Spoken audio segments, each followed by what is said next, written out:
Chapter 1. A year old, and the reversal system arrives? In the grand realm of Dakian, in the city of Shuzhou, winter had set in. Is ear all right? Just a bit of a chill, nothing serious. The doctor said a few days of medicine will suffice. That's a relief. Li Yi gazed upon his concerned parents. As a transmigrator, he found himself in an unfortunate predicament. Reborn as an infant who had just celebrated his first birthday. The frail body of an infant was particularly vulnerable during the harsh winter months. A sudden chill had nearly led him to an untimely end. The Li family, to which he belonged, was a prominent aristocratic clan within Dakian, wielding considerable influence. His father, Li Yuntian, served as the current head of the family, a formidable warrior at the martial emperor level 1 of the renowned strongmen of Dakian. His mother, Xiao Qingya, hailed from a scholarly lineage, embodying the grace of a distinguished lady. His elder brother, Li Xian, was a prodigious talent in cultivation, having entered the Royal Academy without the need for examination due to his exceptional gifts. His sister, Li Shui'er, had joined the Taiqing sect, rising to become a revered saintess at a tender age, destined to assume leadership of the sect in the future. Judging by his background and lineage, Li was not at all disadvantaged moreover. As a fellow transmigrator, the future held great promise. With such a fate, why not leap down the stairs instead of walking?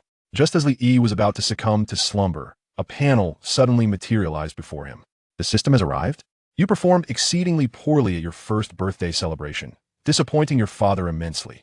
Since the beginning of your cultivation journey, your progress has been sluggish, earning you the title of a cultivation waste. Your standing in the Li family has diminished, leading to your father's neglect and your siblings' bullying. At the age of 8, you aspired to achieve scholarly success, but illness struck, and you fell asleep at the mere sight of books. At 10, your only loving mother passed away, leaving you a child devoid of parental affection. That on your 20th birthday, your fiancé came to annul the engagement, leaving you humiliated. In a fit of rage, you agreed to a 3-year pact with her. The host meets the criteria for a reversal life, activating the reversal life system. Is this the lamentable tale of my early life? Could this be a life simulation system? Are these events destined to occur in my first years? The narrative seemed all too familiar, reminiscent of a certain novel he had perused. Contrary to Li's initial fantasies, being looked down upon since childhood, facing an annulment, and entering into a 3-year agreement were quintessential tropes of a waste. Protagonist's journey.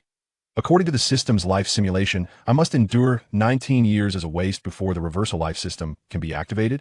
Li did not transmigrate merely to languish as a waste. His intent was to revel in his new life. This trajectory was unacceptable, and he resolutely commanded the system to resimulate. He silently willed the system for quite some time, yet no response came. Suddenly, another panel appeared. Host Li, age 20. 30 years of prosperity in the East, 30 years of decline in the West. Do not underestimate the youth and poverty. Please embark on your path of reversal. A reversal task was issued. Gain the attention of your father, who has long neglected you, so that he may recognize his past neglect as an error. Li. A massive question mark flashed above his head as he stared bewilderedly at his panel and the task presented by the system. Am I 20 years old? I've only just turned 1. Furthermore, what on earth is this counterattack mission? How did I find myself in a position of counterattacking? It seems the system has arrived rather prematurely. He began to comprehend that the system he activated was not a life simulation system at all. It was, from the outset, a counterattack life system. However, this counterattack system arrived a bit too soon, having manifested when he was merely 1 year old, and it had divulged the entirety of his narrative prior to turning 20. Now, another dilemma arises. The system came too early, and so did the tasks. How am I to fulfill these tasks? Fortunately, there is no time constraint on the tasks, otherwise, the situation would be dire. Perhaps I should proceed slowly, following the narrative until I complete the storyline up to 20. I suppose I shall take it one step at a time. Having a system is indeed a blessing even if it arrived prematurely. It is certainly better than having none at all. Overall, the future holds promise. Is it possible that Heir's illness will affect his first birthday celebration? Every child in the Li family undergoes a first birthday celebration, where their cultivation talent and constitution are assessed through various tests. Thus, the first birthday celebration is of utmost importance for the children of the Li family. A commendable performance could lead to preferential resources and a bright future. Conversely, a poor performance would naturally lead to a mundane existence. What if Li Yuntian suddenly conceive an idea? Xiao Qingya, sensing Li Yuntian's intentions, immediately shook her head and said, "No, Heir is still an infant. Your aura is too overpowering. He would not be able to withstand it." Very well, Li Yuntian sighed, resigning himself to the situation. Li gazed with his large eyes at his parents. Before him today marked his first birthday, and it was also the day of his celebration. There were still a few hours remaining until the celebration commenced. A maidservant approached with a bowl of medicine. Here, come, drink your medicine. Xiao Qingya carefully fed Li Yi the medicine. After swallowing it, he felt considerably better, though the taste was quite bitter. Once the medicine was administered, Li Yi, under its influence, began to feel drowsy, his fatigued eyes struggling to stay open. Why hasn't his condition improved after taking the medicine? Li Yuntian furrowed his brow, looking at Li Yi with concern and affection. He has only just taken the first dose. Recovery cannot be instantaneous. Xiao Qingya gently patted Li Yi's back, coaxing him to sleep. Let me have a look at the child. Li Yuntian observed Li Yi nestled in Xiao Qingya's arms, calm and obedient, unable to resist the urge to play with him. Yes, the head of the Li family. Li Yuntian had several children, yet none were as well behaved as Li Yi, who resembled a porcelain doll. He would undoubtedly grow into a handsome young man. This naturally endeared him to Li Yuntian. Yi has just taken his medicine. I am in the process of lulling him to sleep. Yuntian dismissed her concerns, saying, Yi is so well behaved he won't cry. Xiao Qingya, feeling somewhat helpless, handed Li Yi to Li Yuntian. Li Yuntian gingerly cradled Li Yi, gently patting his back and rocking him. This is a fantastical world, where cultivation levels are categorized as follows. Martial Apprentice, Martial Master, Great Martial Master, Grandmaster, Martial King, Martial Emperor, Martial Sovereign, Martial Saint, Martial Emperor. Li gazed with wide eyes at his father, who stood at the Martial Emperor level. It seems the script is somewhat askew. Heir is truly adorable. Growing up to be so handsome, you will surely be as charming as I am in the future, Li Yuntian exclaimed with a hearty laugh, complimenting Li Yi while also indulging in a bit of self-praise. Xiao Qingya shot him a disapproving glance, finding it rather self-serving to use their child as a means to flatter himself. Heir has taken his medicine and needs to rest. Please keep the noise to a minimum, Xiao Qingya advised with concern. That I understand. I possess more experience in caring for children than you do, Li Yuntian replied confidently. As the head of the Li family, Li Yuntian had more than one wife, including Xiao Qingya. He had 3 in total, with Xiao Qingya being the third. Naturally, there were more children than just Li Yi, but Li Yi was Xiao Qingya's firstborn. Li Yuntian gazed at the obedient Li Yi, growing fonder with each passing moment. Come here, Heir. Let your father give you a kiss, he said, leaning forward with his unshaven face. Li Yi promptly raised his hand to block Li Yuntian's face, expressing his distaste. Seeing his son's rejection, Li Yuntian felt a wave of embarrassment wash over him. How had he been spurned by his own child? What a humiliation. Congratulations, host, for completing the task, successfully capturing your father's attention, transforming his indifference into affection, and resolutely rejecting his goodwill. Determined to rely on yourself. Reward acquired. Primordial sacred body. Li was left bewildered, a flurry of question marks flashing through his mind. What was happening? Had he completed his task? How? He was utterly confused, having done nothing to warrant this inexplicable success. Could it be that by refusing Li Yuntian's affection, he had captured his attention and shifted his treatment from neglect to care? This melodramatic plot sounded like something from a kitsch romance novel, but he vigorously shook his head, certain that could not be the case. The anticipated misfortunes had yet to occur. Neglect was a non-issue, and affection was only natural.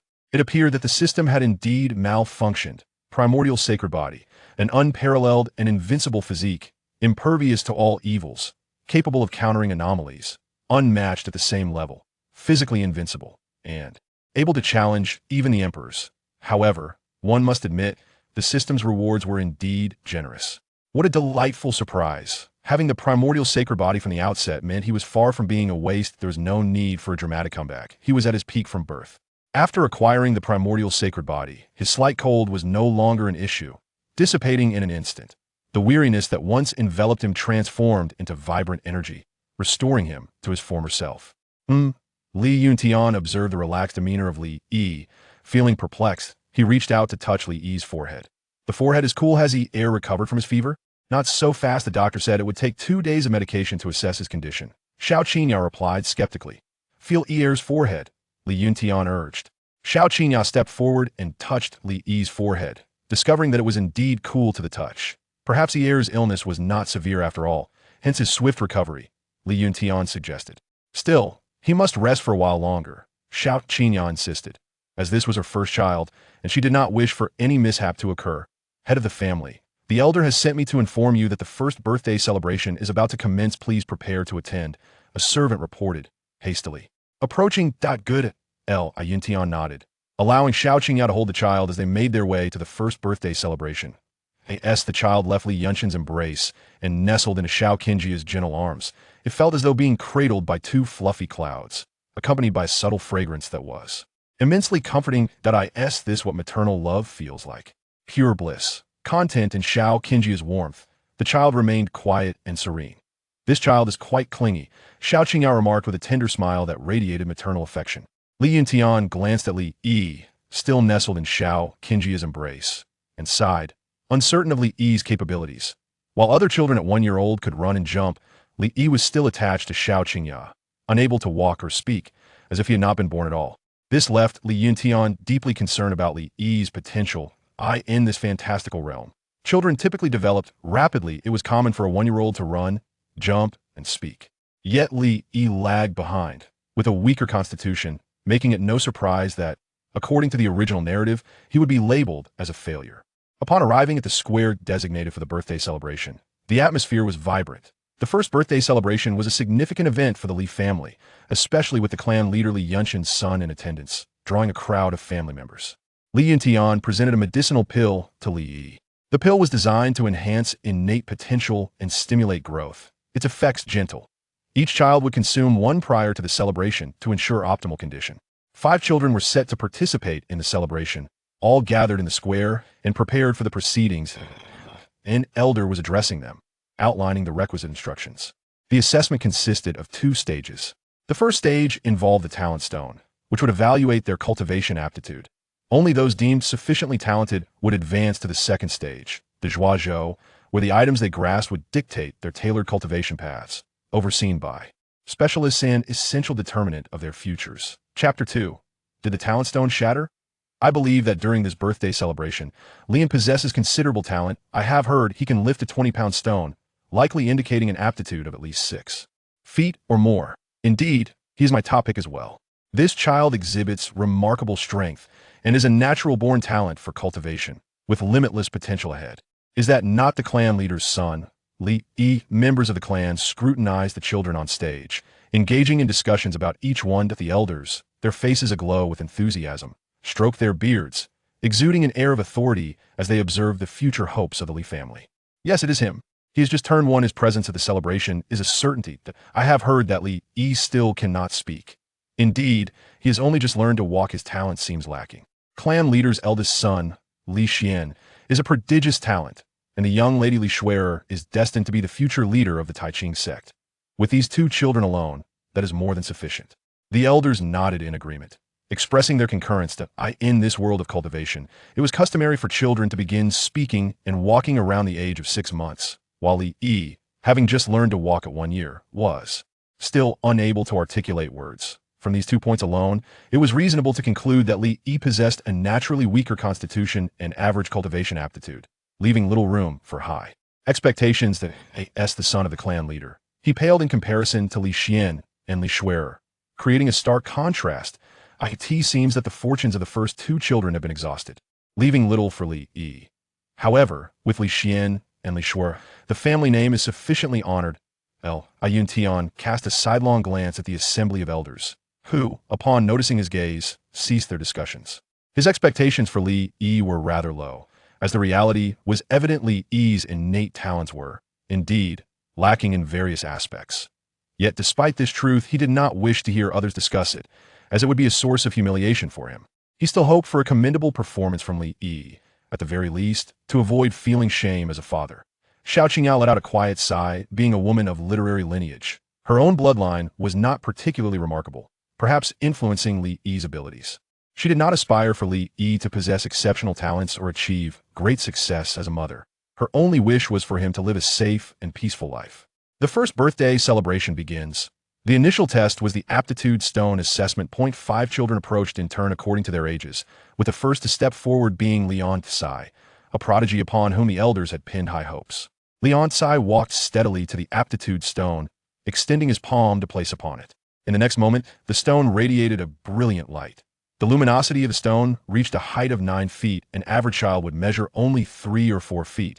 5 feet was deemed acceptable, while 6 feet indicated good aptitude, and 7 feet was considered genius. 8 feet denoted exceptional talent, and Li Yuntian himself had once measured 8 feet, that as for 9 feet. Throughout the entirety of the Li family's history, no more than 10 individuals had ever possessed such extraordinary aptitude. Li Yi's siblings, Li Xian and Li Shui, both measured 9 feet, marking an unprecedented occasion for the family to have two prodigies of such caliber during the same generation. It was said that this heralded a new era of prosperity for the Li family, underscoring the esteemed positions of the two siblings. In stark contrast, Li Yi appeared utterly unremarkable, even falling short of mediocrity. Before his birth, there had been hope that he might be another unparalleled genius. Yet it could only be said that the greater the hope, the greater the disappointment. His physique was ordinary, and his potential was clearly limited. 5 feet, and still rising. 6 feet, just as I predicted. At least it's 6 feet. It hasn't stopped. I estimate it's 7 feet. The elders of the clan watched with excitement as the scene unfolded, their faces aglow, stroking their beards in satisfaction and nodding in approval. The current generation of the Li family displayed commendable talents among the youth, indicating a promising future for the family's development. 7 feet. All eyes were fixed on Lian Tsai, as the brilliance emanating from the aptitude stone exceeded 7 feet, clearly indicating that he was a rare talent for cultivation.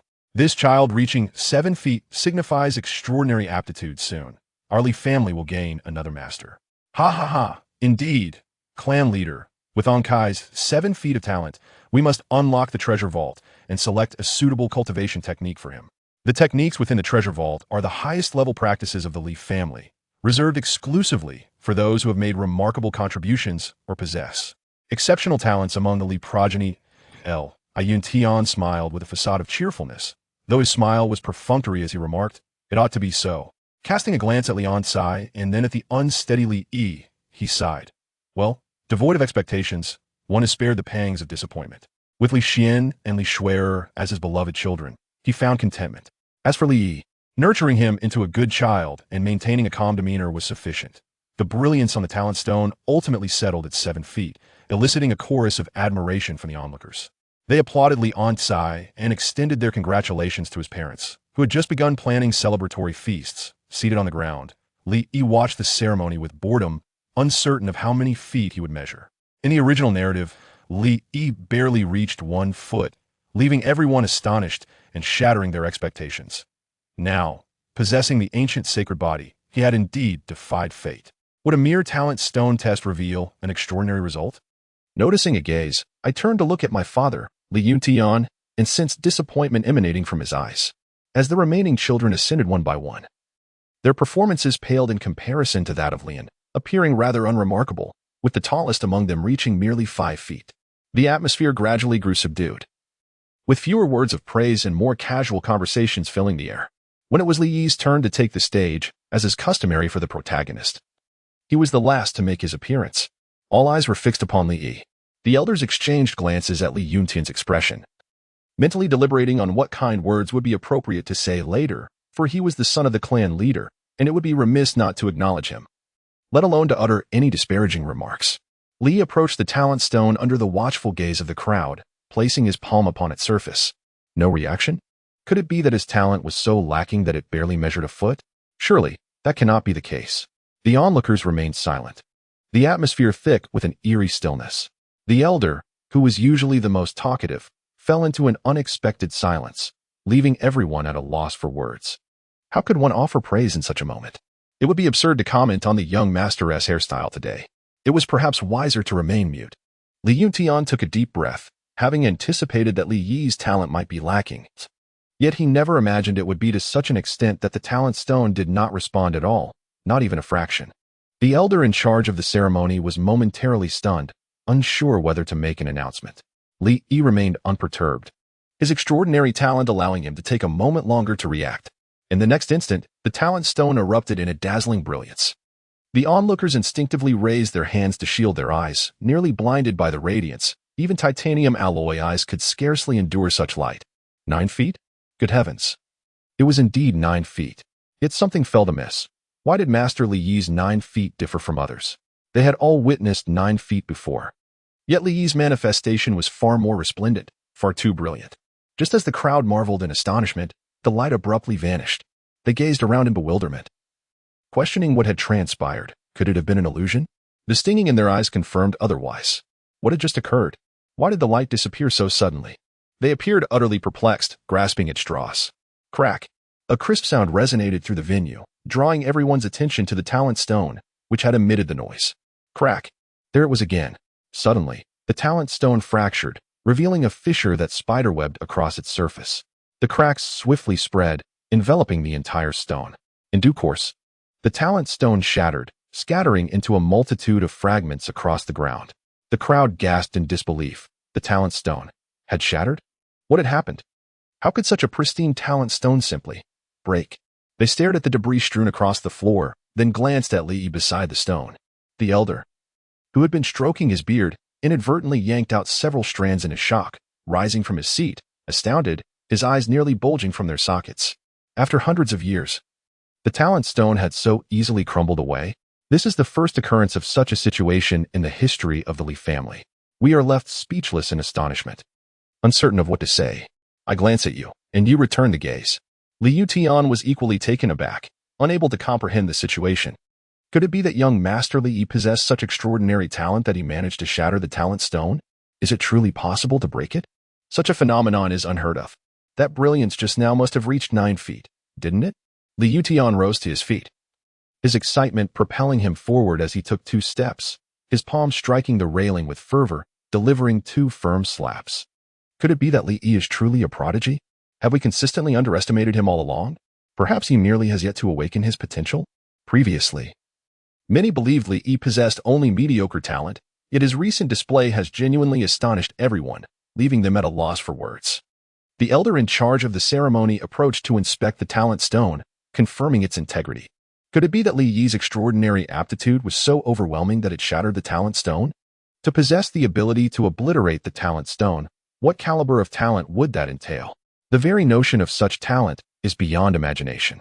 If 9 feet represents the pinnacle of genius, then how does one even begin to categorize this? A sudden smile appeared on Li Yutian's face, one of astonishment followed by delight, as a profound sense of pride welled up within him. With his hands clasped behind his back, he proclaimed with an air of arrogance, "Who dares to say that my son lacks talent? How could the offspring of Li Yutian be anything but extraordinary? My son is destined to be a genius." The crowd initially displayed expressions of awkwardness, but soon they broke into laughter and joined in flattering Li Yutian. From the moment of his birth, Li possessed an ordinary constitution, and his growth was equally unremarkable, leading many to deem him a complete failure. Who could have imagined that beneath his seemingly mediocre exterior lay such astonishing talent? Not to mention others, even his father, Li Yutian, similarly regarded Li Yi as possessing only average abilities. Li Yutian could hardly suppress the corners of his mouth, which instinctively curved upwards. Even the crooked-mouthed Dragon King would pale in comparison. His children, each a paragon of extraordinary talent, made it nearly impossible not to smile. Li Yutian observed the elders on the field still in a state of astonishment, and spoke. "Why are you in a daze? Proceed." The elder, regaining his composure, instructed the attendants to prepare the venue for the second phase of the anniversary celebration. Chapter 3. These 2 children must have had a vendetta in their past lives. Li Yi stood aside, awaiting the second round. He had not anticipated the shattering of the talent stone. With a mere flick of her hand, Xiaolu had already reached the pinnacle of its potential. 3 children in total advanced to the second round, and Li Yi was naturally among them. Li cast a glance at Lian side beside him. He issued a counterattack mission, in the face of the cousin who once humiliated you. The formidable Grand Marshal Master Lian Tsai, you resolve to avenge your past grievances. Please vanquish your adversary, the Grand Marshal Master Lian Tsai. Li gazed at the young child before him, whose apparent lack of intelligence left him incredulous. You expect me to believe he has attained the realm of a Grand Martial Artist? And that I should defeat him? This task has surely lost its mind. Li found himself in a perplexing situation. As for Lian, who had attained the Grand Martial Master realm, Li Yi was uncertain whether he could surpass him in combat. However, one thing was certain. At this moment, Lian was no match for Li Yi, who could easily toy with him using just one hand. Clenching his small fist, Li thought to himself, "So, you are a Grand Martial Master, are you? Well, allow me to introduce myself as one who specializes in dealing with children." On Li suddenly felt a chill creeping down his spine, as though a pair of malicious eyes were fixated upon him, sending shivers through his very being. The second stage, known as the grasping of the, presented no tests. It was merely a matter of instinct in selecting a weapon. Servants brought forth a stand adorned with an array of weapons, diverse and eclectic, alongside items such as brushes, ink, and abacuses. The grasping of the involved three individuals simultaneously entering to make their selections. Li pondered with his chin in hand, realizing that an opportunity to complete his task was at hand. Allow me to gauge the true prowess of Lian, a master of the Grand Martial realm. Ang Li stared blankly at Li Yi, sensing an unsettling malice in his cousin's gaze, a sentiment beyond his youthful comprehension. He simply assumed his cousin was smiling at him. After a few words of caution from the responsible elder, the two were permitted entry. The onlookers fell into a hushed silence, observing quietly so as not to disturb the trio's moment. Driven by curiosity, another child ventured inside. One hand placed on his mouth as he gazed in awe at the weapons, displaying a rather dim-witted demeanor. In comparison to these armaments, he seemed far more inclined towards delightful edibles. Had there been a platter of roasted chicken present, he would undoubtedly have rushed towards it without a moment's hesitation. Ong Li extended his small hand, uncertain of which weapon to grasp. He glanced left and right, finding none to his liking. This scene left his parents in a state of distress, almost shouting their thoughts aloud.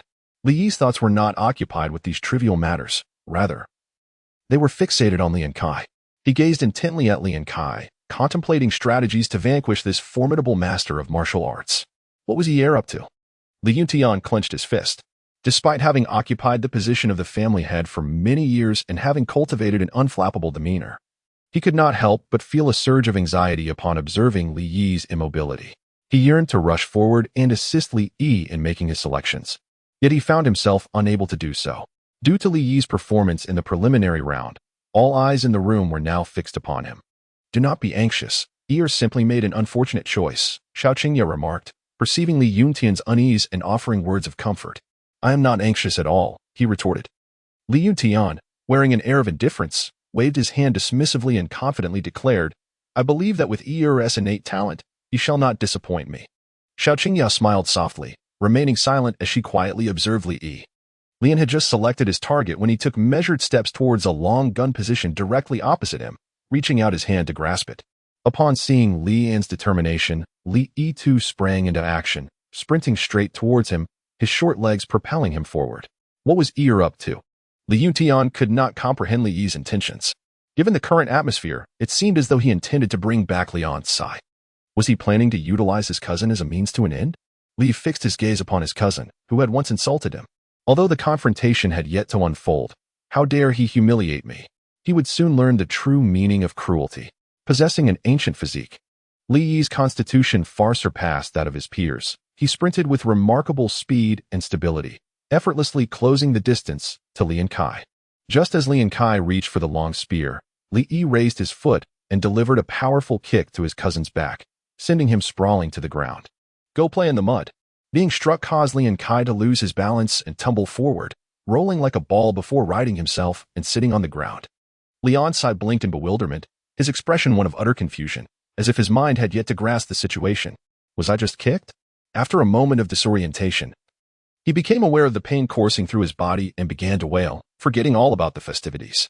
This unexpected scene took everyone by surprise. It was assumed that Li Yi had approached Lian's side of play, only to find him on the ground after a sudden kick. Could it be that these two children bore some ancient grudge? When Lian Kai's parents witnessed this scene, they exchanged wide-eyed glances, utterly taken aback, their astonishment rivaling that of their son. Li Yi is the son of Li Yuntian, and he dares not speak further.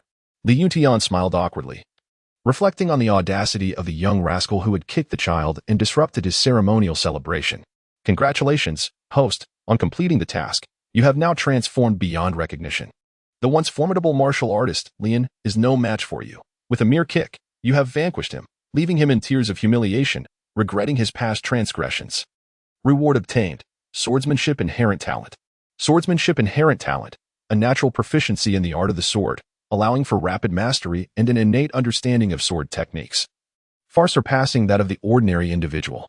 Li Yi exclaimed in astonishment, having indeed accomplished the feat of defeating Lian, a practitioner of the Grand Martial Master realm, who was still weeping bitterly under my humiliation. This little brat, do you dare to call this a Grand Martial Master? He hasn't even graduated from the preliminary class. His innate talent for swordsmanship is commendable, Without a doubt, his goals are clear, and he has chosen the path of the sword. Li scanned the surroundings and soon set his sights on a sword, which appeared to be of excellent quality. With an innate talent for swordsmanship, he could effortlessly discern the finer blades from the mediocre ones. Approaching the chosen sword, he reached out, grasped the hilt, and drew it forth. A swift arc through the air confirmed its commendable balance. Imbued with his natural affinity for the sword, he felt an immediate and profound connection. Observing Li Yi's selection, Li Yuntian nodded in satisfaction. Though the journey to this choice had its twists and turns, the outcome was ultimately gratifying. "Ah, splendid indeed," he exclaimed with a hearty laugh. Li Yuntian patted his thigh repeatedly, exclaiming praises, with both hands clasped behind his back, exuding an air of remarkable grandeur. His chest nearly seemed to touch the heavens. This demeanor was evidently more arrogant and ostentatious than on the previous two occasions. It is understandable, as each offspring was a prodigy. And what was even more infuriating was that each subsequent child surpassed the last in brilliance. Were it not for Li Yuntian, one could speculate that they would be even more audacious. Li Yuntian's affection for Li Yi is unmistakable.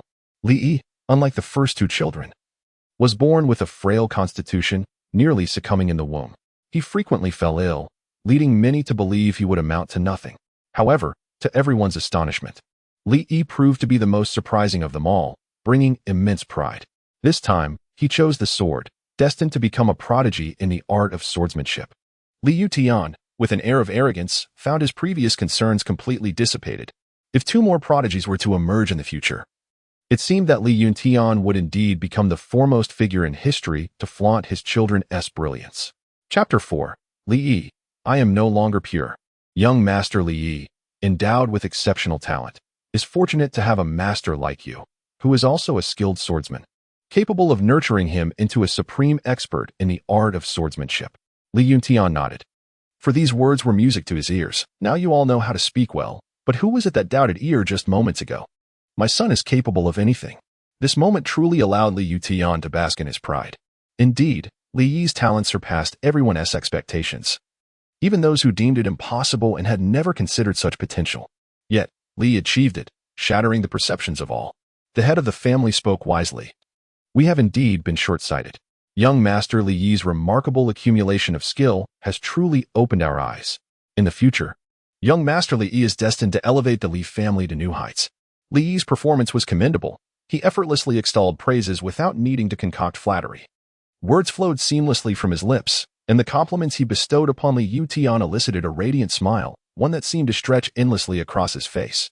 Any semblance of the family head's authority was swiftly forgotten, as the joy of the moment took precedence. Immersed in the accolades from those around him, Li Yuntian appeared to revel in the admiration as if it were directed solely at him. There exists no individual who is averse to pretentiousness. It brings me joy. In the arena, wielding the sword, Li basked in the attention of the crowd, while Lian, at the Grand Martial Master level, found himself in a rather perplexing situation. A sudden kick sent him tumbling, and in his bewilderment, he fell to the ground, bursting into tears. Lian's parents were quite distressed. Stop crying, for heaven's sake. Hurry up and start the ceremony.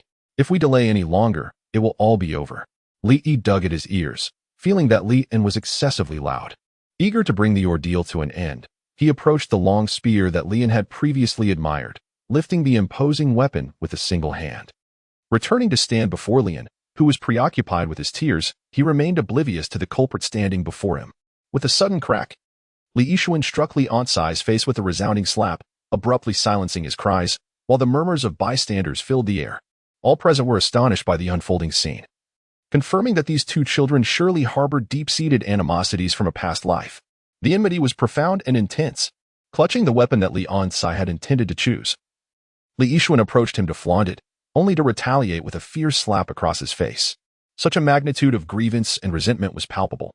Li Yuntian could not help but twitch the corner of his mouth, awkwardly apologizing to Li's parents. Children enjoy playfully roughhousing. It is all in good fun. Whether their actions were intentional or accidental remained uncertain, yet it was evident that personal grievances were entangled within their conduct. Ong Li suddenly felt a searing pain on his face, a wave of grievance swelling within him, threatening to bring him to tears. Can you fathom the profound psychological impact such a slap could inflict on a mere one-year-old child? Li raised his hand menacingly, causing Lian to feel alarmed. At an age where he struggled to control his bodily functions, he learned the art of suppressing his tears.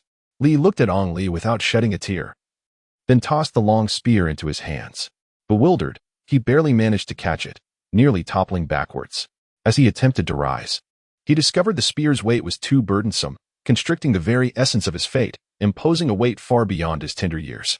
In that moment, all Ang Li wished to express was, "Mother, I long to return home. The world is too treacherous." Ang Li's parents let out a sigh of relief. Although the journey was quite peculiar, they ultimately succeeded, thanks to Li Yi's assistance. Li cast his gaze upon another child. The moment the child noticed Li Yi's penetrating stare, he trembled in fear, panic overtaking him, vividly recalling the lessons of past experiences.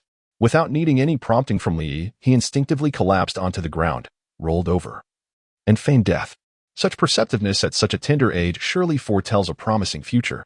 The title of Infant Slayer bestowed upon Li Yi is truly well-deserved. The ceremony for his first birthday has concluded, yet instead of the customary congratulations and celebrations of yore, the attendees find themselves in a state of stunned silence as they witness the unfolding scene. The events that transpired during this first birthday celebration have utterly shattered their worldviews, presenting them with phenomena previously unheard of. Whether it be Li Yi's astonishingly prodigious talent, which even caused the talent stone to crack before their eyes, or his bewildering performance during the ceremony, both are difficult for them to accept. Ha ha ha, my dear son, come here, let your father embrace you. At this moment, if one were to identify the most elated individual, it would undoubtedly be Li Yuntian, whose face radiates with an indescribable joy and excitement. Li Yuntian strode forward, lifting Li Yi into the air as if to proclaim to all, "Behold my son, my beloved child, come here for a kiss." He planted a kiss on Li Yi's cherubic face, which Li Yi would have normally resisted, yet he could not withstand Li Yuntian's exuberance. The prickly beard scratched his face, leaving Li Yi in a state of discontent. "I am not clean." While Li Yuntian did not harbor excessive expectations for Li Yi, who could have predicted that Li Yi would be the most astonishing of them all? This exhilaration surpassed any previous moment, infused with an unparalleled pride emanating from Li Yuntian. After all, a father's worth is often measured by his offspring. In the audience, Xiao Qingya exhaled in relief, genuinely delighted for her child, Li Yi. Since his birth, Li Yi had been fragile, frequently plagued by illness. She understood his health all too well. It was a constant concern that medicine could not be forsaken, filling her with anxiety over his well-being. Yet, it seemed her worries were unfounded. Her child was perfectly fine. Not only was he unscathed, but he was also a prodigy. An elder responsible for the first birthday celebration approached Li Yuntian. Clearing his throat, he murmured, "Patriarch."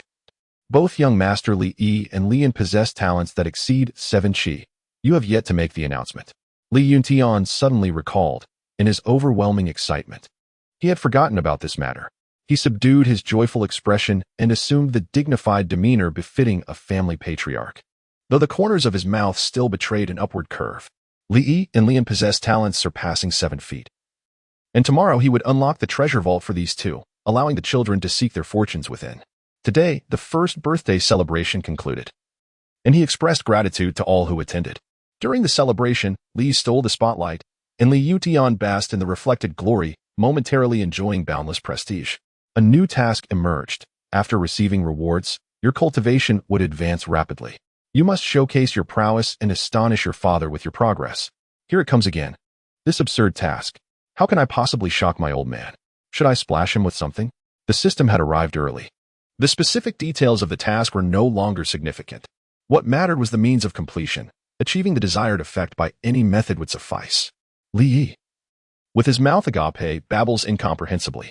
Previously, due to his frail constitution and poor physical development, he was unable to articulate words. While others of his age could run and jump with ease, Li Yi struggled merely to maintain his balance. Now, as the embodiment of the ancient sacred body, his physique has undergone a remarkable transformation, and his body has developed rapidly.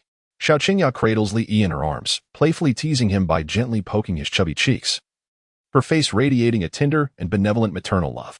In the gentle embrace of Xiao Qingya, it feels as though he has found a haven of warmth, a comforting sanctuary that makes Li Yi yearn to recline and abandon all aspirations. Li Yi shifted his body, adopting a more comfortable position as he nestled into Xiao Qingya's embrace, relishing the moment. It was the first time he realized how blissful it was to be a baby. Chapter 5. Did Li Yuntian call Li Yi father? The reversal of fate. Ear, what troubles you? It seems the young master is hungry and desires milk, a maid interjected. Indeed, Xiao Qingya suddenly recalled that she had yet to feed Li Yi. She lifted her garment to nourish him. Li Yi instinctively rejected the offer, raising his hand to fend it off. As a proud ancient sage body, do I really need to resort to such infantile nourishment? This is nothing short of an affront to my noble lineage. The child, however, was quite mischievous. Xiao Qingya playfully tapped Li Yi's nose and continued to feed him. After a few minutes, he couldn't help but exclaim, "Ah, this is truly delightful." Li Yi tirelessly indulged in the milk, as if he had consumed something utterly delightful that he could not cease. Who was it that proclaimed they would rather die than sip a drop of milk? Certainly not I. Xiao Qingya gazed at Li Yi with a mixture of admiration and reflection, while other children had weaned by the age of 1. Li savored his milk with unabashed enjoyment, showing no inclination to part with it. Li, I initially had no desire to drink milk, yet it is truly delightful. I find myself slurping incessantly, as though I could never quench my thirst. Xiao Qingya was astonished by the sudden increase in Li Yi's appetite. It seemed he was on the verge of depleting the entire supply of milk, considering that Li Yi is at a stage of growth. Such a robust appetite is quite natural, and she paid it no mind. The little one has quite the appetite. Xiao Qingya teased Li Yi, remarking that being able to eat well is a blessing, which signifies that Li Yi is destined for great fortune in the future. Li Yi had only eaten a modest amount, but unfortunately, Xiao Qingya's milk supply was insufficient, leaving him to wait for the next feeding. "Madam, you have held him all day. Allow me to take over, and you may rest for a while," suggested the maid, Wan Ning. "Very well," Xiao Qingya consented, handing Li Yi over to Wan Ning.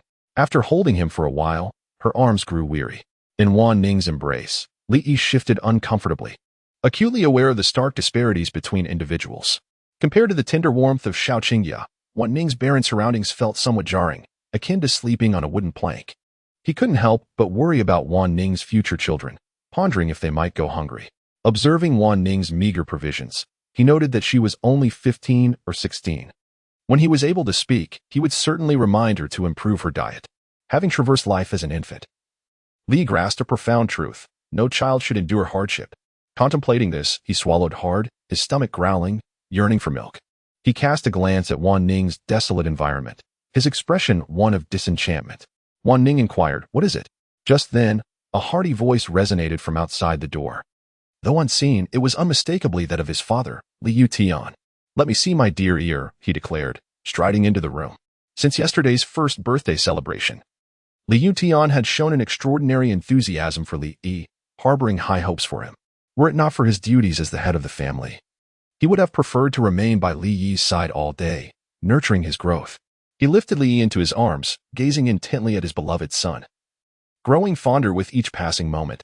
In this moment, Li Yi realizes his mistake. It is better to let Wan Ning embrace him, although it may be somewhat mundane. It is, after all, fragrant. Li Yutian, perplexed by Li Yi's disdainful gaze, remained unfazed. "Here, come and call me father for me to hear," he said. Xiao Qingya chuckled. "Yi cannot speak yet."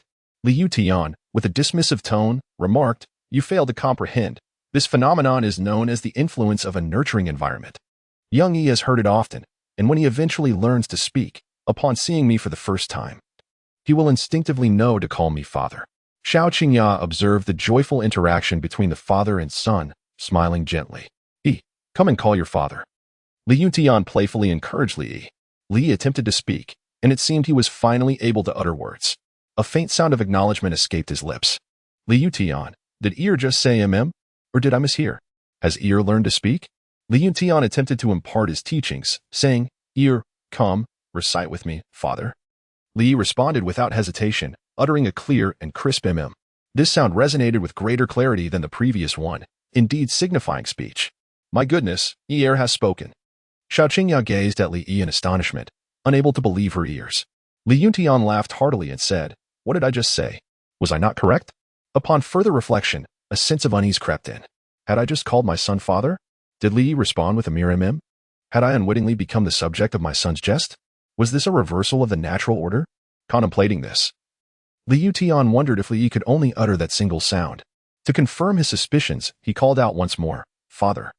Li responded with a clear and articulate Indeed, this revelation allowed Li Yutian to be certain that Li Yi was still incapable of speech. Only capable of uttering a single Xiao Qingya, with an expression of disbelief, gazed at the scene and remarked, "I was promised to teach Li Yi." How has it transformed into you calling Li father? Li, he called out, and I simply responded. After all, there was nothing to lose. Having accomplished the reversal mission, your remarkable abilities not only astonished Li Yutian, but also rendered him speechless, referring to you as father. You have flawlessly completed the reversal task and received the reward, innate sword chi. Innate sword chi, the essence of sword energy, which can be utilized to nurture sword intent and elevate one's mastery of the swordsmanship. Li mused. Is it truly sufficient for Li Yutian to call me father twice for the task to be deemed complete? This is far more effortless than I had anticipated. With the innate sword aura coupled with my swordsmanship talent, I find myself wielding the sword with no strain whatsoever, soaring effortlessly into the skies. The efficacy of the innate sword aura surpasses the mere descriptions provided by the system interface. It appears that my swordsmanship talent has also been nurtured by this aura. I find myself instinctively drawing in the surrounding spiritual energy, with the two elements complementing each other and fostering my continuous growth. There is no need for sword practice. The moment I grasp the sword, I can unleash a sword aura that stretches across 30,000 miles, casting a chilling light over 19 provinces, with rewards already bestowed. What need is there for a counterattack? The sheer exhilaration is enough. Li Yutian gazed at Li Yi, surprised that his own son had taken advantage of the situation at such a tender age. Truly, he was deserving of being called his son. Patriarch. The treasure vault is about to open. We kindly ask you to preside over the proceedings. A servant hurriedly approached to remind him. Understood. I shall be there shortly. He replied. Li Yutian cradled Li Yi, saying, Come, let us proceed to the treasure pavilion to select some treasures. Allow me to carry you, dear Ear. Li Yutian resolutely declined, stating, My son, naturally, it is I who shall hold him. Xiao Qingya let out a helpless smile, as if to imply that Li Yi were not her own son. Li, words fail to express my struggles. Upon arriving at the treasure pavilion, I found numerous clan members had already taken their places, eagerly awaiting the event. The crowd surpassed even that of the previous day's anniversary celebration. Everyone was keen to witness whether Li Yi, who had shone brilliantly at the anniversary, truly possessed the extraordinary talent rumored about him. As Li Yutian approached, cradling Li Yi, many stepped forward to offer their compliments. Young Master Li Yi is indeed a paragon of excellence. He is destined for greatness. I always believed young Master Li Yi must be a genius. Indeed, he has astonished us all with his remarkable talent. Li Yutian proudly lifted his head and puffed out his chest, as if the person they were praising was none other than himself. You flatter me, he remarked.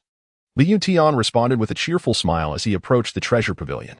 Li and Kai's parents had been waiting for a considerable time, eager to enter the treasure vault and select their prized possessions. Upon seeing Li Yi's arrival, they hurriedly shielded Li and Kai behind them, fearful that Li Yi might treat him as he had the day before. Lian, cowering behind his parents, recognized Li Yi, feeling an innate fear that prevented him from daring to be noticed by him. Li regarded his cousin Lian Sai, the esteemed grand martial artist, with an amiable demeanor, devoid of any malice. Behold this smile of mine, it is utterly harmless. Yesterday's encounter was merely to fulfill a system task. Ordinarily, Li Yi is quite considerate towards his brethren. It is likely that the force of that slap left a psychological shadow upon Lian Sai. Chapter 6. Fragments of Destiny Creek. At that moment, the grand doors of the treasure chamber swung open, revealing a modestly attired elder. He was none other than Elder Li Yin, the guardian of the treasure chamber. Typically, those entrusted with the safeguarding of such treasures are remarkable individuals, and Elder Li Yin was no exception. By lineage, he belonged to the same generation as Li Yuntian's grandfather, possessing mastery at the pinnacle of the martial sovereign realm. Li Yin has devoted himself to guarding the treasure chamber for many years, remaining aloof from worldly affairs and immersing himself in cultivation. Typically, he is only seen when the treasure chamber is opened. Li Yin yawned nonchalantly, casting a glance at Li Yutian. Although Li Yutian held the position of family head, the seniority and prowess of Li Yin commanded a profound respect from him. The two children were indeed the prodigies of this year's celebration, each possessing a talent exceeding 7 feet, thus eligible to enter the treasure vault. Li Yutian proceeded to introduce Li Yi and Lian to Li Yin. Li Yin cast a fleeting glance at Li Yi and Lian Kai, nonchalantly uttering a sound of acknowledgement, imbued with a hint of impatience. It was evident that his repose had been disturbed by the opening of the treasure vault, a disruption he deemed a waste of his precious time. As for the talents of these two children, he held no interest. His sole desire was to complete the task swiftly so he could return to his rest. With a tone laced with annoyance, he urged, Hurry and come in. Once you've made your selections, exit promptly, and do not disturb my dreams." After yawning, he led Li and Kai and Li into the treasure vault, closing the grand door behind them. Inside the vault, the items were meticulously categorized: formations, weapons, martial arts techniques, and elixirs. "Do not make a mess of things," he cautioned. Li Yin stood with his hands clasped behind his back, exhibiting an air of languor, his tone oscillating between a reminder and a warning. "Regardless of your talents, this treasure pavilion is under my jurisdiction, and you must adhere to my rules. Should you remain ignorant of the regulations, do not even think of selecting a martial art. Consider yourselves fortunate that I have not dealt with you more harshly. You may traverse the first and second floors, but entry to the third floor is forbidden." A prodigy, you say? Li Yin was once among the finest of geniuses. Now, as a peak martial emperor, his pride emanates from his very core, rendering other talents mere trifles in his eyes. "Do you comprehend?" Li Yin suddenly spoke in a stern voice. Ong Li shuddered, timidly nodded, and fearfully trailed behind Li Yin. Li Yi's expression remained composed as he curiously glanced around. Although the treasure pavilion appeared modest from the outside, it harbored an astonishing interior, likely enhanced by a particular array that accounted for the stark contrast between its exterior and interior. Within the treasure pavilion lay countless treasures, a testament to the Li family's years of accumulation and heritage. Li Yi's performance caught Li Yan's attention, prompting him to glance at Li Yi once more. But nothing more than that. Suddenly, a look of surprise and curiosity flickered in Li Yan's eyes as he fixed his gaze upon Li Yi. In that fleeting moment, it seemed as though he detected a sharp sword aura emanating from Li Yi, a fleeting yet piercing presence. This struck Li Yan as peculiar. After all, the child was barely a year old. How could he possibly exude such sword energy? Surely he must have mistaken what he saw. Having practiced swordsmanship himself and achieved significant accomplishments, Li Yin knew that cultivating sword aura was immensely challenging. How could a mere toddler possess such prowess? It must have been a mere figment of his imagination, perhaps a result of fatigue. If it were true, he would confidently devour this bookshelf on the spot. "Shortly, as you stand within the formation, I shall activate the inheritance array for you, allowing you to acquire the martial arts techniques that best suit your abilities. After receiving the inheritance, you will also have the opportunity to select a treasure from the treasure vault. The choice is yours. However, I must remind you that selecting a treasure does not guarantee it will accompany you. It will depend on your own capabilities." With that, Li Yin gestured for them to step into the formation. "Who will step forward first?" "I will." Ong Li tremulously raised his hand. Flanked by the self-flagellating Li Yi on one side and the stern, intimidating Li Yin on the other, he yearned to conclude this ordeal and depart from this place swiftly. He entered the formation, standing at its center. Li Yin activated the formation, causing the intricate patterns to illuminate as the array commenced its operation. This formation, by assessing one's innate talents, matched the most suitable cultivation techniques, allowing individuals to achieve remarkable results with minimal effort. Before long, a radiant beam of light surged into Li Yin's body, guiding him towards the appropriate lineage of techniques for his cultivation. Ong Li pressed his hands against his throbbing head, overwhelmed by an influx of information that required time to assimilate. It was now Li Yi's turn. Li Yi stood at the center of the formation, awaiting its activation. With his innate talent, acquiring a commendable martial art was not a daunting task. However, he was uncertain which techniques within the Li family's rich heritage would be suitable for him. Li Yin meticulously activated the formation. Within the formation, the world spun chaotically, and Li Yi appeared to be engulfed in an ocean of techniques, surrounded by myriad methods, each one being meticulously sifted through in search of the most suitable one. However, after a considerable period, he had yet to discover a fitting technique and was still in the process of selection. What could be the matter? Could it be that there exists no suitable technique for this young man? Li Yin found himself perplexed. It was rather unusual that after such a lengthy search, an appropriate technique had not been identified. The profound legacy of the Li family's martial arts encompasses a myriad of teachings, ensuring that each individual can discover a suitable practice within, rendering the notion of impossibility utterly unfounded. This was the first time Li Yin had encountered such a situation with Li Yi. Undeterred, he decided to intensify his efforts and enhance the efficacy of the formation selection process. After a considerable amount of time had passed, a radiant light infused into Li Yi's body, finally revealing the appropriate cultivation method for him.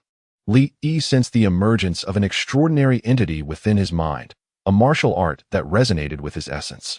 This technique was titled the Fragmented Scroll of Celestial Fate. Judging by its name, it appeared promising. However, it was but a fragment, containing only the initial 3 volumes. By conventional reasoning, such incomplete texts were likely remnants of the world's most exceptional martial arts.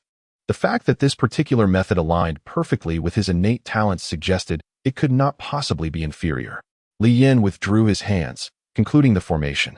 He had acquired a suitable cultivation technique and was determined to cultivate diligently, ensuring he did not squander the legacy bestowed upon him. Following this, you may each select a treasure, provided you are able to carry it, and then come to me for registration.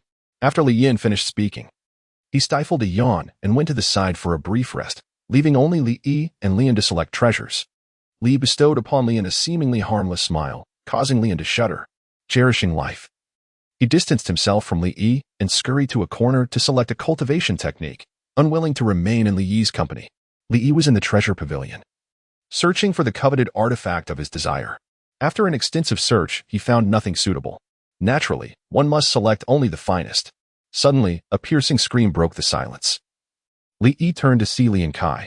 Ong Li has laid his eyes upon a precious treasure, yet regrettably, his qualifications do not meet the requirements. In his attempt to forcibly seize it, he faced a backlash, akin to being struck by lightning. Li sighed in lamentation, a grim fate indeed. He continued his search within the treasure pavilion, yet after an extended period, nothing of desire caught his eye. His gaze shifted to the second floor. The treasure pavilion comprised 3 levels, with the second housing even more exquisite treasures than the first. However, to acquire these treasures, one required a higher level of qualification, otherwise attempting to seize them by force would lead to dire consequences, as exemplified by Li Yin's misfortune. Li Yin opened his eyes and sensed Li Yi ascending to the second floor, shaking his head in dismay. Acquiring treasures from the second floor was no simple feat. It required not only talent, but also formidable strength. In the past, Li Yin had expended tremendous effort to procure a single treasure from that very floor. While there might be opportunities for them to obtain treasures in the future, at this moment, it was utterly impossible, without a doubt. He chose not to pay any further attention to Li Yi, nor did he offer any warnings. When Li Yi inevitably faced disappointment, he would come to understand the reality of the situation. Chapter 7. The Devoted Sword. Has Li Yin reached his breaking point? Li Yi wandered around the second floor. Yet he still could not find any treasure that caught his eye. Just as he was about to randomly select an item, he suddenly sensed a wave of energy emanating from the third floor, causing the innate sword chi within him to stir. There must be something extraordinary on the third floor. The uppermost level of the treasure pavilion undoubtedly housed the most valuable artifacts of the Li family, rare and precious, since it elicited a response from his innate sword chi. This treasure was certainly not to be missed. Ignoring Li Yin's warning, he ascended directly to the third floor. Upon arriving, Li scanned the area, seeking the object that had triggered his sword chi. After a thorough inspection, his gaze settled upon an ancient sword hanging at the very center of the third floor. The sword exuded an aura of antiquity, unmistakably indicating its age and significance. It could very well be a peerless blade. Without doubt, this was likely the finest treasure on the third floor, and the very source of the energy he had sensed. Upon seeing the ancient sword, his innate sword chi reacted intensely, as if resonating with it. A special barrier surrounded the sword, and as Li approached, the blade trembled slightly, as if eager to leap forth. How did this brat manage to ascend to the third floor? Li Yin keenly sensed the disturbance. Swiftly opening his eyes from a brief slumber and sitting upright with an expression of indignation, he had been warned not to enter the third floor. Since he chose to disregard such a caution, he could not blame me for lacking compassion. Li Yin's breath caught in his throat, just as he contemplated punishing Li Yi. He sensed an unusual stirring from the ancient sword, causing his brow to furrow in disbelief. The ancient sword was reacting. This sword held considerable significance. Having once belonged to the founding patriarch of the Li family, purportedly unearthed from an ancient tomb, its immense power was the very reason the founding patriarch could establish the Li family, laying a robust foundation for its legacy. Regrettably, since the passing of the founding patriarch, no one has been able to earn the sword's favor. Had that not been the case, the Li family's influence would undoubtedly be more formidable than it is today. Li Yin yearned to possess this ancient sword. Initially, he sought the sword's acknowledgement, yet it paid him no heed. He was ruthlessly repelled before he could even approach it. To say he could possess it was one thing. Even to touch it was an arduous task, having guarded the treasure vault for so many years. This was the first time Li Yin witnessed the ancient sword respond, and with such fervor. Was it because of this young man? Could it be that the sword recognized the lad's potential? Impossible. Absolutely impossible. I have not been acknowledged by the sword. How could this youth possibly receive its recognition? This must surely be a mere coincidence. Li Yin forcibly consoled himself, embodying the sentiment of sour grapes, just as he contemplated pulling Li Yi down from the third floor. The ancient sword stirred. It soared from its perch, aimed directly at Li Yi, and flew towards him. Instead of repelling Li Yi, it halted before him, emanating gentle waves, as if extending a gesture of goodwill. This is inconceivable. Li Yin was utterly astonished, his mouth agape. Could it be that the ancient sword had truly chosen this young man? On what grounds? For a moment, he found it difficult to accept. However, reconsidering, if the ancient sword acknowledged him, could this lad possibly be a rare genius among millions? He recalled the fleeting sword aura he had sensed from Li Yi earlier. Suddenly, Li Yin tugged at his beard, his gaze filled with shock as a terrifying thought struck him. Could it be that Li Yi possessed the legendary innate quality, a natural affinity for sword energy? Typically, such individuals are prodigies in the art of the sword, their comprehension of swordsmanship far surpassing that of ordinary beings. Even sentient swords would recognize such individuals as their rightful masters, only they are worthy of harnessing their full potential. If this were indeed the case, it would make perfect sense. With this realization, Li Yin inhaled sharply, nearly pulling at his beard in disbelief. He had previously overlooked this young man, unaware that he was such a remarkable talent. Over the years, Li Yin had only heard of such individuals in legends. This was the first time he had encountered one in the flesh. Reflecting on it, this young man's extraordinary talent foretold a promising future. If he could take him on as an apprentice and nurture his abilities, it would undoubtedly become a source of great honor. The more he pondered, the more feasible it seemed, and his gaze towards Li Yi grew increasingly fervent, dispelling the casual indifference he had felt upon entering the treasure chamber. On the third floor, Li closely examined the ancient sword that had come to rest before him. The sword's blade was slender and lightweight, appearing almost ethereal. Yet it emanated a chilling radiance as sharp as a blade, rendering it difficult to gaze upon directly. Li sensed a refreshing chill emanating from the ancient sword. The intricate patterns engraved upon it resembled the gentle descent of snowflakes, akin to a vivid winter landscape painting, alive with detail. Beneath this snowy facade lurked a formidable intent to kill, instilling a sense of dread. Within the sword's essence, snow fell in torrents, corpses piled high. Rivers of blood coursed through the scene, reflecting a sky stained crimson. Even the drifting snow was tainted, appearing as blossoms of blood. It was evident that this sword was imbued with a frigid nature, a weapon of death that had claimed many lives. Such a sword was not meant for the unworthy. Those who mishandle it risked being turned upon themselves, succumbing to madness and becoming mere harbingers of death. Yet, before Li Yi, the ancient sword did not exude its lethal aura. Rather, it was surprisingly gentle, seeking to ingratiate itself with him. Observing Li Yi's lack of response, the sword circled around him, dancing gracefully in the air as if to showcase its prowess, eager for Li Yi to make his choice. Were it not for the absence of hands and legs, it would surely have knelt and clung to Li Yi's leg, imploring him to select it. What? Li Yin was no longer composed. This scene truly left him astounded. Was this truly the ancient sword he had come to know? How could it so shamelessly pander to a mere child, allowing the youth to choose it? The current state of the ancient sword evoked memories of his own desperate attempts to gain its recognition. The wheel of fortune turns, and history often mirrors itself in striking ways. The ancient sword, once the object of his earnest admiration, now unabashedly courted a young lad, a descendant of his own lineage, leaving him in a state of profound dismay. It was akin to witnessing something he cherished deeply being callously trampled and carelessly wielded by another, and yet, it was the sword that took the initiative. Li Yin could hardly accept this. Is the disparity in talent between individuals truly so vast? Even if Li Yi possesses extraordinary gifts that surpass all ages, you were once a renowned ancient sword of great repute. Could you not preserve a modicum of dignity? This behavior only serves to render my past a mere jest. Yet, the ancient sword showed no restraint, fervently striving to please Li Yi, almost resembling a sycophant. Li Yin exclaimed that this ancient sword must be a counterfeit, having been swapped by someone. Such a sycophantic sword hardly deserves the title of a distinguished blade. It is better left untouched. I do not envy it in the slightest, truly not. Li Yan's eyes turned crimson, a manifestation of his pent-up frustration. Li Yi waited for a moment, and the ancient sword truly transformed into a devoted admirer, nuzzling against him and incessantly attempting to ingratiate itself. The aloofness of the ancient sword? What was that, indeed? Chapter 8. Li Yi, whose sole desire is to drink milk. The most formidable treasure within the treasury was this very ancient sword, which had presented itself willingly. Naturally, Li Yi could not let such an opportunity slip away.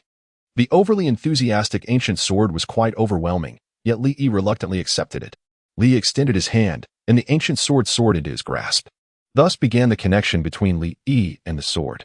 This ancient blade possessed a form of sentience, choosing its master with discernment. Not just anyone could wield it. Only the one it acknowledged as its rightful owner could forge a bond with it and unlock its true potential. It had truly recognized its master. Li Yin gazed at Li Yi with an incredulous expression, utterly astonished that the ancient sword had indeed recognized Li Yi as its master. A tumult of emotions surged within him, even prompting thoughts of exasperation. At that moment, it felt as though he was witnessing the inaugural step of a future legendary powerhouse. The ancient sword's renewed allegiance was undoubtedly a boon for the Li family. With its formidable presence, they were destined to achieve unparalleled greatness once more. Suddenly, Li Yin sensed an unsettling shift. This was an act of submission to a master. Li Yin was taken aback, his jaw nearly dropping to the ground. An unprecedented display of discomposure. To submit to a master is distinct from merely recognizing one. The latter grants you the right to wield me, while the former denotes complete submission, an unwavering loyalty to the wielder, and the ability to channel the sword's intrinsic power back to its master. Such submission to a master is immutable and resistant to defiance, allowing for the utmost amplification of the sword's might.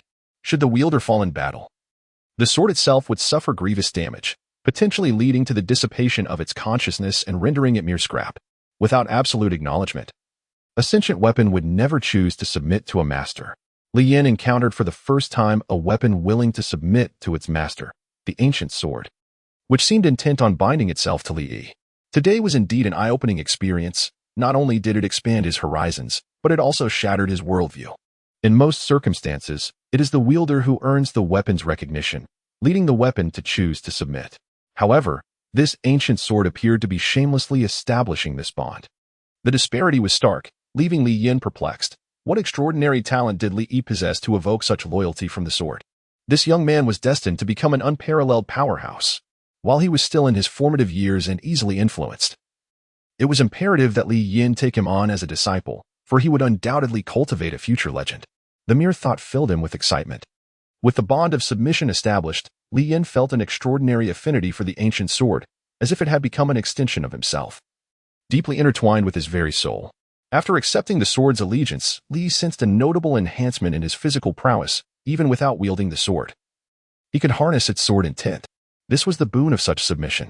The ancient sword remained loyal to Li Yi, alleviating any fears of potential backlash. Even if such a threat arose, Li Yi's innate talent would enable him to suppress it effortlessly. The ancient holy body was not to be taken lightly. Due to the bond of submission with Li Yi, the ancient sword felt weightless in his hands, as if it were a part of his own being, allowing for seamless use. However, the sight of a one-year-old child wielding a sword longer than his own height was undeniably comical. Inherent sword energy entwined around the ancient sword, nurturing it and gradually restoring its former glory. Li Yin had long awaited downstairs, his incredulous gaze flitting between Li Yi and the sword he held. A shock that rendered him nearly speechless. It felt as though he were caught in a dream. His demeanor towards Li Yi had transformed completely. The nonchalant indifference that once adorned his face was replaced by a warm smile. "I never anticipated that you would gain the ancient sword's recognition," he remarked, genuinely astonished. Li Yin composed himself, one hand resting behind his back while the other stroked his beard, exuding an air of ethereal wisdom. Li explained in a youthful voice. "It sought me out on its own." Li Yin. Crack. "It is the sound of a heart shattering." "Understood, you need not speak further." Li Yin elucidated to Li Yi. "This sword is named Feishue, a treasured weapon of our ancestors from the Li family. It was through this very sword that our forebears established a formidable foundation for the Li lineage. Now that Feishue has deemed you worthy, you must diligently hone your skills. For in the future, you shall achieve great accomplishments. The younger generation understands." Li Yin nodded, thoroughly impressed with Li Yi. Although Li Yi was still young, he exuded a sense of maturity and composure that belied his age, displaying a character that far surpassed that of his peers. Li Yin, with a gentle and persuasive tone, remarked, "You must diligently cultivate your swordsmanship. It would be a waste of your innate talent to allow it to languish, especially the brilliance of Feishue. Thus, you require a master of the sword as your guide. Fortunately, I possess a modest understanding of the art," he subtly hinted to Li Yi, anticipating his acceptance of him as a mentor. "Thank you, esteemed elder, for your guidance. I shall earnestly devote myself to my training upon my return," Li Yi replied. preparing to depart from the treasure pavilion. Do I need your instruction? Besides, having multiple masters providing daily guidance in my training seems rather cumbersome. I would prefer to recline in my mother's embrace, sipping milk. I have yet to fully enjoy a life of leisure. The prospect of a 9-to-5 existence is utterly impossible, absolutely out of the question. Li Yin stared in astonishment at Li Yi. Countless individuals within the clan yearned to become his disciple, yet this young child disregarded him entirely, a humiliation of the highest order. Li Yin was not angry. Instead, he followed Li Yi, continuing to coax him gently. Young one, my swordsmanship is unparalleled within the Li family. With your innate talent, I am the only one qualified to be your master. If you were to take me as your teacher, I assure you that you would become a formidable swordsman. Standing tall above the rest, he thought to himself that Li Yi would surely be tempted by this opportunity to become a great swordsman. After all, what child could resist such a prospect? No, I wish to go home and drink milk, came the unexpected reply. Li Yi innocently remarked. What is wrong with a child simply wanting to drink milk? Li Yin was almost driven to the brink of exasperation. How could Li Yi suggest something so trivial as drinking milk? In Li Yi's eyes, the opportunity to become a formidable swordsman was evidently overshadowed by something as mundane as milk consumption. What a ridiculous notion. The sheer absurdity of that statement nearly left Li Yin speechless. Was it not absurd that a child of 1 year had yet to wean? Li Yin earnestly advised. My dear boy, trust me, drinking milk is but a fleeting matter. You will inevitably wean off it. Only strength is enduring. Li Yi replied earnestly. But I still wish to have some milk. Li Yin, unable to suppress an exclamation of frustration, I truly wish to shatter Li Yi's feeding bottle. How have Li Yi's parents managed, with such a grown child still not weaned? Li Yi, with a charmingly innocent demeanor, said, Senior, if there is nothing else, I shall return home to enjoy some milk. Having uttered these words, Li Yi prepared to take his leave. Li Yin was on the verge of a breakdown. For the first time, he had swallowed his pride and begged someone to become his disciple, only to be met with a heartless rejection. The reason for the refusal was equally absurd. He wanted to go back to drink milk.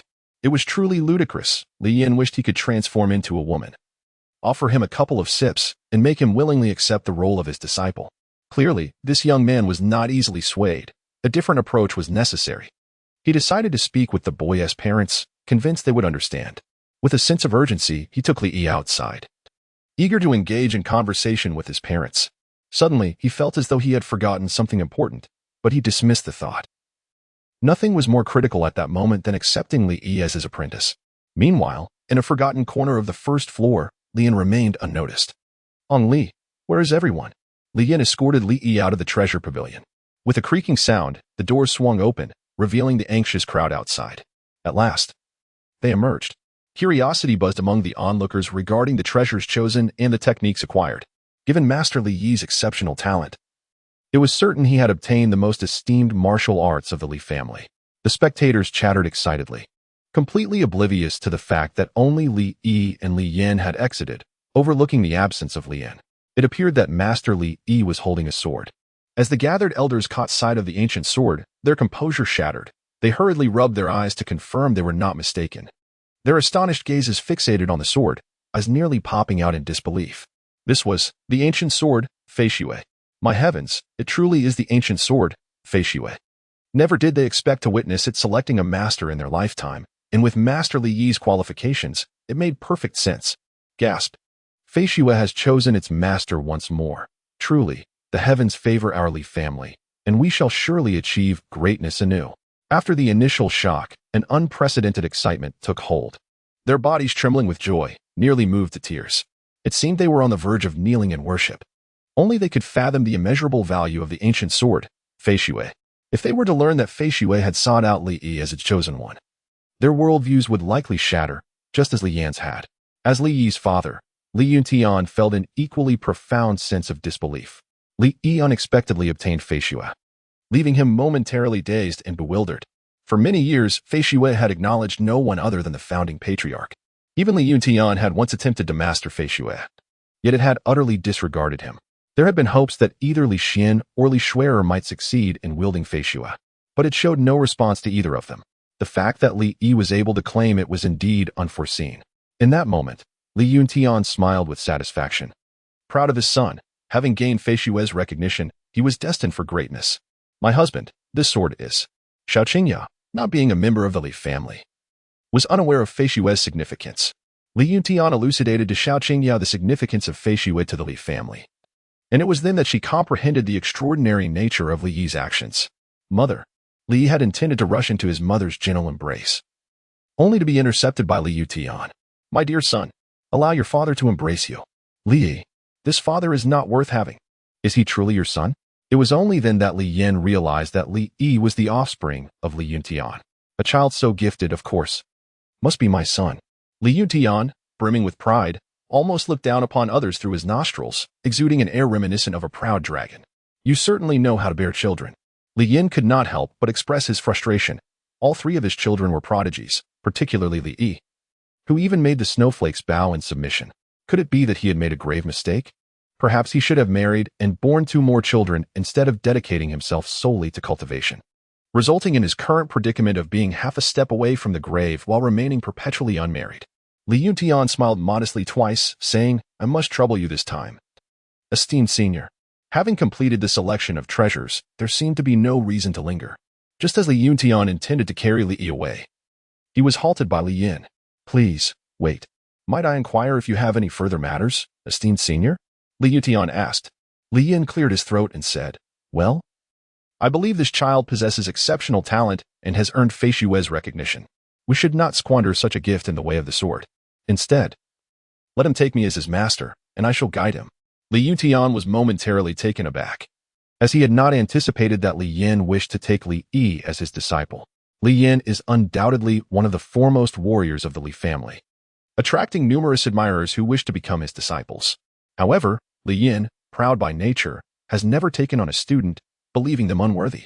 It is indeed remarkable that he has now chosen to accept Li Yi as his apprentice. Li Yuntian turned to Li Yi, intending to seek his opinion. However, before he could utter a word, Li Yi resolutely shook his head, his expression one of disdain and refusal. What master? Merely a nuisance disturbing my peaceful indulgence in milk. Li Yin finds himself in a state of silent anguish. As a distinguished powerhouse of the Li family, he has been sought after by countless individuals yearning for him to take them as disciples, yet he has scarcely acknowledged their pleas. It is utterly disheartening to be dismissed by a mere child, still in the throes of teething. Elder, what do you think of Yi? Shall we reconsider? Although Li Yuntian harbored this notion, Li Yi resolutely shook his head in refusal.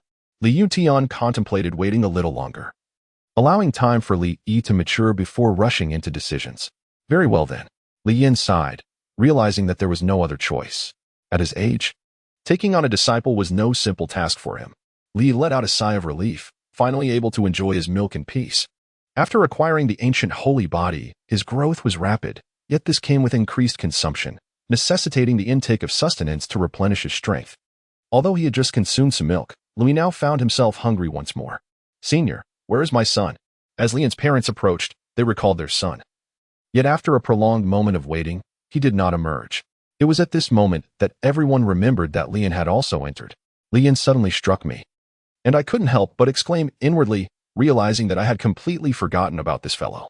In haste, I brought Lian Kai out.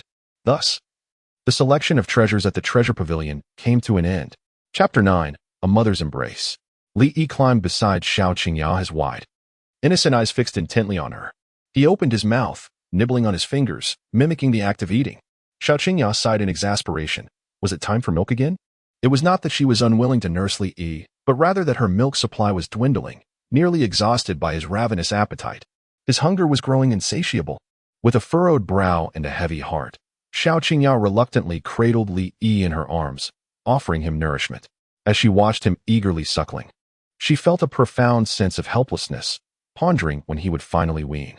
While other children transitioned away from nursing after just a few months, her little one, now a year old, still relied on her, his appetite expanding endlessly like a bottomless pit that could never be filled. In an effort to remedy the situation, she had enhanced her diet to increase her milk supply, yet it remained insufficient. She found herself at a loss, wondering when this cycle would come to an end. With a tender touch, she playfully poked Li Yi's chubby cheek, murmuring, "You little rascal, you are exhausting me." Li Yi found no trouble in his leisurely existence, rather, he reveled in it. Each day, he lay comfortably in his mother's soft embrace, sipping on milk, savoring the bliss of a life unburdened. The notion of striving for success? Let those who desire it pursue such ambitions. As for him, he was content to indulge in milk and relaxation. He finally comprehended why the Emperor of the Wild was so fond of beast milk. After all, drinking milk is indeed a form of enjoyment. The only source of discontent was the insufficient supply of milk, leaving him unsatisfied. A strong protest was in order. Xiao Qingya gently tapped Li Yi's forehead and lamented. "Little one, while you enjoy such ease, I bear the burden of your demands. Madam, perhaps we should find a wet nurse for the young master," Wan Ning suggested. Xiao Qingya considered this a viable option, realizing that given Li Yi's hearty appetite, her own supply of milk would certainly be inadequate. Making the hiring of a wet nurse a necessity, Li nodded in agreement, expressing his fondness for wet nurses, particularly those who are more ample, for they provide comfort and sustenance. "Has the young master grasped what we are discussing?"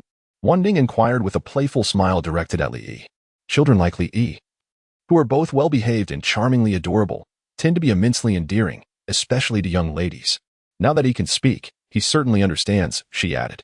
However, Xiao Qingya was perplexed. Despite Li Yi's ability to run, jump, converse, and comprehend the world around him, he still clung to the breast like an infant, relishing the comfort it provided. Li Yi also yearned for sustenance, as his rapidly growing body demanded a greater supply of nourishment. Moreover, it was undeniably delightful. "Madam, allow me to take care of the young master. Please, take a moment to rest." "Very well."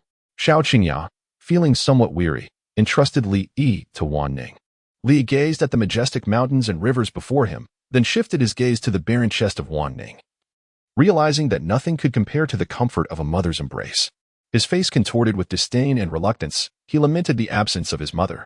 Wan Ning, puzzled, questioned the meaning behind the young master's disdainful expression directed at her chest. Could it be that he desired nourishment? She had none to offer him. Glancing down at her own chest, she suddenly grasped the young master's implication and felt a sense of offense. Li Yi gazed at Wan Ning with a naive expression, comfortably nestled in her embrace. Though lacking the softness of a mother's touch, her presence was fragrant and soothing. What malice could a mere child harbor? "All I desire is a cozy place to recline and indulge in idleness." "Sister Qingya, oh, are you about to sleep? It seems we have arrived at an inopportune moment." Several ladies, accompanied by their maids, entered Xiao Qingya's residence. "Greetings, dear sisters. What brings you here? Please, make yourselves comfortable. Wan Ning, do fetch some tea." Wan Ning gently set Li Yi down and hurried to prepare the tea. "We came to visit you, and the ladies chuckled.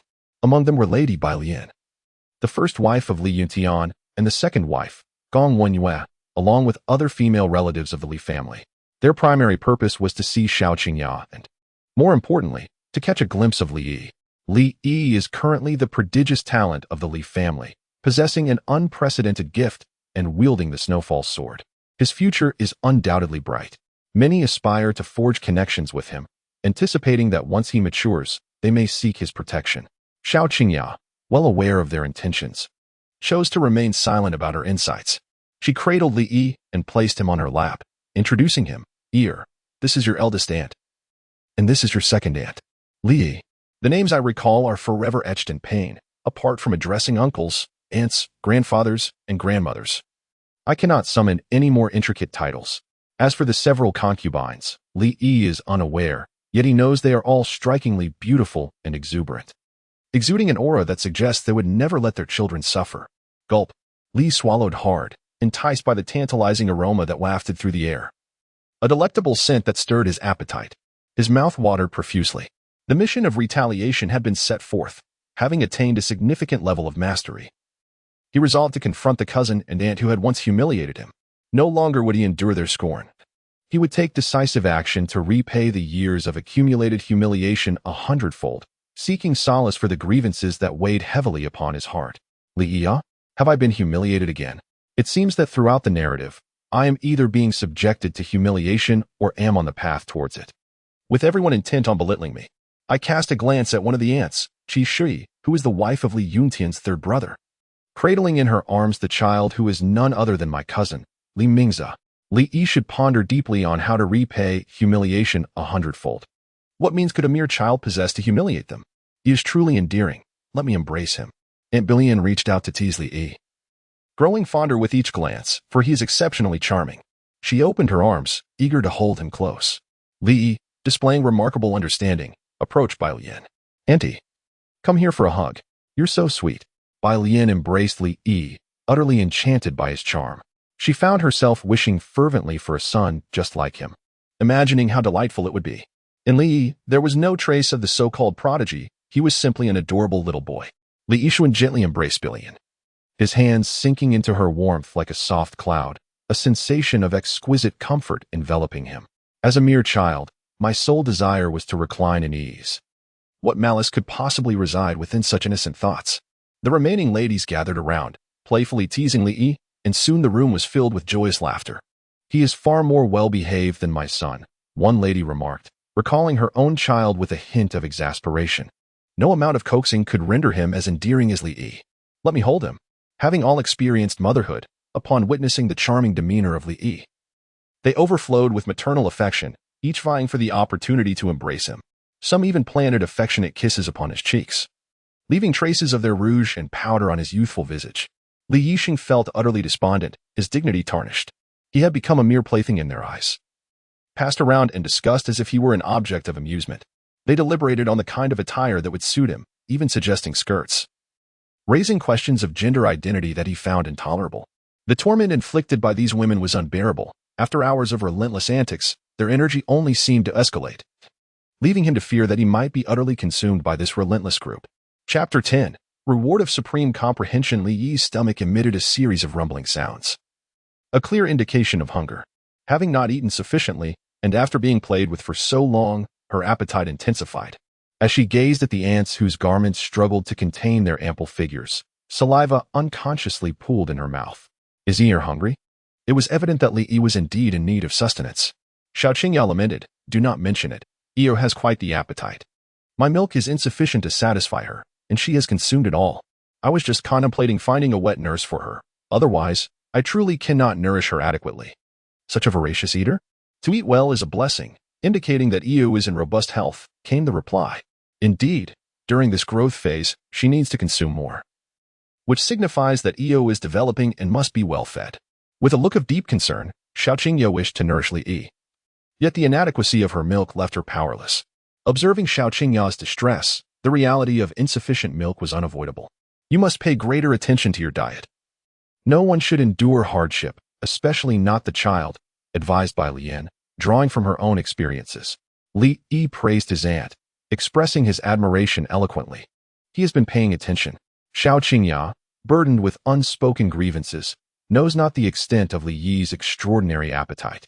Li Yi, with his mouth agape, chewed as if engaged in a meal, gazing at the several ants with the belief that they could decipher his unspoken cue. Yet, this was no mere suggestion. It was a blatant indication.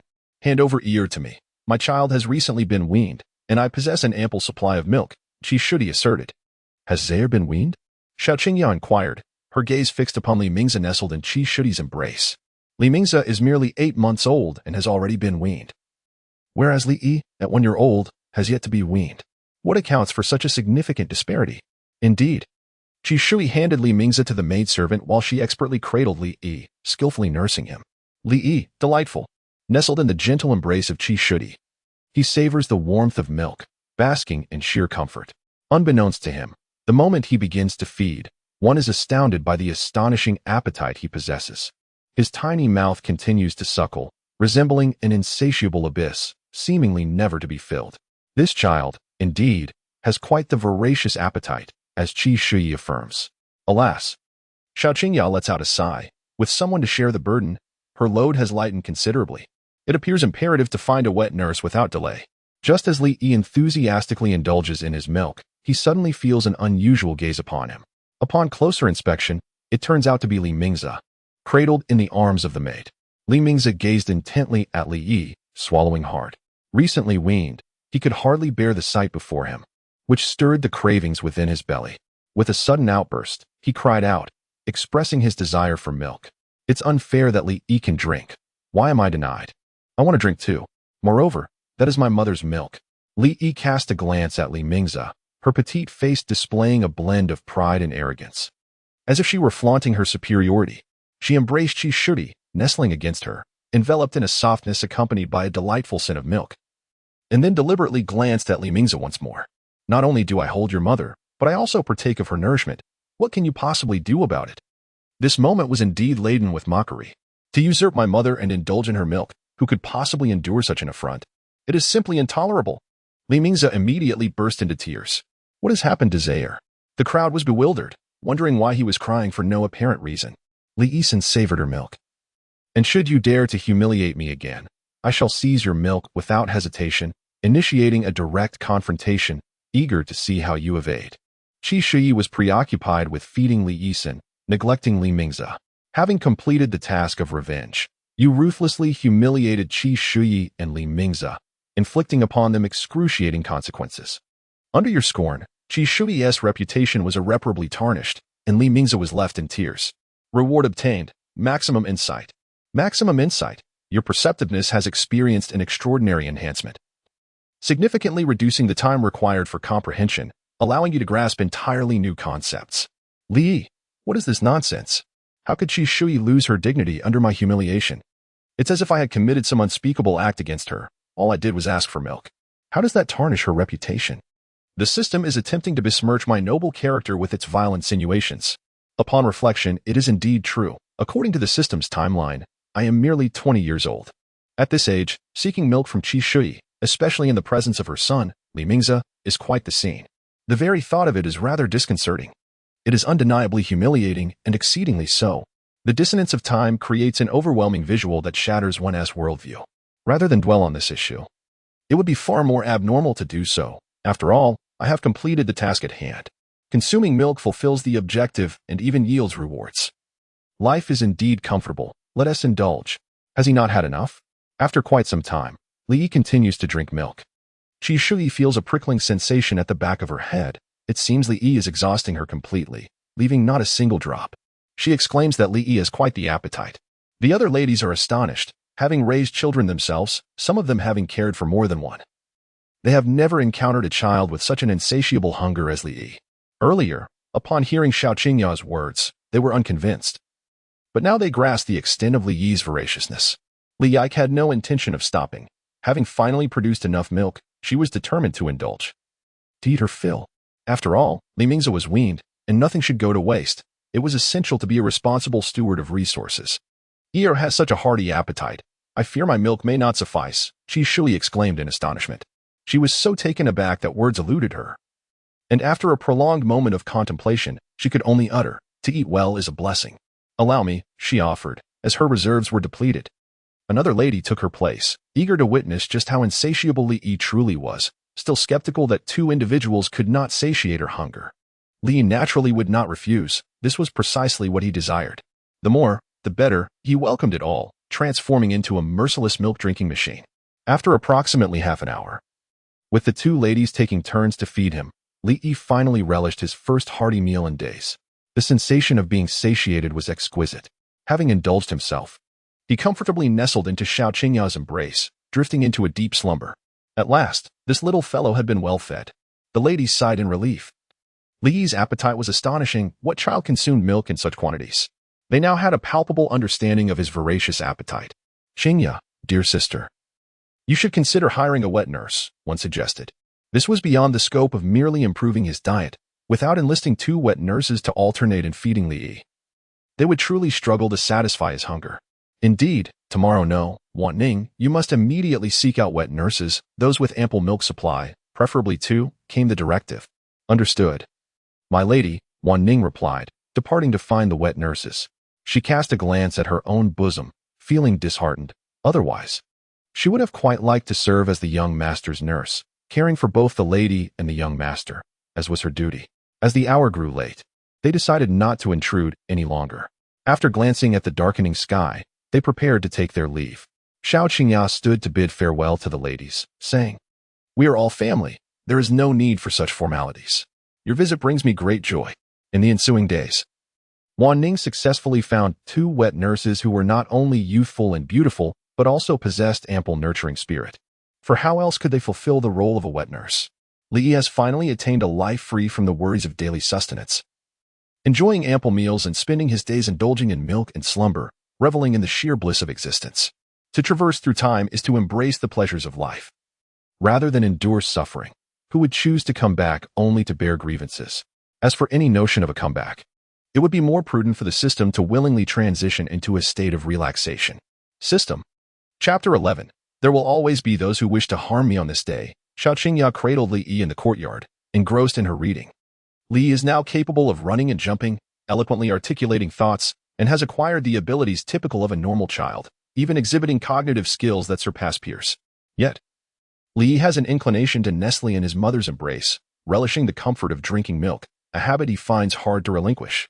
Although he is aware that, as a time traveler endowed with adult reasoning, it is somewhat embarrassing to still indulge in such childish pleasures, he cannot resist the allure of these simple joys. While he is still young and innocent, why not savor these moments? After all, childhood is fleeting, and the opportunity for such enjoyment may soon vanish. It is often said that children harbor no ill intentions. Li gazed at the books before him, which encompassed not only the arts of music, chess, calligraphy, and painting, but also insights into cultivation.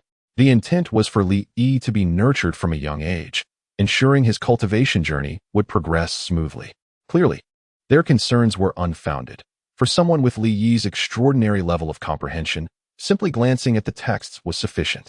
In a mere moment, Li Yi not only grasped the contents of the books, but also retained them flawlessly, reciting them from memory without the need for a second reading. Such a remarkable aptitude for understanding rendered time spent on comprehending techniques unnecessary. He could swiftly advance in his cultivation. Mother, turn the page. I have finished reading. Li Yi, seated on Xiao Qingya's lap, tugged at her sleeve to prompt her to turn the page. So soon? Do you understand it all? Xiao Qingya inquired with a smile, gently ruffling Li Yi's hair. She had barely turned to this page and had scarcely glanced at it, yet Li Yi was already requesting to proceed.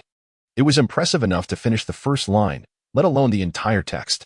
Li Yi is still a child, and it is only natural to doubt whether he truly comprehends the material. Could it be that he is merely jesting? However, he undoubtedly understands it.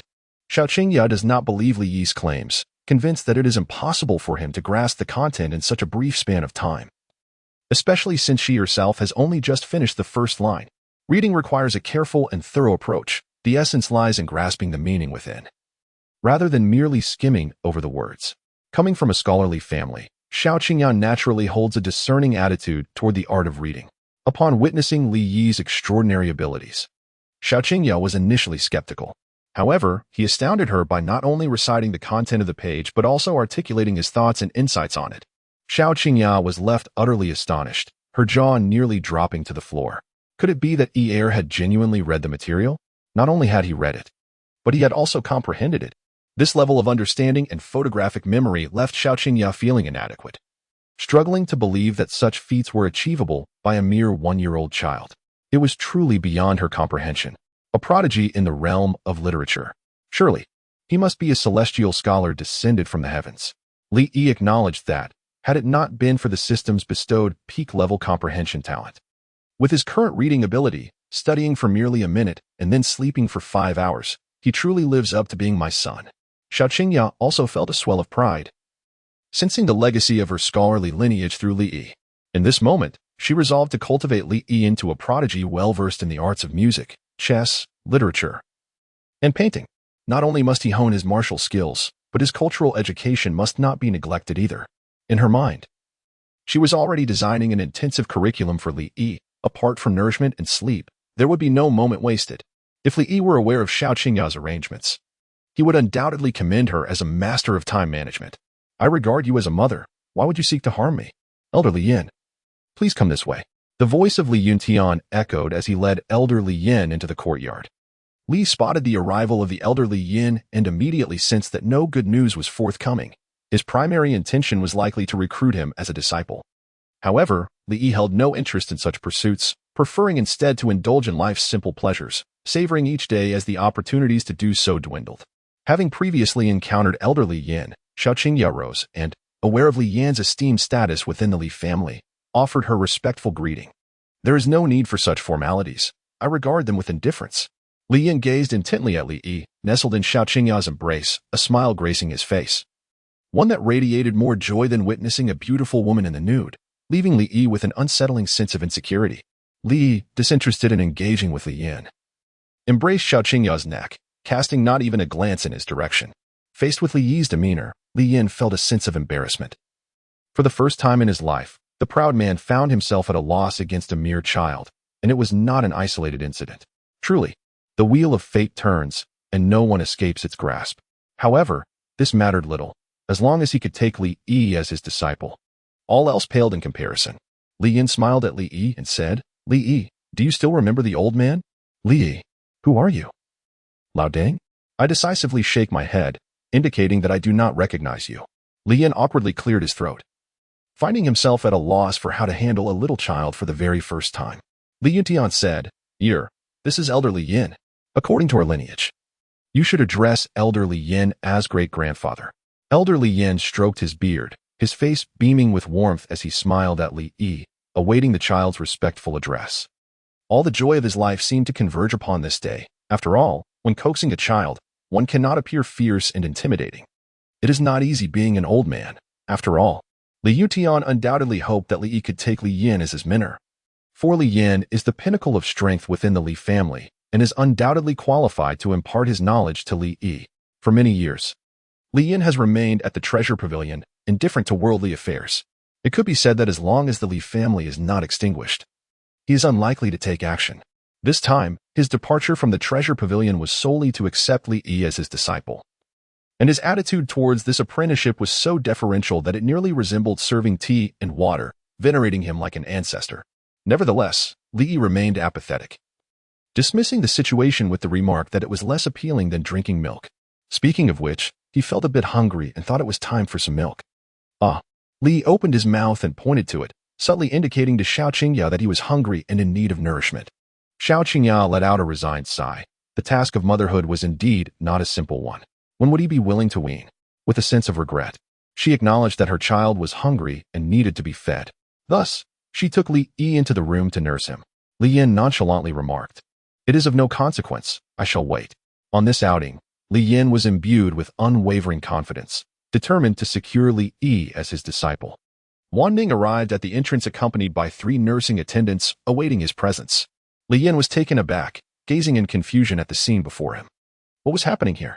After a while, a wet nurse entered, and shortly thereafter, she emerged, only to be replaced by another wet nurse. As this cycle continued, Li Yin's jaw nearly dropped to the floor as he stammered, What is going on?" Li Yin was utterly astonished, left speechless. Even after living for several centuries, it was the first time he had witnessed such a spectacle of nursing. 3 wet nurses stood in line at the doorway. Taking turns to feed Li Yi, was such extravagance truly necessary? He recalled how Li Yi had expressed his fondness for milk while at the treasure pavilion, but this was simply extraordinary. How could one consume so much milk? One glance was enough to leave him astounded. Indeed, he was a child raised on milk. Moistening his parched lips, he inhaled sharply. It was evident that genius diverges from the ordinary. While others might be described as gluttons, Li Yi could only be likened to a milk barrel. Observing Li Yan's flustered state, Li Yuntian awkwardly interjected, "Yi has developed a fondness for milk. Ever since the last birthday celebration, he has been this way. Previously, his constitution was frail, but it seems the celebration has activated his potential, allowing him to grow rapidly.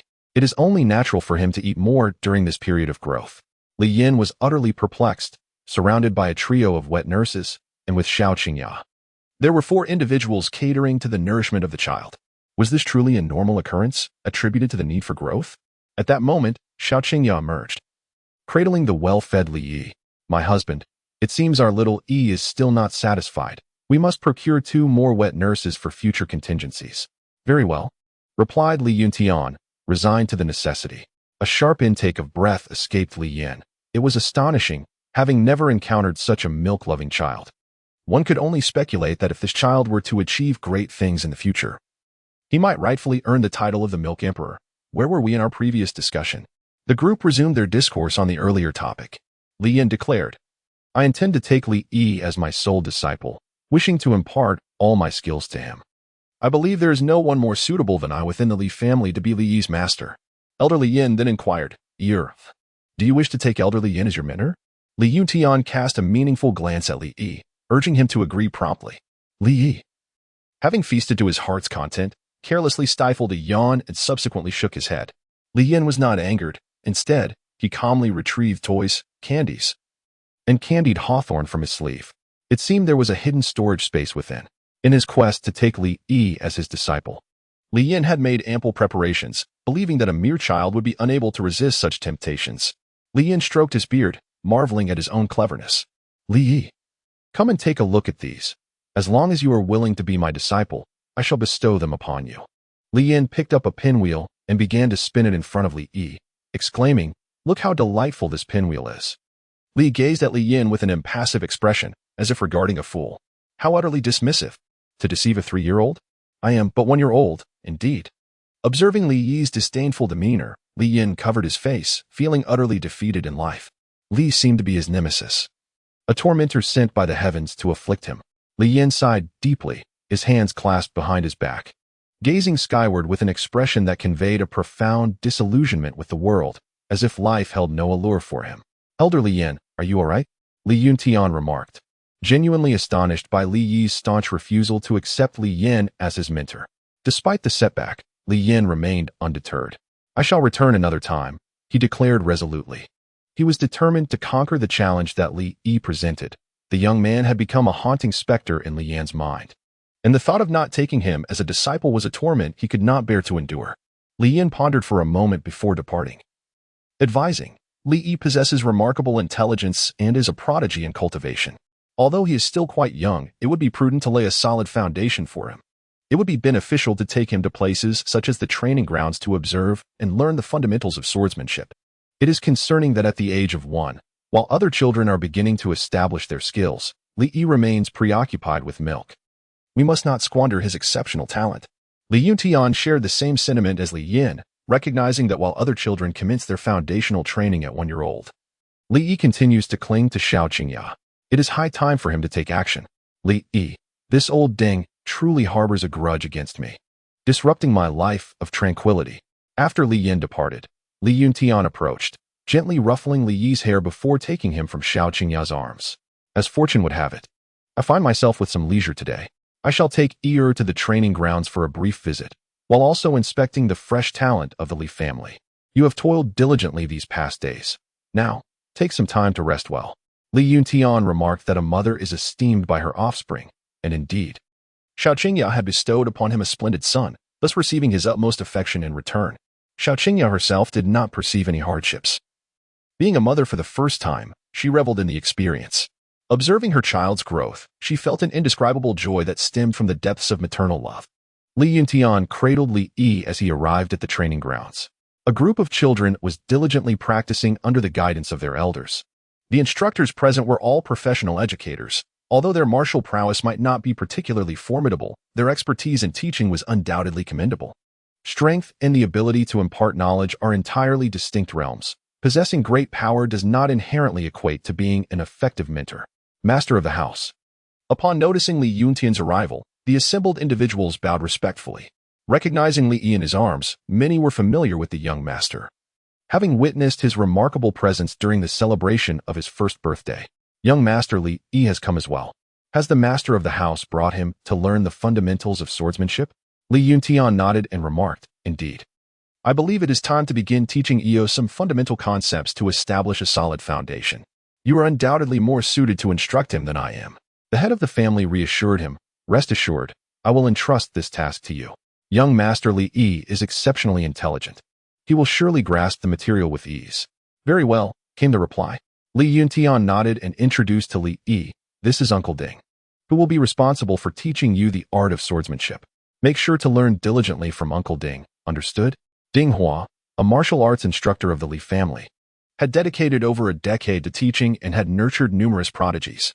Among the many martial arts instructors of the Li family, he was the most esteemed, and Li Yuntian felt entirely at ease entrusting Li to him. "Greetings, Uncle Ding." Li courteously called out, "Greetings, young Master Li Yi." Ding Hua responded with a hearty smile. "I shall leave this young one in your capable hands while I explore elsewhere." The head of the household reassured him, "Rest assured, I shall devote myself entirely to the instruction of young Master Li Yi." Ding Hua patted his chest and assured Li Yuntian, "Li Yi, such a prodigy, is the student that every teacher yearns for, hoping to impart knowledge to him and leave a significant mark on their careers. In the future, as Li Yi matures, they too can bask in his glory." Ding Hua squatted down, observing the seemingly harmless and adorably innocent Li Yi, who undoubtedly appeared to be a well-behaved child. "Come, Let Uncle take you to choose a weapon. All right. Ding Hua led Li Yi to a rack brimming with weapons. The training grounds, primarily occupied by the younger generation of the Li family, were mostly filled with children, hence the weapons were made of wood and lacked lethality. Ding Hua picked up a small wooden sword and offered it to Li Yi, asking, "How about this one?" Li Yi took hold of the wooden sword. And at that very moment, a plethora of swordsmanship knowledge flooded his mind, encompassing various techniques in the essence of the sword. He felt an innate familiarity with the blade, as if he had been in communion with swords for several lifetimes. This was the gift of innate talent and swordsmanship bestowed upon him by the sword Dao embryo. Simultaneously, an inherent sword aura naturally infused the wooden sword, transforming it from a mere toy into a vessel of genuine power. Ding Hua was taken aback, sensing the presence of sword aura emanating from Li Yi. Li Yi is still so young and has only wielded a sword a few times. He has yet to commence his cultivation. How could he possibly possess sword energy? It must be an illusion. Chapter 12. With barely any hair grown. He's already contemplating mingling in society? Young Master Li Yi, allow me to demonstrate the foundational sword technique of the Li family for you. Do pay attention.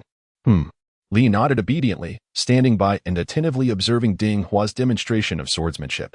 The so-called fundamental sword techniques serve as a foundation, being simple and accessible, primarily aimed at strengthening the body and suitable for children who have yet to commence their cultivation.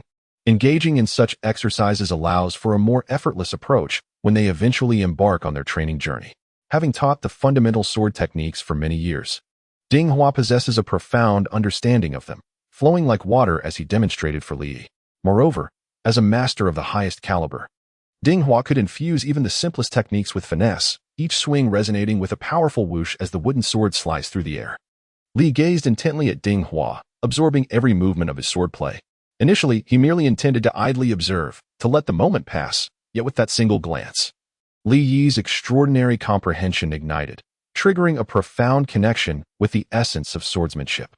There was no need for contemplation.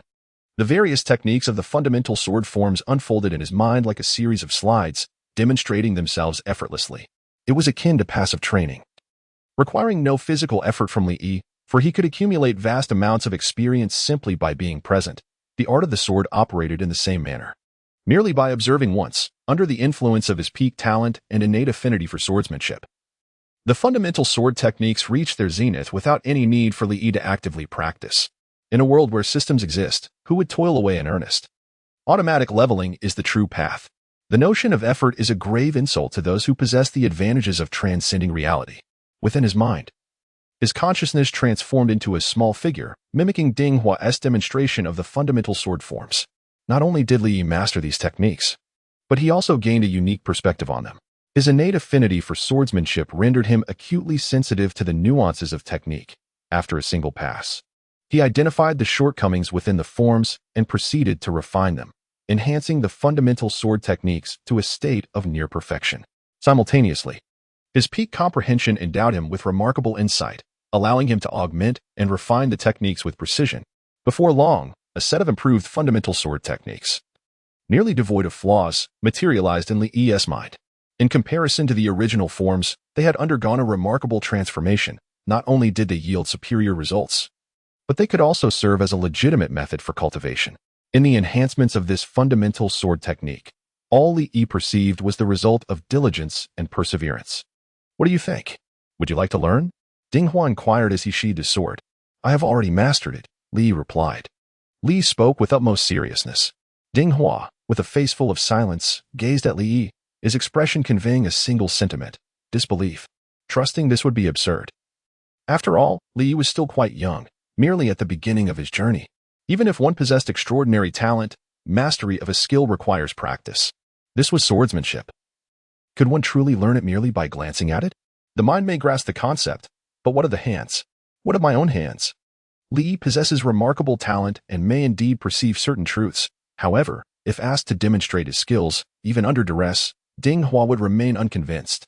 With great attentiveness, Ding Hua elucidated to Li Yi, the art of swordsmanship requires gradual cultivation and comprehension, advancing step by step, rather than being something one can simply grasp through mere contemplation. Therefore, it is essential to practice diligently and master its essence to truly claim mastery. He proceeded to share insights and considerations regarding the foundational training of swordplay. earnestly imparting his wisdom on the discipline. Li wore an expressionless face, given his current understanding of swordsmanship. He deemed Ding Hua's insights to be merely at an apprentice level, lacking depth. Were it not for Li Yi's inclination towards humility and his desire to return to the tender embrace of his mother, seeking solace and peaceful slumber, he would have swiftly demonstrated the true essence of swordplay to Ding Hua, perhaps adding with a playful tone, "Would you like to learn? I could teach you." After listening to Ding Hua, Li Yi mentally annotated the errors present in the discourse, though he made some modifications. The assistance it provided to his own swordsmanship training was minimal. "Do you understand?" Ding Hua inquired patiently. If it were another child, Ding Hua would undoubtedly assume the role of a stern teacher. However, with Li Yi, the situation was altogether different. Louis nodded obediently. "All right. You can practice here for now and ponder on your own. I will check on the others and return to see how well you have progressed." Ding Hua observed Li Yi's compliant demeanor with great satisfaction, appreciating his talent and good behavior. Such a child was rare to find, almost as if he were a son of his own. Leaving Li Yi to cultivate alone, Ding Hua went to supervise the other children's training. Once Ding Hua departed, Li stifled a yawn and tossed the wooden sword aside. Cultivating? It was utterly impossible. There was no way he could do it in this lifetime. Besides, did Li Yi truly need to practice? Wasn't it merely a matter of glancing at it? Sitting comfortably in a chair with his legs crossed, he felt utterly relaxed. It would be even better with a plate of peanuts and a glass of white wine. "Hey, look at that kid. He seems new here." At that moment, several young children gathered together. "He's also a student of Mr. Ding. I haven't seen him before. Which uncle's child is he?" Ding Hua was a prestigious teacher at the Li family school, and those fortunate enough to study under him were either exceptionally talented or well-connected. Li Yi must be remarkable in some way. Whoever he is, he dares to act so arrogantly, completely disregarding our leader. Exactly. He should realize whose territory he is in. The self-appointed leader among the children, resembling a miniature adult, raised his hand to silence them. "Since he is a student of Teacher Ding, he will be our junior from now on. Come on, let us go ask him where he comes from." In the mind of this young leader, a new junior had just been added, as one of Teacher Ding's favored disciples. He naturally assumed the role of leader among this group, esteemed and respected among them all. As the newcomer, Li naturally felt compelled to extend his greetings and establish his authority by recruiting a few younger followers. A group of 3 or 5 children approached him, encircling him in an eager manner. "Li Yi, are they attempting to bully me? Are they serious?" A glance revealed that they were all children aged 3 or 4, taller than Li Yi, each brandishing a small wooden sword at their waist. In my own world, children of that age would still be playing in the mud. But this is a realm of fantasy. "I am called Li Zimo, the leader here." "What is your name?" Li Zimo crossed his arms, exuding an air of seriousness. Resembling a miniature adult, a perfect embodiment of his role as the leader. "Li Yi," he declared, announcing his name with a sense of authority. Although Li Yi was a well-known figure among the elders of the Li family, his reputation was rather subdued among this group of children who had yet to mature. They could barely recall what they had eaten each day, let alone any other details. One child pondered for a moment, recalling that Li Yi's name sounded somewhat familiar. "You are Mr. Ding's student, and so am I. This means you are my junior. According to our customs here, you must acknowledge me as your leader. From now on, I will look after you. If you have any questions, feel free to ask, and I shall guide you." Li Zimo patted his chest, and it was evident that being referred to as Big Boss by this group of children had instilled a sense of confidence within him. Li couldn't help but twitch the corner of his mouth. Goodness, so he wishes to recognize me as his little brother. This young lad is quite amusing. He hasn't even fully matured yet he aspires to emulate the delinquents of society.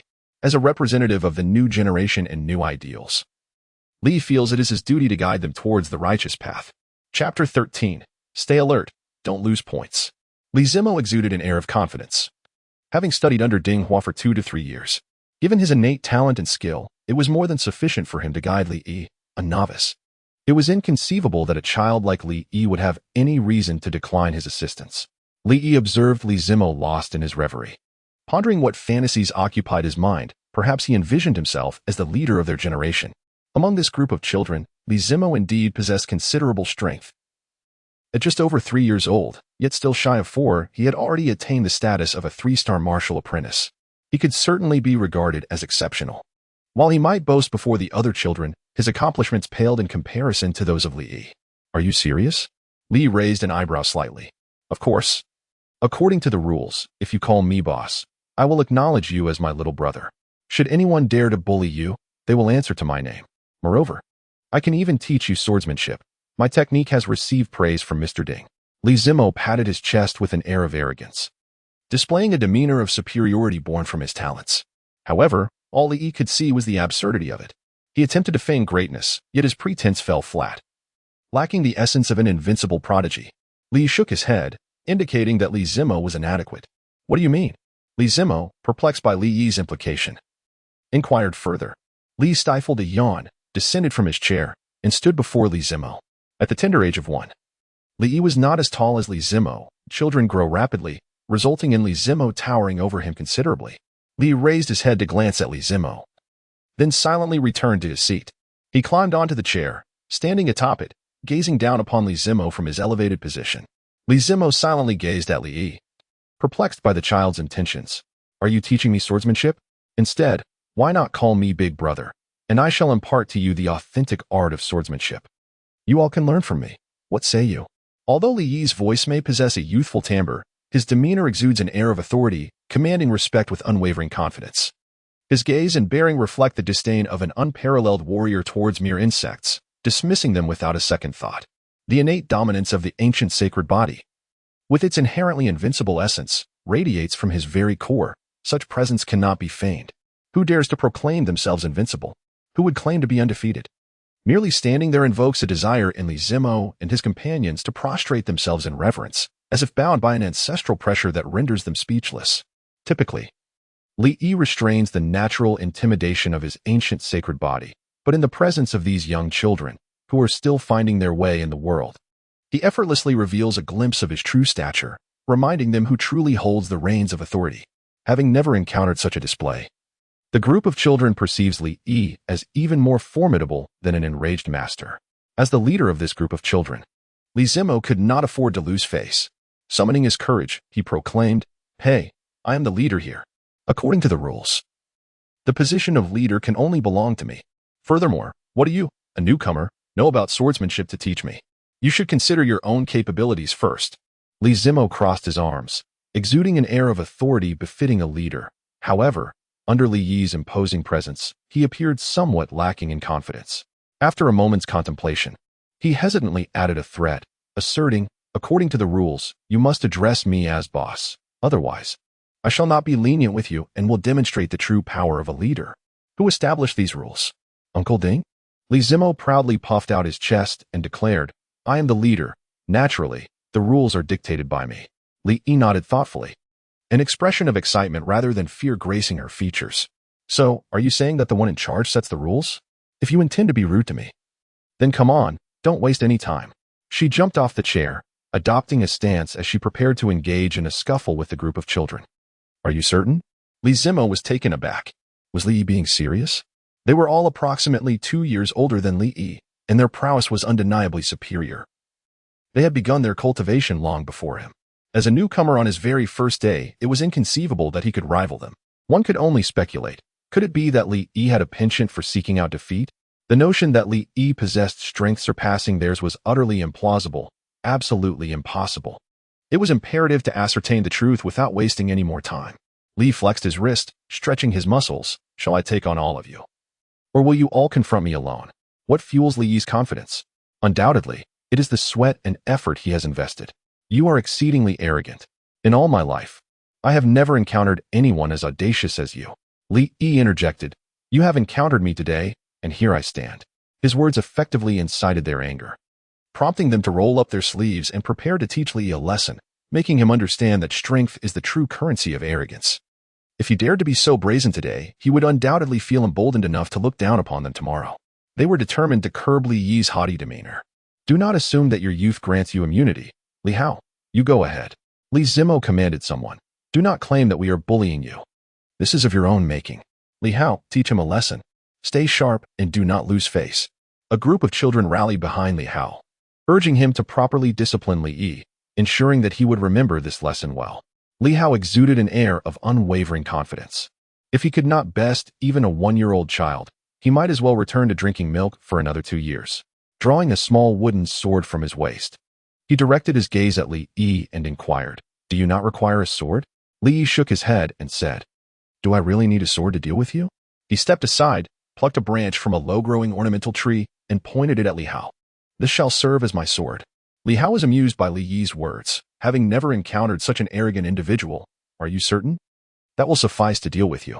Li Yi, with one hand resting behind his back and the other grasping a branch, resembled a master of the sword arts instructing a disciple. Do you consider Li Yi pretentious? Then I can only say that your judgment of character is remarkably astute. What is the essence of life? Surely, it is the art of pretense, an unending pursuit of grandeur. A life devoid of such flamboyance lacks meaning. How could one revel without it? A life devoid of exhilaration is incomplete. To embrace the thrill of existence is to truly understand the profundity of life. Li Hao's fury reached its zenith. Who dared to look down upon him? He was determined that Li Yi would pay the price for his arrogance. Let it begin, Li Simo shouted. As his words fell, Li Hao swiftly advanced, rushing towards Li Yi, unable to contain his eagerness to discipline the impetuous youth. Take this. He swung his wooden sword, charging at Li Yi with great force, leaving no room for leniency. His intention was to teach Li Yi a lesson. If he did not inflict some pain, how could it be considered a lesson? The wooden sword, blunt and dull, posed no threat to life. So Li Hao felt little hesitation. He was determined to subdue Li Yi with a single strike. Li Hao employed a rudimentary sword technique, demonstrating merely a basic proficiency that barely qualified as an introduction. However, in the eyes of Li Yi, it appeared as nothing more than a haphazard flailing. He recommended that Li Hao consider wielding an axe instead. When it comes to swordsmanship, Li Yi undoubtedly regarded himself as a master far surpassing Li Hao. Akin to an ancestral figure, Li Yi took a small step back, just enough to evade Li Hao's sword. Li Hao was taken aback, having unexpectedly missed his target. Without further contemplation, he continued to execute his sword techniques. Each move, though rooted in fundamental swordplay, was executed with a rigidity that lacked finesse, revealing numerous vulnerabilities that Li Yi exploited effortlessly. Chapter 14. Come back to challenge me after 500 more years of practice. How infuriating. Are you a rodent? Only capable of evasion? Each time, he was so close, merely a hair's breadth away from landing a hit. Yet Li Yi always managed to elude him just in time. To be so thoroughly outmaneuvered by Li Yi was a profound humiliation that he could scarcely endure. Li Yi shook his head. To Li Hao. There was no challenge at all. Initially, he had some interest in sparring with Li Hao, but now, he felt none whatsoever. Li Hao, in a frenzy, swung his sword at Li Yi with reckless abandon, devoid of technique, driven solely by emotion. He could not fathom how he could possibly miss Li Yi. Yet, astonishingly, he did miss, unable to even graze Li Yi. The distance between them was meticulously maintained by Li Yi, a mere thread that, though seemingly trivial, remained an insurmountable barrier for Li Hao. Combat is not merely a contest of strength. It necessitates a composed mindset, allowing for judicious thought and discernment. Of course, I shall disregard the notion of absolute power overwhelming all.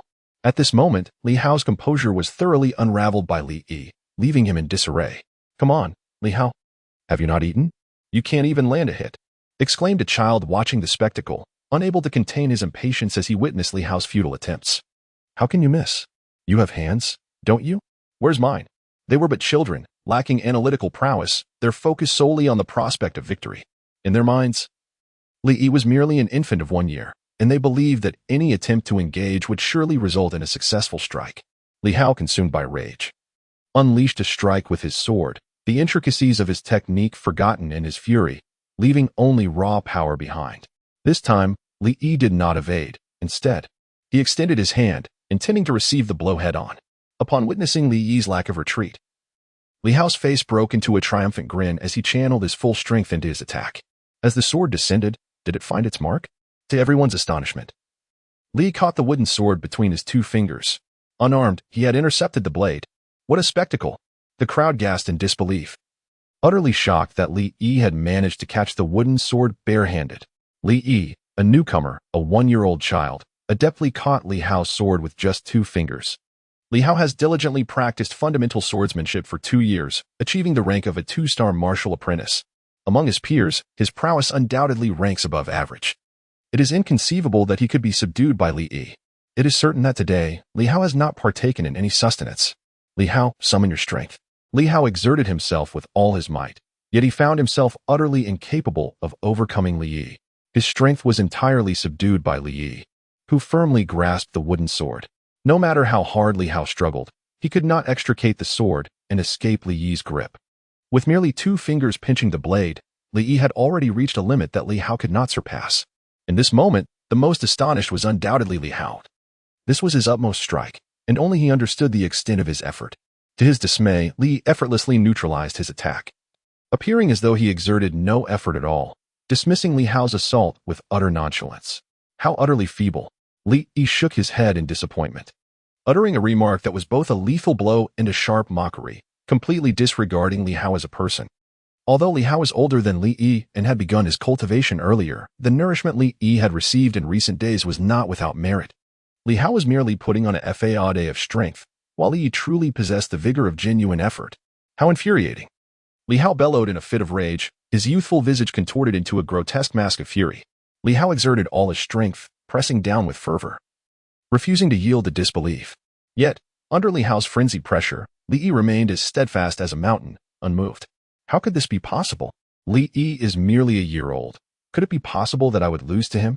Li Hao clenched his teeth, the veins on his forehead bulging as sweat cascaded down his cheeks, drenching him completely. Yet, he refused to concede, attempting to muster a final struggle. However, Li Yi had no intention of granting Li Hao any opportunities. With his focus solely on the wooden sword, Li Hao left himself vulnerable, revealing numerous flaws in his defense. Li Yi seized the opportunity, brandishing a branch that struck Li Hao squarely in the chest. In an instant, the branch tore through Li Hao's clothing, its slender twigs resembling razor-sharp blades that mercilessly shredded the delicate skin on his chest.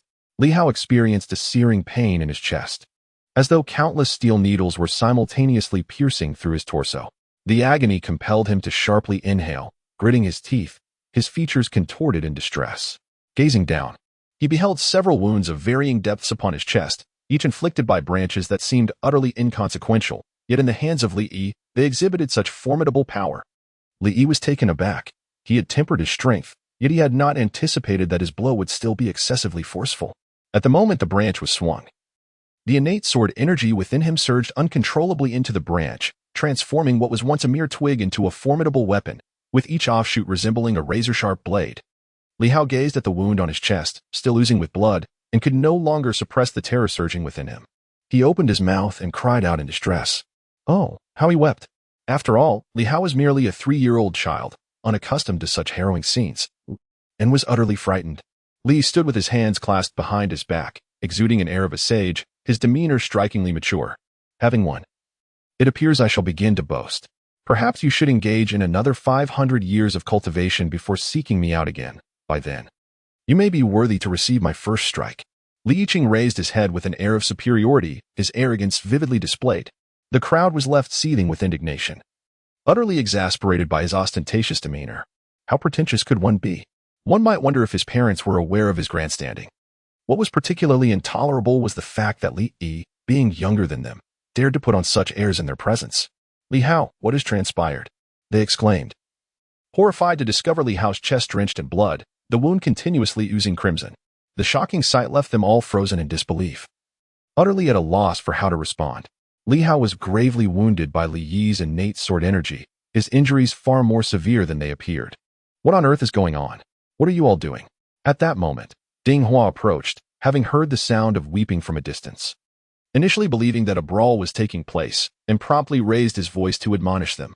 You bunch of rascals, forming cliques and engaging in fights behind closed doors, often sneaking off to brawl. Though you are still young, your arrogance has grown considerably with the little skills you have acquired. It was surmised that upon seeing Li Yi, the newcomer, they sought to recruit him into their ranks, which subsequently led to a conflict. If anything were to happen to Li Yi, it would indeed spell great trouble. How could I have overlooked this matter? I should have forewarned this group of youngsters. Approaching, Li Zimo was about to speak, but was interrupted by Ding Hua's admonition. Li Zimo, how many times must I remind you?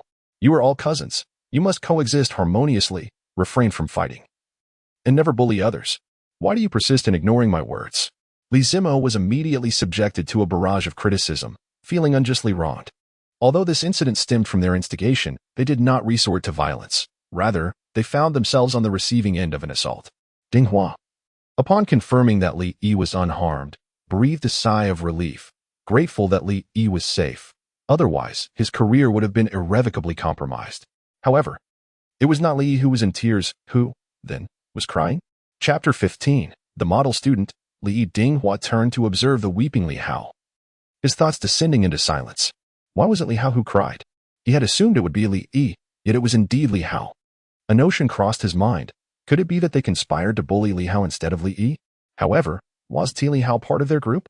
How could there be internal strife? Dinghua could not fathom that Li Hao had been harmed by Li Yi.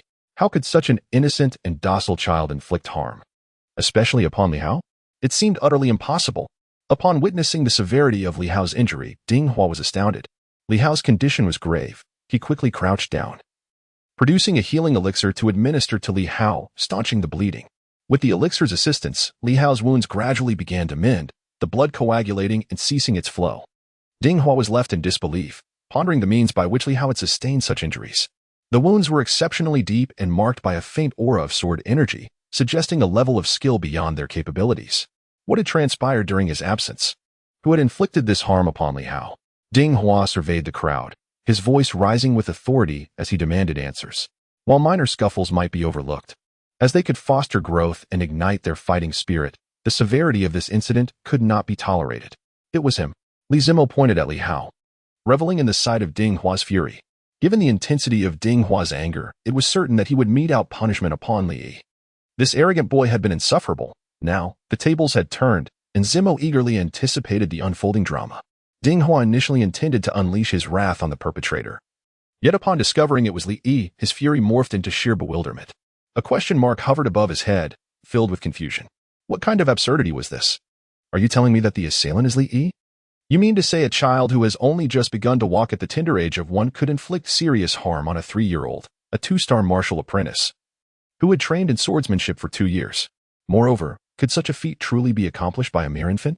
Dinghua found it preposterous. He could hardly believe that Li Zimo would concoct such a ludicrous lie to deceive him. Was his face inscribed with the words "easily fooled"? Li Zimo, I suspect you are the culprit here. Dinghua cast a skeptical glance at Li Zimo, choosing to believe that he was the one responsible rather than Li Yi. It seemed like a deliberate attempt to frame Li Yi, taking advantage of the fact that he was new to their ranks. However, the choice was utterly devoid of common sense. Anyone with a modicum of intelligence would never suggest that Li Yi was the one behind this. Fully engrossed in the unfolding spectacle, Li Zimo answered without a moment's hesitation. Indeed, it was him. Suddenly realizing the implications, he hurriedly corrected himself, exclaiming, Mr. Ding. It was not me, it was Li Yi. I assure you, it truly was Li Yi. Li Zimo could not comprehend why Dinghua doubted his earnest words. It was evident that Li Yi was the perpetrator. Dinghua shook his head in disappointment, exclaiming, Li Zimo, you have truly let me down. Not only are you foolish for failing to choose the right scapegoat, but you also resort to deceit, and when confronted, you refuse to speak the truth, attempting to tarnish Li Yi's reputation. His disappointment in Li Zimo was profound. Li Zimo was on the verge of tears, overwhelmed with unspoken anguish. Teacher, it truly was Li Yi. You can ask him if you don't believe me. Dinghua glanced at the seemingly innocent and harmless Li Yi, the epitome of a model student. Casting another look at Li Zimo, he became even more convinced that it was indeed Li Zimo who was responsible. Li Yi experienced the delightful sensation of being trusted by a teacher, which felt truly wonderful. Indeed, it was I who did it, confessed Ding Laoshi. However, despite Li Yi's own admission, Dinghua remained skeptical, questioning Li Yi with doubt. Is it truly you? Speak honestly to your teacher. Was it really you? Do not be afraid. I will stand by you. If you are being threatened, just blink once. Li Yi, teacher, it is truly me. Li Yi spoke earnestly, feeling an unusual fatigue from expressing the truth for the first time. How is this possible? How did you accomplish it? Dinghua asked, perplexed, his mind a whirlwind of confusion, unable to fathom that this could be the masterpiece of Li Yi. How did Li Yi, a child, accomplish this? I utilized this. Li raised the branch in his hand for Dinghua to examine. Upon inspecting the branch and recalling Li Hao's earlier wound, Dinghua discerned that there was indeed a resemblance. However, how had Li managed this? Striking Li Hao, who wielded a sword, with a mere branch was perplexing. For Li Hao was a student he had personally trained, and he was acutely aware of his capabilities. In my practice with a branch as a substitute for a sword, I had not anticipated his weakness. I lost control and inadvertently inflicted severe injury upon him. Li Yi's tone resembled that of someone discussing a trivial matter. Yet his words detonated in Dinghua's mind like a bombshell. What does it mean to say that Li Hao is too weak, That he failed to maintain control? That he was careless? Is this even a coherent statement? Beside them, Li Hao felt an overwhelming sense of frustration. Must one not only confront the act but also the intentions behind it? Although Ding Hua had come to believe that Li Yi was indeed responsible, he still found it hard to comprehend unless he witnessed it with his own eyes. Li Zimo, you should compete with Li Yi. Li Zimo observed the spectacle from the sidelines, anticipating that Li Yi would soon find himself on the receiving end of Ding Hua's wrath. To his surprise, Ding Hua not only refrained from punishing Li Yi but instead proposed a contest between them. Had it been Li Zimo who erred, he would have undoubtedly faced severe consequences. Li Yi, what identity do I possess, and what identity do you possess? Am I someone you can compare to? My father is the esteemed head of the Li family. Li Yutian. Now, please enjoy an outstanding essay titled My Esteemed Patriarch. Li Zimo reluctantly engaged in a competition with Li Yi. Li intended to use a branch, but at Ding Hua's request, both opted for wooden swords for their duel. The fancy props were confiscated, making the confrontation feel quite uncomfortable. Kid, I won't let you off easily. Li Zimo gripped the wooden sword tightly. Li Hao was his brother, and since Li Yi had injured him, Zimo felt compelled to avenge him. He was far stronger than Li Hao, brimming with confidence in his abilities. Convinced that he would not meet the same fate as his brother, Li remained silent in response to Li Zimo's words. Li Zimo let out a huff, choosing silence to feign mastery. Just wait, don't come crying for mercy later. As the two distanced themselves, the sparring commenced. Li Zimo brandished a small wooden sword as he charged towards Li Yi. Gripping the sword tightly with both hands, he delivered a swift and forceful strike. In comparison to Li Hao, Li Zimo was swifter, more powerful, and his swordsmanship embodied a deeper essence. Li grasped the sword with one hand, positioning the wooden blade horizontally before him, effectively parrying Li Zimo's downward strike. Li Zimo was taken aback, utterly astonished to find that Li Yi had effortlessly blocked his attack with a single hand, treating the confrontation with a remarkable nonchalance. Li Yi showed no regard for his opponent, unleashing a full-force counterattack. Yet, no matter how fiercely Li Zimo struck, his efforts were consistently thwarted by Li Yi, who seemed to barely exert himself in the process. Li Yi's strength surpassed Li Zimo's imagination. He possessed such remarkable power. It is indeed overwhelming and unmanageable. Li Zimo, undeterred by adversity, gritted his teeth and summoned every ounce of strength he could muster. In matters of tenacity, how could Li Zimo possibly rival the prowess of Li Yi? Like Li Hao, he found himself ensnared in frustration amidst Li Yi's arrogance, disregarding all else to launch an assault. The immaturity of youth still weighed heavily upon him. Although Li Yi was also a child, he was far from the innocence of a mere toddler. Li Yi seized the opportune moment, deftly sidestepping to evade the assault from Li Zimo. With a swift stroke, Li Zimo swung his sword through the air, his body leaning forward.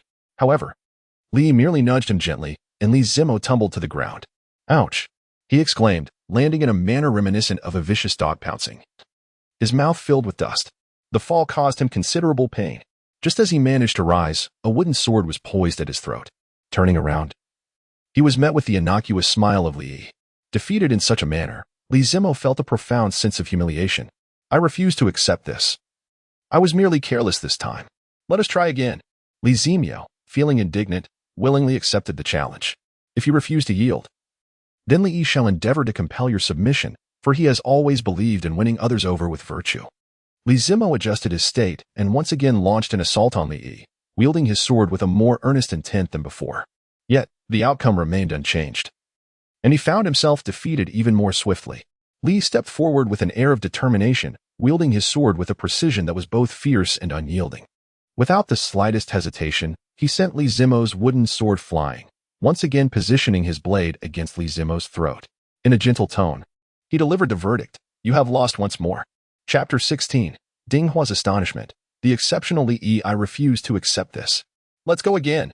Li Zimo protested vehemently, unwilling to concede defeat to this young boy, resolutely declaring his desire for another round, undeterred by the impending consequences. Li remained silent, quietly creating distance, adopting a defensive stance while awaiting Li Zimo's assault. At that moment, Li Zimo was already frantic, akin to a gambler who had lost millions, clinging to the hope that the next round would surely turn the tide. Recklessly, he charged forward, determined to overpower Li Yi. However, no matter how many times this scenario unfolded, the outcome remained unchanged. Within 3 moves, Li Yi's wooden sword struck Li Zimo, and this time, he did not merely stop at a warning. Instead, he aimed to leave a lasting impression. Do you think I am someone you can offend? The wooden sword made contact with Li Zimo's chest, delivering a forceful thrust with its blunt tip, ensuring it wouldn't pierce through. Crack! A crisp sound echoed. The unmistakable noise of a bone fracturing. Under Li Yi's strike, one of Li Zimo's ribs snapped. Ah! Li Zimo let out a piercing scream, collapsing to the ground while clutching his ribs. The pain. It was excruciating. Li Zimo burst into tears, her sobs cascading down as her small hands incessantly wiped away the tears. Li let out a sigh and shook his head. This was a request made by Li Zimo himself.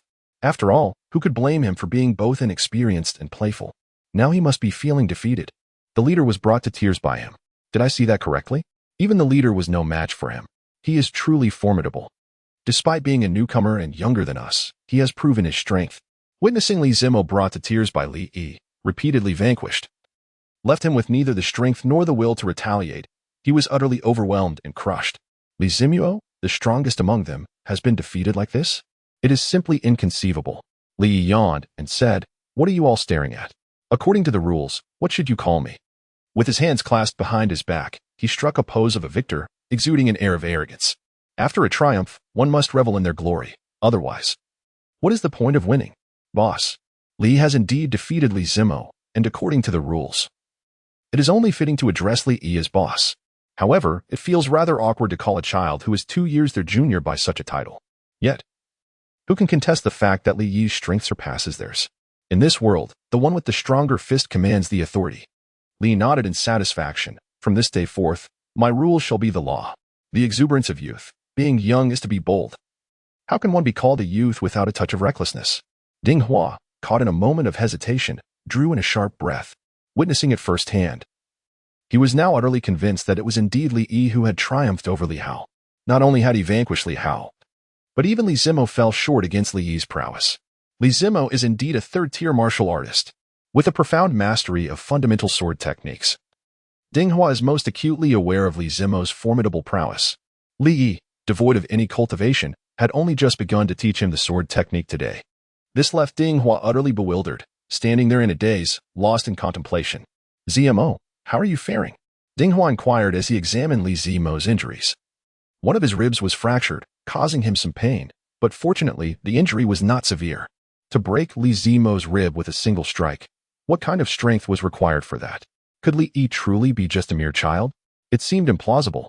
Even if Li Yi were an extraordinary genius, such prodigious talent was beyond Ding Hua's comprehension. Li Yi, please differentiate between a genius and a prodigious genius. The extent of my extraordinary talent is beyond the comprehension of you mere common players. Ding Hua fed Li Zimo a medicinal pill and proceeded to tend to his injuries. After a brief treatment, the severity of Li Zimo's wounds was alleviated, and arrangements were made to take him to a doctor for professional care. Now, it is time to address the matter concerning Li Yi.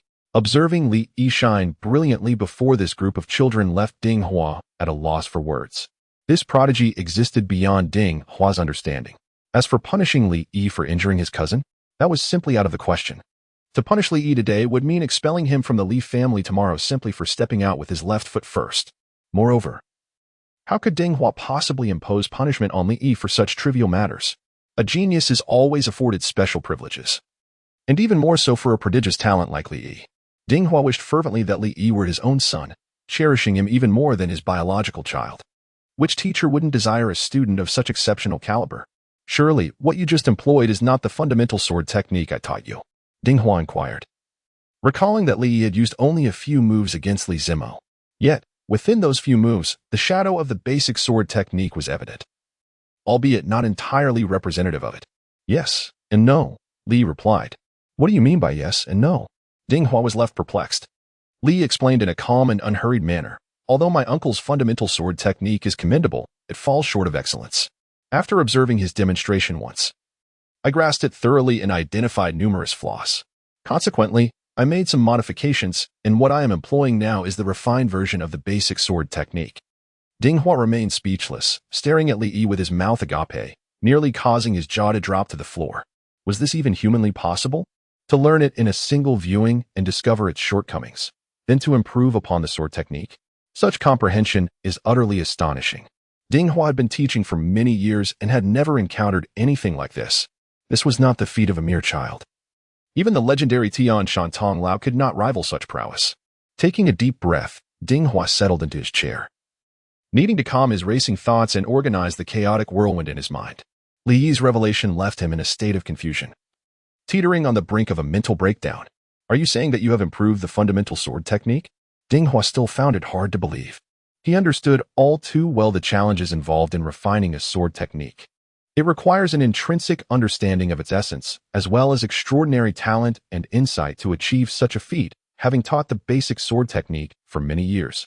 Ding Hua prided himself on his familiarity with it, yet he too was unable to devise a superior improvement upon it. Li surprisingly accomplished this after merely a single viewing.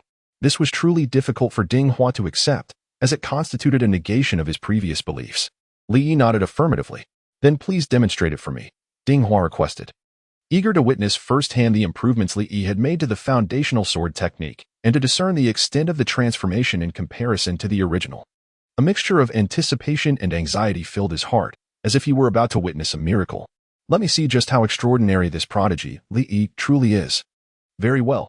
Li Yi grasped the small wooden sword and, before Ding Hua, demonstrated the refined foundational sword technique. The movements flowed seamlessly, showcasing an impressive level of proficiency. As the innovator, Li Yi was undoubtedly well-versed in this set of techniques. Under Li Yi's display, the enhanced foundational swordsmanship exuded an aura of formidable power.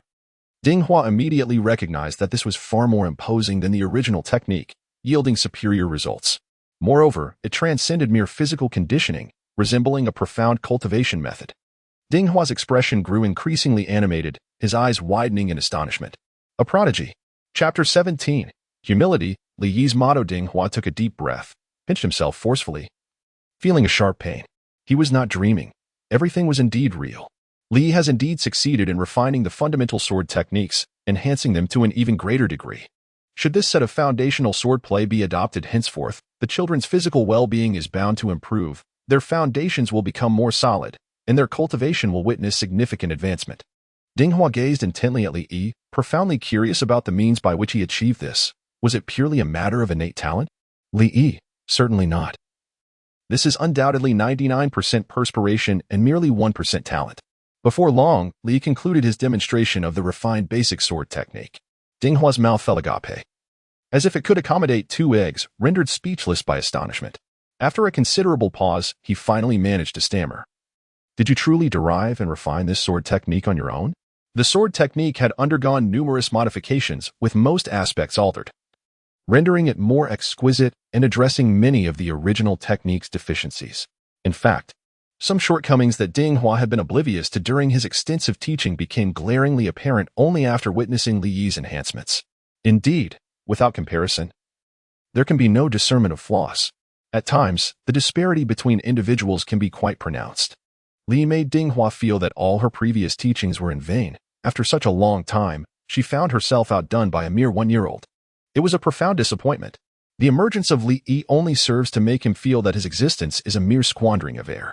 Otherwise, what could it be? Li retorted with a smile. Hiss. Ding Hua inhaled sharply, feeling as though he might transform into a pufferfish if he took another breath. You are truly a prodigious genius, Ding Hua exclaimed, slapping the armrest, unable to contain his admiration. His gaze toward Li Yi was filled with excitement and fervor, longing to cradle Li Yi in his hands. An uncontrollable smile adorned his face, as if it might split his lips apart. Previously, he had only been aware of Li Yi's extraordinary talent, but he had never imagined it to be so astonishing. Li Yi, conceal that Navi demeanor of yours. My extraordinary prowess extends far beyond this. It is all thanks to my esteemed mentor's exceptional guidance. Li Yi, embodying humility, shyly scratched his head upon receiving praise from Ding Hua. After all, modesty is Li Yi's guiding principle. He has always been a person who prefers to remain unobtrusive. System? Ah, indeed. Li Yi's remark nearly transformed Ding Hua into a twisted figure, akin to the iconic Nike logo. A level of distortion even the most crooked of Dragon Kings could not achieve. Ding Hua cleared his throat, instinctively straightening his chest. Your talent is remarkable. I have not imparted any knowledge to you, which is something I, as a teacher, cannot claim to do. Ding Hua, however, possessed a keen self-awareness, fully cognizant of his own capabilities. What Li Yi is capable of achieving now is something he may never attain in his entire life. Grasping Li Yi's hand, his own trembling with excitement, Ding Hua felt immense fortune in being able to serve as Li Yi's mentor, a privilege that he could boast about for a lifetime. Making this life worthwhile, the teacher vowed to spare no effort in imparting knowledge, urging Li Yi to diligently cultivate his skills and not squander his innate talents. For he was destined to become a formidable force in the future. Ding Hua held high expectations for Li Yi's future. Indeed, Li Yi nodded obediently. After all, the model student persona suited him perfectly. Good nourishment, ample rest, and a touch of bravado. Being a model student is who I am. Ding Hua then noticed the children idly spectating and sternly admonished, "What are you all doing standing around? Shouldn't you be practicing?" The children shuddered, startled by Ding Hua's fierce demeanor, their inherent fear of him prompting them to scurry off to their training. Turning back to Li Yi, Ding Hua's gaze softened, brimming with affection. "Come, I shall teach you a new sword technique, known as the Autumn Wind Sword Technique, a first-tier martial skill. Pay close attention. The ranks of martial arts and skills are categorized from 1 to 9, with the first tier being the most basic and the 9th the most advanced. The fundamental sword technique barely qualifies as a first-tier skill, yet with Li Yi's modifications, it manages to reach that level. This is not merely a simple elevation of one tier. The disparity between tiers is vast, akin to an insurmountable chasm. Li Yi's comprehension of fundamental sword techniques eclipsed that of Ding Hua, rendering further practice of basic swordsmanship unnecessary. Thus, it was imperative to impart to Li Yi advanced martial arts techniques. Although the first-tier martial arts may seem modest in rank, the intensity of their cultivation is significantly greater. To the extent that even Li Zimo and Ding Hua have yet to begin instruction, Ding Hua firmly believed that with Li Yi's innate talent, he would grasp these techniques with minimal guidance. After all, Li had already demonstrated the ability to refine martial arts methods independently. Thus, his self-directed learning would be effortless. Ding Hua's role would merely serve as a model for instruction. After the demonstration, Ding Hua inquired, "What do you think?" Li closed his eyes in contemplation, his mind conjuring the Autumn Wind Sword technique as he followed Ding Hua's movements in practice. With his exceptional comprehension and innate affinity for swordsmanship working in tandem, his understanding of the Autumn Wind Sword technique surged, as if in a state of effortless enlightenment. Observing Li Yi's immersion, Ding Hua felt a deep sense of satisfaction and patiently awaited his insights. Before long, Ding Hua was astonished to sense the emergence of sword energy emanating from Li Yi. It was nothing short of miraculous. Good heavens! At such a tender age, Li Yi had already manifested the nascent form of sword energy. Ding Hua reflected on his own arduous journey. He had toiled endlessly, day and night, for years, consumed by his quest to cultivate sword energy. Traveling far and wide in search of opportunities, he had long since lost track of the time, but it must have taken him decades to achieve such a feat. Yet here was Li Yi, merely a year old, already displaying the embryonic form of sword energy. What an extraordinary prospect for the future. The disparity was staggering. The more he observed, the more Ding Hua felt a pang of regret, as if all his years of effort had been in vain. It was futile to dwell on comparisons. It was clear that no one could rival these prodigies, none of whom could be described in human terms. If Ding Hua were to discover that this was merely a faint trace of innate sword energy leaking from within Li Yi, he would likely deem the world unworthy and consider starting anew. No matter how hard one strives, it pales in comparison to the advantage of being born with such gifts. Through the innate understanding of swordsmanship, Li Yi swiftly grasped the essence of the Autumn Wind Sword technique, achieving a commendable level of proficiency. The disparity between foundational techniques and higher-level practices was indeed vast, as evidenced by Li Yi's recent insights. Li opened his eyes, having attained a profound understanding. Ding Hua, filled with excitement, eagerly inquired, "How was the comprehension?" He was keenly anxious to learn the outcome. Li Yi did not respond. Instead, he grasped the small wooden sword and commenced the demonstration of the Autumn Wind Sword technique. Although it was his first attempt at this particular style, it flowed as seamlessly as fundamental swordplay, emanating vitality under his skilled execution, embodying the very essence of the technique. With a series of fluid and graceful movements, the Autumn Wind Sword technique came to life. Ding Hua, with a contented expression, stroked his beard, and a smile remained steadfast upon his face. Li Yi's Autumn Wind Sword technique has been refined to its essence, shedding unnecessary embellishments and embracing a greater practicality. Ding Hua could only express satisfaction. Had he not witnessed it with his own eyes, he would have never believed that this was Li Yi's inaugural use of the Autumn Wind Sword technique, which rivaled even his own mastery as a teacher. With a deep sigh, he muttered to himself, "Damn it, we shall resume tomorrow." Chapter 18, Where the Tao Exists. There lies the master. Year, How has your swordsmanship progressed? At that moment, Li Yuntian approached with a cheerful demeanor after completing his inspection. Ding Hua's face was clouded with bitterness. Discussing this matter pierced his heart. What happened? Could it be that you are not performing well? Li Yuntian, observing Ding Hua's expression, suspected that Li Yi's progress was lacking. Ding Hua let out a long sigh and explained, "Young Master Li Yi's talent is truly astounding, leaving me with the feeling that I am unworthy to instruct him." Li Yuntian, silent and speechless. Is this a sarcastic remark? Given Li Yi's exceptional talent, why do you wear a countenance that resembles one who has just lost a beloved mother? Li Yuntian had no idea of the heartache that Ding Hua was currently enduring. Wishing fervently for an immediate reopening, for the world seemed unworthy. "So what have you taught here?" Ding Hua sighed and replied, "The master is unaware. I have encountered few with such innate talent as young Master Li Yi. I merely demonstrated the fundamental sword techniques once, and to my astonishment, young Master Li Yi grasped them with a single glance." "Oh?" Li Yuntian, astonished, stroked his chin, gazing wonderingly at Li Yi. "Has he mastered it with just a glance? Truly, he is my son, gifted beyond measure." Reflecting on his own journey, which took several days to merely scratch the surface, he recalled that among his children, Li Xian and Li Shuer, both of remarkable talent and comprehension, had managed to grasp the fundamentals of swordsmanship in a single day. Such gifts are indeed rare. Yet Li surpasses them both, having achieved mastery with but a fleeting glance. Each generation seems to outshine the last, perhaps as the head of the family. I need not strive so hard, but rather return home to focus on raising children. What a comfortable life that would be, relying on their prowess. Observing Li Yuntian's expression, Ding Hua perceived that he had yet to comprehend the extent of Li Yi's extraordinary gifts. He added, "Young Master Li Yi has not only mastered the basic sword techniques but has also improved upon them, elevating the revised techniques to the level of first-tier martial skills."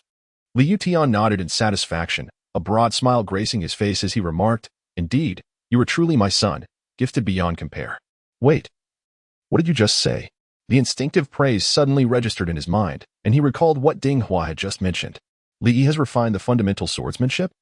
Has he truly attained the first tier of martial arts proficiency? I must be mistaken. Ding Hua offered little explanation, instead turning to Li Yi and requesting, "Young Master Li Yi, might you demonstrate once more the improvements you have made to the basic sword technique?" Li Yi, with a sense of resignation, once again performed an improved version of the fundamental sword technique. It was yet another display of fluid and graceful movements. Although Ding Hua had witnessed this once before, the astonishment in his eyes remained unmistakable. After dedicating the better part of his life to the art of swordsmanship, he found himself seeking guidance from the one-year-old Li Yi on the refined techniques, igniting a desire to start anew, feeling as though he had squandered half his life. Li Yuntian's expression had become frozen, his gaze fixated, mouth agape, as he stared intently at Li Yi, a look that could only be described as exaggerated. It was almost inconceivable to witness such a scene. Had he actually improved the foundational sword technique? Yet he was merely 1 year old. Could he truly possess such talent? After demonstrating, Li Yi sheathed his sword.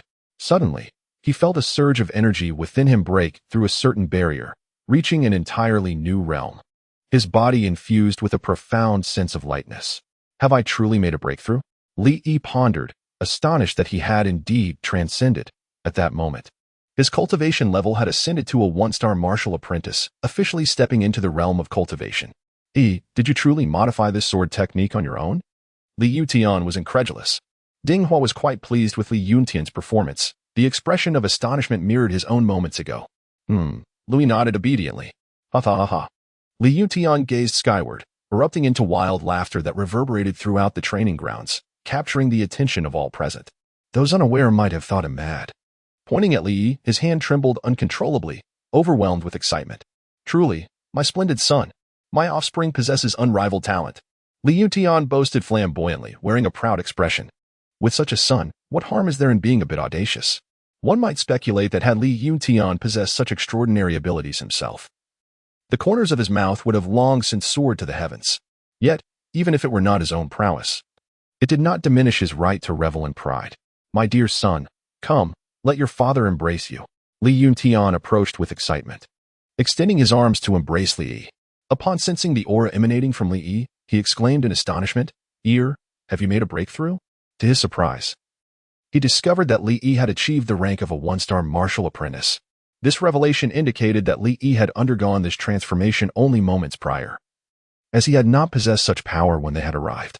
Li Yi is merely 1 year old, yet already a star martial apprentice. Had I not laid eyes upon him, I would scarcely have dared to imagine such a possibility. Cultivation necessitates the absorption of the energies of heaven and earth, which fortify the practitioner and enhance their abilities. This process poses a significant test to the physical constitution of the cultivator, should one fail to endure.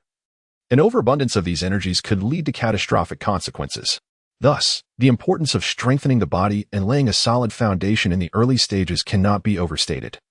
For only in this manner can one's physique meet the demands of cultivation in a timely fashion. Typically, children begin to establish this foundation around the age of 1. When they acquire basic mobility, and by the age of 2, they generally reach the requisite physical standards to embark on their cultivation journey. However, Li Yi is an exception. His innate constitution is inherently robust enough to fulfill the cultivation requirements without any preparatory groundwork.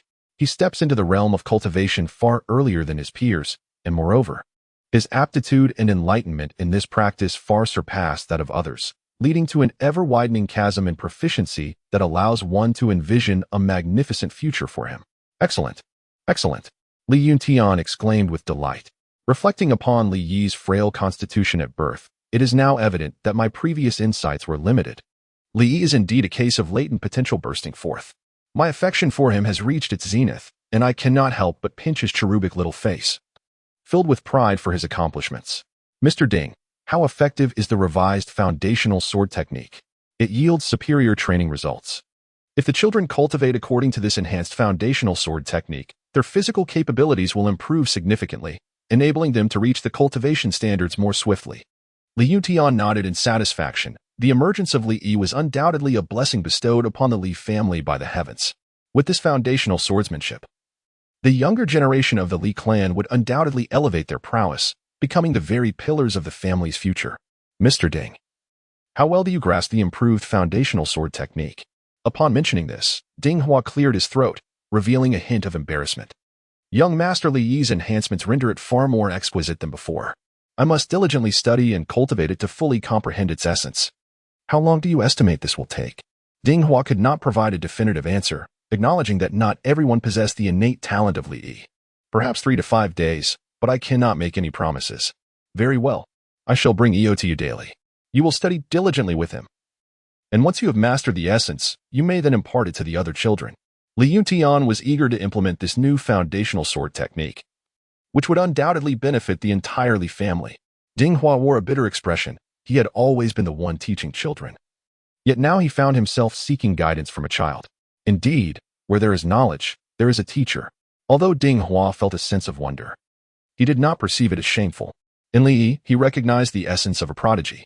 Chapter 19. What you eat is what you grow. Wan Ning. You should drink some milk. Mother, I wish to have milk, Li Yi said, resting a finger in his mouth, saliva dripping as hunger consumed him. He gazed intently at Xiao Qingya, asking her for milk. No, first finish your writing practice, Xiao Qingya replied firmly. Li Yi, enveloped in despair, lethargically picked up his brush and practiced calligraphy, completing sheet after sheet. Words alone cannot express the sorrow. It all stemmed from the previous incident when Xiao Qingya, upon witnessing Li Yi's innate talent, resolved to cultivate him into a prodigy. Not only must he possess formidable martial skills, but his cultural knowledge should also be profound. He must be both literate and martial. Thus, she meticulously arranged a rigorous curriculum for Li Yi, insisting he must master the arts of music, chess, calligraphy, and painting.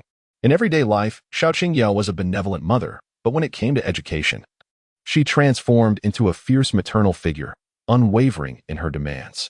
Li Yi's attempts at charm and feigned ignorance proved utterly ineffective. This situation imparts a valuable lesson. One must remain humble in life. Fortunately, Li Yi possessed exceptional comprehension, rendering the act of learning almost effortless for him. The true source of his torment lay in his sheer unwillingness to engage in study.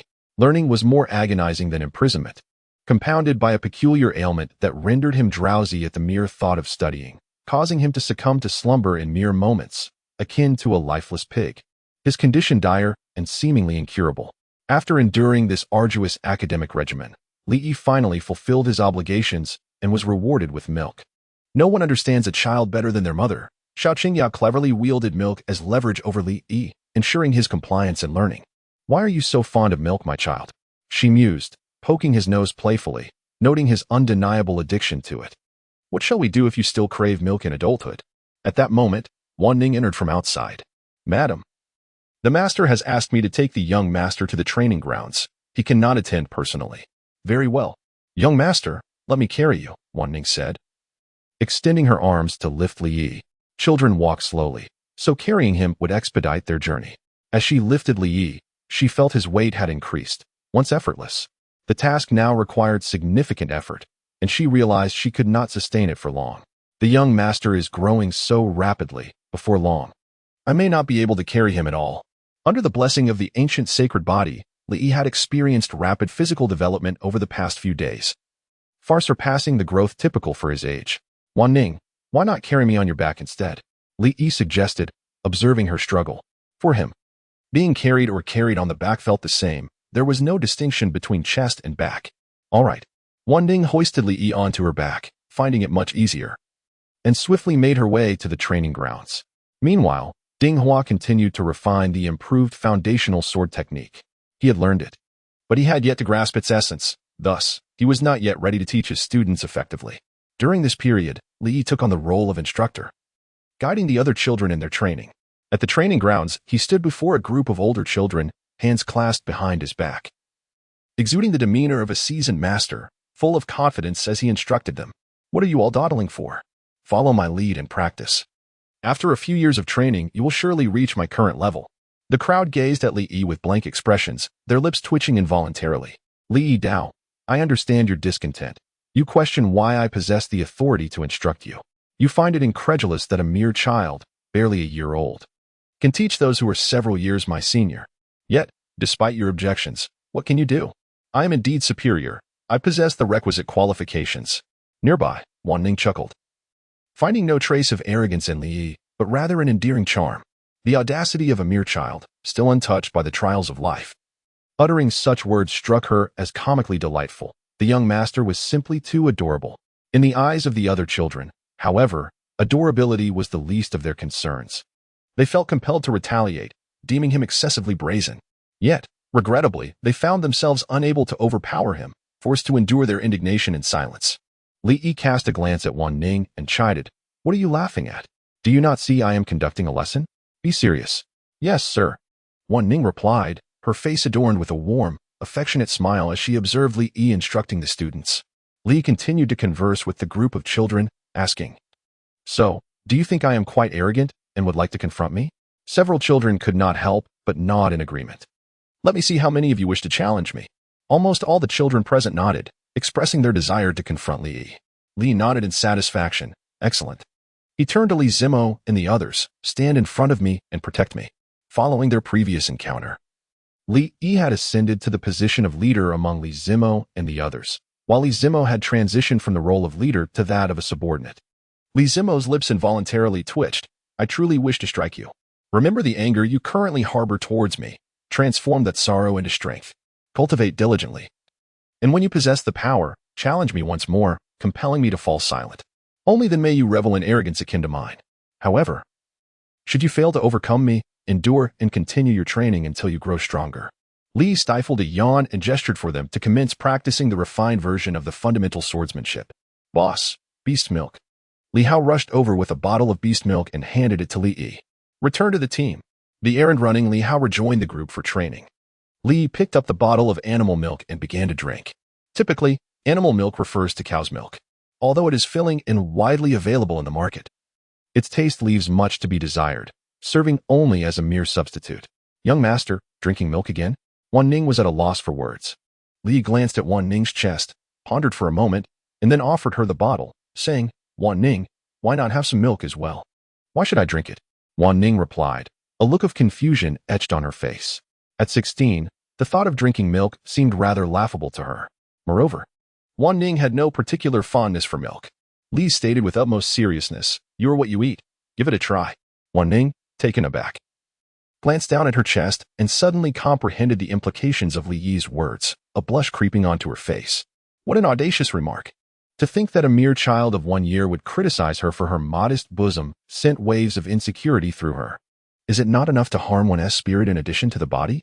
I merely matured later than others, who truly require such scrutiny. Wan Ning, feeling a twinge of guilt, attempted to conceal her feelings, insisting to herself that she was quite satisfied with her appearance. Gazing at her chest, which barely caught her own attention, her thoughts wandered. Does one truly gain from what they consume? Perhaps it was worth a trial? Yet, she decided against drinking. Meanwhile, Li indulged himself with a bottle, relishing its contents.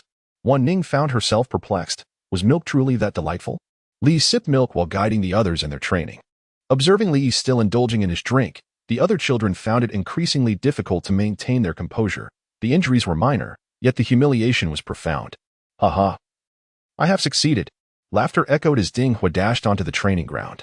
After several days of diligent study, he had finally achieved mastery and grasped the essence of his craft. Chapter 20. Shall I defeat Li Yan, the peak of the martial sovereign realm? Ding Hua arrived at the training arena. I extend my gratitude to young Master Li for his assistance during these days. There shall be no need to trouble him further, Ding Hua said with a smile. Through this series of events, Ding Hua's perception of Li Yi transformed. He no longer viewed him merely as a child. Li Yi's talent was beyond ordinary comprehension and thus warranted a perspective that transcended the mundane. A trivial matter. Li Yi nonchalantly waved his hand.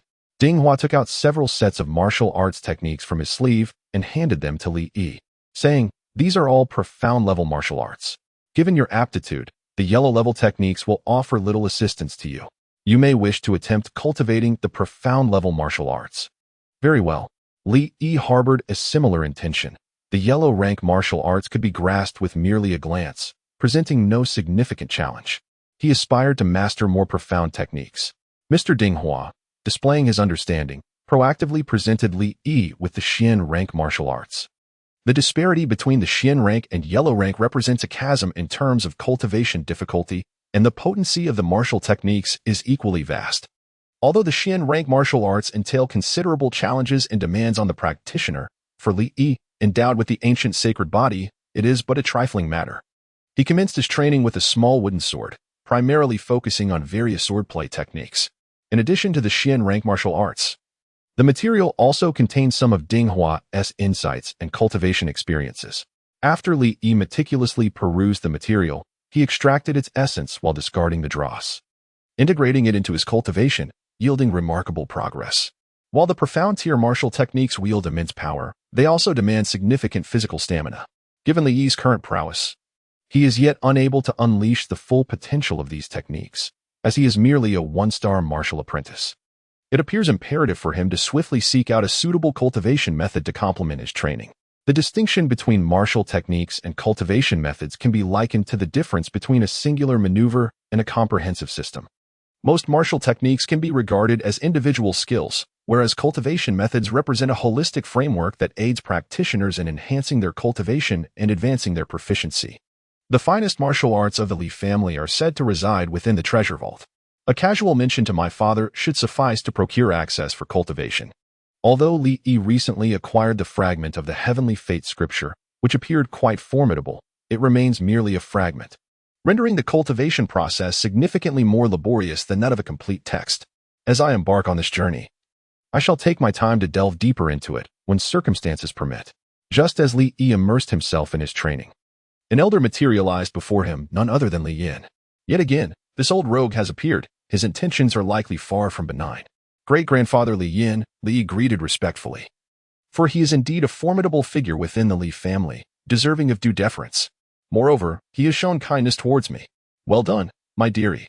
Li Yan smiled and nodded, picking up a scroll of martial techniques that Li Yi was currently studying. Can you truly master the profound-level martial arts? He inquired, a mixture of curiosity and astonishment in his voice. Just recently, he had heard that Li Yi had reached the level of a one-star martial apprentice and had even improved the foundational sword technique that the Li family had utilized for nearly a century. Thus, he had come today specifically to observe. His amazement at Li Yi only grew, especially now that he had begun to delve into the study of profound-level martial arts. Of course, I can master it. Li, having spoken, struck out with his palm, unexpectedly unleashing a surge of energy. Though this force was not particularly strong, it was undeniably the result of his training in the mystical rank martial arts. It has been proven that Li Yi is indeed capable of cultivating such techniques now. Hiss. Li Yin inhaled sharply, feeling a tingling sensation on his scalp. This, well, Since it is Li Yi, I shall attempt to approach this with a calm demeanor. Nevertheless, it was hard not to be astonished. While other children at the age of 1 are likely still playing in the mud, Li Yi is already qualified to practice the mystical rank techniques. The new generation surpasses the old, as the predecessors perish upon the shores. Changing his expression, he said with a sincere demeanor, regarding our previous conversation about taking me as your master, have you given it any thought? Li Yi picked up the milk bottle and took a sip. Li Yin, every time I discuss this matter with you, you resort to drinking milk. Can we not exhibit a modicum of mature genius? Please refrain from indulging in that nonsensical beverage. Li Yin gently guided. I have heard that you have reached the level of a 1-star martial apprentice. How can you progress without cultivating any techniques? If you agree to become my disciple, I shall impart my methods to you. Li pondered for a moment. After all, Li Yin was the most formidable warrior of the Li family, and his martial arts must certainly be among the family's finest. Is your martial art truly remarkable? Li inquired. Indeed. My technique was acquired from an ancient ruin and possesses the caliber of earth-level martial arts. My current cultivation is largely attributed to this art. So, what do you say? Would you be interested in becoming my disciple? Li Yin chuckled as he stroked his beard, doubting that Li Yi could refuse. Li pondered for a moment and said, Why don't you show me first? I would like to see how impressive it is before making a decision.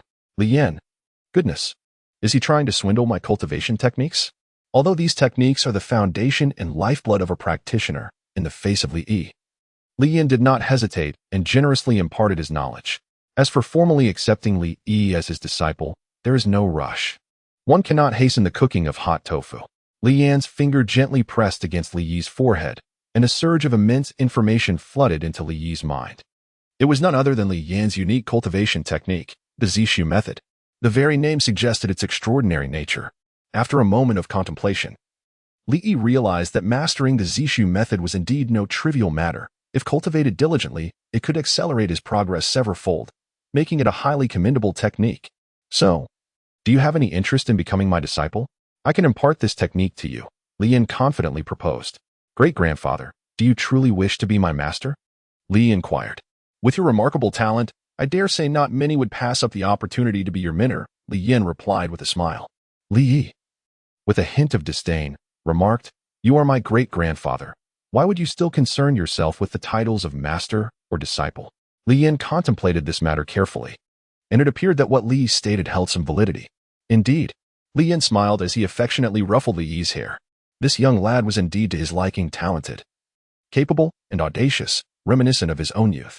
A reversal mission was announced upon your remarkable ascension and cultivation, rising to become the strongest prodigy of the Li family's new generation. The elder Li Yin, proud of his own abilities, continued to look down upon you. Believing your talents to be incomparable to his, he proposed to suppress his cultivation level, challenging you to a duel at a lower realm. Confronted with Li Yin's arrogant demeanor, you resolved to teach him a lesson, defeat the elder Li Yin. Li gazed at the task with a countenance full of bewilderment. Surely, the system jested? Defeating Li Yin? Li Yin was not merely a figure like Li Yin, but a genuine pinnacle of martial prowess, a true emperor of martial arts. How on earth could I contend with him? Should I simply charge at him headfirst? Observing the smiling visage of Li Yin, Li Yi's expression turned bitter. For heaven's sake, you shouldn't have appeared before me today. Li Yin, we were just having a pleasant conversation. What is with that look of disdain? Li gazed innocently at Li Yin and inquired, Great-grandfather, may I touch your face? Chapter 21. Bathing with sisterly Shuer? Great-grandfather, I wish to caress your face.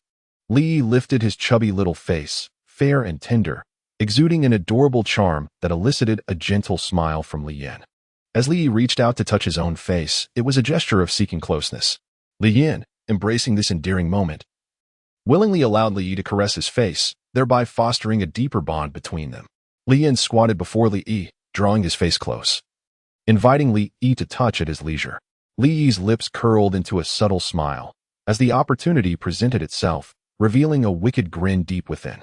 Seizing this rare chance, he raised his hand and silently uttered an apology to Li Yin, explaining that it was all for the sake of completing the task, an act of necessity. As for compensation, perhaps offering him his favorite milk would suffice? With a sharp crack, the sound resonated through the air. Li Yi's palm struck Li Yan's face. Li Yin? This slap landed on Li Yan's face with such decisive swiftness, catching him entirely off guard. Li Yin was utterly bewildered. What on earth was happening? Did Li do this? This rascal actually slapped him. So, was Li Yi trying to touch his face? He had been deceived. Li Yin had never anticipated that Li Yi would slap him. He was merely contemplating a gesture of affection, only to find himself facing such an outcome, which left him heartbroken. Li Yi, with his innocent large eyes, earnestly remarked, "Just now, there was a mosquito on great-grandfather's face, and I helped him swat it away." Li Yin. How could I not believe it? However, gazing into Li Yi's innocent, large eyes, along with his earnest demeanor, one could hardly discern any deceit. His countenance exuded an aura of harmlessness, prompting Li Yin to question the authenticity of the situation. Li took out a milk bottle and handed it to Li Yin, saying, "Did I hurt great-grandfather? I will give him some milk to drink." "Great-grandfather, please do not be angry." Li Yin observed the earnest expression on Li Yi's face and couldn't help but smile, choosing to accept the situation as genuine. Regardless of its veracity, he lacked the heart to reproach this charming little fellow. After all, he had shared his favorite milk with him. A gesture that spoke volumes about their bond. With a gentle pat on Li Yi's head, he remarked, "Little one, how could great-grandfather possibly be angry? The reversal mission was accomplished. Not only did you publicly defeat Li Yin, but you also delivered a resounding slap that forced him to confront reality and recognize who the true genius was. From this moment onward, you would achieve fame and fortune." Reward received. The art of carefree existence. The art of carefree existence, a supreme technique of the world, embodying freedom and spontaneity. The description of this art is simple yet powerful, showcasing its top-tier status. Upon receiving the reward, a volume of the art of carefree existence appeared in your mind. This technique is remarkable. Its cultivation method is equally enigmatic, lacking a specific approach and instead emphasizing 8 words. Carefree existence, acting at will. The essence of cultivation is not to be overly emphasized. Rather, the very act of living freely constitutes the practice. At the moment Li Yi comprehended the art of carefree existence, his cultivation broke through, reaching the level of a 2-star martial apprentice. This is truly remarkable. Li Yi was filled with delight. This cultivation method perfectly aligned with his current situation. He refrained from rushing into rigorous practice, instead choosing to savor life each day, indulging in his whims. This natural approach was, in essence, a form of cultivation. His unparalleled comprehension rendered excessive contemplation unnecessary, while the method of carefree cultivation allowed him to engage in a form of effortless training. "Li Yi, please prepare a stroller for me immediately, so that I may recline and embrace a life of leisure within it." "Mother, I have returned." Wan Ning pulled Li Yi back to Xiao Qingya's courtyard, rushing forward to collapse into her mother's embrace. Xiao Qingya lifted Li Yi. "Come quickly and see who has arrived." Li gazed at the visitor, a remarkably youthful woman, seemingly just over 18 years of age. She possessed striking beauty, her skin fair and radiant, reminiscent of a celestial being. Despite her tender years, her figure was remarkably well developed. Certainly not one to cause any hardship for a child, as Li Yi, a connoisseur of milk, could attest. In his memory, he had not encountered this woman before. Yet it was not difficult to surmise her identity. "Sister?" Li Yi tentatively called out. As expected, she should be his sister, Li Shui. Li Shui gazed at Li Yi with astonishment. It was her first encounter with him, and she was taken aback to discover that he was familiar with her. Xiao Qingya chuckled and remarked, "Yi is so clever, to know that this is your elder sister." Li Yi cleverly remarked, "Mother mentioned that my elder sister is exceptionally beautiful.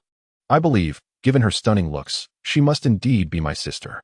"You certainly have a way with words," praised Xiao Qingya, pleasantly surprised that Li Yi could charm girls with such thoughtful remarks. This little rascal, so small yet so astute, often led Xiao Qingya to question whether Li Yi was truly just a child. Li Shui shyly pressed her lips together, casting a glance at Li Yi, her eyes brimming with unmistakable affection.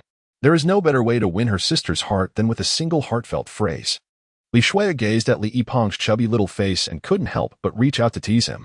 She mused, "This is my brother, still so young and rather adorable." Li Shui devoted the majority of her time to cultivation within the esteemed typing sect, where she held the distinguished title of the sect saintess, a figure of paramount importance. As a result, her opportunities to leave the sect were exceedingly rare. However, during a recent period of relative leisure, she felt an irresistible urge to return home and visit her family. Upon learning of her prodigious younger brother, and after hearing of his remarkable achievements, she was compelled to see this legendary sibling for herself. As a girl, her defenses against adorable things were quite feeble, especially in the presence of the charming and endearing Li Yi, whose delightful demeanor captivated her completely. "Little Li, call me sister," she gently urged. Li Shuo affectionately pinched Li Yi's chubby cheeks, which were soft and springy, captivating her completely. Such was the delightful sensation of having multiple younger brothers. Sister. Li called out obediently. Little Li is so well behaved. Come here, let your sister give you a hug. Li Shuo opened her arms, eager to embrace Li Yi. Who could resist such an adorable little brother? One could hardly wait to hold him tightly and pinch his cherubic cheeks. It must be quite delightful. Xiao Qingya decisively entrusted Li Yi into Li Shuo's hands. It was for the best, allowing this pair of siblings to spend more time together and strengthen their bond. Previously, there were concerns about the potential discord in their relationship, but it now appears that such worries were entirely unfounded. Li Shuo placed Li Yi on her lap, her hands playfully teasing him as they engaged in delightful amusement together. Li Yi is exceptionally considerate, playfully adopting the demeanor of a child to engage with Li Shuo, a role he has mastered.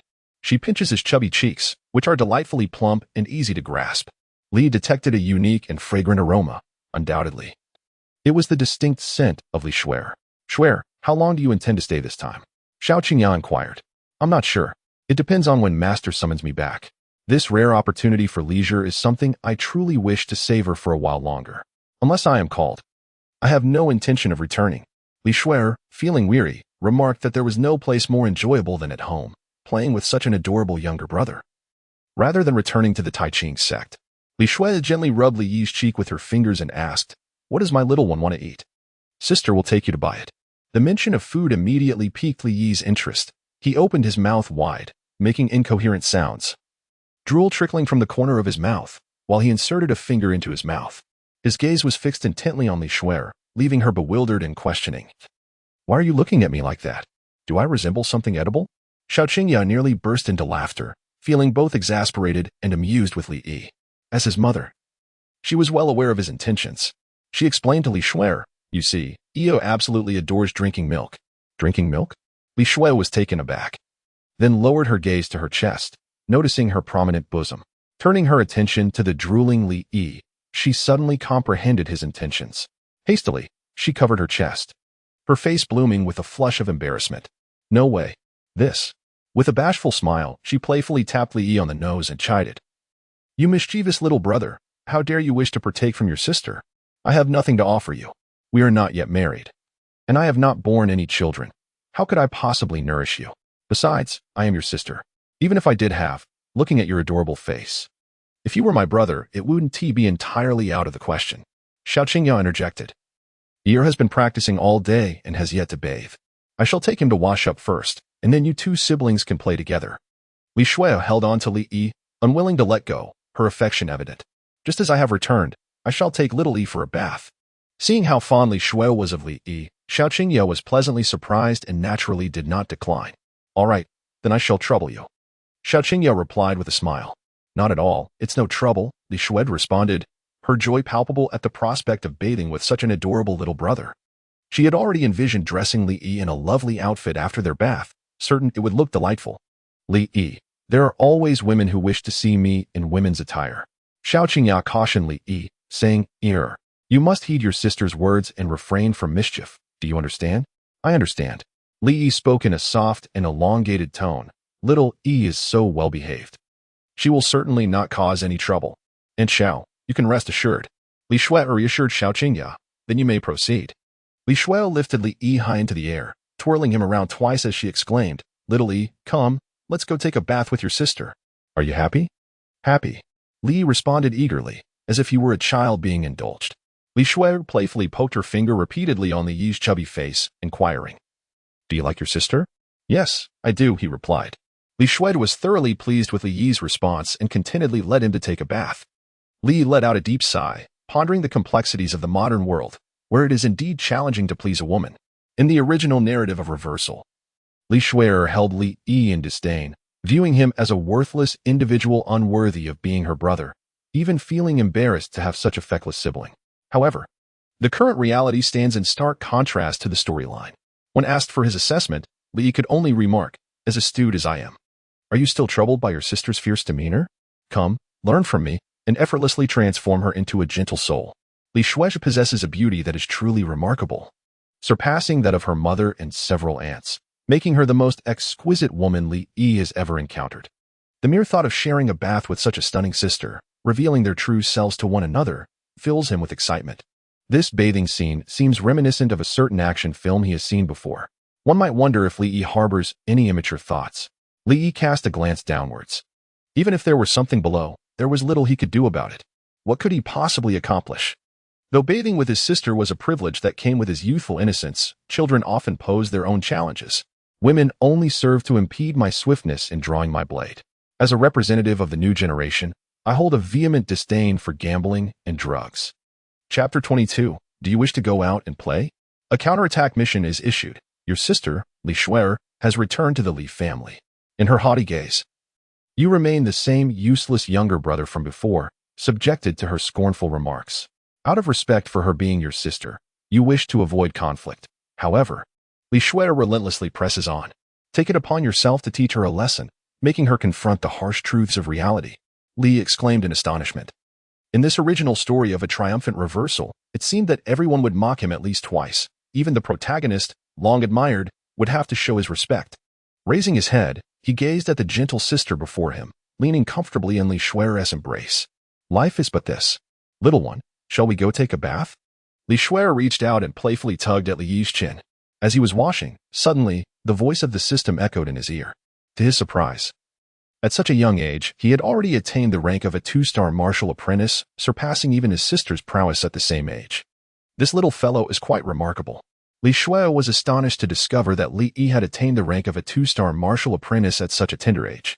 Even a prodigy like Li Shuer felt a sense of admiration. At Li Yi's age, she had yet to embark on her formal cultivation journey. It appeared that her younger brother was indeed extraordinary, a genius surpassing her own talents. Filled with joy, she lavished praise upon Li Yi, reveling in the thought of their family being a harmonious assembly of exceptional talents. Come here, let me give you a kiss, she said affectionately. Li Shuer planted a kiss on Li Yi's cheek, leaving behind a trace of lipstick. Having completed the task of retaliation, you not only showcased a talent that far surpassed hers, but also returned her past insults 100-fold, allowing her to experience the sting of humiliation. From that moment on, in Li Shuer's eyes, you were regarded as a peerless genius. Furthermore, the rewards bestowed upon you included a mastery of languages. Language proficiency. You possess the ability to comprehend various languages from across the world, no matter how ancient the script, and can interpret their true meanings. Li gazed at the system introduction detailing the completion of the task, feeling as perplexed as ever. How did I become the foolish younger brother? Was it merely because Li Shuer bestowed a kiss upon me? Moreover, it was she who took the initiative. I was merely a passive participant in this affair. My linguistic proficiency, while slightly less impressive than the rewards previously granted, remains commendable. In the future, should I encounter any ancient tomes of esoteric techniques, Li Yi will be able to read them without hindrance and grasp their profound essence. Little Li, how about I return and propose to my master that she take you as her disciple and allow you to join our Tai Ching sect? With your exceptional talent, she will undoubtedly acquiesce. Li Shuer's master, the esteemed leader of the Tai Ching sect, is a formidable figure, a master of the martial sovereign realm. The Tai Ching sect predominantly comprises female disciples, with very few male students. Indeed, the leader's disciples are all women, as male disciples are not accepted. However, Li Shuer is confident that her master will make an exception for Li Yi, given his exceptional talent. The inclusion of a prodigy like Li Yi would undoubtedly benefit the entire sect, as resources would be directed towards him, which would also work in his favor. Furthermore, with such an adorable younger brother joining the Tai Ching sect, her own days would be far from dull, achieving multiple advantages at once. Li Yi wore a solemn expression. He wants me to go to the Tai Ching sect? That place is filled with women. The last time, a few women had already exhausted him thoroughly. If I were to venture into that spider cave, wouldn't I be played to death by them? Li Yi decisively shook his head in refusal. Oh, little one, wouldn't it be delightful for you to accompany your sister to Tai Ching sect? You are so endearing. I am certain that the senior and junior sisters would be quite fond of you. Upon hearing this, Li Yi resolutely declined, preferring to remain oblivious to such matters. At the tender age of 1, I was wholly undistracted. The system remarked, as if it implies that you are capable of accomplishing anything at this moment. Oh, dear little one, how is it that you have once more fallen asleep upon your sister's bosom? You are nearly flattening her. The dawn broke. Li Shuer opened her hazy eyes, wearing an expression of melancholy, as she gently shifted away from Li Yi and rubbed her ample bosom. Ever since Li Shuer returned, she had been utterly captivated by her brother, tending to him with unwavering devotion. For the past few days, she had been the one caring for him, even pulling him close during her slumber. This clearly demonstrated her affection for her younger brother. The little fellow was quite well behaved, though he tended to be restless during the night, often moving about. Each morning, he would awaken sprawled across her chest, utterly motionless. Li Shuer felt quite helpless about the situation. With a gentle sigh, she reflected on the fact that this adorable little fellow was her own brother, and thus, she indulged him. It could not be blamed on Li Yi. After all, it was uncomfortable to sleep at night, and one naturally sought a more pleasant position. Li Shuer gently stroked Li Yi's head. Li Yi rubbed his sleepy eyes and awoke from his slumber, appearing adorably dazed and confused. This endearing sight filled Li Shuer with delight, prompting her to uncontrollably pinch his cheek. Li Yi gently rubbed his chubby face, which had grown rounder these past few days from being pinched by Li Shuer. They played together in the courtyard, with Li Shuer embracing Li Yi. Li Shuer gazed at Li Yi, contemplating whether her future children would possess the same adorable qualities as him. She harbored an indescribable sentiment towards Li Yi. While they were technically siblings, there lingered a hint of maternal affection, as the age difference made Li Shuer feel as though she were nurturing her own child. After a while, Wan Ning arrived with the nurse, signaling the time for the daily feeding. Once satiated, Li Yi appeared thoroughly content. Li Shuer was both amused and exasperated. "Little one, are you still drinking milk? Will you ever wean off it?" Reflecting on her own experience of being weaned at 6 months, she noted that Li Yi, nearly a year and a half old, had yet to do so, yet his development was perfectly fine. "It's delicious," Li simply replied with 2 words. "Oh dear. I hope that when you grow up and marry, you won't still be drinking milk. That would certainly frighten away your bride." Li Shuer envisioned that scene, unable to suppress a smile. When the subject of marriage arose, Li Yi thought of his fiancée Yi from the script. According to the original narrative, they were approaching the engagement ceremony. His fiancée Yi, Qiu Lingming, hailing from a prominent family, lacked exceptional talent and was thus deemed a suitable match for Li Yi. However, not long after, Qiu Lingming awakened her innate abilities and was accepted as a true disciple by the island master of the Qinqin Sacred Island, soaring to great heights. Consequently, the alliance with Li Yi became a blemish on her reputation, making the annulment of their engagement inevitable. As for their feelings, following the alliance, Qiu Lingming departed for the Qinqin Sacred Island, and apart from their brief encounters during the engagement, they had no further interactions, let alone any emotional connection. "What are you pondering, little one?" Li Shuer inquired, noticing Li Yi lost in thought, and gently shook him. "Oh, it's nothing. I was just contemplating that in the future. I wish to find a bride with the gentle demeanor of an elder sister, someone who wouldn't frighten me away and would treat me kindly."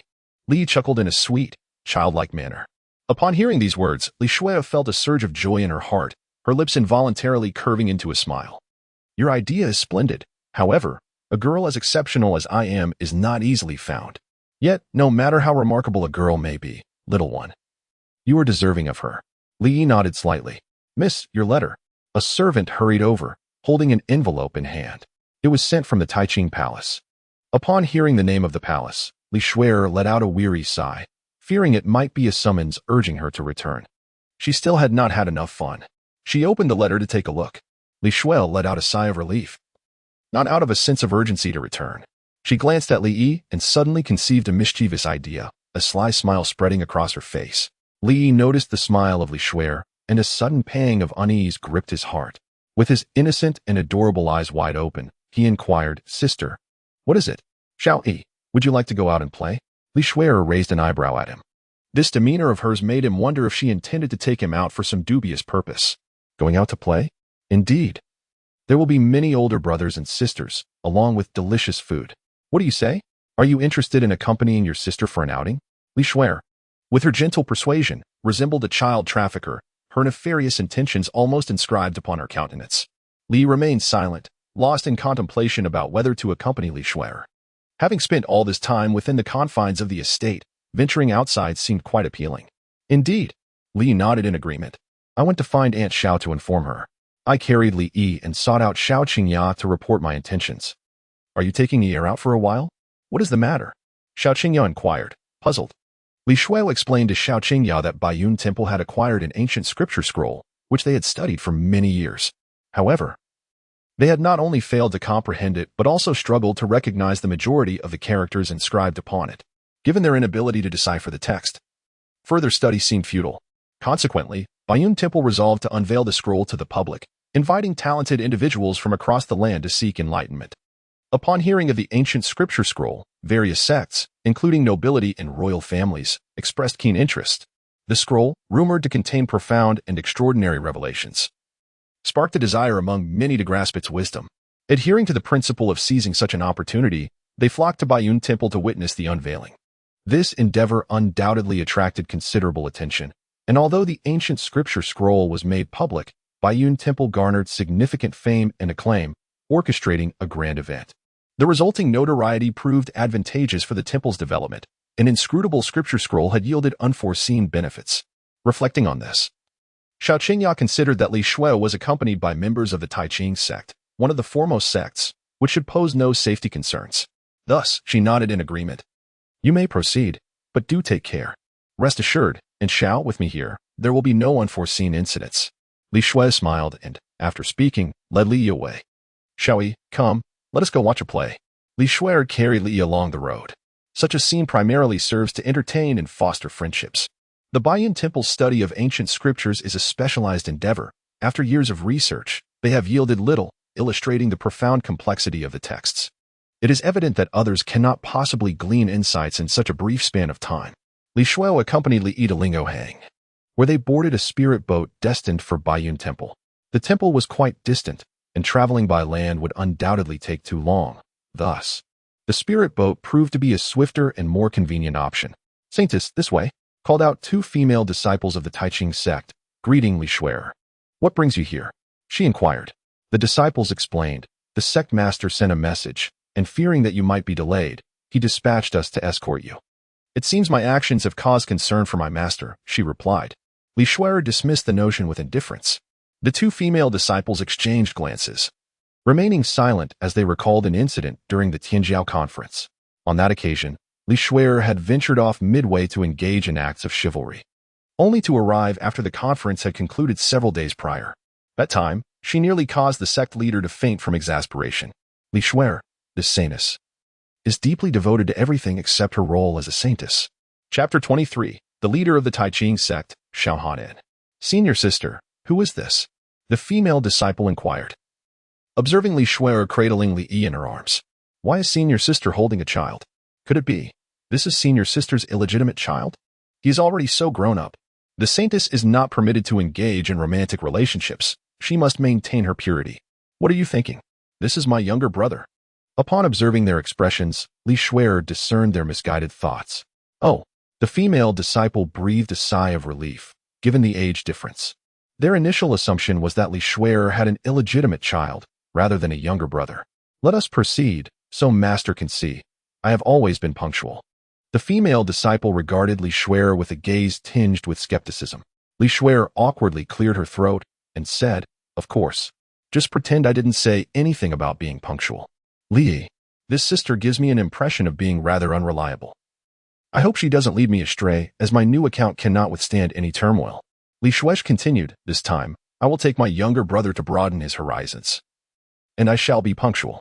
As the holy maiden of the Tai Ching sect, Li Shui often found herself weary, as she was frequently required to represent the sect, attending various grand assemblies and competing with numerous prodigies. Each day, she diligently practiced her cultivation. Even a master of time management would shed tears upon viewing her schedule. These past few days spent playing with Li Yi have been the most leisurely of her years, without exception. Whenever she reflects on it, Li Shui cannot help but lament the burdens of her role as a holy maiden.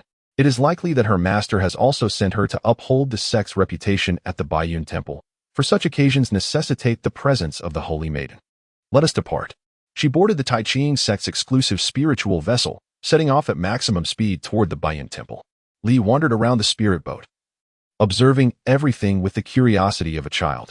Xiao Yi, don't run around. Wait for your sister. Li Shui trailed closely behind Li Yi. The two female disciples observed this scene and whispered to each other, this is the first time I've seen the holy maiden so joyous. She is utterly different from her usual self. Li Shui, in her daily life, upholds the image of a saintess, exuding an aura of purity and composure, resembling an icy goddess. Yet now, there is a striking contrast. Is this truly our saintess? It must be due to that child. I suspect he is an illegitimate son. I share the same sentiment. The two female disciples busily weave various speculations around Li Shuer, vividly illustrating the adage that a single image can spark an entire narrative, indulging in the delight of storytelling akin to village gossip. Today, the saintess has an illegitimate child. Tomorrow, the child will be walking, and the day after what? The saintess has triplets. What are you all discussing? Li Shuer cast a glance at her two female disciples, who quickly concealed their feelings, saying, "It's nothing. This child is truly adorable." Li Shuer proudly declared, "Of course, just look at whose brother it is." Upon hearing her words, the two female disciples exchanged knowing smiles and nodded in agreement. "The Holy Maiden is about to arrive," one of the disciples reminded. "Oh." Li Shuer let out a soft sound, her attention entirely focused on Li, playfully teasing him. "Ahem, saintess, do mind your image." A female disciple coughed softly, offering a gentle reminder. "Understood." Li Shuer responded feebly. As a saintess, she naturally had to embody an ethereal purity, exuding a lofty aloofness, akin to a celestial being untouched by the mundane world.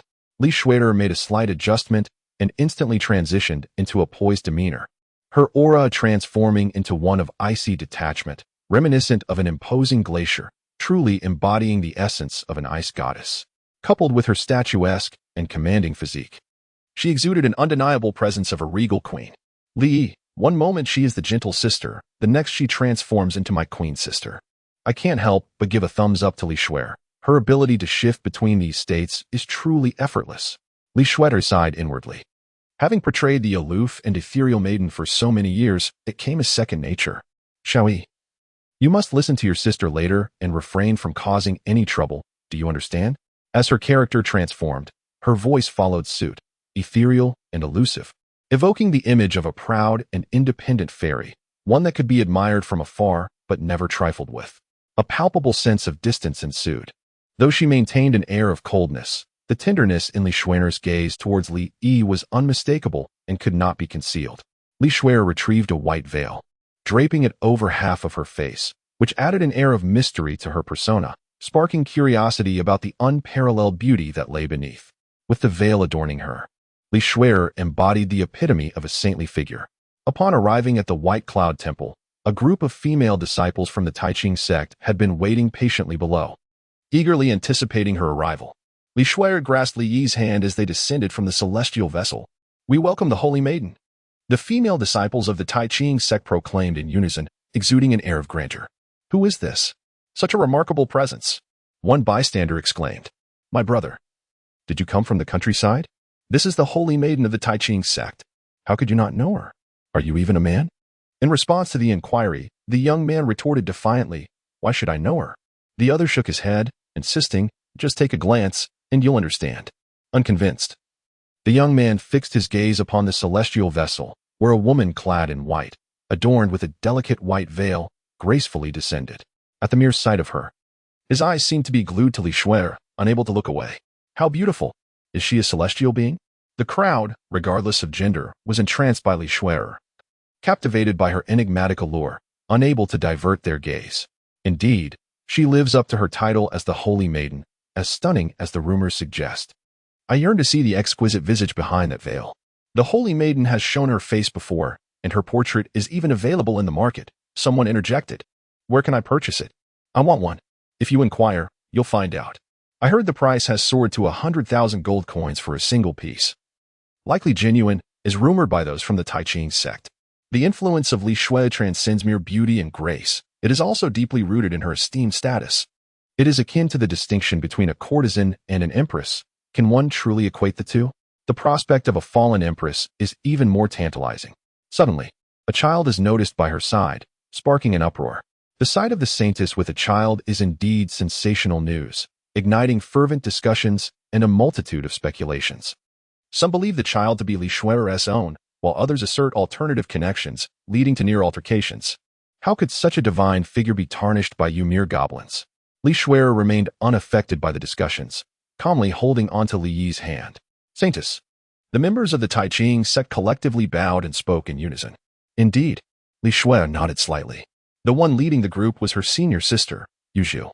Despite being a senior, Li Shuer, as the Holy Maiden, held a status second only to the sect leader in the Taiching sect, thus naturally surpassing Yuzhu in rank. "Has Master arrived?" Yes, he has been waiting for the Holy Maiden, Yuzhu replied. Very well, please lead me there. Clearing a path through the crowd, Yuzhu guided Li Shuer into the Baiyun Temple. The Holy Maiden certainly commands a grand presence. Once the members of the Ta Ching sect departed, they felt emboldened to speak freely.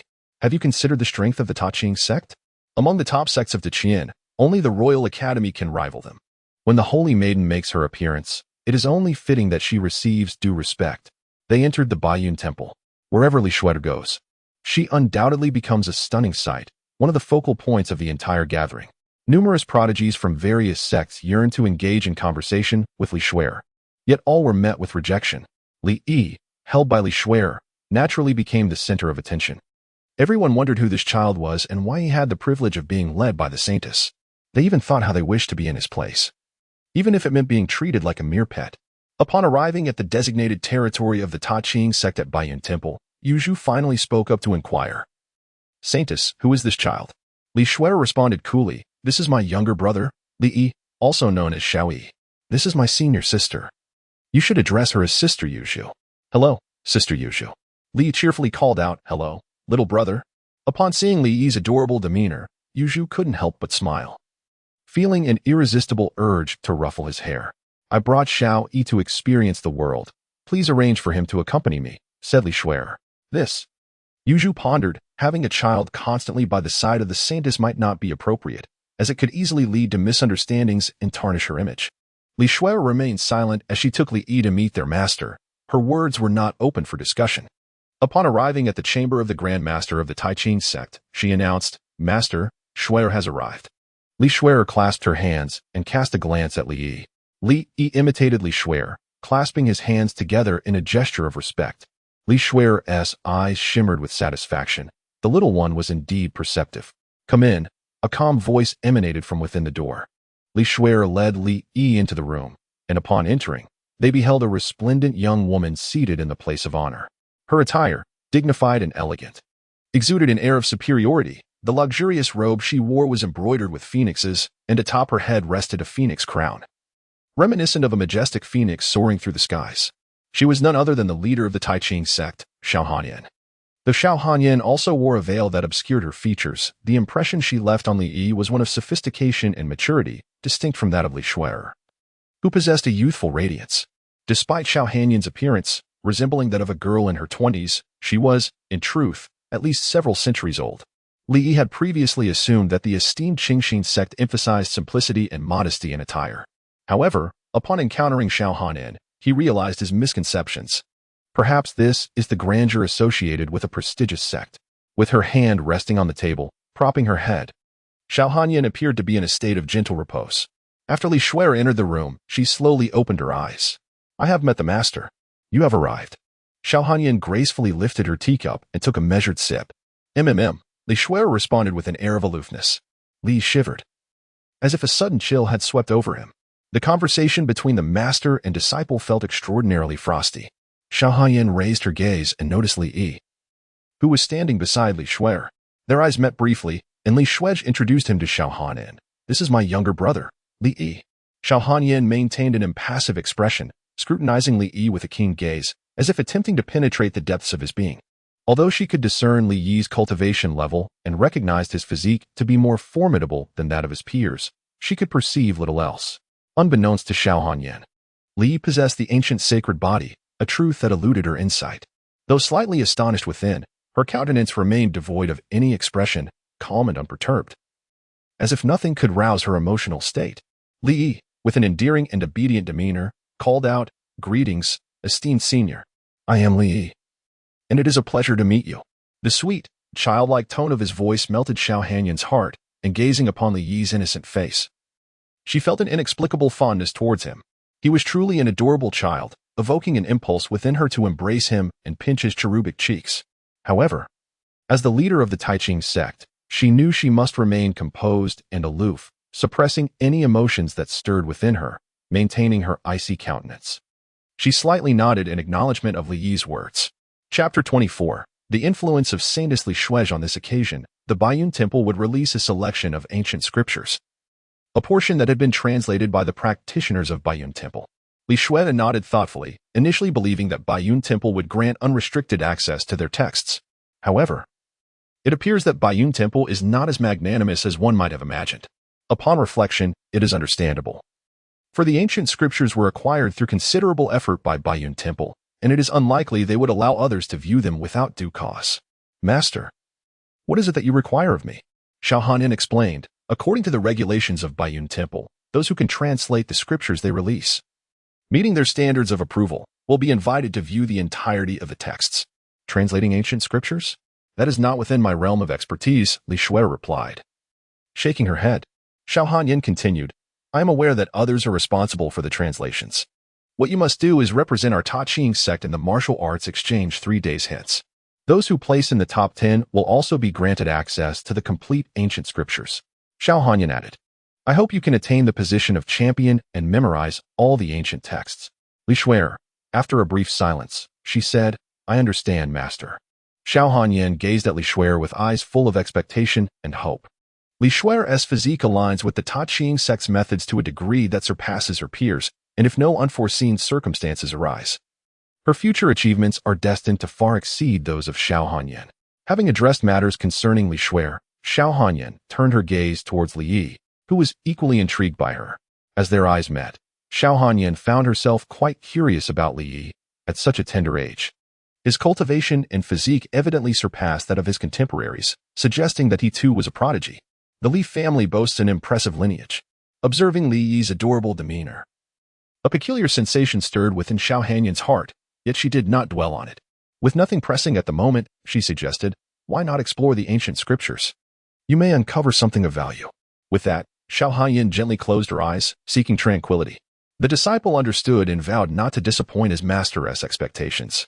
Li Shui clasped her hands and led Li Yi out of the room. After her departure, an ethereal bird fluttered into the chamber, awakening Xiao Hanyan, who reached out her hand, the apparition resting delicately upon her fingertips. The spectral bird transformed into a wisp of azure smoke, entering Xiao Hanyan's consciousness. This was the intelligence gathered by various sects, conveyed to Xiao Hanyan through this mystical means. As she perused the information within her mind, she discovered that the leader of the Qian sect had taken the esteemed Mu Qi as his partner, thereby adding a formidable warrior of the martial emperor realm to their ranks. Xiao Hanyan was taken aback. That old woman Mu Qing has actually married the Qian sect leader. How could she possibly deserve a companion? Surely, the Qian sect leader must have lost his senses. These two were contemporaries of Xiao Hanyan.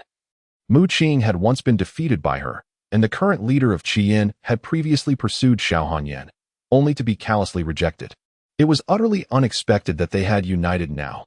Clearly, they were not devoted to their cultivation, which explained their failure to ascend to the martial sovereign realm. Unlike herself, who was wholly dedicated to her training, such frivolities as companionship would only hinder her progress. She continued to sift through the news from various regions. The leader of the Yangyu sect, in an effort to assist his partner in vanquishing her inner demons, had been injured by her in a fit of madness. Yet he succeeded in defeating her tormentor. However, his own cultivation suffered as a result, impacting the strength of his sect. And his partner chose to remain by his side for the remainder of his days. Xiao Hanyan thought to herself, what nonsense is this? This fool has been a leader for so many years, yet remains as foolish as ever, sacrificing himself for a woman. Truly unworthy. I fear that the Yangyu sect will soon descend into mediocrity. With a sigh, she reflected on how romantic entanglements could not only hinder cultivation, but also cloud one's judgment. Fortunately, she had imposed strict prohibitions against such affairs, and led by example, which had contributed to the current standing of the Taiching sect. The evidence spoke for itself. Suddenly, she noticed a peculiar acidity in her teeth, reminiscent of having consumed a lemon. Resuming her reading, she came across news that the patriarch of the Hehuan sect had developed a new dual cultivation technique, enhancing efficiency, allowing for uninterrupted dual cultivation for 12 consecutive hours. Xiao Hanyan exclaimed, what on earth is this? Why are all the messages I received today so bizarre? Dispersing the troubling reports, she resolved to cease her reading. The more she delved, the more unsettling it became. With a gentle sigh, she closed her eyes for a brief respite. Li Shui led Li Yi to the place in Baiyun Temple where the scriptures were being displayed. The exhibited scriptures were all translations made by Baiyun Temple, which, of course, would not reveal the contents of their translations. Baiyun Temple had divided the scriptures into 10 sections. and anyone who could translate a complete section would be granted access to the entirety of the ancient texts. Various sects sent professionals for the translation, and many others came to observe the spectacle. At present, this place was the most bustling spot within Bayun Temple, teeming with people. Make way. Yuju cleared a path ahead, and upon seeing the disciples of the Ta-Ching sect, the crowd instinctively parted to allow them passage. Compared to Ta-Ching sect, their own sect seemed inconsequential, and they naturally dared not offend Ta-Ching sect. The prestige of Ta-Ching sect remained as formidable as ever. A sect of such magnitude must undoubtedly possess a significant standing. If I were the leader of Ta-Ching sect, I would be even more imposing than they are. Heh. If you were the leader of Ta-Ching sect, you would probably be terrified in your own bed. Haha. Wait. Why is the saintess of Ta-Ching sect holding a child? And he is a boy. Curious gazes turned toward Li Yi, speculating on his identity. Could he be the future saint's son? I have never heard of Ta-Ching sect having a saint's son. You are overthinking it. Hearing these discussions, Yuju felt a headache coming on. It was always said that Li Shui'er should not take children out, as it could tarnish the image of the saintess. The image of a saintess should be pure, not maternal. Li Shui'er paid no heed to the discussions of those around her, calmly guiding Li Yi to a scripture. This scripture comprised 13 lines, all inscribed in ancient characters. The ancient script is diverse and dates back to a distant past, rendering translation exceedingly challenging. Much of the text must be deciphered through conjecture, lacking any means of verification. Upon noticing Li Shui'er's arrival, a disciple from Bayun Temple hurried forward to greet her with great enthusiasm, his eyes brimming with admiration. He had encountered the saintess before. Li Shui'er merely inclined her head slightly, remaining silent as her gaze fell upon the ancient scriptures. The disciples of Bayun Temple fervently explained the text to her, covering every aspect, seemingly eager to win her favor, even if it meant merely receiving a fleeting glance from her. It is likely that with just a word from Li Shui'er, they would readily divulge the answers she sought. Translating scriptures is our forte. Should the holy maiden have any interest or inquiries, she may freely ask us. Li Shui'er remained silent, quietly gazing at the scriptures. The disciples of the Bayun Temple were not angered. Rather, they felt that the saintess should embody such an aloof demeanor, exuding an aura of icy purity. To receive the favor of the saintess would render one's life complete, devoid of any regrets. Li gazed upon the ancient scriptures, whose cryptic and esoteric language inexplicably transformed into comprehensible text within his mind. This phenomenon was a testament to his linguistic prowess, enabling him to decipher any form of writing, including the archaic scriptures. Merely with a fleeting glance, Li Yi was able to render a complete translation of the ancient text. The translated content suggested that it pertained to a cultivation technique, though the entirety of the ancient scriptures was required for a definitive understanding. Li pondered thoughtfully, his chin resting in his hand. The ancient scriptures that presented themselves should not be disregarded. After all, it was merely a matter of casting a glance. Why not embrace the opportunity? He tugged at Li Shui'er's skirt and inquired, "Sister, when will we be able to see the complete translation of the scriptures?" "Sister?" A murmur arose among the onlookers, a realization dawning upon them. So this young man was the brother of the saintess? Many felt a sense of relief. It was indeed a revelation that the saintess had a brother. "I am not certain," she replied. Li Shui'er shook her head and inquired of the disciples of Bayun Temple. Upon hearing her voice, the disciples were swept away by a wave of emotions, lost in delightful reverie. "Is the saintess speaking to me?" "No. The saintess must have a special interest in me." "Hey, the saintess is asking you a question." The disciple quickly wiped the drool from the corner of his mouth and hastily replied, "We have been observing the scriptures these past few days and will submit the translated text to you. After the martial arts exchange meeting, we will unveil the results and review all the scriptures together." "I see." Li contemplated thoughtfully.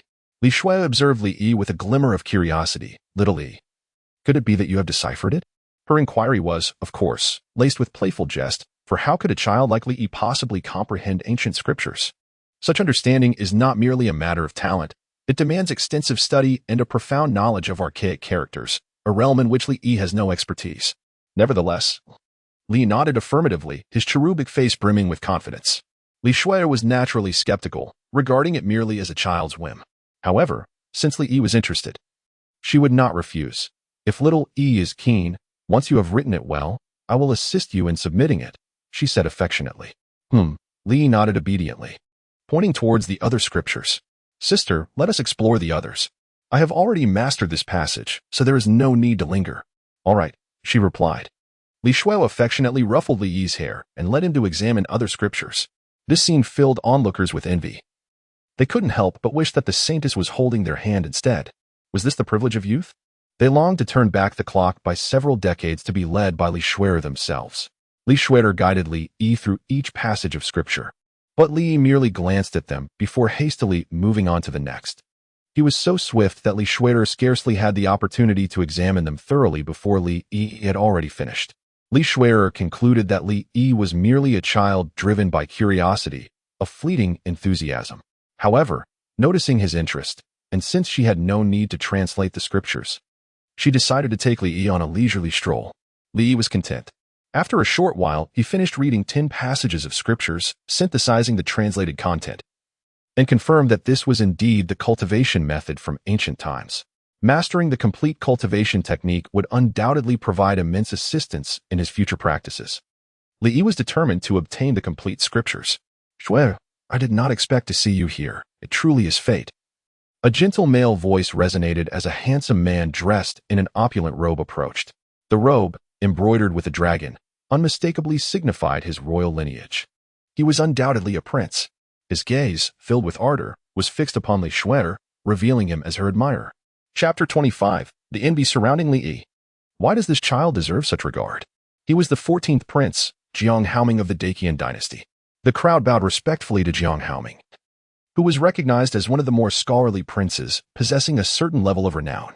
He nonchalantly waved his hand, dismissing their greetings, and stepped forward to stand before Li Shuo, his expression brimming with affection. As the 14th prince, endowed with intellect, he had always held a sense of pride, believing that few women in the world were worthy of him. However, upon an accidental meeting with Li Shuo, he found himself irresistibly drawn to this aloof saintess, vowing to take her as his consort. Li Shuo, having grown accustomed to such pursuits, was unfazed. She was not the only one to attract the attention of princes. One had even offered a fortune of 100,000 silver for just a smile from her, only to be disregarded without hesitation. I never anticipated running into you here. It truly must be destiny, the 14th prince remarked with a courteous smile. Upon hearing of Li Shuo's arrival, he rushed over, believing that if fate did not present itself, one must create it. Your Highness jest, Li Shuo replied coolly, feeling no inclination to engage. Were it not for his esteemed royal status. Shuo, you are interested in the ancient scriptures as well? I happen to have delved into their study, if you wish. I would be delighted to share my insights, Jiang Haoming offered eagerly, fanning himself with his folding fan, considering himself quite dashing. I am not interested. Li Shuo responded with her characteristic icy demeanor, preparing to depart from the place, as incessant chatter buzzed in her ears, becoming increasingly irksome. Shuo, we are here for the ancient scriptures. Let us sit down and discuss. Jiang Haoming clung to her like an unyielding adhesive. I am not interested, Li Shuo replied curtly, her disinterest unwavering. Just as Jiang Haoming was about to speak again, an elderly man approached. Young Lady Shuo, it has been a long time. Senior son. Li Shuo greeted respectfully. The man before her, Sun Weijie, a formidable warrior at the martial emperor level, was a teacher at the Royal Academy in Jiang Haoming's manor. Sun Weijie waved his hand dismissively, signaling that Li Shuo need not engage in such formalities. Is your master well? Sun Weijie had once shared a bond with Xiao Hanan, akin to the connection between Jiang Haoming and Li Shuo today, and thus he encouraged Jiang Haoming to pursue Li Shuo, attempting to rectify the regrets he harbored from his past with Xiao Hanan. Of course, this regret was merely a figment of his own imagination in Xiao Hanyan's eyes. Sun Weijie was nothing more than a vanquished opponent. Quite well, Li Shuo replied. That is good to hear. Sun Weijie stroked his beard thoughtfully. The youth should engage more with one another. I often debated with your master in the past. Since you young individuals are gathered today, it would be beneficial to converse more. Certainly, Jiang Haoming exclaimed, elated and eager to agree without a second thought. Thinking to himself how splendidly his master had facilitated this opportunity, Li Shuo and Jiang Haoming had little in common to converse about, contemplating ways to decline. At that moment, Li Yi tugged at Li Shuo's white dress, gazing up at her with innocent eyes, and said, Sister, I'm hungry. Would you take me to get something to eat? It was then that Jiang Haoming noticed Li Yi, pondering where this child had come from. Is he Li Shuo's younger brother? Observing Li Yi beside Li Shuo, pulling at her dress, a frown of displeasure crossed his face. I have never been this close to Li Shuo. What right does this little brat have? Li Shuo spoke to Li Yi, her voice not cold but rather gentle and affectionate. She addressed Sun Weijie, saying, "I sincerely apologize, but I must excuse myself due to prior commitments. It is truly commendable that Xiao Yi is so understanding, knowing how to come to his sister's aid." Li cast a glance at Jiang Haoming, equally displeased by the gaze he received. What sort of look was that? In response, Li conceived a brilliant idea. He announced a counterattack mission. "You have garnered envious glances from other prodigies. Now, showcase your prowess and silence them, proving who the true genius is. Sister, I am famished and cannot move. Please embrace me." Li outstretched his arms, insisting that Li Shuai embrace him, declaring that he would not depart without her affection. The onlookers gasped, their incredulous gazes fixated upon Li, this audacious child. How dare he request the saintess to hold him? Such impertinence. The purity of the saintess was beyond the reach of such a mere child, a foolish dream indeed. Li Shuai sighed with a mix of helplessness and affection, finding it quite challenging that this little one chose to seek comfort at such a moment. What else could she do but indulge him? With her hand extended, and under the astonished gazes of those around her, she lifted Li into her arms. She truly embraced him. A sudden hush fell over the crowd, as they regarded her with envy and admiration. For the first time, she felt a pang of jealousy towards a child. Jiang Haoming's eyes widened in disbelief as he fixed his gaze on Li, jealousy distorting his features. Internally, he screamed, "No? Come. Sister will take you to enjoy some delicious food." Li Shuai spoke gently, Li obediently nodded, nuzzling against Li Shuai for a moment before wrapping his arms around her neck, deliberately casting a glance at Jiang Haoming. Witnessing this scene, Jiang Haoming nearly choked with rage. What was this little brat implying? Was he flaunting before me? Staring blankly at Li, he felt a tumult of envy and jealousy. Envy at the thought of why it wasn't him in that position, and jealousy over the audacity of Li to claim such affection. Why does Li have the audacity? What qualifies this mere child? The girl he can only dream of approaching, yet he dares to embrace her, stealing glances as if it were his right. It is akin to witnessing someone ride the BMW you cherish but cannot bring yourself to mount, only for them to turn back and ask, "Am I riding fast enough?" It is nothing short of a dagger to the heart. In this moment, Li stands as the adversary of every man present. The suitors of Li Shuai are left in despair, their vision of a pure and virtuous goddess shattered. Although he is but a younger brother, they cannot tolerate this at all. Their revered goddess has been tainted by this impudent boy, and they vow to hold him in contempt. Sun Weijie dismisses the situation, remarking that he is merely a child. Why bother to care? With his hands clasped behind his back, he seems to express that to harbor jealousy over a child is a sign of a narrow mind, urging others to cultivate a broader perspective like his own. The disciples comprehend this. Jiang Haoming responds through gritted teeth. Crack. The sound emanating from Jiang Haoming's mouth is that of teeth grinding in frustration. Li Shuai spoke to Li in a gentle tone, while her demeanor towards others was consistently frosty, igniting a burning jealousy within Jiang Haoming. Task of reversal completed. Due to your exceptional performance, you have become the object of envy among all the prodigies. Reward: unparalleled grace. Unparalleled grace. An innate charisma that radiates an irresistible allure of unmatched genius, making it exceedingly difficult for others to resist and compelling them to submit to your charm. Particularly the opposite sex, with an overwhelming impact that transcends all boundaries. Li, I can comprehend the unique allure of the opposite sex. Yet transcending any racial boundaries seems utterly absurd, does it not? Let us hope that this charm does not lead to any unforeseen complications. Upon returning to the domain of the Taiching sect, one should ensure that Li is treated to the finest delicacies and beverages. Li Shuai gently tapped Li Yi's nose. You little rascal, you have put me through quite a ordeal. Li smiled and said, since my sister does not enjoy conversing with him, it is only natural for me to assist her. Li Shuai did not blame Li Yi. Instead, she felt a sense of joy. For having such a brother was more than enough. Her affection for him was not in vain. He truly was a remarkable younger brother. Saintess Yangzhu let out a deep sigh, utterly exhausted, as she gazed at Li Shuai, unsure of what to say. After this incident, the image of the saintess she had painstakingly built lay in ruins. She intended to utter a few words, but upon glancing at Li Yi, she suddenly realized how endearing he was, evoking an uncontrollable fondness. She even sensed a spark of genius within him, believing that once he matured, he would undoubtedly become a striking and exceptional young man. Noticing Yangzhu's gaze, Li lifted his eyes to meet hers, their glances intertwining. That fleeting moment sent a tremor through Yangzhu's heart. She instinctively averted her gaze, her cheeks flushed with a hint of embarrassment as her mind began to wander. She imagined being favored by him, living blissfully together in a carefree existence. The more she thought, the deeper the blush spread across her face, her skin radiating warmth as she covered her heated cheeks. Yangzhu snapped back to reality, chastising herself for such thoughts. He was merely a child. She pushed aside these absurd notions, bewildered by her own feelings. The Qingzong strictly forbade any romantic entanglements between men and women, and as a disciple of the sect leader, she had to uphold a strict standard for herself. For many years, Yangzhu had never entertained such thoughts, and this was the first time she found herself feeling this way about a child.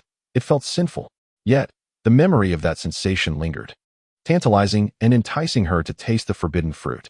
Shaking her head, she resolved to focus on her cultivation, recognizing these thoughts as misguided.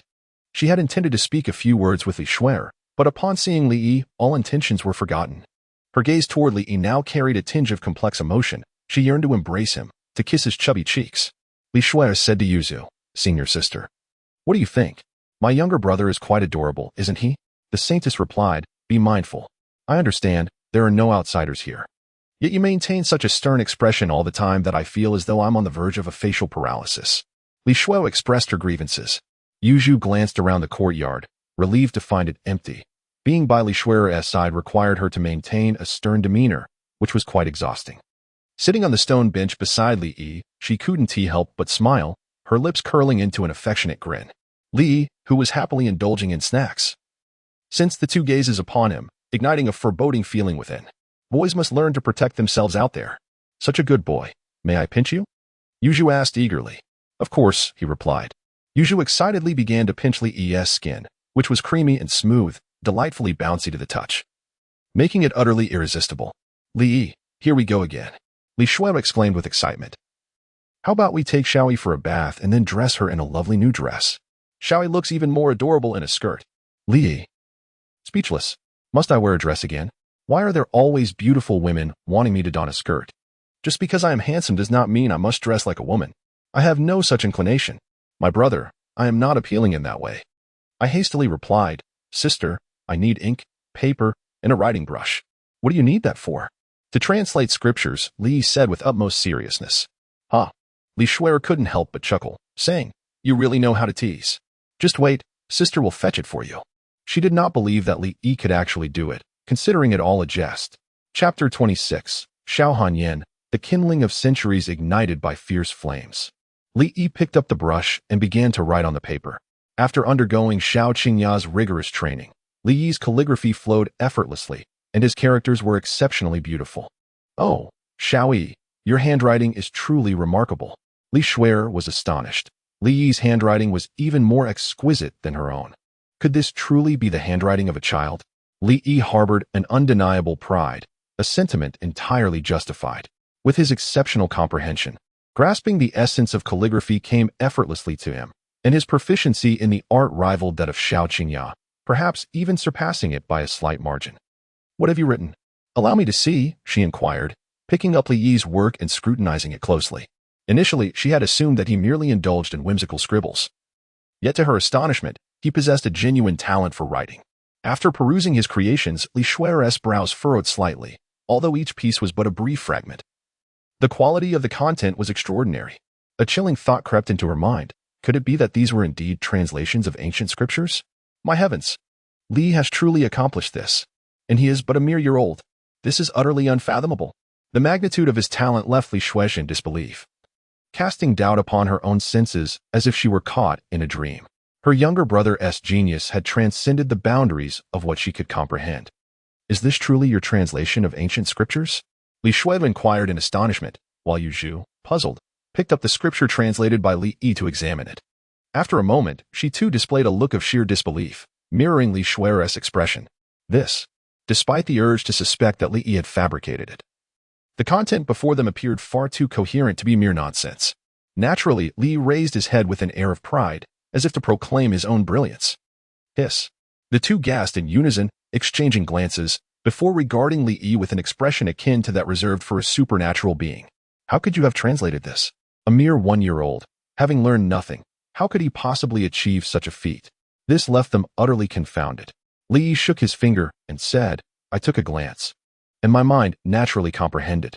The two individuals remained silent, their jaws slightly agape, their expressions filled with incredulity. Is it truly that simple? A mere glance, and understanding follows? Are we to believe such a claim? It seems implausible. Well, what other possibility is there? Is it truly so difficult? Li shrugged his shoulders in response, as if he had accomplished a trivial task with ease. In that moment, the worldview of Li Shuer and Yu Zhu crumbled, leaving their minds in a state of bewilderment. Listen closely. Is this even human speech? Is it truly that difficult?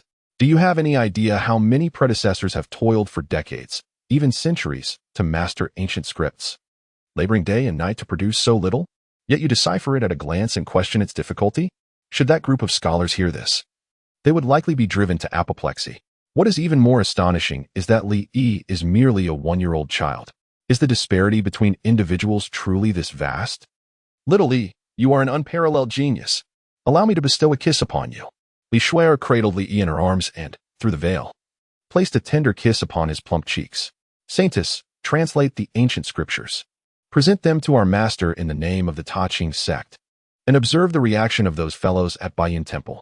Li Shuer, brimming with pride, eagerly expressed her anticipation to discover the reaction of others upon witnessing the translation of a text originally composed by a one-year-old child. It promised to be quite exhilarating. Moments later, at Xiao Hanyan's residence, she gazed at the ancient scripture she had translated, her expression revealing an uncommon hint of satisfaction. Shuer, you have performed remarkably well. To achieve this translation in such a brief span of time, it seems that the individuals at Baiyun Temple are nothing but inept. Xiao Hanyan set down the paper in her hand, commending Li Shuer, under the impression that this was her translation. Li Shuer elucidated, Master, this translation is not my own, but rather that of my younger brother, Li Yi. Xiao Hanyan raised an eyebrow, her expression revealing a hint of surprise beneath her veil. You mean your one-year-old brother? Indeed, Li Shuer affirmed with a nod. A flicker of doubt crossed Xiao Hanyan's mind. Yet Li Shuer was well aware that such matters were not fabricated. She spoke the truth. It was truly astonishing to Xiao Hanyan, leaving her in a state of bewilderment.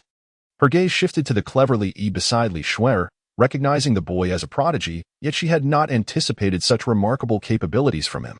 His genius transcended ordinary understanding. A sudden realization struck Xiao Hanyan, as she found herself inexplicably drawn to the charm radiating from this little fellow. As if an invisible allure captivated her, she perceived the child as endearing, envisioning him growing into a dashing and graceful paragon of genius. The thought of traversing the world alongside such a talent, savoring the beauty of all that lay before them, filled her with a sense of delight. Wait, what am I thinking? Why do I suddenly entertain such peculiar thoughts? It is utterly sinful to harbor such notions about a child. I am the esteemed leader of the Ta Ching sect, wholly devoted to cultivation, prohibiting any romantic entanglements, and disregarding all matters unrelated to my practice. For many years, Xiao Hanyan had maintained this mindset, never allowing herself to be swayed by feelings for anyone, believing she had severed all ties to romantic inclinations, achieving a state of transcendence over emotions. No, this is not infatuation with Li Yi. Rather, it is his extraordinary talent that stirs admiration within me. Certainly, that must be the case. Such a rare gift, if nurtured under the aegis of the Ta Ching sect, would undoubtedly elevate him to become a formidable pillar of strength for our order in the future. Master? Li Shuer gazed at Xiao Hanyan, calling out her name. Xiao Hanyan came to her senses and turned to Li Yi, still bearing that sense of guilt. She adjusted her expression, restoring it to its original state. Your brother is truly a prodigy. If those fellows from Baiyun Temple were to find out, they would likely be infuriated to the point of vomiting blood, Xiao Hanyan remarked. Li Shuer remarked, Xiao Yi wishes to examine the complete ancient scriptures. With his abilities, he would undoubtedly be able to translate them all. Master, what do you think?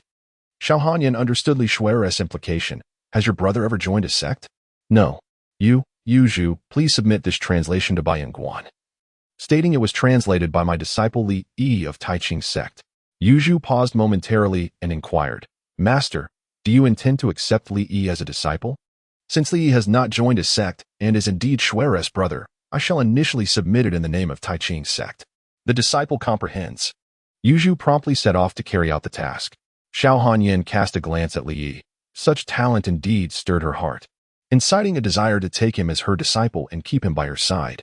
However, considering that Tai Ching sect has traditionally favored female disciples, with generations of masters choosing only female students, this unspoken rule caused her hesitation. It was hesitation, not rejection. The allure of Li Yi's extraordinary talent genuinely captivated her, making her wish to cradle him and fondle his cherubic face. Ah, Xiao Hanyan felt a wave of frustration. How had her thoughts strayed again? This vexing heart flutter, like a bundle of dry kindling, aged for centuries, encountering a fierce flame upon seeing Li Yi. Her thoughts veered off course, spiraling out of control. She rubbed her weary head, wondering if centuries of calmness had dissipated into thin air. Remain composed. Silently reciting the calming mantra, she sought to quell her restless heart, attributing her turmoil to the news she had encountered that day. A fleeting spark may easily be extinguished, yet centuries-old kindling, ignited by Li Yi's unparalleled charm, once aflame, would prove difficult to quench, exceeding the typical female response to him. Remaining composed could only be justified by one reason. Li Yi was far too young. Too young, indeed. Age, of course, what else could it be? Chapter 27. Two women compete. Li Yi feels indifferent. At Baiyunguan, in one of the chambers, translations submitted by various sects were collected and scrutinized by core disciples of Baiyunguan. As anticipated, their translations were utterly nonsensical, devoid of any logic. How could they possibly compare to our decades of effort in such a brief period? Look at this individual. Their translation is so poor that I could compose better with my feet. They should consider the pile of submissions here, each one more excruciatingly dreadful than the last. Reviewing the haphazard results submitted by the various sects proved a torment. There was only more absurdity, never less. After several days, a pattern was nearly discernible. Old Shin, why are you silent? Are you perhaps too stunned to speak? Ha. Noticing Old Shin's unwavering gaze, his eyes scarcely blinking, he appeared as though he were nailed to the spot, completely motionless. Curious about what had so enraptured Old Shin, one wondered if he had been struck mute. What translation has left you in such astonishment? Allow me to appreciate it. He approached to inspect the matter. To his astonishment, he exchanged a glance with Old Shin, both wearing expressions of shock and disbelief.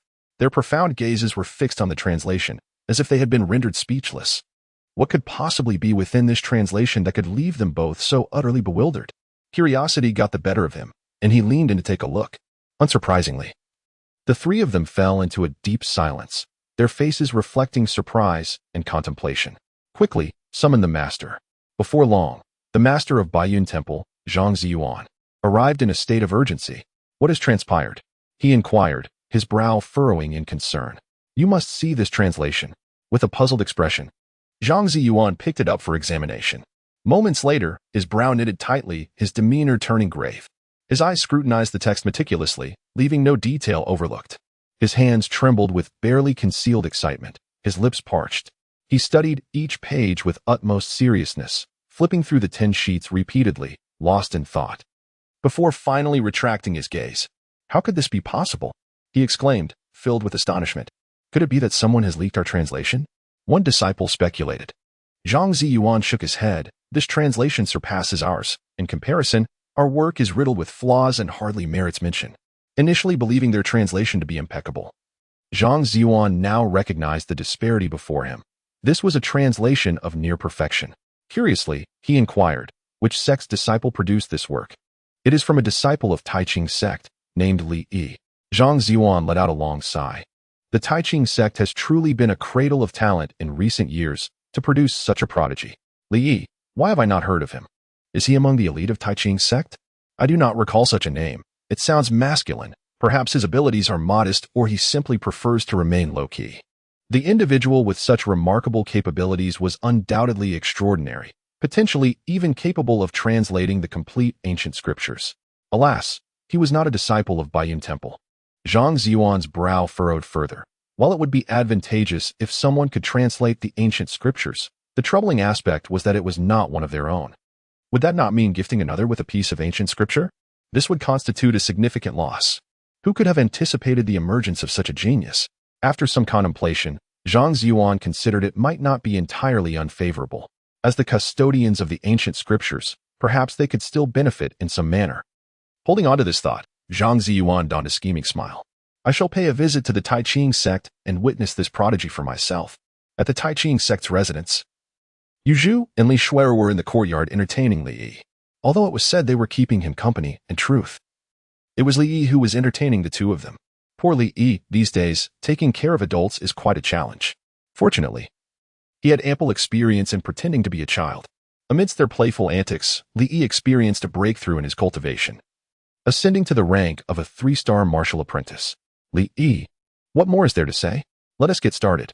Is the Samsung martial artist truly impressive? It's merely a matter of having hands. 1,000 miles away, Li Zimo inexplicably sneezed. Feeling as though his heart had been pierced by a knife, a wave of discomfort washing over him. Xiaoyi, have you made a breakthrough? Li Shuer noticed the transformation in Li Yi.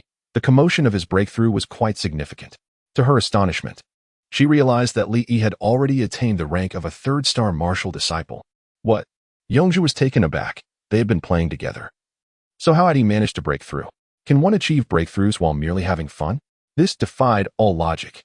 Li Yi, the formidable nature of the leisurely freedom technique is beyond your comprehension. The worldviews of the two once again shattered.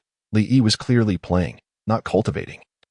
Yet he unexpectedly achieved a breakthrough, which defies all logic. Xiaoyi, you truly leave your sister perplexed. Li Shuai found herself at a loss for words. Her heart a tumult of emotions, her countenance tinged with bitterness. She had always considered herself a prodigy, and indeed, such was the reality from a young age. Her talents had been acknowledged, and she was designated as the saintess. Yet, the very gift she had prided herself on paled in comparison to that of Li Yi, rendering it utterly insignificant and incomparable. Li Yi is undeniably a prodigious talent, seemingly blessed by the heavens, making Li Shuai a genius in her own right. Realize that even among the gifted, there exists an insurmountable chasm. Fortunately, this exceptional talent happens to be her beloved younger brother. After her initial astonishment, a smile graced her lips, filled with joy at Li Yi's remarkable abilities. Li Yi, I too wish to remain inconspicuous, yet how can I? Being a player of exceptional prowess, afford such modesty? To be low-key would be an affront to the system. Little Li, you must diligently cultivate your skills. For now, I shall safeguard you, but in the future, it shall be your turn to protect me. Do you understand? Li Yi, what a statement. Should I purchase 3 more houses and place the mortgage in my name? Let us not create a new account. When I grow up, I will protect my sister. Whoever bullies her shall face my wrath. Li playfully raised his chubby little fist, adopting a fierce yet adorable expression. This sight filled Yuzhu with overwhelming affection. He was simply too charming. How she longed for a brother like him. Yet, binding her brother to a post and whipping him would never transform him into this delightful character. Saint, let me hold him, she implored. I haven't had enough of my brother yet. Li Shuai clutched Li Yi tightly in her arms, fearful that someone might snatch him away, determined to safeguard her beloved brother. Li Yi found his head nestled into Li Shuai's soft and fragrant bosom. To describe it in 8 words, broad-minded as the sea, greatness lies in tolerance. Although it might not compare to those of wet nurses, Li Shuai is still youthful and the future holds promise. The tenderness and aroma of her embrace nearly rendered Li Yi breathless, prompting him to call for an ambulance. Let me hold you, he pleaded. No.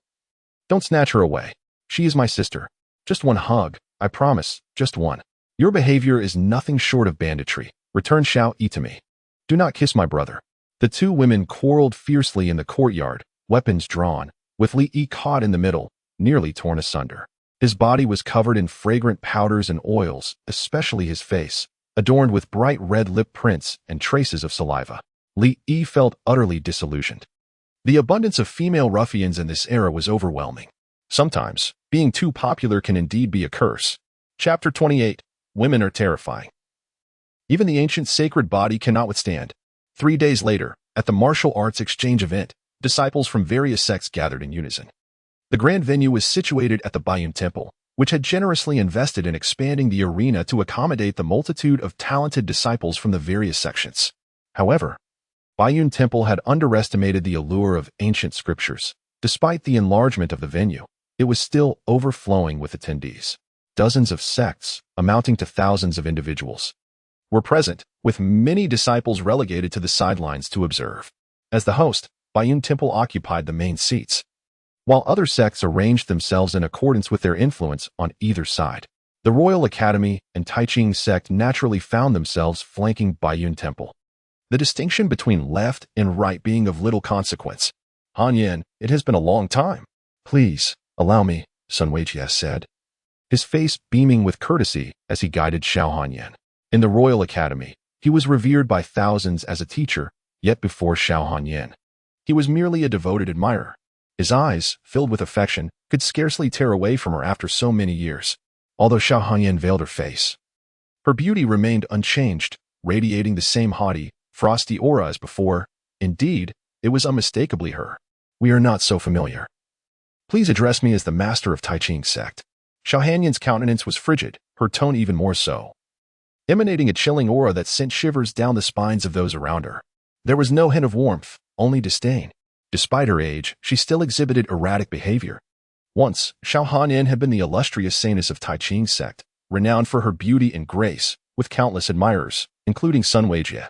For Xiao Hanyan, who was wholly devoted to her cultivation, romantic entanglements were mere distractions from her pursuit of the pinnacle of the Tao.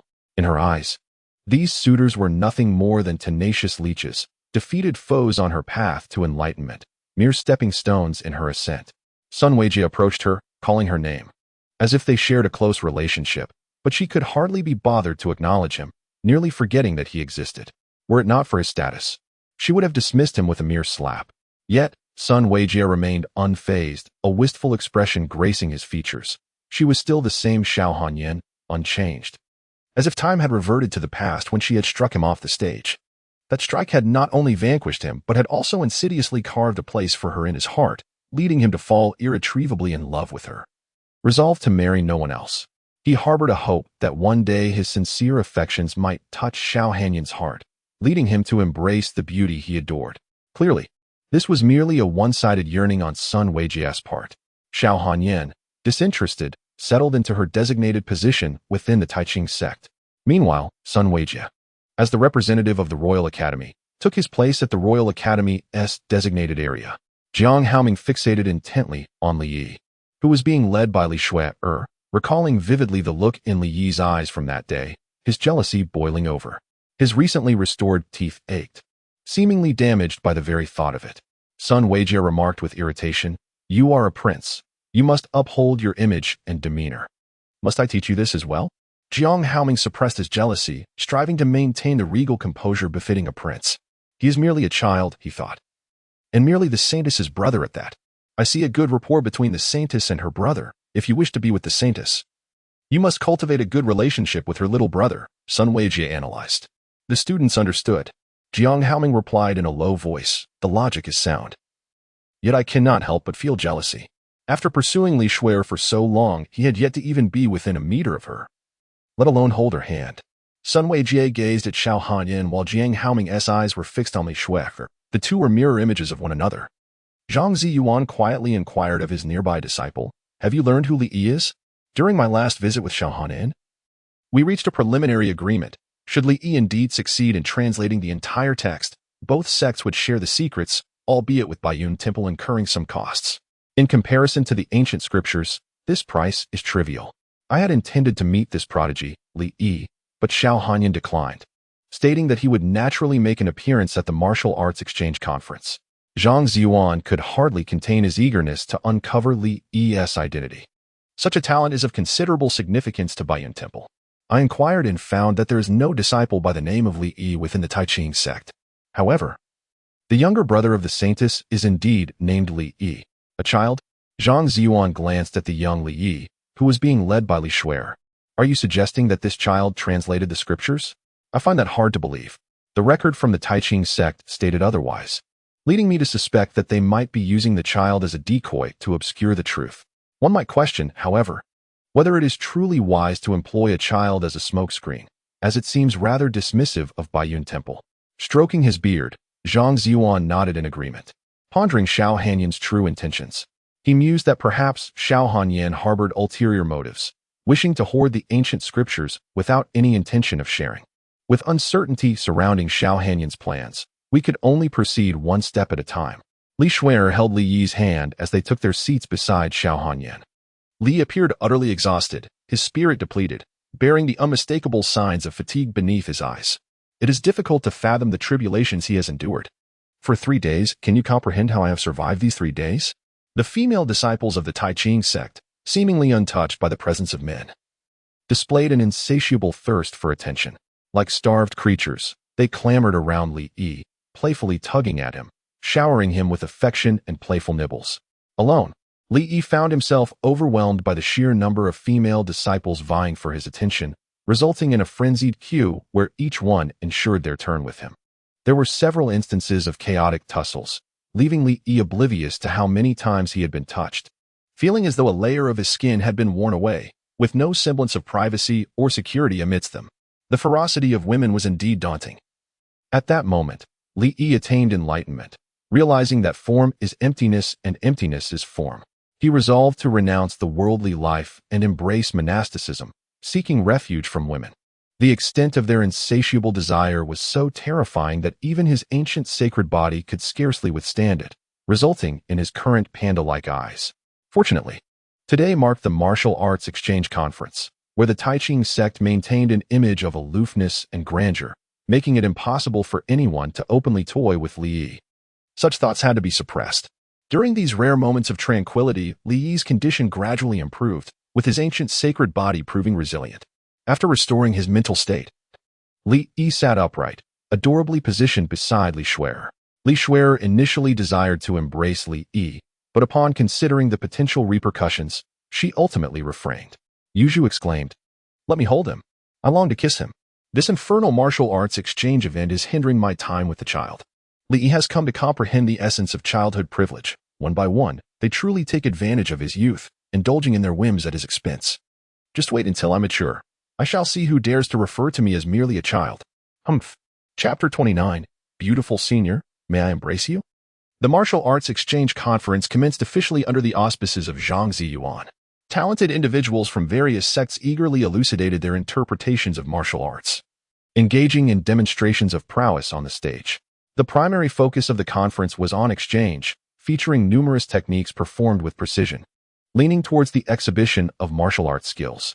Each individual possessed a unique understanding of martial arts, leading to fervent debates that resembled a spirited debate competition. As discussions intensified, it became evident that one's comprehension of martial arts is a true test of innate talent and is exceedingly significant for cultivation. It can be said that this event is a contest of giftedness.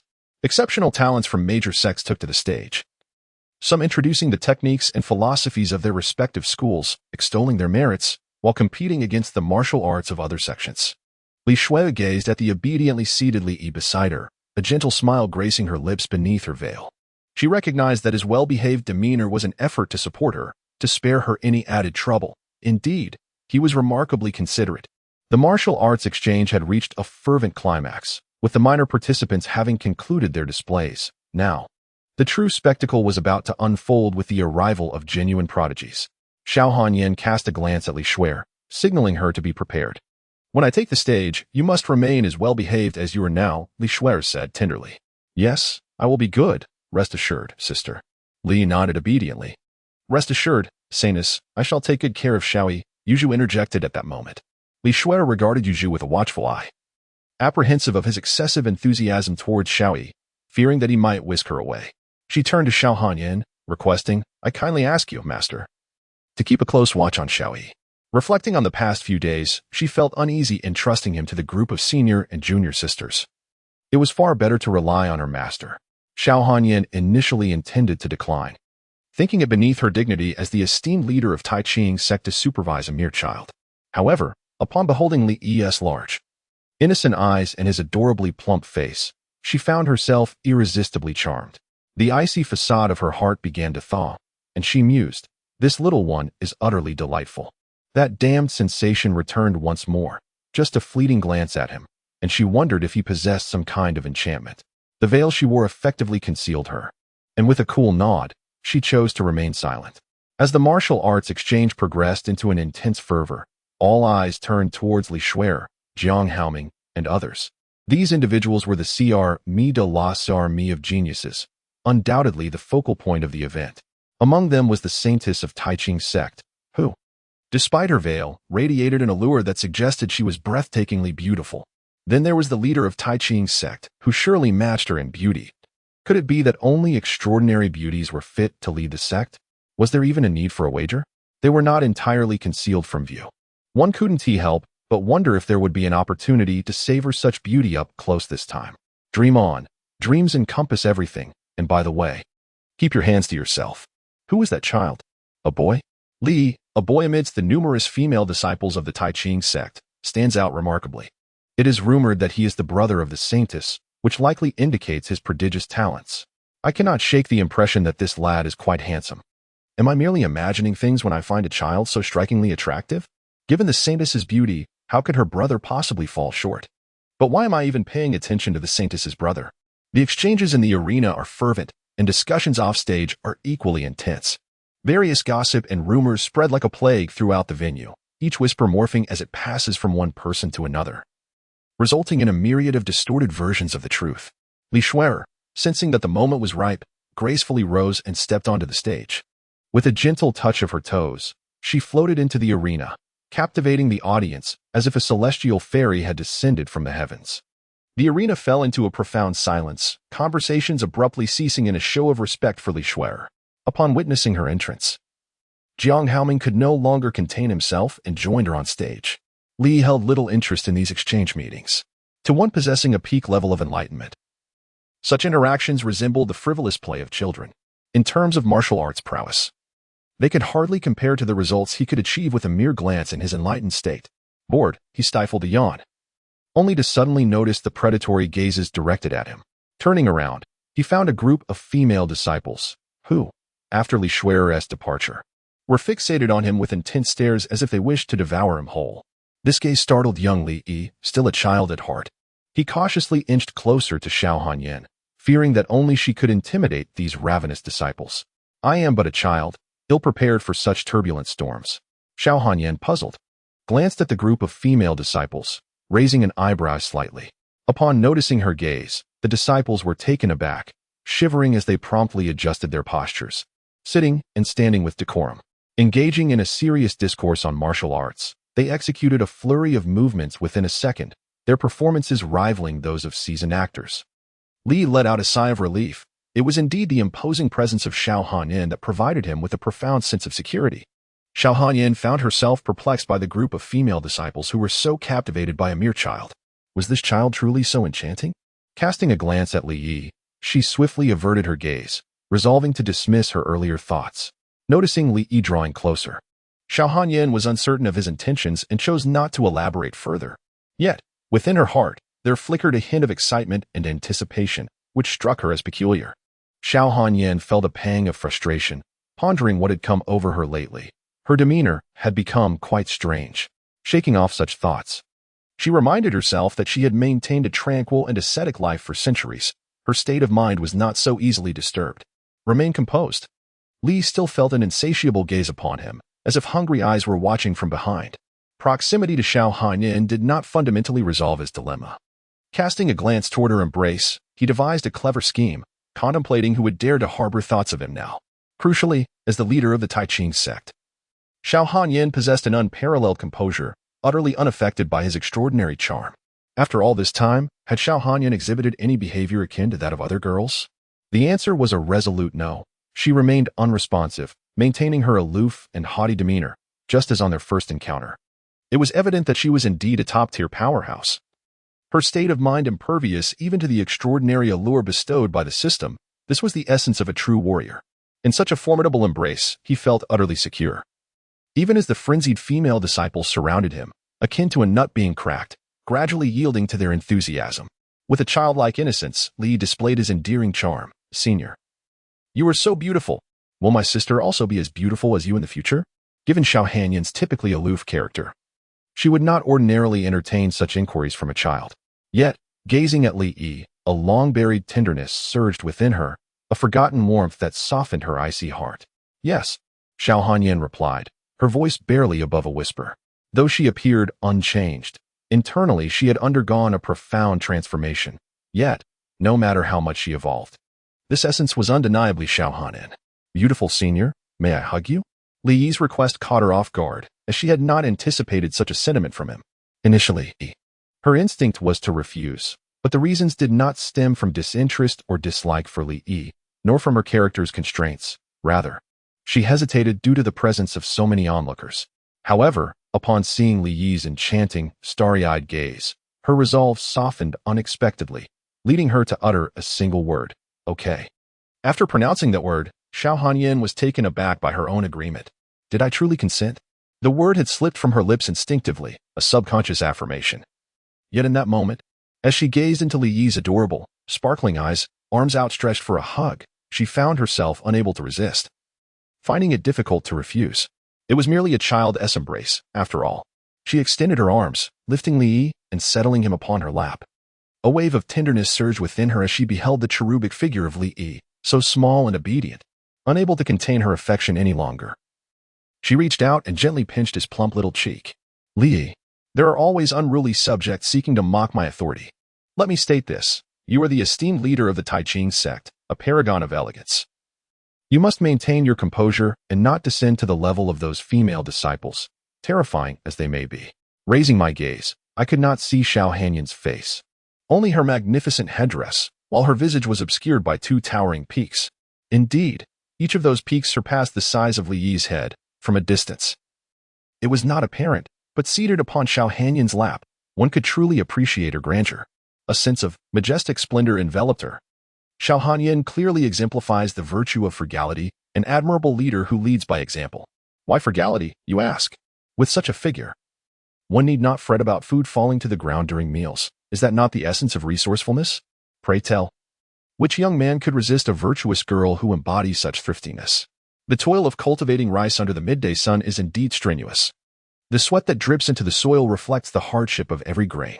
Li tilted his head back, only to behold Xiao Hanyan's veiled visage, which remained as aloof as a towering iceberg, devoid of any discernible expression in her gaze. Sighing in relief, it seemed he had overthought the situation. This was merely an unforeseen incident. Xiao Hanyan truly exemplified the model of dedication to her craft, strictly forbidding any romantic entanglements between the sexes. Surely, I must be mistaken.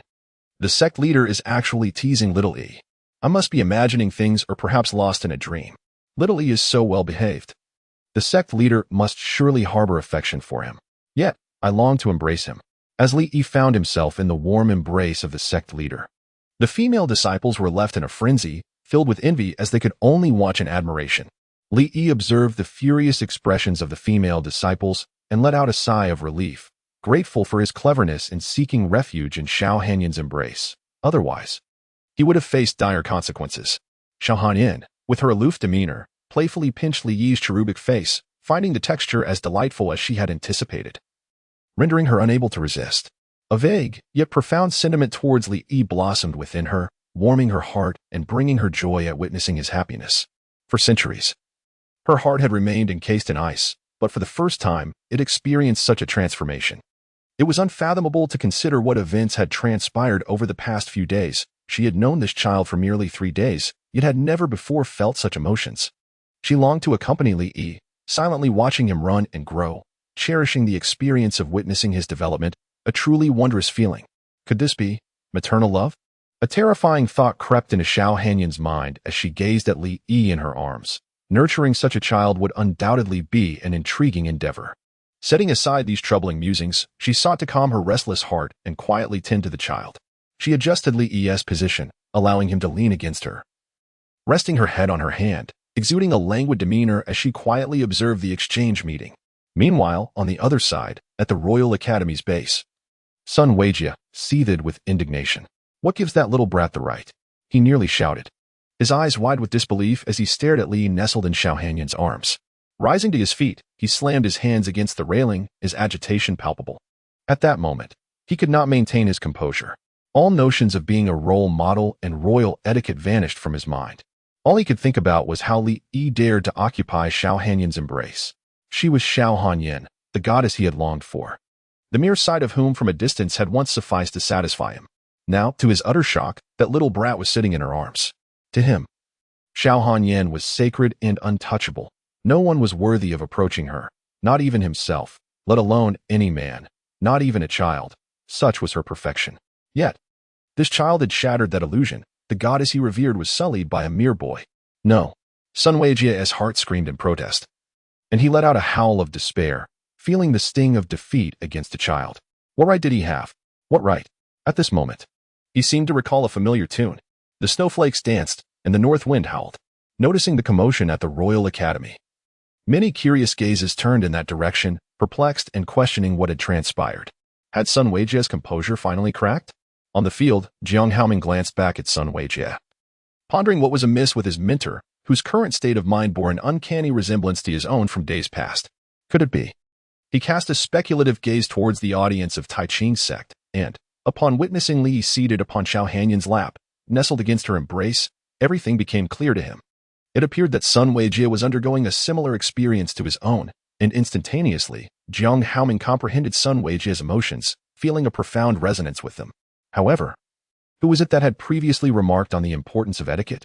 Who had claimed that it was merely a child, and that there was no need for jealousy over a mere boy? Perhaps he should advise his mentor that Li Yi was the brother of Xiao Hanyan's disciple, and that cultivating good relations would be prudent. He had initially believed his mentor to possess a grander mindset, yet it seemed to be rather akin to his own.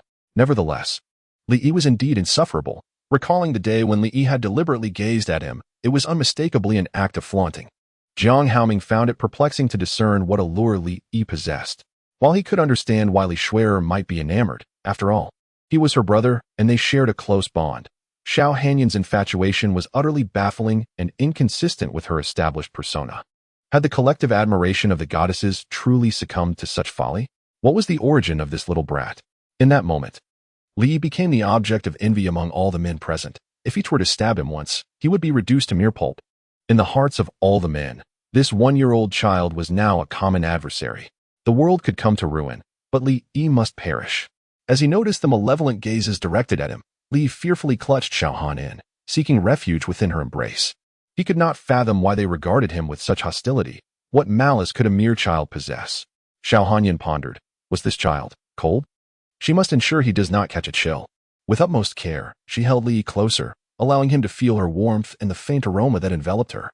Having done so, Xiao Hanyan maintained an outward calm, though internally she radiated tenderness, seemingly offering Li Yi a unique maternal affection.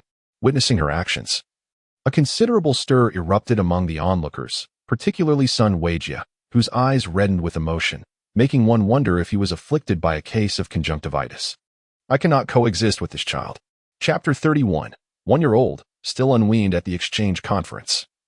The atmosphere reached a crescendo with the addition of prodigies such as Li Shuer.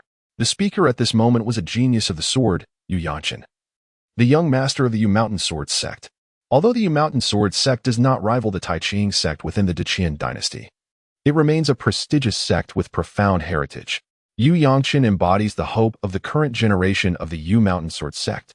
Having deeply absorbed the true essence of the Yu Mountain Sword technique, he gained fame at a tender age and, in addition to mastering his sect's techniques, has also created his own sword style, aspiring to carve a distinct path in the realm of swordsmanship.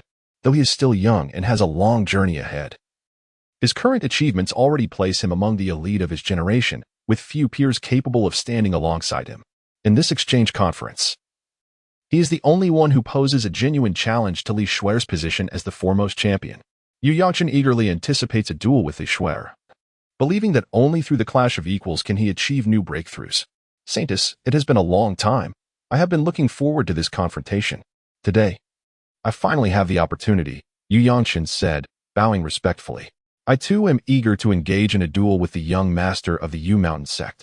Li Shuer replied softly, Master Yu Shaozong, I have heard that you have combined the Yu Mountain sword technique to create an entirely new style of swordsmanship. Perhaps you could showcase it at this martial arts exchange, allowing everyone to witness your mastery. Jiang Haoming suggested, closing his folding fan. Yu Yangchen responded, Indeed. I would like to invite all present to appraise and offer their insights. Standing in the center of the training arena, he was given space by the crowd, who gazed at him with anticipation, eager to witness his swordplay.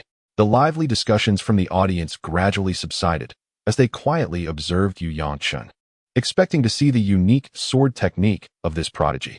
Creating an original sword technique requires an extraordinary comprehension of swordsmanship, a feat achieved by only a select few geniuses. Furthermore, Yu Yangchen was merely in his early 20s. Although he had integrated the existing Yu Mountain sword technique into his creation, the accomplishment was still remarkable, promising a bright future ahead. Yu Yangchen unsheathed his long sword and began to demonstrate his technique. All eyes were fixed upon him, studying his movements, and many spectators displayed expressions of astonishment. Indeed, his skill was exquisite. He truly embodied the talent of a swordsmanship prodigy. With such extraordinary aptitude in the art of the sword, it seems that the Yu Mountain sect has a promising successor. While the shadow of the Yu Mountain sword technique was faintly discernible, achieving such a level of mastery was already a rarity. The elders of the Yu Mountain sect chuckled contentedly, stroking their beards with expressions of pride, thoroughly pleased with Yu Yangchen's performance. This was not merely a display by Yu Yangchen. It was a representation of their entire sect, and everyone within the Yu Mountain sect felt an enhanced sense of pride.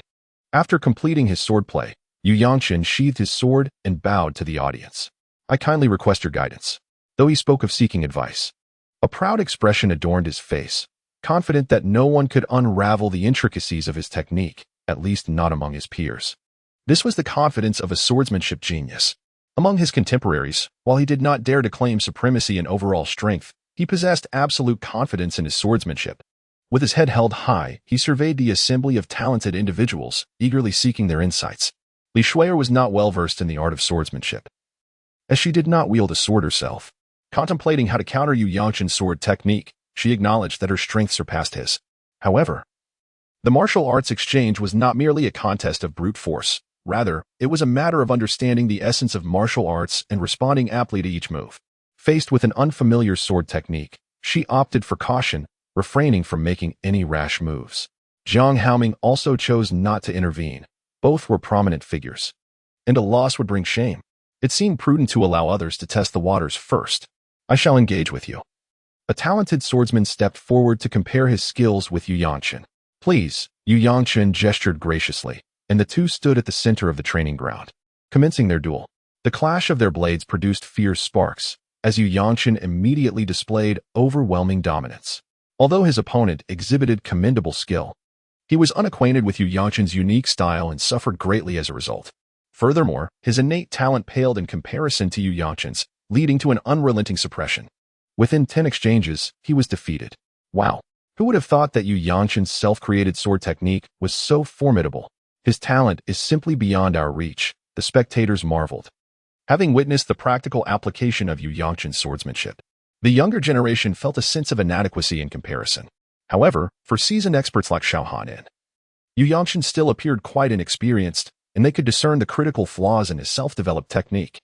Nevertheless, what he had achieved at such a young age was a testament to his talent and diligence. The older generation of masters remained silent.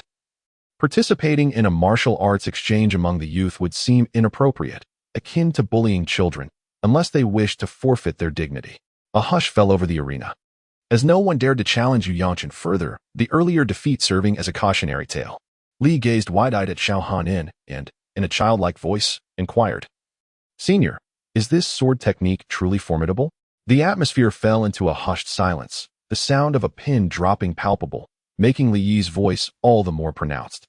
In response to his innocent curiosity, onlookers dismissed the notion that a mere child could grasp such complexities, suggesting he ought to return home for milk. Xiao Hanyin, typically reticent, often spoke only when the mood struck her, frequently disregarding inquiries she deemed trivial. However, in light of Li Yi's question, she answered with unexpected patience. To create a unique sword technique at such a tender age based on the Yu Mountain sword technique is indeed a rare gift. Few can achieve such a feat. The technique itself, however, is merely passable. This statement alone surpassed the sum of her usual daily words. Her demeanor remained cool and aloof, as if nothing could perturb her, yet she did not treat Li Yi with the same frosty indifference she reserved for others. What appeared to be a simple critique ignited a significant stir. Xiao Hanyan, a top-tier powerhouse of the great Qian dynasty, possessed undeniable talent. Her endorsement served as a testament to Yu Yangchen's aptitude and diligence. "Is that so?" Li Yi pondered, biting his finger in a childlike manner, immersing himself too deeply into the role. After a brief pause for contemplation, he articulated his perspective. "But to me, it seems rather average. I fail to see its greatness. Instead, I discern numerous flaws, fatal flaws, in fact." Li Yi's astonishing words drew the attention of those present, who cast skeptical and even derisive glances in his direction. How could a mere child possess knowledge of swordsmanship? What a preposterous notion! If this little brat truly understood the art of the sword, I would swallow this very blade on the spot, such was my confidence. Yu Yangchen raised an eyebrow slightly, his displeasure evident as he gazed at Li Yi.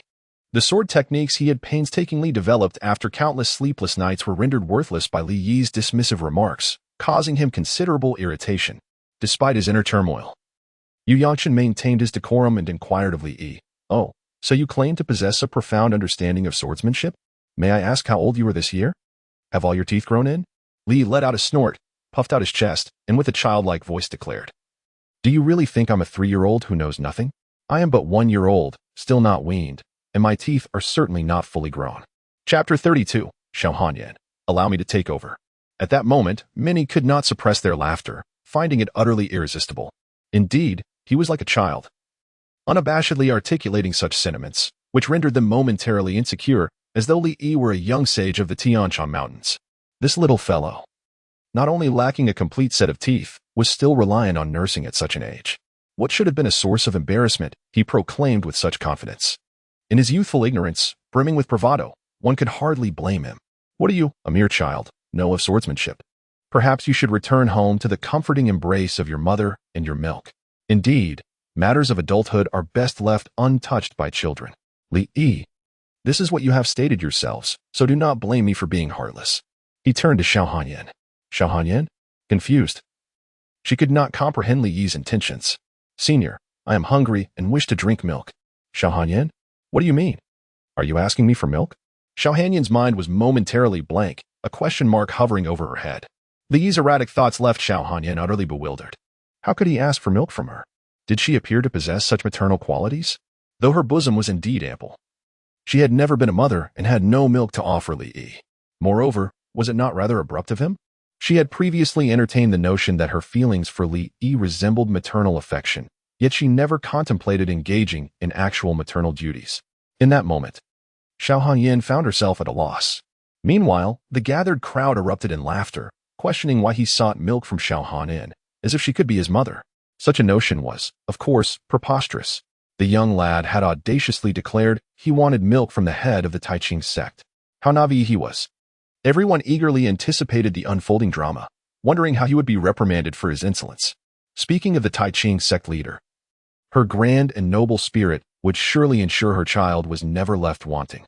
Alas, she was the leader of the Taiching sect, and the concept of nursing was utterly foreign to her.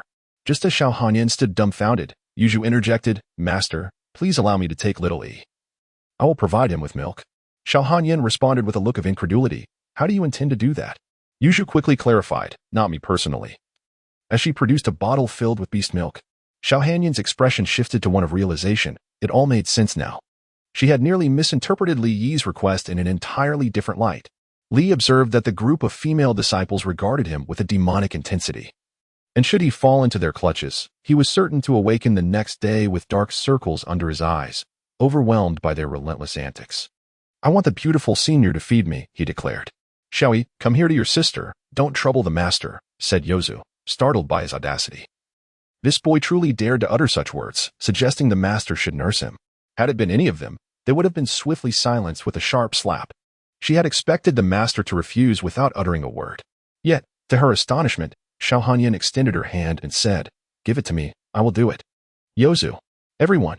They all widened their eyes in disbelief, their jaws nearly dropping to the ground, utterly astounded. What? Xiao Hanyan was genuinely going to feed Li Yi? Was this the Xiao Hanyan they knew? No, this must be an impostor. The real Xiao Hanyan would never engage in such behavior. No. Sun Weijia nearly choked on his own blood, collapsing to the ground and howling at the sky. Amidst the swirling snowflakes and the whistling northern winds, Xiao Hanyan picked up the bottle with a languid grace and offered it to Li Yi. Li Yi picked up the milk bottle and drank with unwavering determination, casting a deliberate glance at the assembled crowd. That single gaze ignited a murderous intent among them, a silent urge to eliminate the child. What kind of look was that? Was it a show of superiority? It appeared as though he triumphed in their verbal sparring. Yet he had, in truth, suffered a defeat in the game of life. This maneuver of his was nothing short of a dagger plunged into their hearts, inciting a wave of envy that left them green with jealousy. Xiao Hanyan maintained an outward calm, yet her heart stirred with turbulent emotions, her self-proclaimed maternal love surging within her. Beneath the veil, her lips curled slightly upward, revealing a rare and tender smile, a sight seldom witnessed in centuries. Alas, it was concealed by the veil, leaving no one to behold this exquisite moment. Not even Xiao Hanyan herself was aware of its beauty. Li Shuo was astonished. Her master's affection for Xiao Yi was truly remarkable, surpassing even that which she had received herself. Despite having joined the Taiching sect at a young age and being designated as the saintess, She had never experienced such an embrace from her master. It appeared that her master held a deep fondness for Xiao Yi, perhaps even contemplating breaking tradition to take him on as a disciple. This could indeed be a fortuitous development. Li discerned the flaws within the Ye-Yang morning sword technique, reflecting on his previous experience at the Li family. He recalled hearing them mention that Li Yi had effortlessly mastered the fundamental swordsmanship at a mere glance, subsequently enhancing it, which attests to his exceptional talent in the art of the sword. Perhaps he truly perceived the shortcomings of the Ye-Yang morning sword technique, a spark of inspiration igniting within him. Xiao Yi, you claim to have identified the flaws in the sword technique. How did you come to this conclusion? Inquired Li Shuer. Li Dao remarked, just use your eyes to observe. Haha, what a child he is. Surely, the saintess does not genuinely believe that a mere child could discern the flaws in my swordsmanship. Ye Yangchen chuckled. Li Shuo addressed the crowd, saying, you may not be aware, but Xiao Yi is my younger brother, possessing talent comparable to my own. However, his mastery of swordsmanship surpasses mine. Thus I place my trust in him. Despite her words, the onlookers remained skeptical, considering her statements to be mere folly. What does a mere child, still weaned, know of sword techniques? They murmured.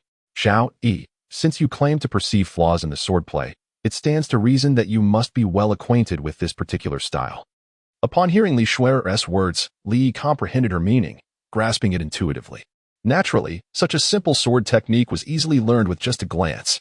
He raised his chin with an air of pride, a hint of arrogance in his demeanor.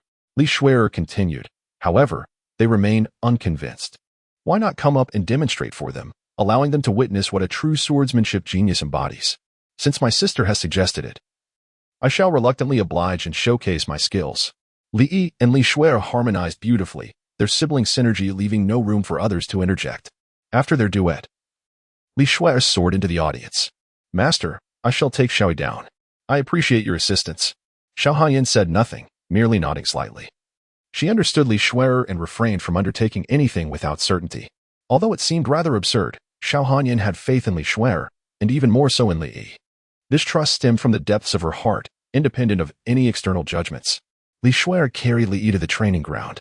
Li Yi, with his short legs, approached Yu Yangchen and extended his hand, saying, allow me to borrow your sword for a moment. Yu Yangchen chuckled. Finding the child's naivety amusing, my sword possesses sentience and recognizes me as its master. It cannot be wielded by others. If you possess the skill, feel free to take it and use it. You said so yourself. Li Yi twisted his neck, claiming allegiance? For mortals like you. Under the influence of the essence of swordsmanship and innate sword energy, there exists no sword that can be claimed. Yu Yangchen awaited the unfolding drama. A sword that acknowledges its master would not yield to another's command. Should one attempt to wield it forcefully, it would inevitably retaliate against the user. Li extended his hand and gently drew the sword from Yu Yangchen's sheath. Yu Yangchen exclaimed in disbelief. What? How could you possibly extract my sword? The astonishment in his eyes was so profound that it seemed they might pop from their sockets as he stared intently at Li Yi. Li emitted a soft snort without providing a response, instead fixating on the sword in his grasp. This sword was relatively decent, possessing a semblance of intelligence. Yet when compared to the Feishua's sword, it was clearly of an inferior caliber, barely functional. A sword that recognizes its master cannot be wielded by others. But its effectiveness is still contingent upon the wielder's capabilities. Li Yi's innate sword energy entwined around him, compelling the blade to recognize who was truly worthy of becoming its master, thereby shattering the constraints of allegiance and willingly submitting to Li Yi's command. This was unfathomable. Yu Yangchen gazed in disbelief as his sword harmonized with Li Yi. How could this be? You are my sword. Before my very eyes, you conspire with another. What was even more disheartening was the sword's unyielding enthusiasm, its eagerness to cooperate with Li Yi. Such treatment was something he had never experienced. This sword was one of the renowned blades of the Yu Mountain sect. And even a genius like Yu Yangchen had to endure a prolonged period of arduous training to earn its recognition before it would acknowledge him as its master. Yet, this outsider, Li Yi, could wield it at will, rendering Yu Yangchen's previous efforts a mere jest. For a swordsman of Yu Yangchen's caliber, the sword was akin to a beloved spouse. To witness it being wielded by another so freely and with such cooperation, more so than when he himself wielded it, was nothing short of a slap in the face. Not only Yu Yangchen, but all those present were equally astounded, particularly the members of the Yu Mountain sect. They were well aware that Yu Yangchen's sword was one that required a master. How could Li Yi command it? What peculiar qualities did this young man possess? Li felt the fervor of the sword, yearning to dance a duet with it. To be wielded by Li Yi was a matter of great honor for the blade. Naturally, Li would not disappoint it, showcasing his prowess before its master.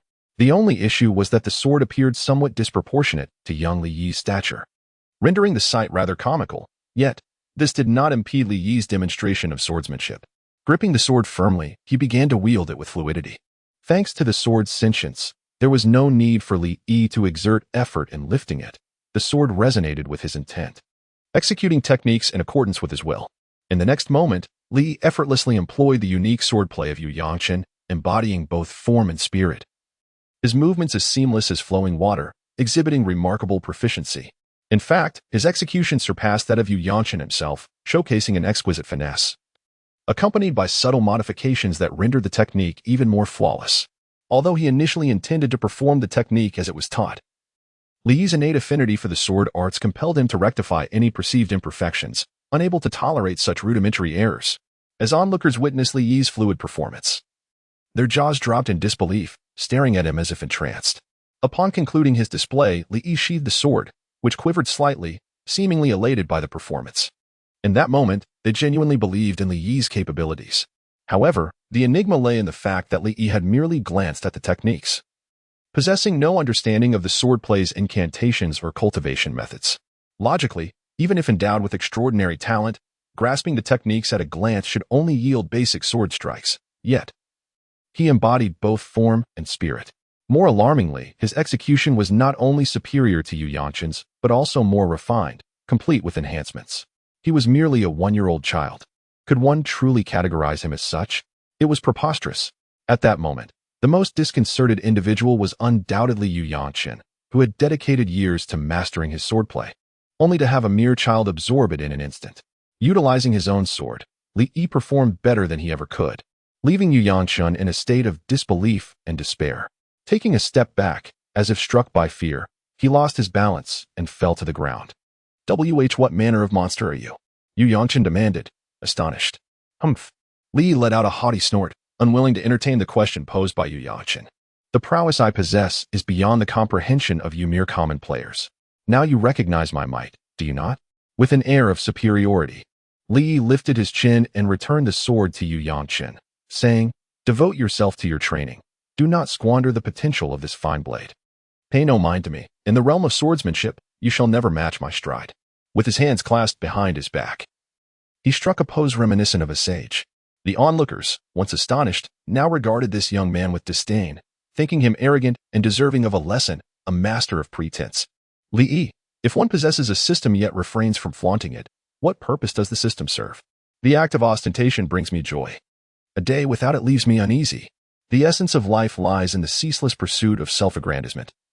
A life devoid of such display is incomplete and utterly devoid of pleasure.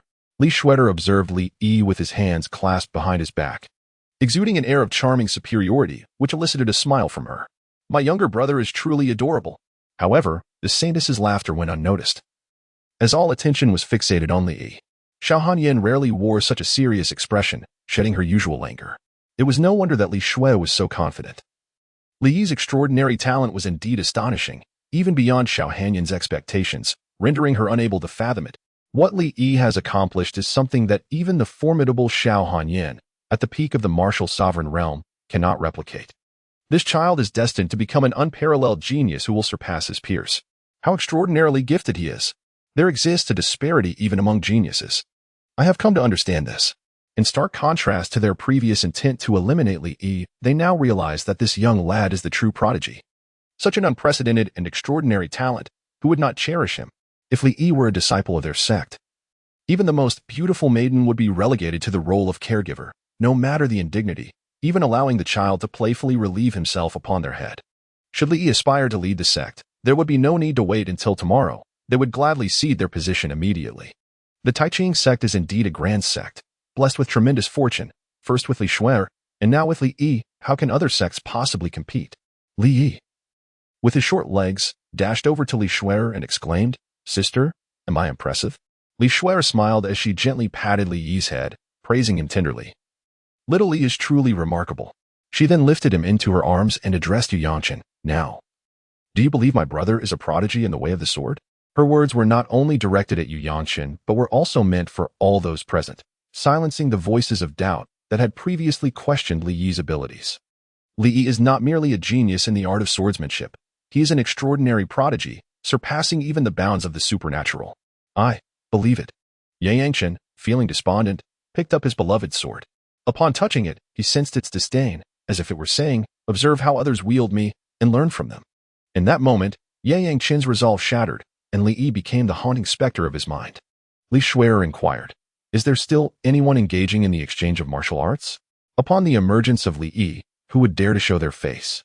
Without a doubt, he stood as the foremost figure at this martial arts exchange conference. Zhang Ziyuan, regaining his composure, reflected on the translation of ancient scriptures and realized that it could indeed be attributed to this young prodigy. I hereby declare that the leader of this martial arts exchange conference is Li Yi of the Taiqing sect. The outcome was indisputable. Chapter 34. The complete ancient scriptures. No. I have no desire to assume the role of leader, Li Yi replied, shaking his head in refusal, displaying disinterest in the position. I did not participate in the martial arts exchange. It was my sister who urged me to take the stage. I am nowhere near as formidable as she is. Thus the title should rightfully belong to her. Zhang Ziyuan awkwardly cleared his throat. While other talents were eager to vie for the position of leader, this child, Li Yi, seemed to regard it with disdain. Is this what defines a genius? To Li Yi, the title of leader was merely a superfluous distinction. Thus, the new leader was declared as Li Shuer of the Taiqing sect. Although the decision appeared somewhat hasty, it was unavoidable, given Li Yi's words. "You little rascal. You certainly bring me, your elder sister, some glory," Li Shuer remarked, at a loss for words. Her brother was indeed extraordinary. I had promised to protect my sister. Li Yi spoke innocently. Li Shuer felt a warmth in her heart. Having such a brother was more than sufficient. "Very well. Then I shall rely on you for protection from now on," Li Shuer said gently. Embracing Li Yi, she made her way back to the audience. "Master." Xiao Hanyin nodded slightly at Li Shuer, acknowledging her performance with a sense of approval. At the same time, she cast a meaningful glance at Li Yi and Li Shuer's arms. Following this incident, everyone assumed Li Yi was a disciple of the Taiqing sect. Though this was not the case, in her heart, she contemplated whether to take this opportunity to recruit Li Yi into the Taiqing sect. A talent of such caliber should not be overlooked. The question remained, who would take Li Yi as a disciple? Herself? Xiao Hanyin harbored this notion. Yet it would make her the first sect master in history to accept a male disciple, thereby breaking an unspoken tradition. However, for a genius like Li Yi, such a compromise seemed worth it. Taking Li Yi as her apprentice would be solely due to his extraordinary talent, not for any other reason. Zhang, what of the translation of the ancient scriptures? Has anyone been designated to observe? A sect master reminded. Zhang Ziyuan smacked his forehead, having been so focused on Li Yi that he had forgotten this matter. He announced, "Only one person has met our requirements for translation, the Taiqing sect's Li Yi." A wave of astonishment swept through the crowd, disbelief echoing around. "What? Again, it's Li Yi? This child is simply unfathomable. Are you saying a mere child can comprehend ancient scriptures? Do you not recall, this child also grasped swordsmanship with a single glance, mastering Yu Yangchen's technique. I truly believe he possesses such potential. Goodness, this child is terrifying. His talent in the sword arts is remarkable, and he can translate ancient texts. Could it be that he is a reincarnated being of immense power?" Given Li Yi's extraordinary prowess, many began to suspect he might be a reincarnated ancient entity. Li Yi remarked, "What reincarnation and recultivation? I am merely an ordinary child who enjoys drinking milk. What kind of prodigy has the Taiqing sect taken in?" The eyes of all major sects turned green with envy, wishing this genius belonged to their own lineage. Zhang Ziyuan gradually announced the names of the other 9 talented individuals eligible to view the complete ancient scriptures at the martial arts exchange conference. "You may join me to ascend to the loft and examine them," he proclaimed. Zhang Ziyuan personally guided the group to a certain loft, leading those qualified to ascend and collectively review the ancient scriptures. Aware of the obscurity and complexity of these ancient texts, they understood that not everyone could translate them. Most were merely eager to showcase their prowess at the exchange, seeking to gain fame. As for the ancient scriptures, they aimed to memorize as much as possible to bring back to their sects for research. Zhang Ziyuan secretly rejoiced, thankful for the earlier collaboration with Xiao Hanyin and the amicable relations with the Taiqing sect. This was indeed fortuitous. and the value of this alliance now seemed to far exceed that of the ancient texts. All attention was focused on Li Yi, keenly observing his reaction upon encountering the complete ancient scriptures. Inside the loft, Zhang Ziyuan activated the formation. Such significant artifacts as the ancient scriptures were naturally safeguarded by arrays. Once the formation was initiated, ancient characters began to materialize in midair, arranged and combined to form the entirety of the ancient texts. The loft was filled with a dense array of floating characters, meticulously organized. This was the textual content projected by the formation. The original manuscripts were certainly secured within the Baiyun Temple to prevent theft by those with ulterior motives. Upon encountering these esoteric ancient characters, all present felt a headache. Utterly unable to comprehend them, they could only attempt to memorize the appearance of the characters, yet the ancient script was far from easy to commit to memory. Li gazed at the text, likening his experience to that of learning the Tibetan script for the first time, where all the characters appeared strikingly similar. As he endeavored to memorize them, he became utterly confounded and ultimately had to concede defeat. The time allotted for examining the complete ancient scriptures was 3 time periods. Li Shui held Li Yi's hand, her responsibility being to guide him through the viewing. Given Li Yi's remarkable talent, the translation would undoubtedly be a breeze. Moreover, a collaboration with the individuals from the Baiyun Temple was to be established, who would soon provide Li Yi with the original ancient scriptures to assist in the translation. Leaving Li Shui with little to worry about, Li began to peruse the ancient scriptures, his linguistic prowess manifesting in full bloom. With but a single glance, translations began to flow effortlessly into his mind. In less than half an hour, he had comprehended all the ancient texts and retained their meanings with remarkable clarity. This was indeed the essence of cultivating one's heart and mind. Historical records suggest that the ancient era was a golden age of cultivation, teeming with countless formidable beings. The techniques and martial arts bequeathed from that time are nothing short of extraordinary, fervently sought after by the masses. This particular cultivation method is no exception. Should one delve deeply into its intricacies, the path to mastery would undoubtedly yield exponential results, shattering previous limitations. The remnants of the ancient era are truly awe-inspiring. Li marveled at the formidable nature of the cultivation technique. According to this method, combined with the art of carefreeness, his speed of advancement had accelerated severalfold, even exceeding 10 times. The process of cultivation resembled an unstoppable primordial beast, surging forward relentlessly. Before long, Li attained the rank of a 4-star martial apprentice. At this pace, within 10 days, he would undoubtedly reach the realm of a martial master. The notion of being a 1-year-old martial master elicited no particular feelings within Li Yi. He could only speculate on the reactions of others, imagining they would be utterly astonished. "Little one, can you translate this?" Li Shui inquired softly. Li responded with a confident hum. Upon hearing his affirmation, Li Shui let out a sigh of relief. Grateful that translation was indeed possible, Zhang Ziyuan, standing nearby and observing Li Yi, felt reassured by the confidence radiating from his countenance. He was filled with anticipation regarding the content of this ancient scripture. Based on Li Yi's earlier translations, it was likely a cultivation technique from antiquity, undoubtedly remarkable in its profundity. For this group of talented individuals, 3 hours passed swiftly, but memorizing the text in such a short span was utterly insufficient. A suggestion of 3 months seemed more appropriate. However, for Li Yi, that duration felt excessively prolonged, causing him to struggle against drowsiness. After perusing the ancient scripture, Zhang Ziyuan deactivated the formation and led everyone outside. Chapter 35, Xiao Hanyan takes disciples. Li Yi becomes her apprentice. With the martial arts exchange concluded, the various sects departed from Baiyun Temple. The main contingent of the Taiching sect left, with Xiao Hanyan personally escorting Li Shui and Li Yi back to Baiyun Temple. Zhang Ziyuan, having waited patiently, felt a wave of relief upon seeing Xiao Hanyan return in person. Stability had been restored. "Please, follow me," he beckoned, leading the group back to the loft. Within Baiyun Temple, including Zhang Ziyuan, there were only 5 individuals present, all of whom he trusted implicitly. Concerning such invaluable treasures as the ancient scripture, it was prudent for knowledge of it to be as limited as possible. Zhang Ziyuan produced the original scroll of the scripture, unfurling it and presenting it to Li Yi for examination. Will he be able to translate it? How long will it take? Everyone gazed at Li Yi, finding it difficult to believe that a mere child possessed such extraordinary abilities. Li cast a glance at the original ancient scriptures, confirming its consistency with what he had observed in the attic. Satisfied, he declared, "I have already translated it while in the attic. This is unnecessary." The crowd gazed at Li Yi in astonishment. What? What did you just say? He reiterated with a hint of impatience. I have completed the translation. Bring forth the writing brush, ink, paper, and inkstone. Zhang Ziyuan hurriedly fetched the meticulously prepared writing materials, all of the finest quality, worthy of the ancient scriptures.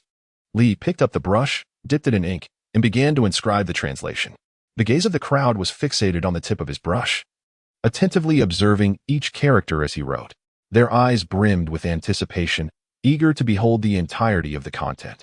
Li not only possesses the ability to translate but also exhibits remarkable calligraphy skills, leaving one to ponder, could this truly be a mere one-year-old child? Surely. He must be a reincarnated sage undergoing a profound transformation. Upon completing one scroll, he immediately delves into the next. As he peruses the contents of this new scroll, his eyes widen in astonishment. Indeed, Li Yi has successfully rendered it into translation. After decades of research, they had managed to produce a mere 10 segments. And yet none were as precise as Li Yi's translation. Li devoted merely 3 short hours to the task. Yet he remarkably rendered the entirety of the ancient scripture into translation. Decades of labor pale in comparison before his prowess. Is this the chasm that separates genius from the ordinary? No. Li Yi is not merely a genius. He is a prodigy.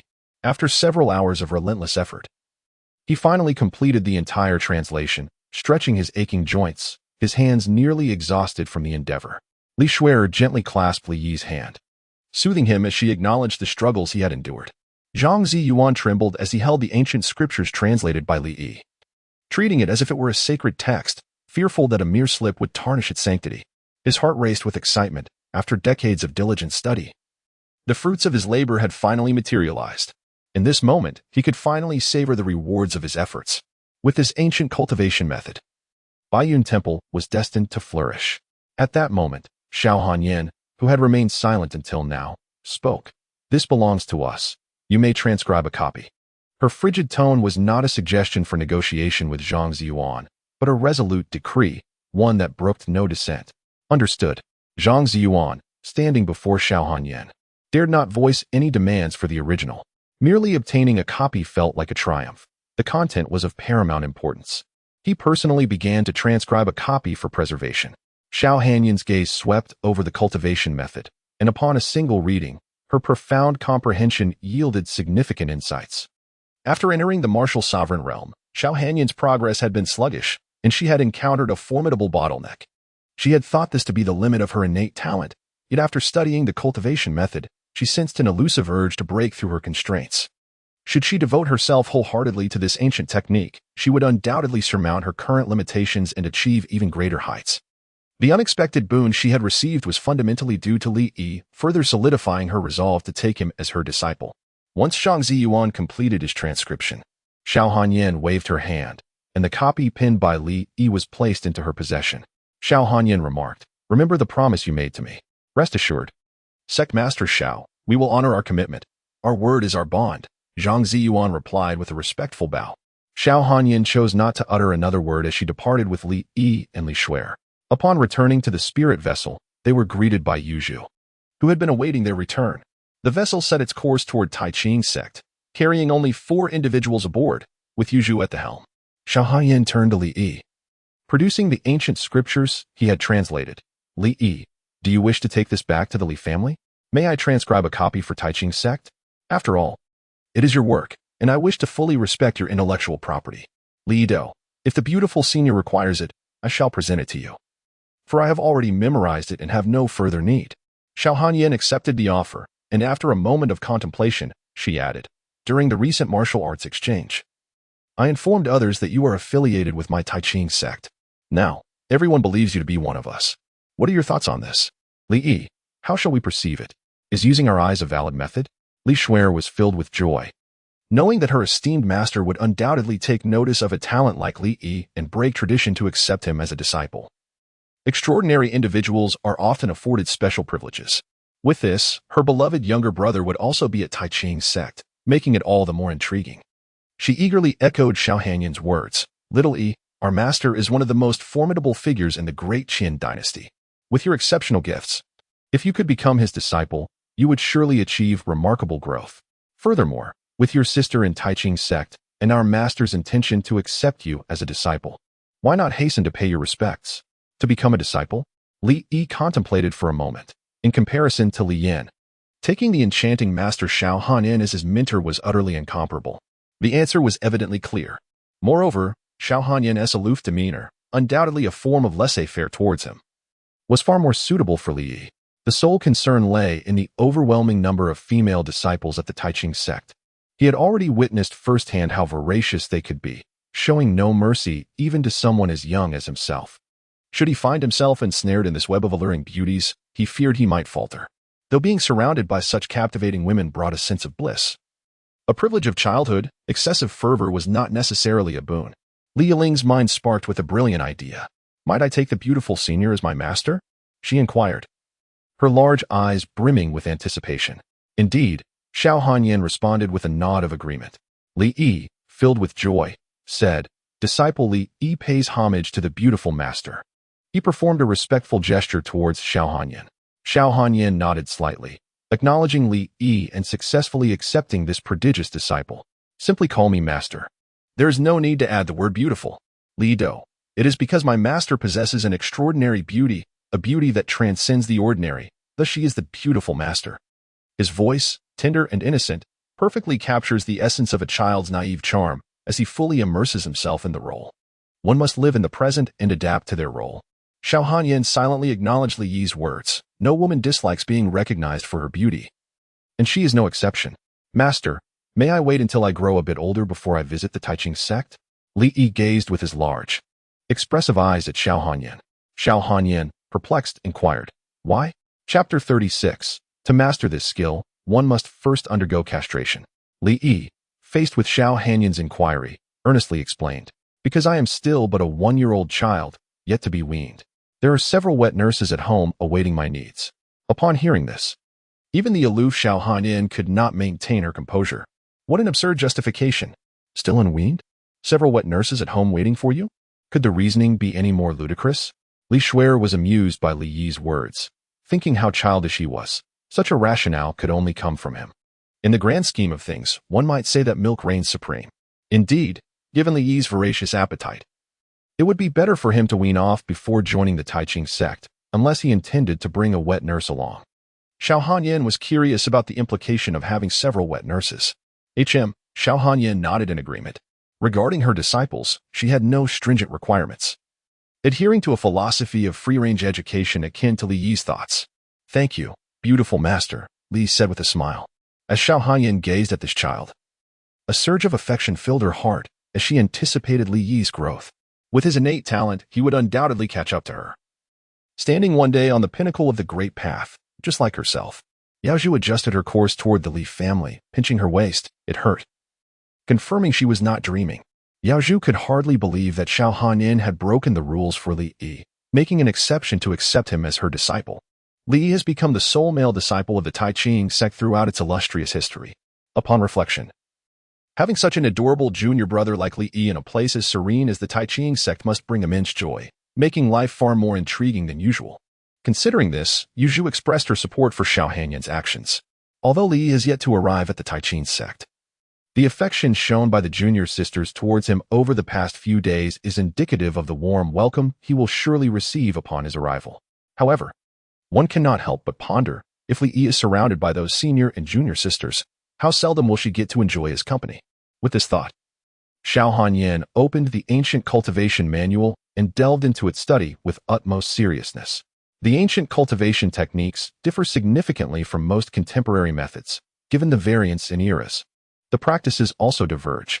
One cannot simply apply the ancient techniques directly. They must be integrated with one's own practices during cultivation. Otherwise, the risk of falling into a state of madness is quite high. Why doesn't Li use it? Are you discussing this with a player who possesses extraordinary skills? With maximum wisdom, these issues can be effortlessly resolved in no time at all. Li Shuer was also delving into the ancient cultivation techniques. Should she glean any insights, both their powers would experience significant enhancement. However, mastering the ancient methods was no trivial endeavor. At this moment, the versatile Li Yi made his entrance, approaching Li Shuer and inquiring, "Sister, do you comprehend this? If not, feel free to ask me. I possess the knowledge." Li Shuer raised her head and silently gazed at the innocent face of Li Yi, unsure of what to say. Li Yi, though merely 1 year old, possesses the remarkable ability to guide me in comprehending the intricacies of cultivation techniques. The scene is absurdly amusing, yet Li Yi genuinely holds this qualification. Indeed, even among geniuses, disparities exist. Our little Li is truly exceptional, capable of offering advice to his elder sister. Li Shui picked up a scroll and said, "This one." Li cast a glance and, in a gentle and childlike voice, elucidated the principles to Li Shui with remarkable clarity. Li Shui listened attentively, absorbing the information far more swiftly than she could through her own efforts. Nodding thoughtfully, she remarked, "So, it is like this." Li Yi pondered for a moment and said, "Sister, could you share your cultivation techniques with me? This way, I could assist you in comprehending them more swiftly." Understanding Li Shui's cultivation methods would enable him to better guide her in grasping the ancient practices of cultivation. Li Shui gazed at Xiaohanyan. As the holy maiden of the Tai Ching sect, she was adept in the ancestral techniques passed down through generations of the sect's leaders, accessible only to the leaders and the chosen holy maiden. After a brief hesitation, Xiaohanyan nodded in agreement. This particular technique was primarily suited for women. For men, it could yield adverse effects. Indeed, this was the fundamental reason behind the sect's preference for recruiting female disciples. Sharing the technique with Li Yi posed no risk, as long as he refrained from practicing it. Xiaohanyan's icy fingers touched Li Yi's brow, revealing the technique to him rather than imparting it. For Li Yi, the difference was negligible, as he could grasp it with merely a glance. Initially indifferent, he tightened his pants upon finishing the examination of the Tai Ching sect's ancestral technique. As he comprehended the ominous 8-character warning, to practice this art, one must first undergo castration. This technique was exclusively designed for women. Should a man attempt to master it without the necessary anatomical features, he would inevitably succumb to madness, transforming into a grotesque being, neither male nor female. For any man, such a technique was perilously dangerous. Fortunately, only the sect leader and the holy maiden were permitted to cultivate this method. Otherwise, it would rob Li Yi of the joys of manhood. The technique was named Tai Ching Ju, the very foundation of the Tai Ching sect, which illuminated the reason for its feminine predominance and masculine decline. Such an imbalance was difficult to avoid. The Tai Ching Ju was commendable, boasting a high upper limit. After a cursory review, Li Yi, valuing his masculine pleasures, chose not to delve deeper into its complexities. Utilizing his peak comprehension, he ingeniously fused the Tai Ching Ju with ancient cultivation methodologies, discovering the optimal way to harmonize the two. "Xiaoyi, how was it?" Li Shui asked eagerly as she noticed Li Yi open his eyes. "I understand." Li Yi, with great reverence for the ancient cultivation techniques, began to elucidate to Li Shui the profound understanding necessary for optimizing the efficacy of the Tai Ching formula through the aid of these methods. Upon absorbing Li Yi's insights, Li Shui found her perspective on the Tai Ching formula transformed. It was astonishing to realize that the practice of the Tai Ching formula could be approached in such a manner. Despite dedicating over a decade to its cultivation, she felt that her comprehension paled in comparison to Li Yi, who had only recently engaged with the technique. This revelation left her with a sense of futility regarding her years of hard work. Truly, the disparity in talent could be disheartening. However, after Li Yi's enlightening discourse, Li Shui was filled with newfound optimism, believing that her future endeavors in cultivation would proceed with greater ease. "Indeed, he is my prodigious younger brother." Xiaohanyan, while ostensibly engrossed in the cultivation manual before her, had her ears attuned to Li Yi's explanations, listening intently. She regarded him with newfound respect. This young boy possessed an understanding of the Tai Ching formula that was remarkably profound, nearing her own comprehension. If given a little more time, he would undoubtedly surpass her. His capacity for insight is truly formidable. Li noticed the eavesdropping Xiaohanyan and, with a childlike voice, said, "Beautiful master, if you wish to listen, come a little closer, and I shall share it with you." Xiaohanyan. She fell silent, reluctant to speak. Had she been an ordinary woman, her heart would have been in turmoil. Caught eavesdropping. How embarrassing. The esteemed leader of the Tai Ching sect, a formidable figure of the Dacian dynasty, was indeed eavesdropping on a mere 1-year-old child expounding on martial arts. What a disgrace. Chapter 37. A large bust does not necessarily mean nourishment. Though Xiaohanyan appeared calm, her heart was already engulfed in shame. Yet, Li Yi's comprehension was truly extraordinary, far surpassing her own. His unique insights into martial arts were remarkable, rendering him a worthy teacher for her. Absorbing Li Yi's interpretations would undoubtedly elevate her understanding of martial arts, and breaking through her limitations was merely a matter of time. Xiaohanyan found herself questioning, could this truly be a 1-year-old child? Surely, he was not the reincarnation of the Tianshan child elder? Apart from his innate talent, Li indeed exhibits qualities akin to those of a child, as if he has yet to wean himself at the tender age of 1. Observing that Xiao Hanyin remained silent, Li presumed she was disinterested and proceeded to elucidate to Li Shuer. To his surprise, Xiao Hanyin shifted her position. Drawing closer to listen intently, she maintained an earnest demeanor, feigning concentration on the cultivation method in her hands. Li Shuer. Li Shuer nearly burst into laughter, having never before realized her master possessed such a quality. Could it be due to Li Yi's influence? Indeed. In the presence of Li Yi's extraordinary talent, who could remain composed? At the very least, her master outwardly displayed an unruffled demeanor. The time spent engrossed in study flew by, and before they knew it, they had arrived in Shuzhou. "Master, we have arrived," said Yu Zhu as she brought the spiritual vessel to a halt. Li Shuer rose to her feet, guiding Li Yi as they led Xiao Hanyin towards the Li residence. Upon learning of Xiao Hanyin's arrival, the members of the Li family eagerly gathered to extend their warm welcomes, each adorned with enthusiastic smiles. Some were eager to behold Xiao Hanyin's beauty, curious whether it matched the tales they had heard, while others approached to ingratiate themselves with her. Li Shuer, the holy maiden of the Taqing sect, shares a familial bond with the Li family, akin to that of in-laws, which naturally warrants a warm reception. Moreover, Xiao Hanyin, a formidable warrior of the martial sovereign realm, is highly esteemed throughout the Daiqian dynasty, drawing admiration and attention wherever she goes. It is indeed a surprise that the sect master of Taqing has personally graced my humble abode. I beg your pardon for my inability to extend a proper welcome. And I ask for your understanding, Sect Master Xiao, Li Yuntian said, clasping his hands in respect. There is no need for such formalities, Master Li. My visit is merely to witness the extraordinary environment that nurtures such prodigious talents, replied Sect Master Xiao with a smile. Please, do lead the way. He guided Xiao Hanyin to the parlor, where the finest tea was served to honor their guest. Many members of the Li family gathered to catch a glimpse of the formidable figure, Xiao Hanyin. Li Yutian cleared his throat awkwardly, instructing those irrelevant to depart. They behaved as if they had never encountered such a scene, which could reflect poorly on them and lead Xiao Zhongzhu to perceive the Li family as provincial. Since it was Xiao Hanyin's inaugural visit to the Li residence, it was essential to leave a favorable impression, ensuring that Li Shui would not be embarrassed. Li Yutian and Xiao Hanyin took their seats. Madame Billion smiled and said, "It is indeed an honor to have Sect Master Xiao grace our humble abode. If there are any shortcomings in our hospitality, I hope Sect Master Xiao will forgive us. The relationship between the Li family and our Taiqing sect does not necessitate such excessive formalities." Xiao Hanyin replied in a calm tone, "You are quite right, Madame Billion. It is my daughter, Shuer, who has been a bother to Sect Master Xiao. Should you require anything, please do not hesitate to inform us." Billion maintained her smile throughout the exchange.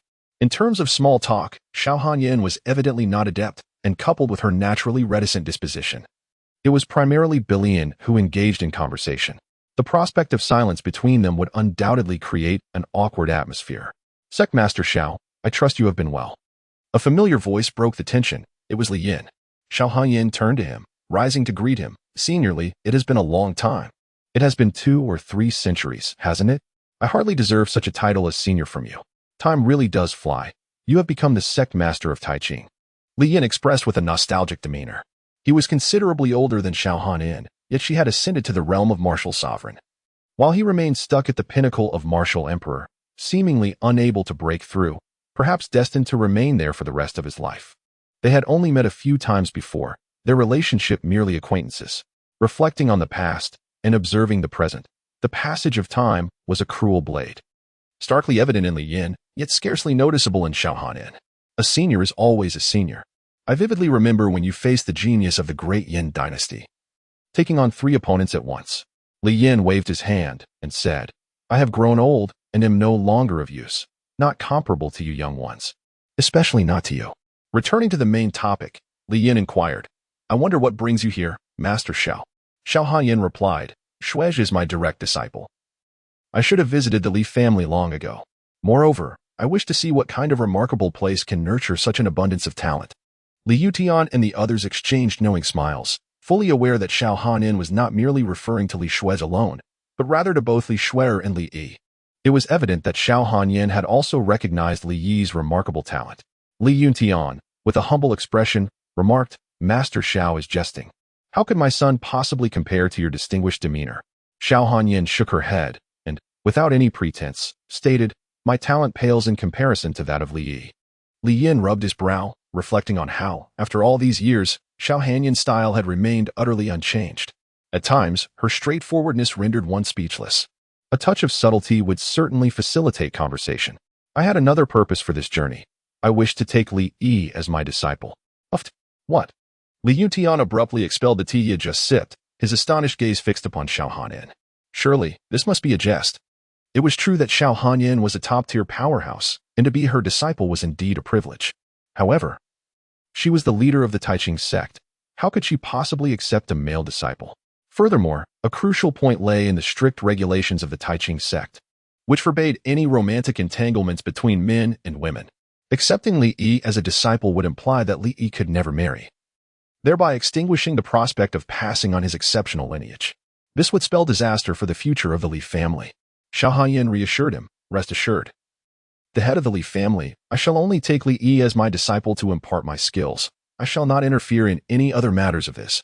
Li Yutian let out a sigh of relief. So that is how it is. With the esteemed expert Xiao Hanyin to guide him, Li Yi is certain to flourish even more. Li Yutian had no reason to refuse. He promptly made his decision. "Excellent." Li Yin chuckled softly. "I suppose we must consult Ear on this matter. Ear has always been a child of strong opinions and would not easily acquiesce."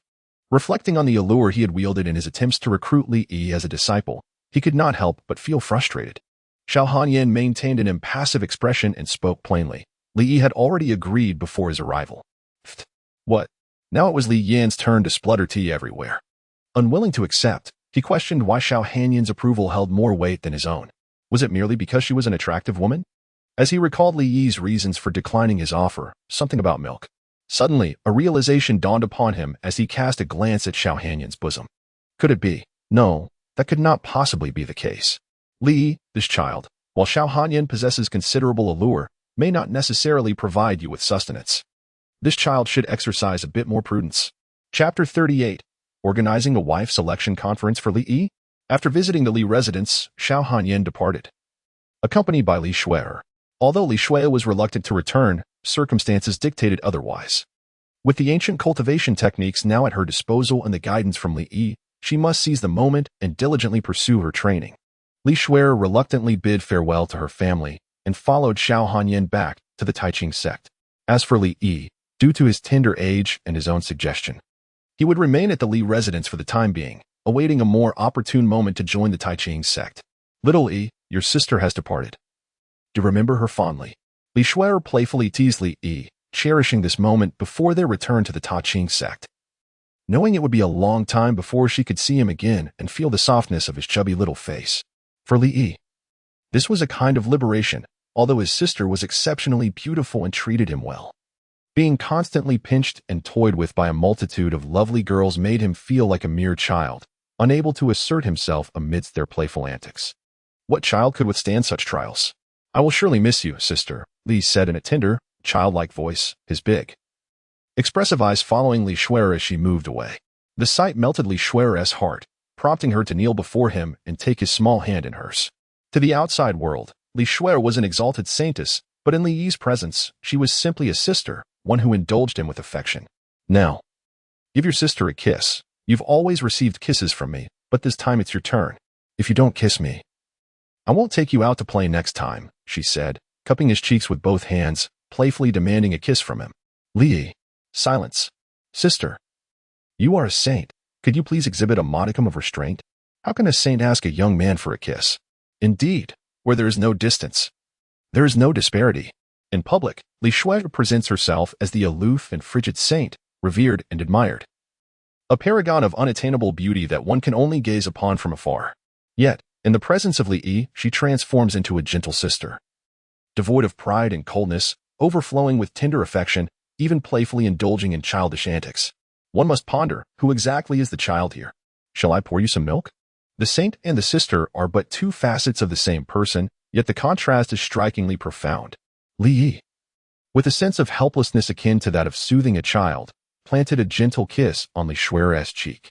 He inwardly sighed, reflecting on the challenges of his role, lamenting that it is not an easy task to guide this generation of adults. Li Shuai, thoroughly content, donned her veil, greeted Li Yi, and boarded the spirit vessel, following Xiao Hanyan back to the Ta Ching sect. Aboard the vessel, Xiao Hanyan quietly observed Li Yi. While no one could fathom the depths of her thoughts hidden beneath her calm exterior, after a considerable time, Xiao Hanyan turned around, and the focused and untroubled leader of the Ta Ching sect resurfaced. Li Yin patted Li Yi on the shoulder and remarked, "You rascal, instead of becoming my disciple, you have chosen to be the apprentice of Master Xiao." Li gazed innocently at Li Yin. "Because you are my great-grandfather." "Good lad. Have you kept up with your training these past few days?" Li Yin inquired about the situation, asserting that Li Yi is the future of the Li family and that it is imperative to diligently monitor Li Yi's cultivation. Li proudly declared, "I have already attained the rank of a 5-star martial apprentice." With his head held high and chest puffed out, he struck a pose that almost seemed to indicate he was surveying the world through his nostrils. This comical display, juxtaposed with his youthful physique, elicited no laughter from Li Yin and the others. Instead, their jaws dropped in astonishment. 5-star martial apprentice. Has Li Yi attained the rank of 5-star martial disciple? What an astonishing pace of cultivation. I recall, when Li Yi departed, he was merely a 2-star martial disciple, and now he has remarkably advanced to 5-star martial disciple. This speed is nothing short of extraordinary. Is it not said that cultivation becomes increasingly arduous as one progresses? Yet, it seems that Li Yi finds his cultivation becoming ever more effortless, and this has only been a matter of mere days. Li Yin incredulously examined Li Yi's cultivation level, astonished to find that Li Yi had indeed attained the rank of a 5-star martial apprentice. Hiss! He inhaled sharply. In the Li family, the remarkably talented Li Zimo of this generation has only attained the rank of a 3-star martial apprentice at the tender age of 3. Li Yin, as the most formidable member of the Li family, vaguely recalls that he achieved the rank of a 5-star martial apprentice when he was nearly 3 years old, approaching his 4th birthday. Truly, comparing oneself to others can be disheartening. He cannot hold a candle to the likes of Li Yi. Is it truly fair to label this as merely 1 year? In Li Yi, the onlookers discerned the future of the Li family, and after the initial shock, excitement ensued. "My dear son, come here and allow your father to bestow a kiss upon you." Li Yuntian, filled with excitement, stepped forward to embrace Li Yi, eager to plant a kiss. Li exclaimed, "Oh, you again? This simply won't do. A beautiful woman would be acceptable, but with Li Yuntian's scruffy beard, it's quite a nuisance." Without hesitation, I raised my hand to block him, disallowing his advances, filled with disdain. Li Yutian was not angry. A smile never left his face. "Ha ha ha. Ear will undoubtedly become the youngest martial artist of the Li family, as well as the youngest grand martial artist," he exclaimed with excitement. Bai Lian replied with a smile. "Now that Ear is already a 5-star martial apprentice, his progress is too rapid. It is essential to solidify his foundation." "Indeed, my dear wife is correct. By the way, please inventory the elixirs and resources in the manor. Ensure that everything necessary is provided for Ear." Li Yuntian smiled cheerfully. Bailan continued, "When it comes to cultivation, one must not be impatient. Since Master Xiao has accepted Li Yi as his disciple, following him in his training, Io is bound to become a formidable figure. I propose that we arrange a marriage for Ear." Li Yi was taken aback, a large question mark hovering above his head. "Arrange a marriage for me?" he exclaimed.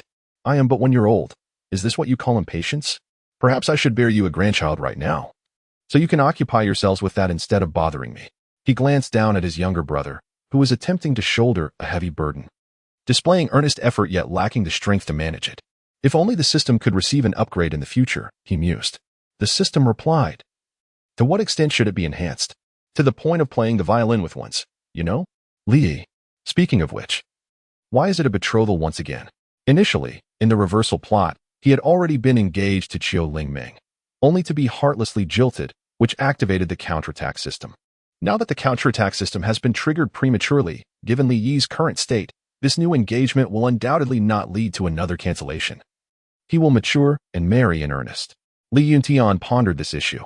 In the future, Li Yi would join the Taijing sect, where he must devote himself entirely to cultivation, free from distractions. Moreover, the Taijing sect places great emphasis on asceticism, forbidding any romantic entanglements. Billion's words ring true. It is indeed imperative to arrange a marriage for Li Yi at this juncture. Once he comes of age, the marriage should be promptly formalized to ensure the continuation of his lineage and the inheritance of his exceptional traits. If the objective is to expand the family tree, perhaps it would be prudent to also consider appointing a few concubines or personal maids for Li. Li Yuntian pondered the idea more and more, a smile creeping upon his lips as he nodded thoughtfully. Observing this expression on Li Yuntian's face, Li sensed trouble brewing. This old man undoubtedly harbored some nefarious scheme aimed at me. As expected, Li Yuntian declared, "Not only shall we proceed with the engagement, but I also intend to organize a wife selection gala for Ear, inviting esteemed families and sects to attend. In addition to selecting a primary wife, we shall also arrange for concubines for Ear." Chapter 39. The Wife Selection Gala, Reactions from Various Sects. Upon concluding Li Yuntian's proclamation, I had anticipated that the old man would devise some ill-conceived scheme. Just listen to what he has proposed: a wife selection event, a grand selection of spouses and concubines. Is this truly something a rational mind could conceive? While this notion may resonate with the male perspective, might I request that you consider my age? I am but a mere 1-year-old. 1-year-old, and you wish for me to produce 2 grandchildren forthwith? I vehemently protest against arranged marriages. What? Why does Li remain silent in opposition? His silence speaks volumes. To question Li, I can only say your judgment of character is remarkably precise. Bai Lian remarked, "This seems rather inappropriate. A wife selection event? For a child of nearly 1 year? It sounds utterly absurd and comical. Is this truly a notion that anyone could entertain? Indeed, seeking a suitable match and arranging a betrothal may have its merits, but a wife selection event? This is exceedingly abrupt, as if we were dealing with a prince selecting a consort." The assembly unanimously deemed Li Yuntian's proposition utterly ludicrous, a flight of fancy. While a prince's selection of a bride might be somewhat justifiable, they are merely a prominent family. Such an event is indeed perplexing. Li Yuntian, with an air of nonchalance, remarked, "My daughter is truly exceptional, a rare talent. How could I hastily choose a betrothed for her? It is imperative to compare the finest candidates and select the most suitable, one worthy of Yi's brilliance. What do you think?" Teasing the child in his arms, he found Li silent, choosing not to respond. "See, even Yi chooses silence, which speaks volumes," he continued. The onlookers were left speechless. What does a child know of such matters? Under Li Yuntian's autocratic determination, he resolved to host a wife selection event for Li, scheduled for a fortnight hence. Li Yuntian was preparing to create a grand spectacle for Li, sending invitations to the prominent families and sects in the vicinity. Initially, upon receiving the news, these individuals found it utterly ludicrous. To hold a wife selection event for a mere 1-year-old child? One could only question whether this infant could even manage his own affairs, let alone select a spouse. It indeed seemed preposterous, as if they were treating him like a crown prince. Even a prince would not be expected to choose a consort at such a tender age. Many anticipated the Li family would become the subject of ridicule, eagerly awaiting the unfolding of this farce. However, gradually, the situation began to take an unexpected turn. At the Yu Mountain sect, the sect leader, Yu Zhenghong, was currently comforting Yu Yangchen. Following the martial arts exchange meeting, Yu Yangchen's spirit was nearly shattered, rendering him unable to accept the outcome, leaving him in a state of desolation over the past few days. As the future of the Yu Mountain sect, Yu Zhenghong was deeply concerned for him. Should Yu Yangchen's resolve falter, who would uphold the sect's dignity? Chener, it was merely one failure, and that Li is indeed a prodigy, incomparable to ordinary individuals. Why should you measure yourself against him? That would only invite self-inflicted distress. Relax, focus on your own path, and remain true to your efforts. You must live with a clear conscience, Yu Zhenghong advised. Yu Yangchen, with a bitter expression, replied, "Father, I understand. I am fine and will devote myself to my training." Indeed, Li was a talent that might not emerge for millennia, born in an era that would inevitably overshadow all other geniuses. To compare oneself to Li was to invite unnecessary hardship. "Since I have some free time these days, let us go fishing together, father and son, to unwind," Yu Zhenghong suggested with a smile. "Do not lose heart. You have always been the son I am most proud of." Encouraged, Yu Yangchen nodded vigorously. Just then, a disciple hurried over to report, "Sect leader, the Li family in Shuzhou is holding a wife selection event for their second young master. It seems that other sects are preparing as well, and we..." "What? A wife selection event? I say, can you lot refrain from reporting every trivial matter to me? I am the sect leader, and such insignificant details should not concern me. A wife selection event? What audacity! I, the esteemed leader of the Yu Mountain sect, have not even considered hosting such an event." Yu Zhenghong scoffed, "Come, son, let us go fishing. Nothing is more important than spending time with you." Yu Yangchen pondered for a moment, The Li family in Shuzhou? That seems to be Li Yi's family. Yu Zhenghong mused. Are you referring to the Li Yi who mastered your sword technique at a glance during the martial arts exchange? Yes, Yu Yangshan affirmed with a nod. According to familial hierarchy, the genders are separated. Li Xian is the eldest son, Li Shuo is the eldest daughter, and Li Yi is the second young master. So, they are indeed holding a wife selection event for Li Yi? Yu Zhenghong realized with sudden clarity. Yu Yangshan chuckled. Li Yi is only 1 year old. Even if he possesses extraordinary talent, a wife selection event seems rather exaggerated. Yet, Yu Zhenghong hurriedly instructed, what are you all standing there for? Summon all the somewhat attractive female disciples from the sect, and also, have Madame bring Lingling over. Master, Miss Lingling appears to be around 13 years old. Is that not a bit inappropriate? Yu Zhenghong retorted impatiently, what do you know? We have lived for hundreds or even thousands of years. Who cares about age? Hurry. Do not miss this opportunity. Yu Yangshan thought to himself. To say it was extravagant to host a wife selection event for Li Yi, yet at this moment, Yu Zhenghong's behavior was even more outrageous. Father, are we still going fishing? Yu Zhenghong awkwardly replied, next time, I'll accompany you. It's just right that you go with me. You and Li are bound to become acquainted through this. Yu Yangshan was at a loss for words and chose silence. Is this the treatment reserved for geniuses? Such absurdity, and yet everyone is eager to comply. Fortunately, he was male, otherwise, Yu Zhenghong would undoubtedly have insisted on his participation as well. At Baiyun Temple, Zhang Ziyuan took a deep breath. Ever since mastering the ancient cultivation techniques, his previously stagnant progress in cultivation had seen considerable advancement. Truly, the ancient cultivation methods were remarkable. No wonder it is said that in ancient times, powerful beings were abundant. With such formidable techniques, it would be difficult not to grow stronger. Zhang Ziyuan sighed. The treasures of the ancient era are indeed exceptional. Regrettably, few have survived, and many are incomprehensible due to the language barrier. Now, however, with the prodigy Li Yi among them, translating ancient scriptures is as effortless as drinking water. Master, I have gathered news regarding the Li family. A disciple hurriedly approached, breathless. After Li Yi and the others departed, Zhang Ziyuan had dispatched someone to Suzhou to inquire about Li Yi's whereabouts. Speak. I have learned that the Li family is hosting a wife selection event for Li Yi and has sent out invitations to numerous families and sects, the disciple reported. What? A wife selection event? Why was I not informed? Zhang Ziyuan questioned. The disciple hesitated for a moment and explained, Master, we are several thousand miles from Suzhou. Zhang Ziyuan regained his composure, anxious. Li Yi is merely 1 year old. And they are organizing a wife selection event for him. What are you waiting for? Go summon my daughter. Yes. The disciple was about to leave when suddenly realizing. He asked, Master, where did you get a daughter? Zhang Ziyuan was taken aback, coughed, and momentarily let slip his secret. I have a daughter with a widow one from down the mountain. Master, you. The disciple was astonished, his jaw dropping to the ground. The widow from down the mountain. It has been nearly 10 years since her husband passed. How could she have a child? So it was yours, hidden so well. Zhang Ziyuan responded with utmost seriousness. This is not the time for such discussions. Go fetch the child immediately. Understood. Zhang Ziyuan stood with his hands clasped behind his back, gazing towards the direction of Shuzhou. To his astonishment, he had inadvertently fathered a daughter with widow Wang, and it seemed to have such remarkable implications. Truly, I possess a prescient insight. Chapter 40. The Humble Wan Ning. May I serve as the young master's maid? My dear husband, you truly are something else. Our little E is still so young. What is this farcical contest for a wife you are orchestrating? Do you not find it utterly ridiculous? Xiao Qingyao approached, her discontent evident.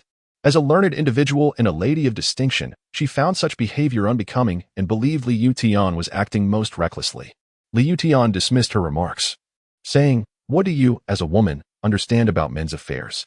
I may not comprehend the matters of men, Xiao Qingyao retorted with indignation. But I am the mother of Ir, and my concern is solely for her well-being. Li Yutian yearned to embrace Xiao Qingyao from behind, yet she deftly evaded his advances, disallowing his embrace. Unfazed, Li Yutian persisted, wrapping his arms around her in a gesture of solace. Qingya, the esteemed leader of the Ta Qing sect, intends to accept Li Yi as a disciple. You are well aware of the sect's regulations, which strictly prohibit romantic entanglements between men and women. Although Li Yi may be exempt from this rule, the principles remain firmly in place within the sect, emphasizing the primacy of cultivation. We cannot ascertain how long Li Yi will train at Ta Qing, but we must ensure his arrangements are in order. Once he matures, we can proceed accordingly. My intentions are solely for Li Yi's welfare." Upon hearing Li Yuntian's words, Xiao Qingya felt a flicker of uncertainty within her heart. As a mother, she naturally yearned to witness Li Yi establish a family and a career, envisioning the day she would become a grandmother, tending to her grandchildren and relishing in familial joys. The imagery was vivid and heartwarming, gradually softening Xiao Qingya's resolve. "It is indeed possible," she conceded, "but we must communicate clearly and act with discretion. Li Yi's fiancé must be chosen wisely."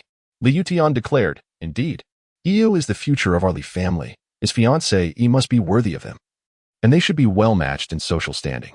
Xiao Qingya replied, "Moreover, selecting just one fiancé Yi should suffice. This seems rather excessive, does it not? Should we not wait until Yi expresses such desires himself? What if it burdens the child in the future?" "Ah, you fail to understand," he retorted. "The more women there are, the more children will follow. Do you not wish to embrace more grandchildren?" After a moment of contemplation, Xiao Qingya conceded, "Very well." Li Yuntian gently caressed Xiao Qingya's abdomen and whispered in her ear, "What if we were to have another child?" Xiao Qingya swatted his hand away and cast him a disapproving glance. She had no intention of having another. Having Li Yi was sufficient, and she feared that Li Yi might overthink the situation. Li Yuntian, however, scooped up Xiao Qingya and dashed towards the room, utterly disregarding Li Yi, who was seated nearby, indulging in fruit. Li Yi, Wan Ning, displaying remarkable understanding, gently lifted Li Yi and took him to her room to play. "Young master, please do not run about and disturb the master and madam. I shall keep you company, if you would like," she said. Wan Ning affectionately patted Li Yi's head, finding him increasingly adorable. Li Yi nodded obediently. "You are truly well-behaved, young master." Wan Ning gazed at Li Yi with a gentle smile. As the maid of Xiao Qingya, Li Yi had grown up under her watchful eye, witnessing Li Yi's development, and thus she harbored an indescribable affection for her. Li Yi recalled that, in the original narrative of his rise, Wan Ning was one of the few individuals, alongside Xiao Qingya, who treated him with kindness, consistently attending to his daily needs. This care persisted even after Xiao Qingya's demise. Subsequently, the reverse system was activated, and true to its nature, it would certainly not neglect her. "Our young master is soon to be engaged." Wan Ning gazed at Li Yi, her eyes reflecting a blend of nostalgia and melancholy. Her expression was somewhat conflicted, and after a prolonged moment of contemplation, she finally spoke. "Young master." "Li Yi, what does Wan Ning's hesitance imply? I am still a child, and such matters should not be trifled with." "Young master, would you consider choosing me as your maid?" Wan Ning timidly inquired, her gaze lowered, nervously fidgeting with her fingers. She was acutely aware of her position as merely a maid, lacking the standing to make any demands of her master. Yet her desire to care for Li Yi remained. Li Yi was taken aback for a moment. Her words left him somewhat perplexed. "Have you not always been taking care of me? I would feel quite unaccustomed without Sister Wan Ning's attentions." "Sister? Young master, it is better if you simply call me Wan Ning. I cannot bear the honor of being addressed as sister by you," Wan Ning humbly replied, fearing that if others were to learn of Li Yi calling her sister, she would surely be subjected to ridicule. "Very well."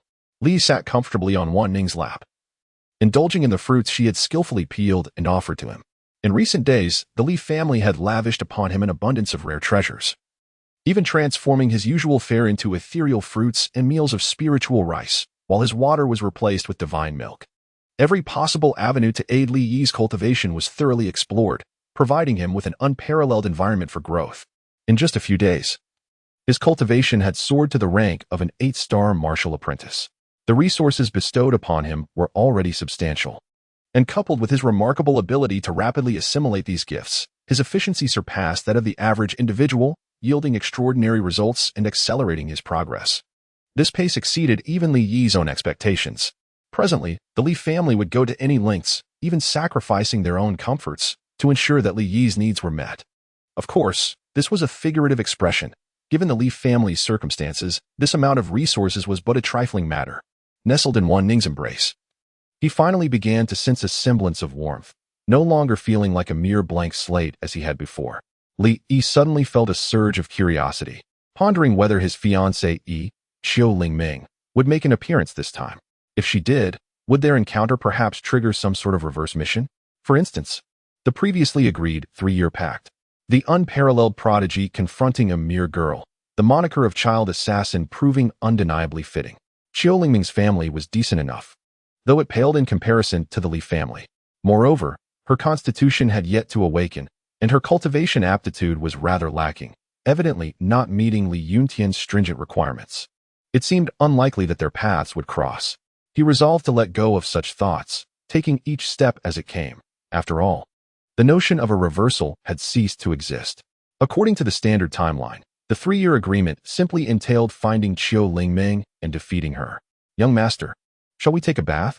Wan Ning inquired, as she gently carried Li Yi to the bathing area. The steaming warm water enveloped them as Wan Ning produced a small vial, pouring its contents into the bath and stirring it delicately. She then placed Li Yi into the wooden tub, meticulously cleansing his body from head to toe. Upon contact with the diluted medicinal liquid, Li felt a warm current surging within him, a result of the potion's effects as the carefree technique activated autonomously, absorbing its potency.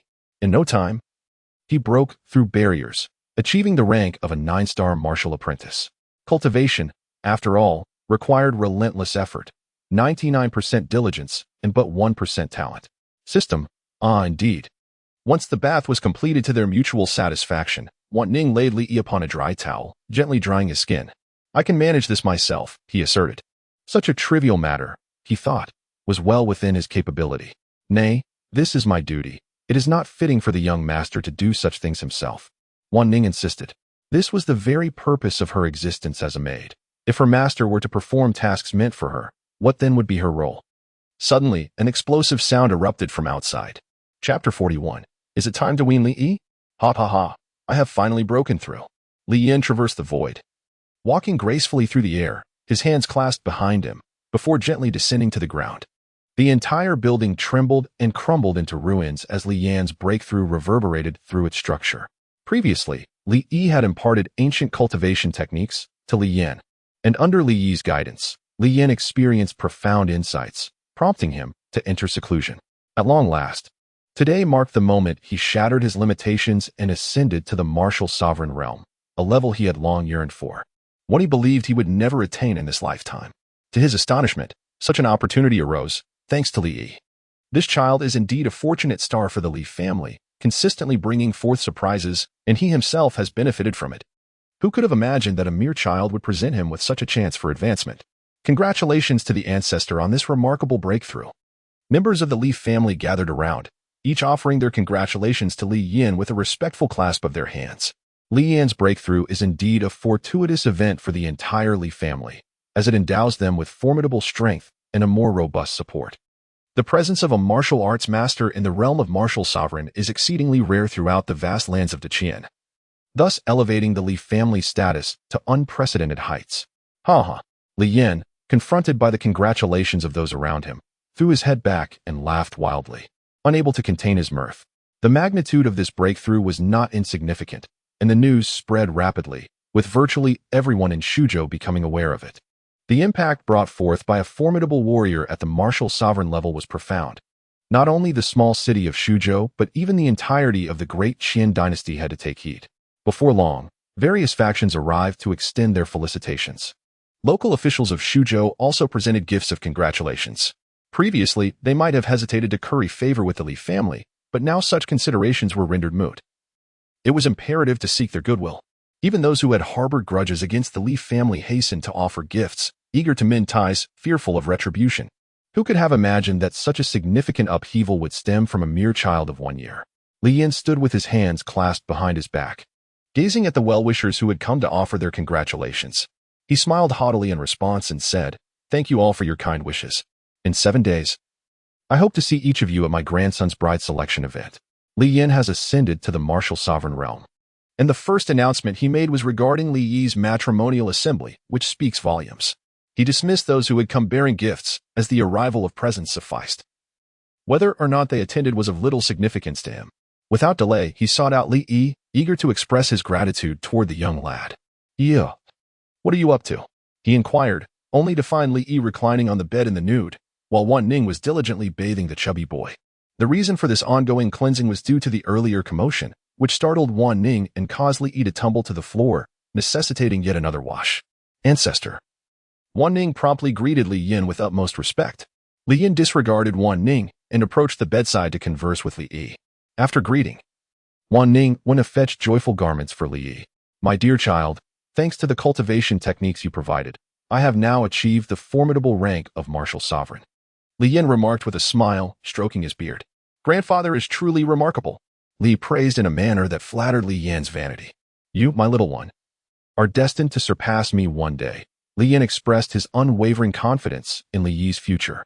He had a premonition that Li Yi would undoubtedly become the most powerful individual in the history of the Li family, leading them to unprecedented heights. Indeed, Li nodded obediently. Li Yin scrutinized the bare figure of Li Yi, stroking his beard. You, my dear boy, are on the verge of selecting a bride. TSK. Li Yi, what does that mean? Do you look down on me? What's wrong with that little fellow? Haven't you heard the phrase short but mighty? The more I think about it, the angrier I become. Damn. System, I want to play the violin, no? I want to strengthen. Wan Ning holds a new outfit, ready to change Li into it. Li Yin cast a glance at Wan Ning. Recognizing her as the maid who attended to Xiao Qingya. Are you the one who usually looks after Yi? He inquired. Indeed, Wan Ning replied, nodding her head with the eagerness of a chick pecking at grains. She possessed a rather delicate appearance. Ensure that you take good care of Yi. Furthermore, in the coming days, prepare a set of elegant garments for him, something dashing for the upcoming wife selection event. Do you understand? Understood, Wan Ning responded, nodding respectfully with a hint of trepidation. Li Yin then said to Li Yi, I have made a declaration this time, inviting those fellows to come forth. I shall achieve a breakthrough, and let us see who dares to disrespect you. Li Yi, to be honest, although this is a matter of selecting a wife for himself, Li finds it rather absurd. One can only imagine how bizarre the scene was, with him, a mere one-year-old infant, seated above. Gazing at rows upon rows of beautiful women below, it is inexplicably comical. He merely hopes that his father does not take things too far. For while his father may be shameless, Li Yi still wishes to retain some semblance of dignity. After exchanging a few words with Li Yi, Li Yin returned to solidify his repairs. As evening approached, Wan Ning intended to escort Li Yi back to Xiao Qingya's place. However, much to her surprise, Xiao Qingya and Li Yuntian reached a consensus, believing that Li Yi should wean himself, as he was on the verge of selecting a wife. It seemed rather inappropriate for him to still be drinking milk. The thought of a fiancé cradling Li Yi and feeding him milk was an exceedingly bizarre image. The purpose was to choose a future wife, not a wet nurse. Consequently, Li Yi was left feeling quite agitated. This old man has wronged me. Reluctantly, Wan Ning had no choice but to take care of Li Yi as he fell asleep. Li Yi was filled with skepticism. Could it be that this old fellow deliberately sent me away? The old man's behavior was indeed suspicious. Looking up at Wan Ning, who held his hand, Li Yi discerned a mixture of anticipation, anxiety, shyness, and a hint of excitement on her face. As a man of unparalleled charm, captivating countless young maidens, he found it exceedingly challenging to navigate the expectations placed upon him by women. A man must always safeguard himself in the outside world. System, mind your language. You are merely a one-year-old child, a young boy, not a man. Li entered Wan Ning's room, which, though modest, exuded a certain charm typical of a young lady's boudoir. As Xiao Qingya's personal maid, Wan Ning enjoyed a far superior treatment compared to the other servants. Young master, would you like to take a bath? Wan Ning inquired nervously, for it was her first time attending to the young master as he prepared for sleep. Previously, she had merely cradled him in her arms to lull him to slumber. I've already bathed twice today, he replied. Another wash? You'll shed a layer of skin. Oh. Wan Ning responded, then added, in that case, I shall go and wash up. It is only fitting that I ensure the young master is well taken care of for sleep, and that certainly requires a thorough cleansing. Li Yi stifled a yawn, climbed into bed, and surrendered himself to slumber. After her bath, Wan Ning emerged, letting her hair down to avoid dampening it, resembling a fresh and delicate white lotus. Noticing that Li Yi had already succumbed to sleep, she cautiously ascended the bed, taking great care not to disturb him. However, Li Yi was not truly asleep. He could perceive every subtle movement Wan Ning made. Gently, Wan Ning embraced Li Yi, anxious that he might tumble from the bed during the night, finding solace only in the warmth of their closeness. It was then she realized, cradling him in her arms was rather comforting. He was soft and undeniably endearing. Li opened his eyes, momentarily taken aback. Was Wan Ning sleeping in the nude? Who on earth taught her to sleep this way? Nevertheless, it was rather cozy, warm, and there lingered an almost imperceptible fragrance of youth. though it could not compare to that of his mother or the wet nurses. It possessed a unique charm of its own. Gradually, Li succumbed to slumber amidst this tender embrace. Chapter 42. My son Li possesses the bearing of an emperor. Morning. Li awoke from his slumber with a yawn, rubbing his bleary eyes. He intended to rise from his bed, only to discover that Wan Ning held him tightly, rendering him immobile. Such was her fear of him rolling off the bed in the middle of the night. Glancing outside, he noted that dawn had not yet broken. As a practitioner, he required little sleep. Indeed, at certain levels of cultivation, slumber became unnecessary. With nothing pressing to attend to, Li chose to return to his dreams. The freedom from struggle, the liberation from the constraints of a 9-to-5 existence, was what he had long yearned for, and now it had finally come to fruition. The art of carefree existence flowed quietly within him, and his cultivation steadily advanced, promising a bright future. Just as Li prepared to drift back into sleep, Wan Ning stirred. She nestled closer to him, murmuring in her sleep, "Young master has grown up. He, so big, the servant wants. Young master, please don't leave." Suddenly, Wan Ning clutched him tighter, curling her body around him, enveloping him in her embrace. Li exclaimed, "What on earth has Wan Ning dreamed about? This is quite concerning." After a considerable while, the first light of dawn pierced through, and Wan Ning, still in a daze, slowly opened her eyes. Having served as a maid for many years, her biological clock was ingrained in her very being, prompting her to rise at the appointed hour. Stretching luxuriously, she reflected on how blissfully she had slept the previous night. As she sat up, she suddenly realized she was unclothed and hurriedly donned her garments. The previous evening, after her bath, she recalled the teachings of the matron at the estate. Maids were to warm the bed for the young master and attend to his slumber without clothing, ensuring he remained warm. The young master had awoken. Wan Ning noticed Li gazing at her with wide eyes. Li bore an expression of profound desolation, struggling to fathom the events that had transpired over the course of a single night. If Wan Ning were to continue caring for him, she truly needed to amend her habit of sleep-talking and her tendency to be overly physical during slumber. Surely, a peaceful night's sleep would suffice. Wan Ning assisted Li in donning his garments and led him to Xiao Qingya's quarters. Xiao Qingya had just awoken and was in the process of adorning herself. "Io has arrived," she announced. With open arms, Xiao Qingya welcomed Li, who promptly nestled into her embrace, finding solace in the comfort of his mother's warmth. "My dear child, you're still so attached to your mother. This simply won't do," Xiao Qingya gently admonished. Li remained indifferent to this. Once Xiao Qingya had finished her grooming, she picked up Li and headed towards the living room. "Mother, where are we going?" Li inquired with curiosity. As a woman of refinement from a scholarly family, the third lady of the Li household, Xiao Qingya rarely ventured out into the public eye. Today, however, her presence in the living room indicated that something significant was afoot. "It is all due to your father and the so-called wife selection conference he is hosting. Many esteemed families have brought their daughters and female disciples to discuss matters with him in the living room, and I thought it best to bring you along to observe." "Li, so it turns out this is the reason. Hasn't it just begun? Why are we already watching?" Xiao Qingya was equally astonished, despite the absurdity of the situation.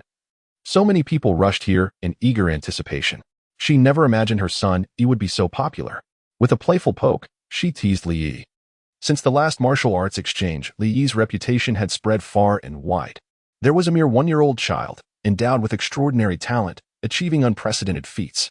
While others were still playing in the mud at that age, he had already attained remarkable mastery in swordsmanship, could translate ancient scriptures, and even wielded a sword that others had claimed as their own.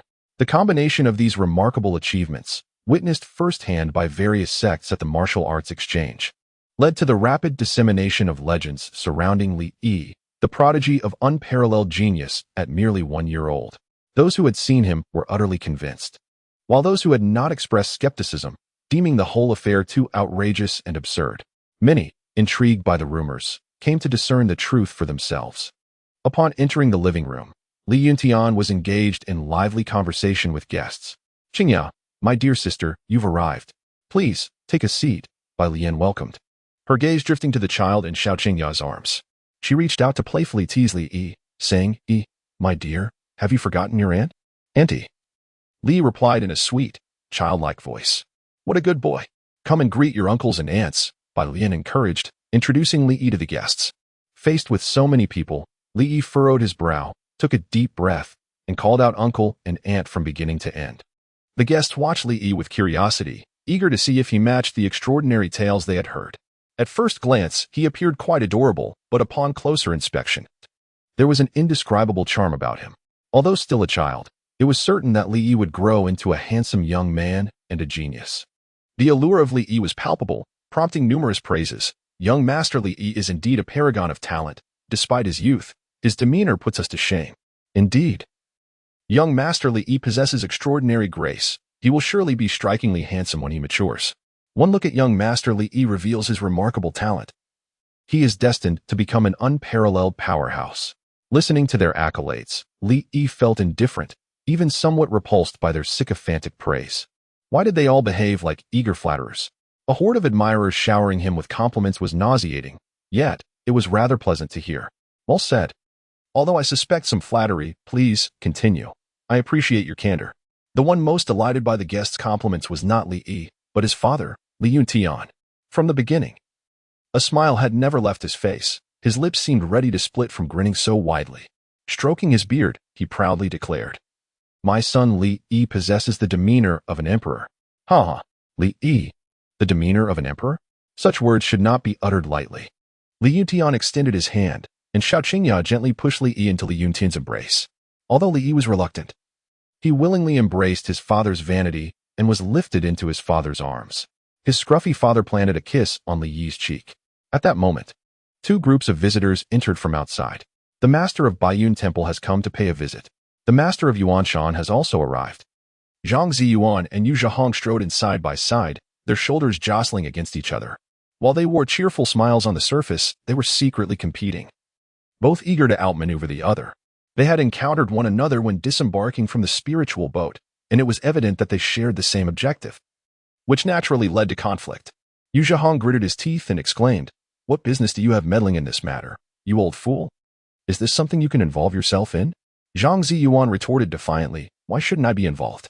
I happen to have a daughter, charming and delightful, perfectly suited for Li Yi. I've even calculated their compatibility, and their fates align. As for you, how old is your daughter? Is she here to be a nursemaid for Li Yi?" Yu Zhonghong countered, "What makes it inappropriate? Who cares about age? It's about matching families and talents. My daughter is well educated and capable of caring for Li Yi, making her an ideal match. And you, when did you suddenly produce a daughter? Wasn't she just acknowledged yesterday?" Chapter 43, Dowry? Such an unfamiliar term. Have you even met Li Yi? Why are you meddling here? My daughter is none of your concern. If you have the audacity, go home and have another child with your wife. Zhang Ziyuan shoved hard, nearly toppling Yu Zhonghong into a ditch. "Ah, so you do have a daughter? A thief in your own house, unworthy of being a father. If Li Yi were to have a father-in-law like you, wouldn't that be embarrassing? Spare us the disgrace," Yu Zhonghong retorted, pushing back. "Ah, you understand nothing. I foresaw this moment. You haven't even met Li Yi yet. How old is your daughter? Li Yi is only 1 year old. Don't you find your actions utterly absurd?" Yu Zhonghong laughed derisively. "No matter how absurd it may be, can it surpass your own folly? You secretly produced a daughter. Well done. Your master must be rolling in his grave, passing the position of temple master to you. Perhaps you ought to check if your master's coffin lid is still secure." The two continued their banter as they made their way to the living room. Behind them, Yu Yangshen looked on in exasperation, rubbing his temples in frustration. "Why don't you two just marry each other right here?" He glanced at his sister, Yu Lingling, who had been meticulously groomed and was a true beauty, yet wore a look of confusion, uncertain, and at a loss. Having been inexplicably pulled from her secluded training to participate in a so-called wife selection event for a mere 1-year-old child, anyone would be bewildered. Moreover, she was already 13 years old.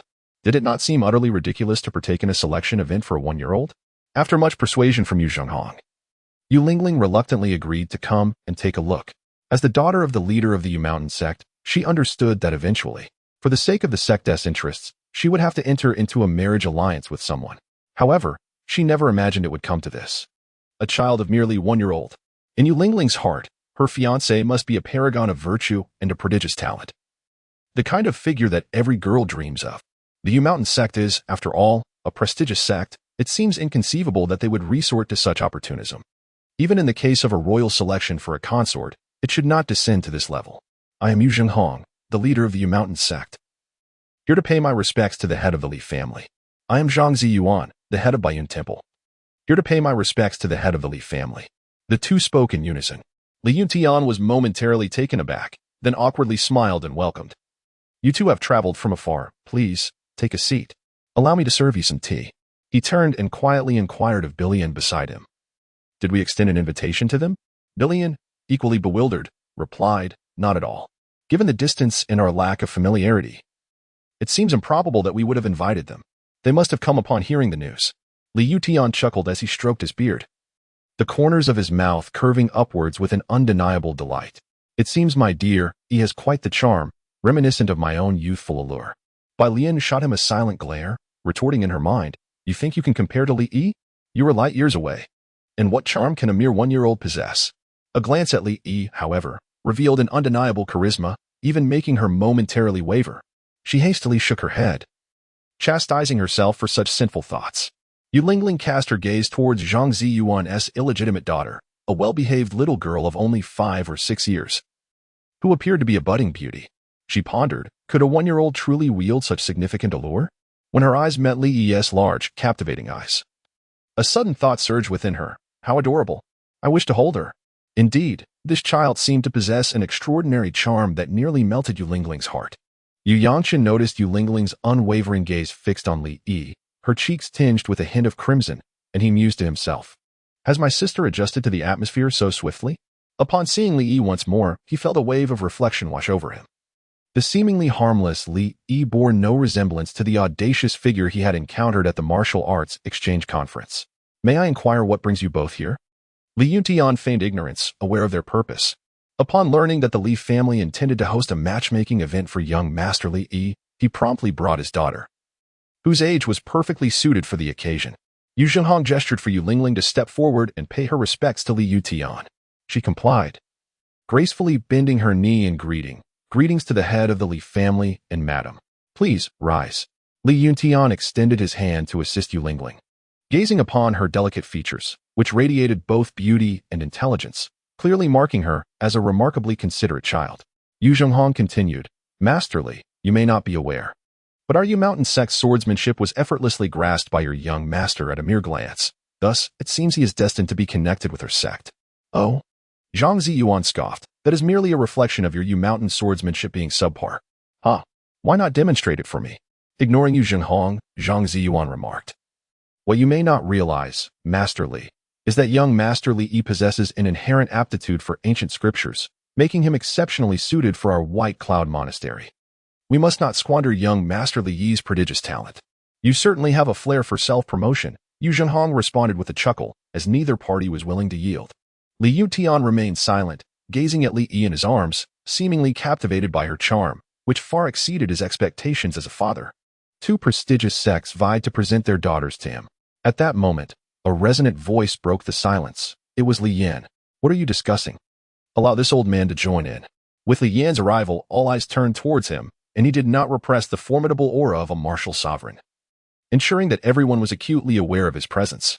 The crowd's demeanor shifted to one of reverence as they rose to pay their respects to Li Yan, acutely feeling the oppressive power emanating from the martial sovereign. Li Yan's breakthrough has reached Zhang Ziyuan's ears. Undoubtedly, it is the result of the ancient cultivation techniques at play. Li Yan chuckled heartily and said, Gentlemen, there is no need for formality. I am delighted that you have all gathered to attend my son Yi's wife selection event. You are all guests here, so please do not stand on ceremony. Who knows, we may very well become in-laws in the future. With a sweeping glance at the assembled guests, Li Yan nodded with satisfaction, stroking his beard. At this moment, Li Yi is truly at a loss for words. If the current pace continues, this has transcended the realm of a tale of triumph and has instead devolved into the narrative of a stallion story. Li Yi harbored no interest in the stallion, yearning instead for a quiet and comfortable life of leisure. Yu Zhenghong remarked, Your son and my daughter are a match made in heaven, perfectly aligned with the values of our Yu Mountain sect. Perhaps you should give it some thought, Master Li. Zhang Ziyuan, rendered speechless, interjected, Please, spare me. I have consulted the divination. Master Li's son and my daughter possess harmonious destinies. I have even prepared the dowry. Li Yi, dowry, such an unfamiliar term. I said to the two of you, do you not understand the order of arrival? Step back in queue.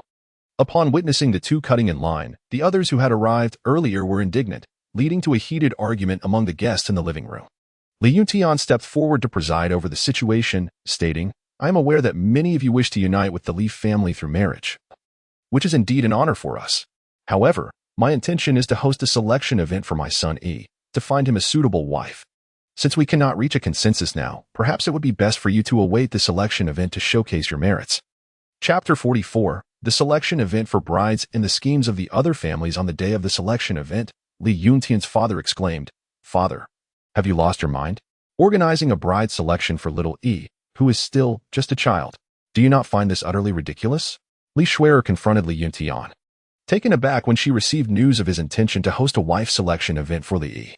In a state of urgency, she swiftly boarded a spirit vessel to thwart this farcical affair. "How is this amusing? Shouldn't you be delighted to assist your brother in his quest for a bride?" Li Yuntian, somewhat displeased, remarked with his hands clasped behind his back, "Since when did Li Shui'er take it upon herself to reprimand me, her father? I am quite elated." "Truly I am," Li Shui'er retorted, her voice tinged with indignation. "Xiao Yi is merely a child. While I refrain from commenting on your engagement plans for him, the notion of a wife selection event, does that seem like a rational idea to a sane person? I believe your reaction is rather excessive, and besides, I am your father.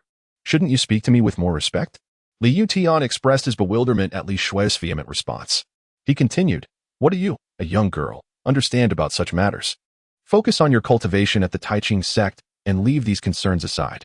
Furthermore, once Yi joins the Taiqing sect and dedicates himself to his training, he will scarcely have time to ponder such things. I am merely preparing for your brother's future." Li Shui'er smiled with an expression that belied her true feelings and said, "Father, could it be that you originally intended to host a wife selection event, but when that did not come to fruition, you turned your attention to Xiao Yi instead? Such slander! How could a daughter dare to defame her own father in such a manner?" Li Yuntian cleared his throat, his hands clasped behind his back, and declared earnestly, "I am a respectable man. Do not speak frivolously. What could a girl like you possibly understand?" Indeed, she retorted, "I lack your understanding. Is this truly the kind of thought that a respectable person would conceive?" Li Yuntian gazed at Li Shui'er and remarked, "As a saintess, could you perhaps amend your conduct? Is this how you converse with your father? While the title of saintess carries its own weight, your demeanor as my daughter should not simply mirror that of your father." Li Yuntian silently curled his lips. This statement left him utterly speechless and unable to refute. Li Shui'er was reluctant to continue the debate with Li Yuntian for the moment. It seemed there was no other option. This household was filled with nothing but worry. After just a few days away, such troubles arose. How delightful little E was. "Little E. I'm coming," she exclaimed, turning to seek him out. Having not seen the little fellow for several days, she felt a strong yearning for him. After finally finding a reason to escape, she couldn't let this opportunity slip away. Rubbing her hands together, she anticipated the joy of pinching Li Yi's chubby cheeks with excitement. At that moment, Li Yi was in the backyard, surrounded by a throng of ladies who had gathered to admire him, creating an impenetrable crowd. The atmosphere was so lively it felt as though a spot had been reserved for him at the zoo. It was bound to be a sensation. Most of these ladies had experience with children and, upon seeing such an adorable little boy, couldn't resist the urge to reach out and give him a gentle touch. Li Yi was utterly oblivious to the countless times he had been touched, every part of him explored, leaving one to wonder about the sanctity of privacy. If this continued, his very skin might wear away. Even more unsettling were the audacious women who would not only touch, but also kiss and bite, leaving his face adorned with traces of rouge and lipstick. A cacophony of chatter erupted among the group of women, some even bringing their daughters to present to Li Yi, inundating him with an overwhelming amount of conversation that he instinctively chose to ignore. This horde of women was truly terrifying. He had to escape this place post-haste, otherwise his reputation would be irreparably tarnished. "Little E, your sister has returned. Are you happy?" Li Shui'er stepped into the courtyard and was momentarily taken aback by the sight of so many ladies gathered there. The scene suggested that they encircled Li Yi, perhaps preparing to bestow upon him some form of blessing. Upon noticing her elder sister's arrival, Li Yi felt as though he had grasped a lifeline. Rushing toward Li Shui'er without hesitation, "Sister, save me." He threw himself into her embrace. It had only been a few days since they last met, yet he missed her dearly. Li Shui'er lifted Li Yi into her arms, her heart swelling with satisfaction. All the care she had given her brother was not in vain. "It has been half a month. Of course I missed you, sister. Please take me out to play." Li Yi clung to Li Shui'er's neck, unwilling to let go even in death. "Ah, how wonderful it is to have an elder sister. Sister will take you out to play." Under the gaze of numerous ladies, Li Shui'er embraced Li Yi and departed. Li let out a breath of relief. It was finally over. The wife selection conference was indeed a farce orchestrated by the Li family, as they held such an event for a child, seemingly oblivious to the ridicule it might invite. Presently, Li Yin, that old codger, had ascended to the realm of a martial sovereign, his status and identity vastly transformed. Moreover, I have heard that Li Yi's talents are unparalleled, far exceeding those of an ordinary genius. Why has your Song family, known for its discord with the Li family, come here? Could it be that you wish to turn foes into friends? The Suzhou Song and Wang families had gathered together. Each of these three families, prominent in Suzhou, were recognized as the three great clans, typically maintaining their territories and avoiding interference. However, the nature of interests is such that they cannot be neatly divided. Friction and encroachments often arise, with each family scheming to seize the benefits of the others. Now, with the Li family gaining an overwhelming advantage, if this continues, both the Wang and Song families risk being crushed to oblivion. Consequently, the two families have tacitly allied themselves. Turn foes into friends? What? Does your Wang family aspire to be the good-natured one? In the past, your family has certainly caused the Li family no small amount of trouble. You cannot truly believe that the Li family bears no grudges. Wang Hanlin, the head of the Wang family, chuckled darkly. Pray tell, what insights does the head of the Song family possess? Song Chanfeng, the head of the Song family, stood with his hands clasped behind his back, exuding an air of confidence. Your Li family may have a genius, but they are not the only ones. Oh? It appears the head of the Song family has hidden depths, Wang Hanlin replied. Yet the Li family boasts a martial sovereign. Although the laws of the Great Qian impose certain constraints, the mere presence of such a figure is sufficient to ensure our gradual decline. He continued, I urge you, Song family head, to speak plainly. Currently, our two families are akin to grasshoppers on the same boat. Song Changfeng wore a self-assured smile. Is it not merely a martial sovereign? Li Yin has only recently attained this status, and I possess my own assurances. Wang Hanlin regarded him with a knowing glance, pondering what scheme Song Changfeng might be concocting. The only viable course of action was to collaborate with him. A realization that Song Changfeng had evidently come to as well, awaiting his share of the spoils. What thoughts does my brother Song have? Thoughts do not quite encompass it. At most, it is a scheme, Song Changfeng replied with a sly grin. Of course, relying solely on my family is insufficient. I shall require the full cooperation of the Wang family. Given your confidence, we in the Wang family shall await your good news. But might I inquire about your preliminary plans? A slight smile played upon Song Changfeng's lips as he responded, at the end of this month, the three families shall vie for the seal. Our two families will join forces to catch the Li family unawares. The three families vying for the seal, the Li, Wang, and Song families wield immense power, their enterprises sprawling across Suzhou and its neighboring regions, commanding vast markets. In the past, their fierce competition for supremacy often led to violent confrontations, causing significant turmoil within Suzhou. However, the local officials found themselves unable to favor or align with any one family, nor could they afford to offend all three simultaneously. Thus, they devised a contest among the three clans to compete for the seal, wherein each family would send forth their most talented youth to vie for dominance and, consequently, market allocation. This contest occurs every 3 years, with the next event approaching at the month's end. Participants must be under 18, making it a showcase of youthful prodigies. In the previous contest, the Li family, represented by the extraordinary talents Li Xian and Li Shuer, seized over half the market, leaving the Wang and Song families at a severe disadvantage. This time, however, the Li family lacks formidable successors, and thus, they are poised to face dire consequences. Yet, this does not address the core issue after all. Li Yin stands as a martial sovereign, and the repercussions could be severe. Song Changfeng, unfazed, asserted, I speak with confidence because I possess a strategy to counter him. If you believe the Li family will seek reconciliation, you may as well approach their head now. Wang Hanlin inhaled deeply, lost in contemplation. After a moment, he responded, Very well, I hope you truly have a method to deal with Li Yin. Rest assured, Song Changfeng replied, exuding confidence and composure. By the way, do you feel assured about the contest among the three families? Wang Hanlin inquired with curiosity. I have mentioned before, the Li family is not the sole repository of talent. Song Changfeng replied, offering no further elaboration. At Li Yi's matrimonial assembly, what appeared to be absurd was indeed quite extraordinary, yet it was unprecedentedly lively. Not only did local families from Suzhou attend, but there were also numerous guests from afar, such as the esteemed Baiyun Temple and the revered Yu Mountain sect. both distinguished first-rate sections. Several prominent sects journeyed hundreds of miles, all expressing their admiration for the formidable influence of the Li family. Li Shui'er cradled Li Yi as they arrived at the conference venue, instantly drawing the gaze of the entire audience upon him. Everyone was eager to behold the appearance of this rumored genius. My word, to have the saintess carry him in, what an extraordinary treatment. Heh, you have yet to witness it. Even the esteemed leader of Tai Ching's sect has once held Li Yi in his arms. Li quietly inquired of Li Shui'er, "Has the Qiu family arrived?" "Which Qiu family?" She replied, "There are indeed several families with the surname Qiu." Li Shui'er pondered for a moment and said, "You might as well inquire with father. He is the most knowledgeable about this matter."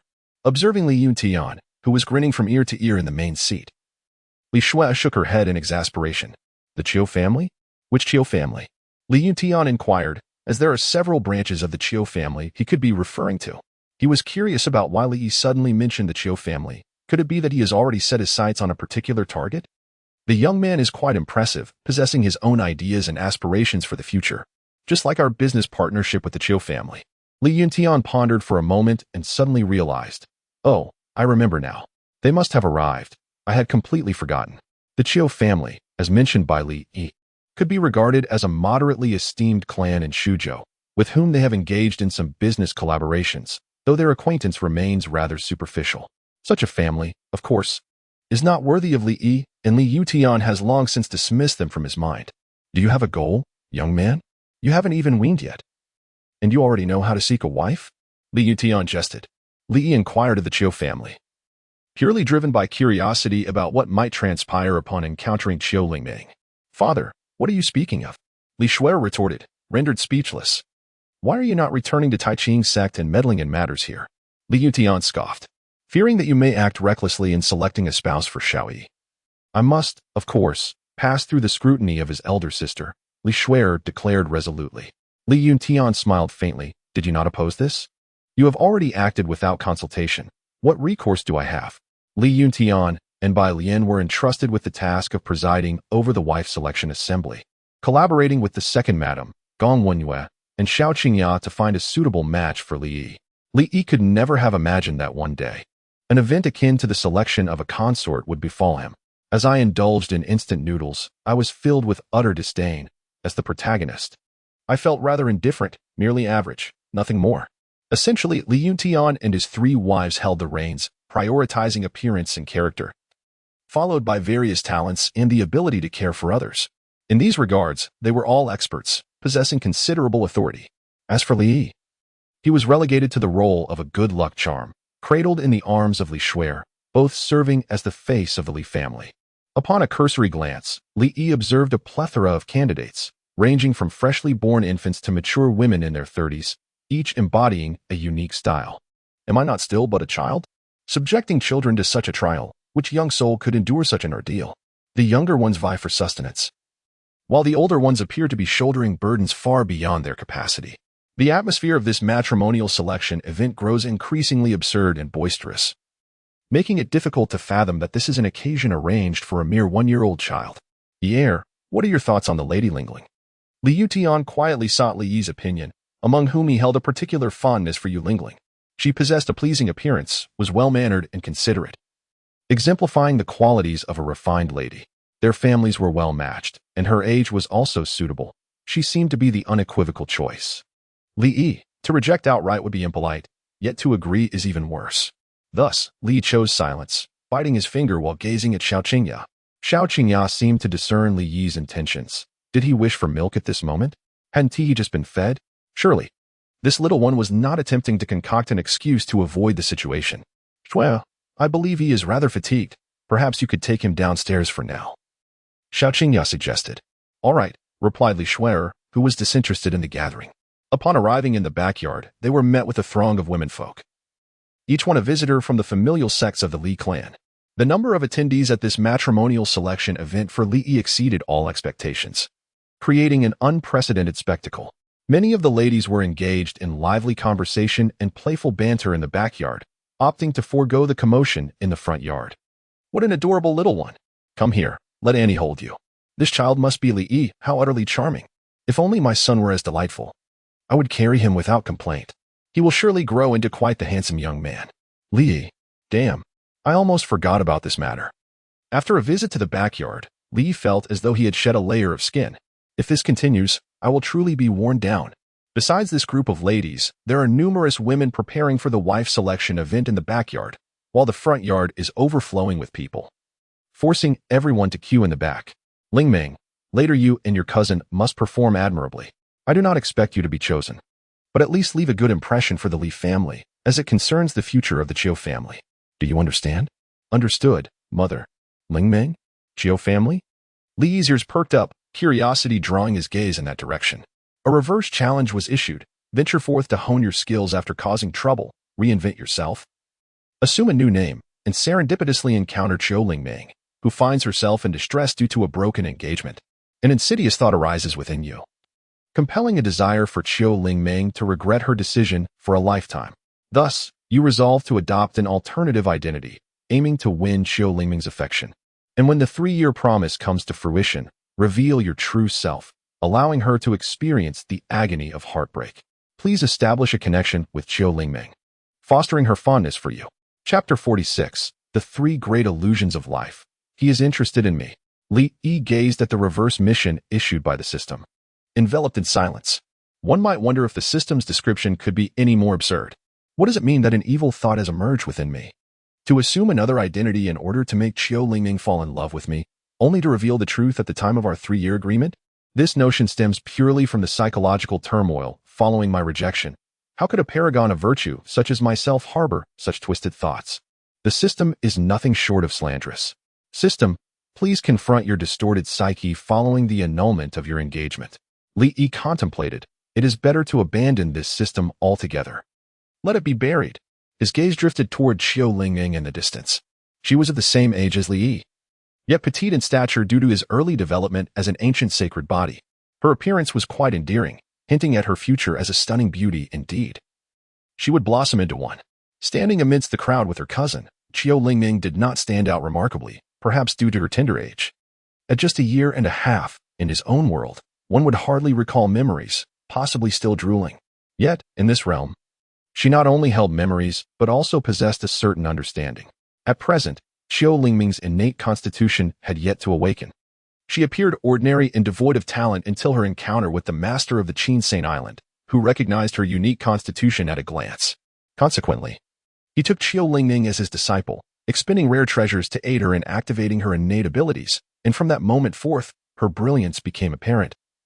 Her talent astonishingly revealed. Li pondered whether he should approach his fiancée and exchange pleasantries.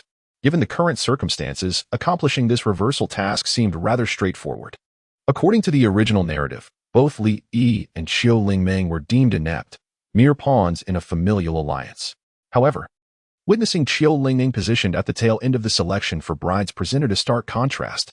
As for his feelings for Li Yi, who had yet to experience the events of the reversal script, it resembled more of an observer-esque experience, akin to watching a story unfold, devoid of any personal connection. With a playful tilt of his head, he glanced at Li Shui and playfully winked. Sister, I shall go and greet her. Li Shui was taken aback by Li Yi's sudden action. Given her understanding of him, she was certain that he harbored ulterior motives. Observing the crowd, she pondered whether Li Yi had found someone of interest. With a contemplative nod, she seemed to acquiesce to the notion.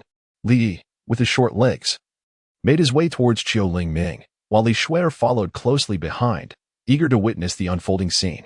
Chiu Ling Ming anxiously clenched her fingers. Though still young and unaware of the full implications, she understood the significance of this moment for the Chiu family, as it pertained to their very fate. The Chiu family had always relied upon the Li family, their destiny dictated by the words of Li. Given the Chiu family status, they were not expecting to be chosen. But at the very least, they hoped to make a favorable impression, allowing future interactions to be more amiable. Curiosity piqued. Chiu Ling Ming had long been intrigued by the rumored figure of Master Li Yi. Whispers of his extraordinary talents had filled the air, heralding him as a prodigy with boundless potential. Though he was of the same age, she felt herself a mere failure in comparison. While he had already gained renown and was destined to become a formidable force, such a paragon of excellence was surely beyond her reach. Shaking her head to dispel these thoughts, she resolved to perform admirably, striving not to bring shame upon her family and to leave a good impression on the Lis. Before her, a long line of eager individuals jostled for the chance to become Li Yi's fiancée. in addition to her cousin. Several older sisters from their clan were present, making it all the more uncertain when her turn would come. Master Li, a respectful greeting rang out, drawing the attention of the crowd. Qiu Lingning turned curiously to see a boy, slightly taller than herself, approach. Dressed in luxurious attire, he stood tall and straight, his adorable, cherubic face exuding charm. Observing him closely, she noted the confidence of a prodigy emanating from him, suggesting a future where he would stand at the pinnacle of greatness, commanding the world with unparalleled grace and elegance. Such allure in a child. Though Li was still young, what girl could resist such a captivating presence? He was both handsome and endearing, a combination that left an indelible impact on the hearts of young girls. Noticing the rapt attention of the girls around him, Li covered his face, attributing the attention to his extraordinary charm bestowed by the system. While he felt relatively unbothered at present, he harbored concerns over the phrase that his charm transcended all races, hoping it wouldn't lead to any unforeseen complications. Otherwise, it might just turn into a peculiar situation akin to a game of mahjong with missing players. In that fleeting moment, Qiu Lingning found herself utterly entranced. Li resembled the male protagonist from the novel she adored, exuding an irresistible charm that ensnared her heart at first sight. He was indeed Master Li, just as the rumors had suggested, a figure of ethereal beauty. Unlike other girls who fantasized, Qiu Lingning believed such a man was beyond her reach. A dream forever unattainable. Master Li is so handsome, she thought, marveling at how someone so young could possess such charm and appeal. I long for an embrace. Allow me to hold you close. Among this crowd, there are certainly girls in their teenage years, and even those in their early 20s. Without exception, they are all irresistibly drawn to Li Yi's unparalleled charm. Li Yi shook his head, discerning the strong from the profound influence of extraordinary charm. Observing the group of girls and then turning his gaze to Xiao Han, the disparity was glaringly evident. Even Qi Lingning, whose potential had yet to be awakened, appeared composed in comparison to them. In the future, one could undoubtedly utilize extraordinary charm as a means to identify whether someone is a master. Extraordinary charm as the definitive marker of a formidable prowess. Young Master Li is approaching. He is looking at me. Nonsense. Young Master Li is clearly gazing at me. He must have an interest. You all are merely daydreaming. Young Master Li is focused on me. Li has yet to arrive, and the group of girls nearly erupted into conflict. The three great illusions of life. He is watching me. He is interested in me. He likes me. Li covered his face, caught between laughter and tears, exclaiming, I'm only 1 year old. It shouldn't be like this. Witnessing this scene, Li Shui was equally astonished. Her younger brother possessed an undeniable charm. Reflecting on the actions of her fellow sisters, she realized that, in comparison, their behavior was rather conventional. As Li approached, they hurriedly composed themselves, some retouching their makeup while others struck poses, all donning gentle smiles in an effort to capture Li Yi's attention. Under the gaze of the crowd, Li approached Qiu Lingning and inquired, What is your name? Qiu Lingning, taken aback, responded with disbelief, Me? As she lifted her gaze, her voice trembled, unable to comprehend the scene unfolding before her. Young Master Li has come to seek me? How unworthy. It is reminiscent of a romantic novel, where a handsome prince suddenly approaches a humble girl from the streets, inquiring about her name. Such happiness arrives so unexpectedly. Indeed, Li's manner of speaking was somewhat casual. Replying to Master Li, I am Qiu Lingming, she said, her head lowered, responding with utmost caution, fearful of any inadvertent discourtesy. A faint blush adorned her cherubic face. The other girls cast envious glances at Qiu Lingming, wishing fervently that they were the ones being addressed by Li Yi. Overwhelmed by this unexpected attention, Qiu Lingming stood frozen, at a loss for what to do. Li casually scrutinized the present figure of Qiu Lingming, who indeed appeared quite charming, as if sculpted from jade. Though still young, it was evident that she was a cultured and sensible girl. Had Qiu Lingming's constitution not awakened and lacked this pivotal moment, she would surely have blossomed into a virtuous wife and devoted mother. Under Li Yi's gaze, Qiu Lingming felt a surge of anxiety, instinctively shrinking her neck. Meanwhile, Madame Qi was both excited and apprehensive, pondering whether Li Yi had taken a liking to her beloved Lingming, a stroke of fortune she had scarcely dared to dream of. Observing Li Yi's demeanor reminiscent of a little adult, Li Shui couldn't suppress a chuckle, finding it rather amusing. Could it be that little Li truly fancied this young girl?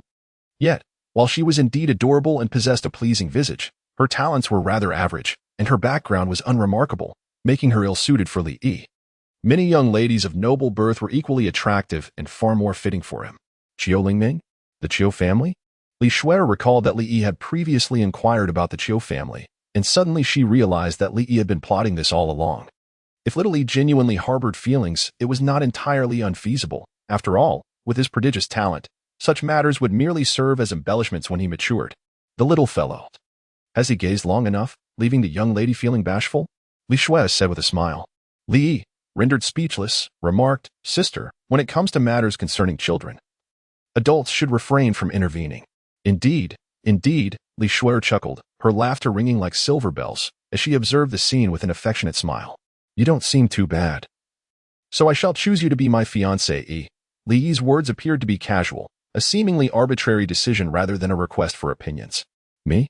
Qiu Lingming was momentarily taken aback, raising her head to gaze at Li Yi, incredulously pointing at herself to seek confirmation. It was as if the surprise had arrived too abruptly for her mind to fully process, leaving her hesitant to accept this reality. Yes, it's you, Li Yi affirmed with a nod. The rationale behind designating Qiu Lingming as his fiancée was twofold. Firstly, it was in accordance with the system's task to establish a connection with her. Secondly, binding Qiu Lingming to himself would undoubtedly trigger numerous counterattack missions, allowing him to reap considerable benefits from her. Li Yi observed that Qiu Lingming remained in a daze and feigned displeasure as he inquired, What is it? Are you unwilling? Qiu Lingming quickly came to her senses, fervently shaking her head, and hurriedly replied, Of course I am willing. How could she not be? The very notion of becoming your fiancé, young Master Li Yi, is indeed an honor for me. Madame Qiu promptly stepped forward, grasping Qiu Lingming's hand in agreement. Her smile radiant enough to light up the room, almost stretching to the point of splitting her lips. Initially, their visit to the Li family was merely to cultivate a favorable impression, and the idea of being chosen had seemed nothing short of a distant fantasy. Yet, here they were, faced with an unexpected reality that filled them with joy. For the entire Qiu family, this represented an extraordinary opportunity, a chance to alter their destiny and ascend to heights previously unimagined, propelling them into the ranks of esteemed families. Li Yi, the most gifted individual of the Li family throughout generations, possesses a celestial demeanor and boundless potential, destined to become a supreme powerhouse in the future. Moreover, the Li family is currently fortified by the presence of a formidable martial sovereign. To form a union with Li Yi, the Qiu family would gain an extraordinary ally. In mere moments, Madame Qiu envisioned an abundance of wealth and power beckoning her, as if she were reaching the pinnacle of existence. Ah, it is settled then.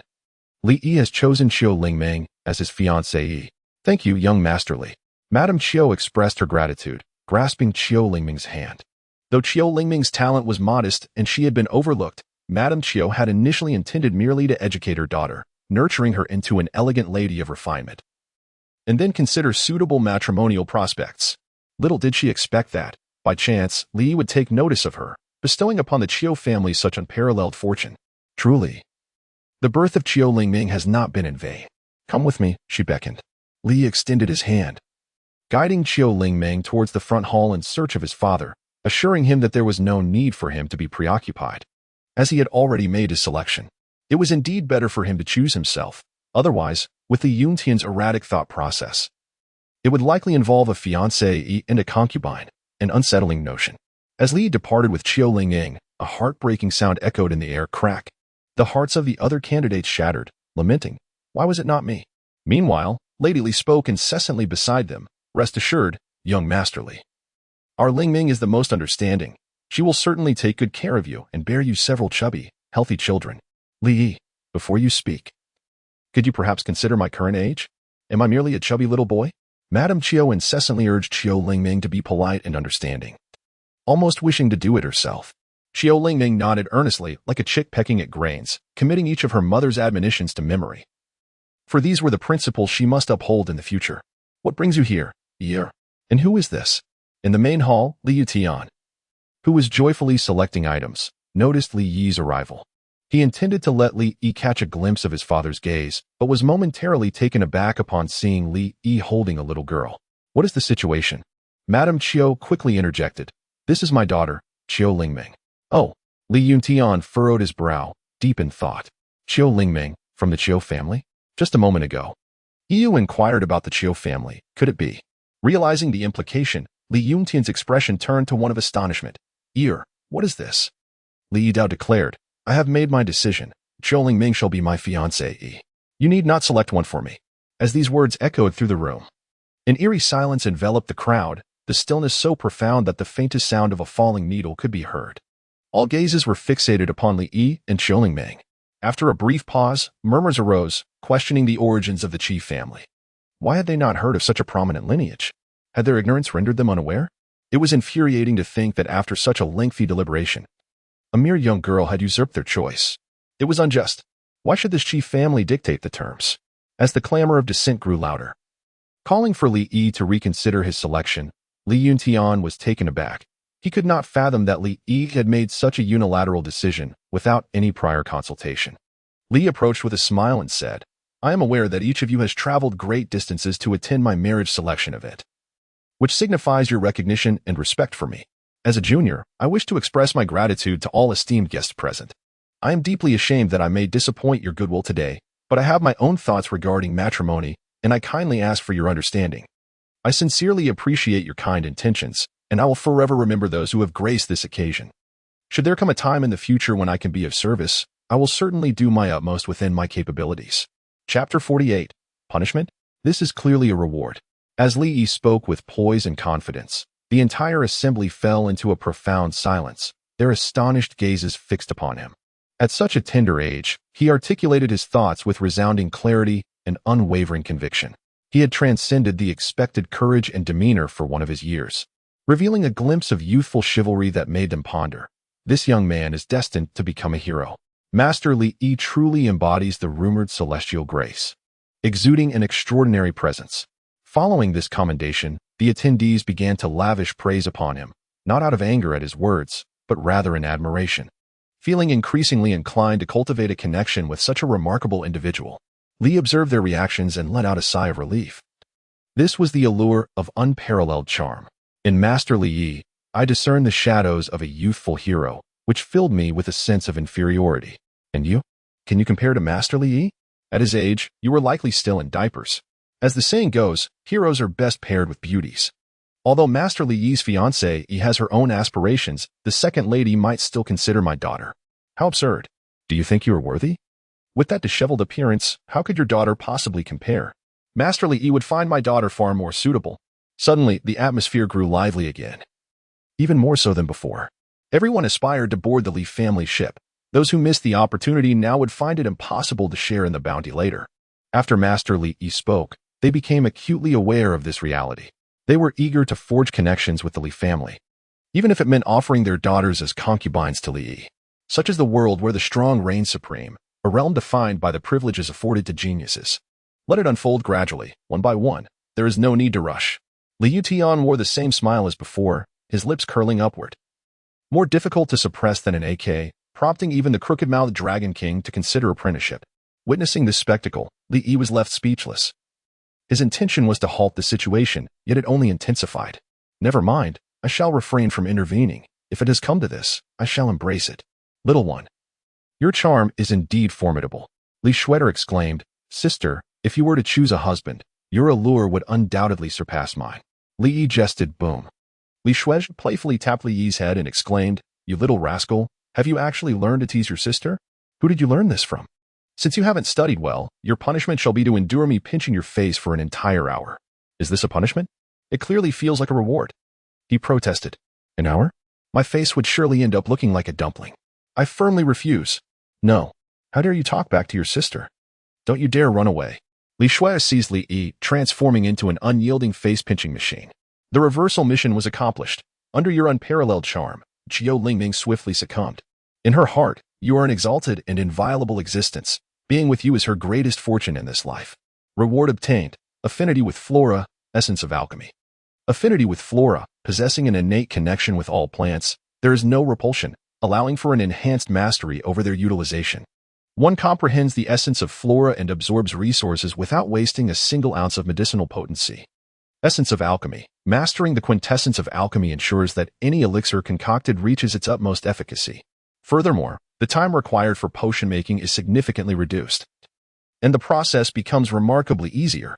Li Yi, indeed, it must be Zhou Lingming. She is undoubtedly the mainstay of this plot of reversing the engagement. To think there are two rewards, and they are extraordinary. The absorption of resources invariably incurs consumption, making complete absorption unattainable, even for the most prodigious talents, including Li Yi himself at present. However, the affinity with flora and fauna has bestowed upon Li Yi this remarkable ability. Furthermore, this affinity allows him to disregard the attribute repulsion of medicinal materials during alchemy. Some medicinal attributes are mutually exclusive and cannot be combined in the alchemical process without risking an explosion of the furnace. Yet, Li need not concern himself with such matters, simply inputting the materials and leaving the outcome a mystery. Additionally, there lies the essence of alchemy, a profession that reaps immense wealth. Arriving in this fantastical realm, to not become an alchemist would render one unworthy of claiming the title of a transmigrator. These two rewards are merely the beginning for Li Yi. Qiulingning is akin to a mine, promising at least another 2.5 years of bounty.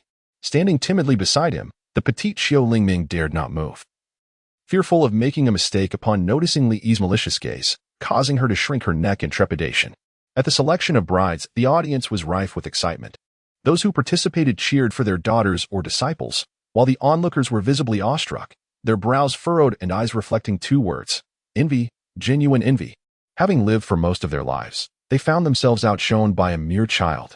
This youth must not be allowed to thrive. Song Chongfeng's gaze darkened as he fixedly scrutinized Li Yi. Should this young man mature, he would undoubtedly become a calamity for both our families. Brother Song, whatever your intentions may be, act swiftly. Rest assured, Brother Wang. With a flick of his sleeve, Song Chongfeng departed, having come merely to gauge the situation, with no need for prolonged presence. At that moment, the most jubilant was none other than Qiulingming's father, Qiu Lichuan, who excitedly approached. He first paid his respects to Li Yutian before engaging in amiable conversation, evoking envy from those around. The Qiu family had indeed stumbled upon a great fortune, having intercepted this opportunity ahead of others, mused Yu Zhenghong. Some had hoped to seize it but failed. Zhang Ziyuan leisurely sipped his tea, unperturbed. You are no different. Yu Zhenghong regarded Zhang Ziyuan with curiosity, but the latter's calm demeanor led him to speculate rapidly, piecing together the probable connections. Tentatively, he inquired, I've heard that Li Yi can translate ancient scriptures, and your aura seems markedly stronger than before. Li Yin's breakthrough must surely be linked to those ancient texts. Has Li Yi translated them? A disconcerting thought struck Yu Zhenghong as he connected the dots. Making perfect sense, the implications were chilling. Li Yi's worth was on the rise. Continuing, he remarked, You don't seem anxious. I suspect you have already forged some sort of agreement or relationship with him. Haven't you? Zhang Ziyuan mused to himself that Yu Zhenghong possessed a certain acuity, able to infer much from the slightest clue. Smiling, he replied, As for our relationship with Li Yi, do not speculate. I shall not disclose it to you. Yu Zhenghong chuckled softly, observing Zhang Ziyuan's expression, and he felt he could accurately deduce the situation.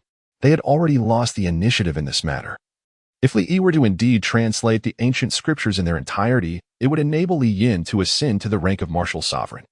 The Li family and the Baiyin Temple are flourishing, and if the Yu Mountain sect cannot partake in this prosperity, it would undoubtedly lag behind and warrant further contemplation. What do you think Li Yi's future holds? Yu Zhenghong suddenly inquired. It's hard to say. Li Yi's talent is unparalleled, one rarely witnessed in history. I fear no one can ascertain the heights he might reach, Zhang Ziyuan replied, shaking his head. Yu Zhenghong continued, moreover, it is imperative to ensure he can discover that path. Oh, what do you mean? Zhang Ziyuan chuckled. The Yu Mountain sect is willing to safeguard Li Yi's growth. We are all in the same boat. Why not share that ancient scripture of yours? Yu Zhenghong boldly suggested. Absolutely not. Away with you. Chapter 49. Li Yi, if you don't call me Brother Yi, the engagement is off. Qiulingning, you truly are a good daughter to your father. You have brought me no shame. Qiu Lichuan exclaimed, embracing Qiulingning with laughter, his eyes brimming with affection as he treasured her like a precious gem. For Qiulingning, this was a treatment she had never experienced before. In the Qiu family, aside from her charming appearance and understanding nature, she was essentially invisible, possessing mediocre talent and receiving little attention from her parents. Yet now, being cherished in their hands, Qiulingning understood that all of this was due to Li Yi. He had given her everything, and in her heart, he would forever be her everything. Embarrassed, Qiulingning lowered her head, appearing quite shy. Qiu Lichuan gently set her down, saying, Don't you want to greet your grandparents? Qiulingning obediently performed a bow, shyly greeting, Greetings to my grandparents. Rise quickly. Li Yuntian smiled warmly as he raised his hand, scrutinizing Qiu Lingming with great care. She was a well-mannered and delightful girl, exuding courtesy, and undoubtedly destined to become a virtuous partner for Yi in the future. Although the Qiu family did not quite match the Li family in status, and their union seemed mismatched, Li Yuntian had little to say against it, given Yi's affection. Xiao Qingya also held a favorable opinion of Qiu Lingming.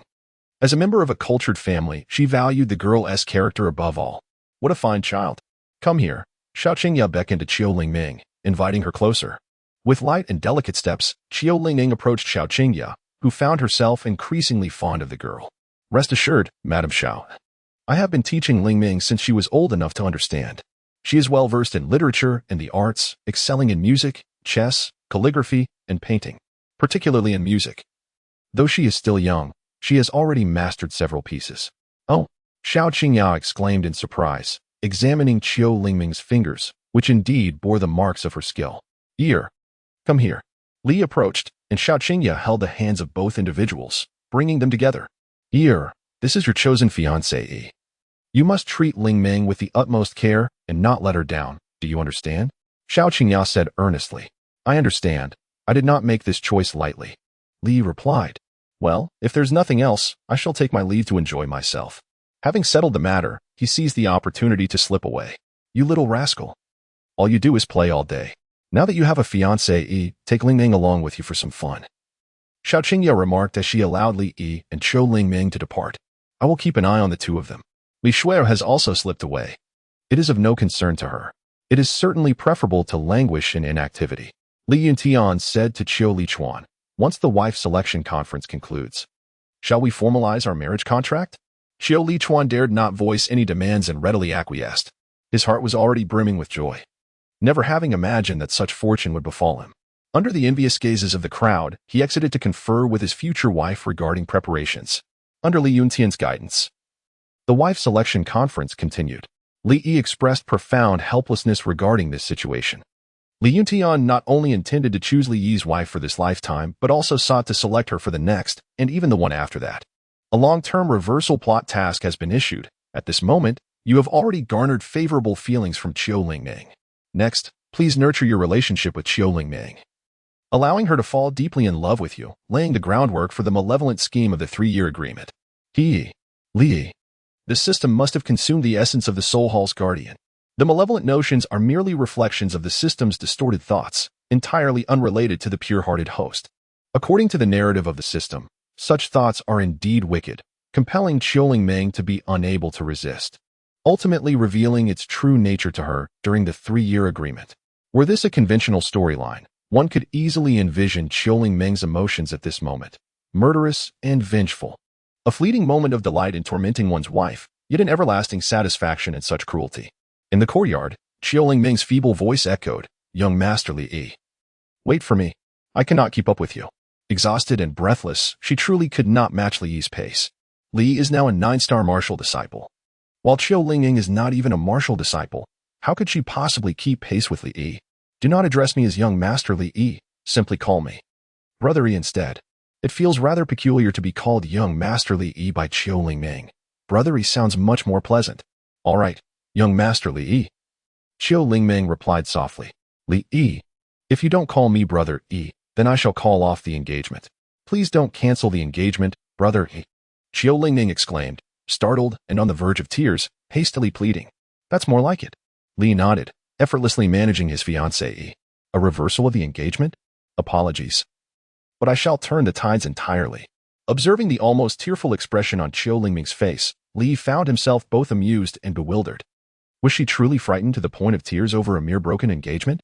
After all, she was but a young girl of merely 1 year, unlike Li Yi, who possessed the soul of a 20-year-old.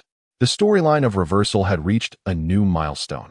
Your fluctuating demeanor made Qiu Lingming feel both distant and close, instilling within her a fear of losing you.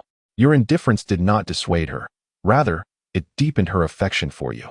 Reward acquired. Mastery of the arts.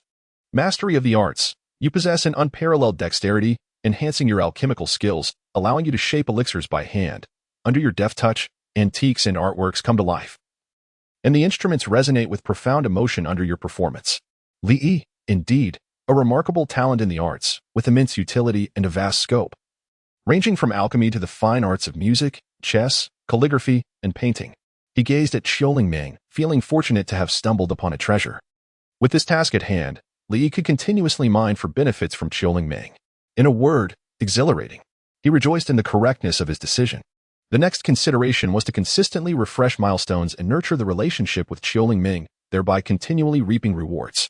By the time the 3-year pact arrived, he anticipated yet another wave of substantial rewards awaiting him.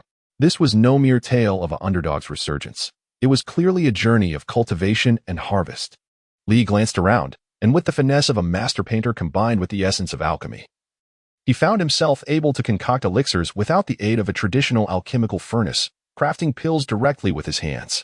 After all, what legitimate alchemist would rely on a furnace? It is customary to shape them by hand. He picked a handful of weeds, tearing them apart, curious to see if he could utilize these humble plants for alchemical purposes. The notion of using weeds for potion making would likely provoke laughter from seasoned alchemists. Could such common flora truly be transformed into medicine? For most, weeds would indeed be useless in alchemy. But Li was no ordinary player with a system on the verge of failure. Possessing an affinity for flora, he comprehended the very essence of plants, mastering them beyond their inherent nature. In his capable hands, even weeds could be transmuted into potions. He grasped a handful of weeds, attempting to mold them into a pill. Admittedly, handmade creations would lack the visual appeal of those produced in a furnace. Li, what are you doing? Xiaolingming inquired cautiously. Li, at a loss for words, remarked, Are you Lin Daiyu? Who is Lin Daiyu? Xiaolingming inquired, bewildered. It's nothing. At that moment, Li Shuai approached. Her curiosity piqued as she crouched down and asked, Little Li, what are you up to? Playing with grass? Li has indeed surpassed the age of frivolity. This is the first time I have witnessed such a sight. Could it be that Li has miraculously regained his youth?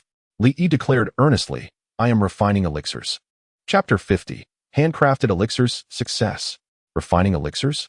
A question mark flickered above Li Shuai's head as she realized that Li was, in fact, engaged in alchemy, albeit with mere grass. She found herself at a loss for words, recalling that Li had also once outgrown his childishness. Gently ruffling Li's hair, she patiently explained. Little Li, alchemy requires a proper alchemical furnace, and this is simply grass. How could one possibly concoct elixirs with it? If you are truly interested in the art of alchemy, I can arrange for an apothecary to teach you. Noting Li's enthusiasm for potion making, she was confident that, with his innate talent, he could become an exceptional apothecary. The profession of an apothecary is indeed quite lucrative and would significantly benefit the family. I could also engage in alchemy, she mused. Li earnestly focused on meticulously crafting the elixir by hand. Li Shuai was rendered speechless by a single remark, pondering where this little one had gleaned such knowledge. The notion of crafting elixirs by hand raised the question of the necessity of an alchemical furnace. If that group of apothecaries were to witness this, they would likely be overcome with laughter. Xiaoi, even if you forego the furnace, you cannot possibly use mere weeds for alchemy, Li Shuai remarked. Weeds can indeed be used for alchemy, Li replied earnestly, maintaining a serious demeanor.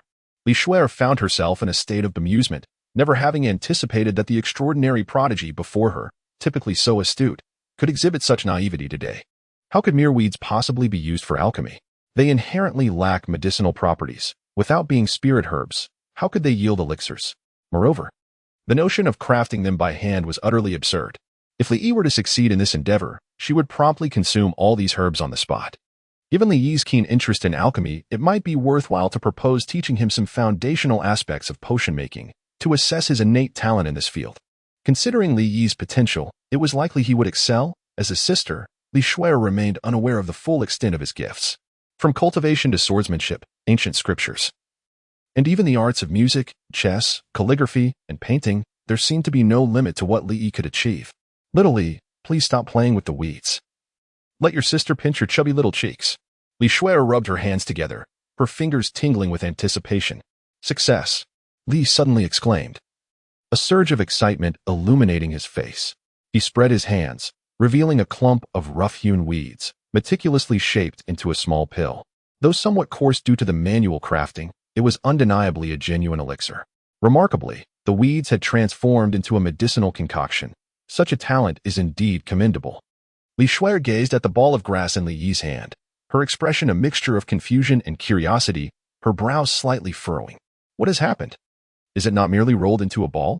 With a gentle smile, she shook her head, surprised that her genius brother could still exhibit such childishness. How endearing. Wait a moment. Li Shuer fixed her gaze upon the bundle of grass held by Li Yi, her brow furrowing as she scrutinized it closely, seemingly uncovering its intricate nature. Xiao Yi, would you be so kind as to show this to your sister? Li Shuer asked with a gentle smile, extending her hand. All right. Li Yi placed the elixir in Li Shuer's hands. Li Shuer picked up the elixir and examined it closely, her astonishment growing as she realized that this peculiar herbal bundle was indeed unlike the others. It was not merely a mass of weeds. A terrifying thought began to take shape in her mind. Could it truly be an elixir?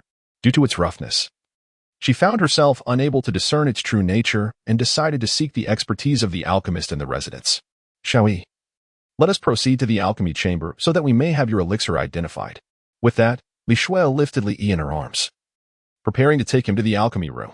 She then turned to Qiu Lingming and instructed, please wait here and do not wander off. Wan Ning, kindly look after her. Li Shuer hastened towards the alchemy chamber. In the blink of an eye, she vanished, eager to uncover whether the matter at hand truly involved elixirs. Qiu Lingming gazed at her departing figure, longing to follow, yet she found herself rooted in place. Greetings, Sister Wan Ning, she addressed Wan Ning respectfully. Wan Ning quickly assisted Qiu Lingming to her feet. Flustered, Miss, please, I am merely a maid, not your sister. You may call me Wan Ning. Oh. Qiu Lingming nodded awkwardly, feeling a wave of embarrassment for the faux pas. Sensing her nervousness, Wan Ning offered reassurance, you are new to our Li family, so it is quite natural not to be familiar. I am the young master's maid, responsible for his daily needs. I have watched him grow up. Allow me to share some important considerations for you while you are here. Very well, Qiu Lingming replied with a slight nod, diligently listening and committing every word, especially those concerning Li Yi, to memory.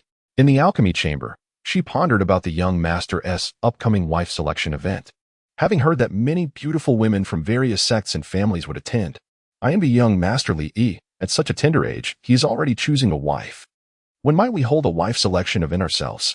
Dream on, came a cynical voice. In dreams, anything is possible. Have you considered the talents of young Master Li Yi? And then look at yourself. Do you even compare? Focus on your alchemy. A voice thundered, what on earth are you all doing? Hurry up with the alchemy. Has this month's quota been met? If not, be prepared to leave next month. Yes, they replied, startled, hastening to resume their work. The furious individual was Duan Yi, the overseer of the alchemy chamber and one of the esteemed patrons of the Li family, renowned for his exceptional alchemical skills as a fifth-tier alchemist. Thanks to Duan Yi's presence, the Li family controlled a significant portion of the elixir market, reaping considerable profits. His fiery temper ensured that no one dared to slack off under his watchful eye, maintaining a well-organized environment where elixirs of high quality were produced in abundance. A group of alchemists lamented the disparities in life. How could some individuals be hosting wife selection events at a mere age of 1, while they, ranging from 20 to several hundred years old, were still toiling away in the alchemy chamber? Indeed, the most significant divide among individuals lay in the circumstances of their birth. Yet, they overlooked one crucial point. Li Yi's 99% dedication and 1% talent. Is Master Duan present? Li Shuer entered the alchemy chamber, surveying her surroundings. Her melodious and clear voice resonated within, momentarily overshadowing the crackling fire, capturing the attention of the alchemists. Ears perked up. They could tell by her voice that she was a beauty. For alchemists, who spent day and night immersed in their work, life could be monotonous. Filled solely with the craft of alchemy. The saintess. Is that not the saintess? What brings her to the alchemy chamber? Upon hearing the mention of the saintess, a curious crowd gathered to behold the unparalleled beauty of Li Shuer. What are you doing? Get back to alchemy at once. Beware, I shall deduct your wages. Duan Yi bellowed in a fit of rage, causing the crowd to retract their necks in fear and obediently return to their tasks of refining elixirs. Humph. Duan Yi huffed disdainfully. Approaching Li Shuer, his previously tempestuous visage transformed into one of cheerful delight, almost as if he were wearing the label of an ardent admirer on his face. The other alchemists, witnessing Duan Yi's sudden demeanor, questioned the integrity of his character. Might I inquire what brings Miss Shuer to the alchemy chamber? Is there anything I can assist you with? Chapter 51. The Astonishment of Handcrafted Elixirs, a revelation only alchemists can understand. Li Shuer produced the pill crafted by Li Yi. I would like to request Manager Duan to examine this item and ascertain whether it is indeed a pill. Rest assured, Miss Schwer, I shall take care of it. Manager Duan replied with a smile, stroking his beard as he accepted the rough pill from Li Schwer. However, upon observing the object, which resembled a mere clump of grass, the smile on his face faded, replaced by a look of bewilderment. A pill? This was evidently nothing more than a handful of weeds mashed together. How could it possibly be considered a pill? To Manager Duan, this object seemed hardly worth a glance, yet, given that it had been provided by Li Schwer, he felt compelled to scrutinize it closely. He was perplexed as to why Li Schwer would present him with such a thing. Was she merely jesting at his expense? With a skeptical mindset, he began to examine the seemingly inconspicuous clump of grass. To his astonishment, after a thorough inspection, a look of surprise crossed his features. Manager Duan, have you discerned anything? Li Schwer inquired anxiously, noticing his unusual expression. Manager Duan stroked his beard again, astonished and puzzled. Indeed, this is a pill, an extraordinary first-grade pill. No less. Forgive my lack of discernment. May I inquire what kind of alchemical furnace and techniques were employed to create this? Manager Duan was taken aback to discover that this seemingly trivial clump of grass was, in fact, a first-grade pill. Li Schwer found herself at a loss for words. After receiving the affirmation from the renowned alchemist Duan Yi, she was utterly astonished. This was indeed a genuine elixir. Xiaoyi had truly managed to craft a pill from mere weeds by hand. It was simply inconceivable, Duan Yi remarked in disbelief. The technique employed in this elixir is rather peculiar. I discern no traces of flame or alchemical furnace in its creation. It appears to have been casually fashioned by hand, which is an exceptionally strange method of alchemy. What astonishes me further is the material of this elixir, seemingly composed entirely of weeds rather than spiritual herbs. How could such common flora be transformed into a pill, especially one of the first grade? It should lack any medicinal potency. This is indeed perplexing. Duan Yi was left bewildered, pondering how weeds could possess any medicinal efficacy, much less that of a first-grade elixir.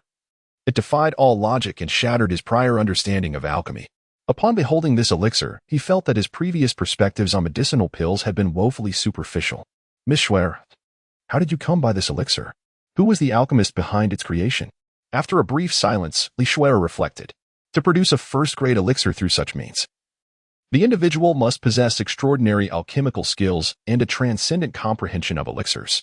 I can only surmise that within the entirety of Deqian, the only one capable of such mastery would be the alchemy emperor, Yi Ran. Duan Yi sighed, continuing. I had not anticipated that the alchemy emperor's understanding of alchemy had reached such extraordinary heights. It truly humbles me. He is indeed worthy of the title. Li Schwer remained silent. In Duan Yi's eyes, this was not merely a first-grade elixir.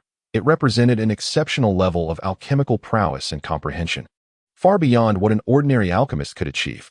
The technique of crafting elixirs from weeds, seemingly crude, had astonishingly yielded a first-grade pill, a feat that could only be described as miraculous, had it been Duan Yi himself. Even with the finest alchemical furnace and the most exquisite techniques, he would likely have been unable to transform weeds into a first-grade elixir. In his understanding, only the alchemy emperor, Yi Ran, who symbolized the pinnacle of alchemical achievement in Deqian, could possibly reach such a level. Li Schwer never anticipated that a mere pill, casually crafted by Xiaoyi from weeds, would lead Duan Yi to believe it was a feat only an alchemy emperor could achieve. One can only imagine the caliber of this pill, and her astonishment at Li Yi's talent was profound. It was utterly incomprehensible. Observing the excited Duan Yi, Li Schwer revealed the truth. This pill was indeed fashioned by Xiaoyi's hands from weeds. Xiaoyi? A question mark flashed above Duan Yi's head as he turned to glance at Li Yi, who was holding Li Schwer's hand. Young Master Li Yi? Duan Yi, familiar with Li Yi, scrutinized the pill in his palm and sought confirmation from Li Schwer. Miss Schwer, is this truly a pill concocted by young Master Li Yi? Indeed. Li Schwer affirmed, correcting him. It was crafted by Xiaoyi's own hands. By hand? Duan Yi exclaimed in disbelief. A first-grade pill produced by mere handwork? What a jest! Upon closer inspection, the pill did appear as though it had been shaped by hand. Yet how could a one-year-old child possibly fashion a first-grade pill? It was inconceivable, absolutely impossible. Duan Yi firmly rejected this notion, staking his career on the assertion that it could not have been crafted by Li Yi. This was alchemy, not child's play. Even if the heavenly sovereign himself were present, it would be unthinkable. It truly was crafted by Xiaoyi, Li Schwer reiterated with certainty. I witnessed it with my own eyes, which is why I hastened to bring you this pill. I never expected that Xiaoyi would indeed create a first-grade pill by hand. This, Duan Yi found it hard to believe, his jaw nearly dropping to the ground. Even with Li Shui's testimony, he remained skeptical. A 1-year-old child, crafting a pill from weeds. What did that make their own arduous efforts in alchemy? A mere game of mud? This was a complete denial of their craft. And to believe it would be absurd. Seeing Duan Yi's skepticism, Li Shui turned to Li Yi and suggested, "Shall we? Why not craft another one using those weeds in the courtyard?" She nodded her chin in the direction of the flowers and herbs outside. Li Yiming, somewhat perplexed, proceeded to walk over, plucking a handful of flowers, and began to knead them by hand. Duan Yi was taken aback, incredulous that he truly engaged in such an endeavor. Did he not find it absurd to manually refine medicinal pills? As a professional alchemist, no one understood the intricacies of potion-making better than Duan Yi within the Li family. He could not fathom that a mere 1-year-old child could produce a first-grade elixir from mere flora. Perhaps if it were the legendary pill Emperor Yi ran, it might be conceivable. Yet, this matter transcended the realm of alchemical prowess. It was fundamentally ludicrous and utterly nonsensical. However, moments later, Duan Yi found himself entranced by the pill that Li Yi had crafted by hand, leading him to a profound contemplation that shattered his worldview. After a brief silence, he burst into laughter, not a joyous one, but rather a bitter, sorrowful chuckle, bordering on madness. It was unfathomable that a mere child could truly create a first-grade elixir from weeds. Only an alchemist could grasp the magnitude of this revelation. This not only overturned Duan Yi's understanding of alchemy, but also rendered his own esteemed skills in potion-making utterly trivial. In the face of Li Yi's ability to transform wild grasses into elixirs, what did his own alchemical expertise amount to?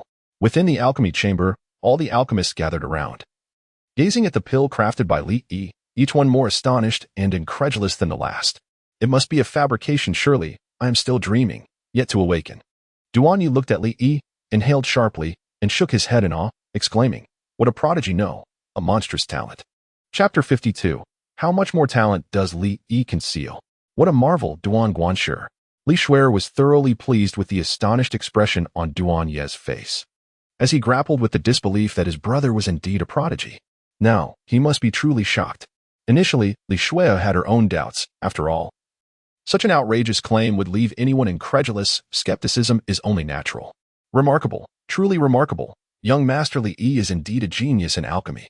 Considering my current level, I cannot even begin to compare myself to young Master Li Yi. I am certain that not only I, but even the illustrious Dan Huang Yi Ran himself would find his alchemical talents eclipsed by young Master Li Yi. Duan Yi, filled with fervor, continued to express his awe. Young Master Li Yi is merely 1-year-old. He should have had little exposure to alchemy, with no one to instruct him. To possess such innate talent to reach this level is something that has eluded alchemists for centuries. I am convinced that if young Master Li Yi dedicates himself to the craft, given time, he will undoubtedly surpass Dan Huang. Duan Yi boldly proclaimed that Li Yi would indeed exceed Dan Huang, asserting it as a certainty rather than a mere possibility. He even suggested that this surpassing would not take long, for Li Yi, at just 1-year-old, has already demonstrated the ability to produce first-grade elixirs by hand, showcasing an extraordinary talent that is almost unfathomable. Upon hearing Duan Yi's words, Li Shui gained a more vivid understanding of Li Yi's alchemical prowess. Surpassing Dan Huang, indeed? Dan Huang Yi Ran, a 7th-grade alchemist and the foremost master in the Deqian realm, the only one of his kind, speaks volumes to the value of Yi Ran's accomplishments. Li Shui firmly believes that with Li Yi's innate talent, he can undoubtedly achieve great feats. After all, he is merely a minor alchemy sovereign, easily manageable. As she cradles Li Yi in her arms, her gaze is filled with tenderness as she playfully taps the tip of his nose. One cannot fathom the depths of Li Yi's hidden potential, which remains elusive and enigmatic. Now, with the addition of alchemy to his repertoire, he truly inspires awe and envy. Cultivation, swordsmanship, the translation of ancient texts, and alchemy. Li Yi's current talents, each one of which could easily be hailed as an unparalleled genius in a millennium, are all possessed by him. What is truly astonishing is not merely the number of his abilities, but rather that each talent is maximally developed. This may only be the tip of the iceberg for Li Yi, a comprehensive prodigy of extraordinary caliber. Little one, just how many talents do you conceal? Li Shui marveled. For this young lad consistently brings forth unexpected delights. Li Yi Miao feigned ignorance, placing a finger in his mouth and chewing on it thoughtfully. "Sister, I desire some milk," he expressed. Li Shui, at a glance, she could tell that Li Yi was merely putting on an act. This little rascal always resorted to feigning a desire for milk whenever faced with a predicament. Li Shuer had long seen through this trivial ruse of his. Sooner or later, she would help him overcome this habit of seeking solace in milk. "Cease the pretense and honestly confess your troubles," she said, her gaze fixed sternly upon Li Yi. Li Yi, with an innocent expression, said, "I am just a child. What ill intentions could a child possibly have? Children do not lie. Li Shuer, I cannot trust you for a moment. Nevertheless, dear sister, I must remind you that while your talent is indeed remarkable, it is imperative that you diligently hone your skills. Do not squander such a precious gift. Understand?" I understand now. Li nodded obediently, embodying the essence of a well-behaved child. Duan Yi gazed at Li Yi, his heart a tumult of emotions. "May I inquire, Master Li Yi, do you wish to pursue the art of alchemy?" Duan Yi asked with curiosity. Li Shuer remarked, "I noticed Xiao Yi was rubbing some grass and curiously inquired about it." Xiao Yi replied that he was concocting pills. "Then you must be aware, could it be that Manager Duan has imparted some insights on Xiao Yi's alchemical skills?" Duan Yi smiled awkwardly, replying, "Miss Shuer, you jest. With my limited abilities, how could I dare to instruct young Master Li Yi? Young Master Li Yi is a natural prodigy in alchemy. If he were to devote himself wholeheartedly to the craft, he might very well pioneer new heights in pill creation. To produce a first-grade elixir from mere weeds is unprecedented, thereby establishing a novel pathway in alchemy. Currently, it seems only young Master Li could achieve such a feat." Li Shuo expressed her intrigue. Duan Yi continued, "Alchemy involves not only the practitioner's skill and understanding of the process, but also the quality of the alchemical furnace, the flames. And most critically, the quality of the medicinal materials, which ultimately determines the potential of the elixir. To concoct a first-grade pill from common weeds transcends the limitations imposed by the materials. I believe that even the most skilled alchemist would find it exceedingly difficult to accomplish this. I can scarcely fathom how young Master Li achieved it. It seems utterly impossible. It is not merely a matter of high alchemical proficiency. Furthermore, to handcraft the pills without the aid of a furnace or flames, one could summon the pill emperor. Yet even he would only produce weeds, not elixirs. Young Master Li's innate talent is simply beyond my comprehension." Li Shuai said to Li Dao, "Little Li, did you hear that? You, this little fellow, possess a talent that truly inspires envy. Starting off with crafting a first-grade elixir by hand, what will come next? Handcrafted 9th grade?" Li opened his mouth, mimicking the act of eating. Li Shuai was at a loss, torn between laughter and tears. All right, sister will take you for some milk. Is that acceptable?" Turning to Duan Guanshi, she added, "Xiaoyi is hungry. I shall take him to eat." "Miss Shuer, young Master Li Yi." "Please take your time," Duan Yi interjected. "It's perfectly fine to bring young Master Li Yi to the alchemy room more often. He is truly a prodigy born for the art of alchemy." Li Shuai smiled and remarked, "Xiaoyi is not merely a prodigy born for alchemy." With that, she turned and departed. Duan Yi watched the two leave, gazing at their receding figures, taking a deep breath of the cool air, and becoming lost in prolonged astonishment. The selection conference for brides lasted a full 3 days, during which all the candidates were finally reviewed. Upon confirming that Xiaoling Meng was his fiancée, Li ceased to pay any attention to her circumstances, remaining oblivious and indifferent to the situation at hand. Given Li Yuntian's lofty demeanor, Li Yi feared that learning more would only cause him distress. For now, diligently focusing on his own growth was the prudent course of action. He savored his milk with great delight, relishing the moment. Seated opposite him was his fiancée, Xiaoling Meng. After the marriage pact was established, the Qiu family, anxious about the Li family's potential change of heart, promptly sent Xiaoling Meng to serve as a child bride. Although she was Li Yi's betrothed, Xiaoling Meng maintained a demeanor of utmost caution, meticulously attending to every detail to avoid causing any inconvenience to the Li family. In her heart, she believed that aligning with the Li family was a fortune earned over several lifetimes. "Young master, madam has instructed you to wean off milk," Wan Ning softly reminded him. "No." Li stubbornly turned his head away. The notion of weaning off milk was utterly impossible. It would never happen in this lifetime. What was wrong with drinking milk? Who decreed that it was only for children? Moreover, those who indulged in milk were often skilled individuals. Just look at the renowned emperor of the wilderness, who adored beast milk. What troubled Li Yi was that several wet nurses had been dismissed by Xiao Qingya, who advocated for weaning, forcing Li Yi to send Wan Ning to procure beast milk instead. Life was challenging. Even drinking milk felt like a laborious task. Chapter 53. The 9 Turns of the Glazed Golden Body, Preparations for the Triclan Contest for the CLE Go. Shall we practice the piano? After Li Yi finished his milk, Qiu Lingming approached him, eager to share in a piano practice session. Mother said I should spend more time with you to nurture our bond. Even without such advice, as Li Yi was her fiancé and the one she admired. Qiu Lingming wished to enjoy his company. Practice the piano? Yes, Qiu Lingming replied with a radiant smile, her eyes brimming with anticipation. Her concern for their interactions rendered her cautious and meticulous, fearful of any inadvertent misstep. I have no interest.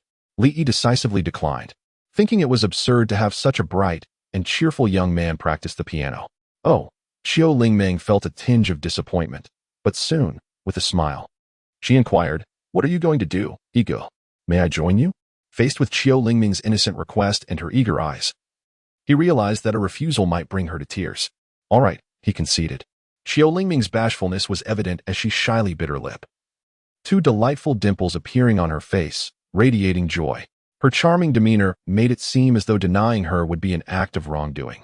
A new milestone in the reverse storyline task was achieved. To Qiu Lingming's surprise, he fulfilled her unspoken desires under challenging circumstances, bringing her unexpected delight. Reward obtained: 9-turn glazed golden body.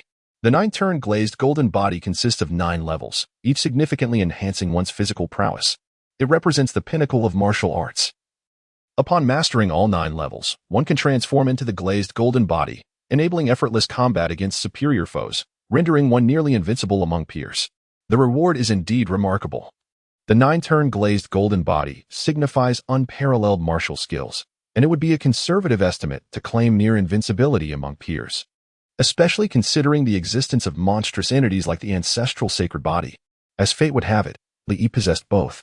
Truly, this 3-year pact, a classic of the underdog narrative, offers astonishing rewards in its main storyline. What are you up to, Yi? Li Yuntian and Xiao Qingya approached to observe how Li Yi and Qiu Lingming were getting along. Father, mother. Good morning, esteemed in-laws, Qiu Lingming said with utmost respect. Good. Li Yuntian smiled and nodded. What are you all planning to do? I wish to visit the alchemy chamber. Li Yuntian chuckled and said, You, my boy, with your remarkable talent, have already surpassed your peers by leaps and bounds. There is no need to rush in your cultivation. Lingming has just arrived at our Li family. Why not take her out to explore the world? Li Yidao. It is precisely because of his exceptional talent that he should dedicate himself to rigorous training. You rascal. Li Yuntian felt a profound sense of gratification. Li Yi's character and cognitive abilities far surpassed those of his peers. He did not exhibit arrogance due to his gifts, but instead devoted himself earnestly to his cultivation. This is indeed rare. With Li Yi in the family, the rise of the Li clan is inevitable. Just look at Yi, blessed with both talent and diligence. How could the offspring of those other families possibly compare to my son? Li Yuntian laughed heartily, as if he were not even speaking of his own child. Xiao Qingya was left speechless, yet her face radiated a warm smile as she gazed at Li Yi. Li Yining possesses both literary and martial prowess, his comprehension of culture even surpassing that of Xiao Qingya, leaving her at a loss for words. What is truly formidable is not merely the genius, but the fact that this genius is accompanied by an unparalleled diligence. Li seems entirely unwilling to offer others a way out. Xiao Qingya noticed that the transparent Qiu Lingming, with her head bowed and unacknowledged by anyone, prompted her to say to Li Yi, You should spend more time with Lingming. Come here, Lingming. Grandma, Qiu Lingming sweetly called out. A warm smile graced Xiao Qingya's face as she continued, Do not feel shy, play with Yi more often. If you find anything uncomfortable in the residence or if anyone bullies you, do let me know. Qiu Lingming quickly shook her head, saying, I am quite well in the residence, and Yi treats me very kindly. That is wonderful, Xiao Qingya replied. Li Yuntian was quite satisfied with Qiu Lingming. Apart from her talents and background, Li Yi is destined to ascend to the pinnacle of greatness, a genius poised to live for centuries, if not millennia. In contrast, Qiu Lingming possesses barely any talent, her cultivation level modest at best, likely limited to a mere century of life unless she acquires miraculous treasures that can extend her lifespan. Yet even then, she cannot transcend the limitations of a mortal. Lingming, you must also strive diligently in your cultivation, should you find yourself lacking in resources. Do not hesitate to communicate with us. Thank you, esteemed elder, Qiu Lingming replied, filled with gratitude and astonishment. The notion of cultivation resources was entirely foreign to her. In the Qiu family, such resources were scarce, and as a child devoid of talent, she naturally received none. Qiu Lingming was acutely aware of her own limitations. Given her meager aptitude for cultivation, Any resources bestowed upon her would be a squandered effort. Li Yi contemplated whether he should activate Qiu Lingming's unique physique in advance. If he were to assist her in this endeavor, she would undoubtedly be immensely grateful, potentially triggering a new milestone. It seemed a feasible plan. He would reap the rewards while she awakened her latent abilities, a mutually beneficial arrangement. However, given that the system had arrived early, the narrative had already diverged from its original path, leaving the opportunity for Qiu Lingming's activation uncertain. It could easily remain undiscovered. Qiu Lingming's physique was exceptionally rare, which had contributed to her invisibility until she encountered the master of Qinsheng Island, who shared the same unique constitution, leading to the revelation of her secret. In 10 days, the competition among the 3 clans for the seal would commence, marking a lively time for the Li family to select their talents for participation. Come. You too, if you have nothing else to do, why not come and take a look? Qiu Lingming's eyes sparkled with interest, yet she remained silent. Casting a glance at Li Yi. Should he go, she would follow. Should he abstain, she too would refrain. Then let us go and observe. Do you wish to attend? Li inquired, looking towards Qiu Lingming. She nodded obediently, acquiescing to Li Yi's decision. Observing the 2 youngsters, Li Yutian and Xiao Qingya exchanged warm smiles, capturing a tender family moment. Let us depart. The atmosphere was indeed vibrant, filled with the young talents of the Li family, all under the age of 16. According to the stipulations of the competition among the 3 clans, only those of this age could participate. This event not only served to bring glory and benefits to their family, but also provided a platform for their talents to shine, resulting in fierce competition as everyone aspired to join.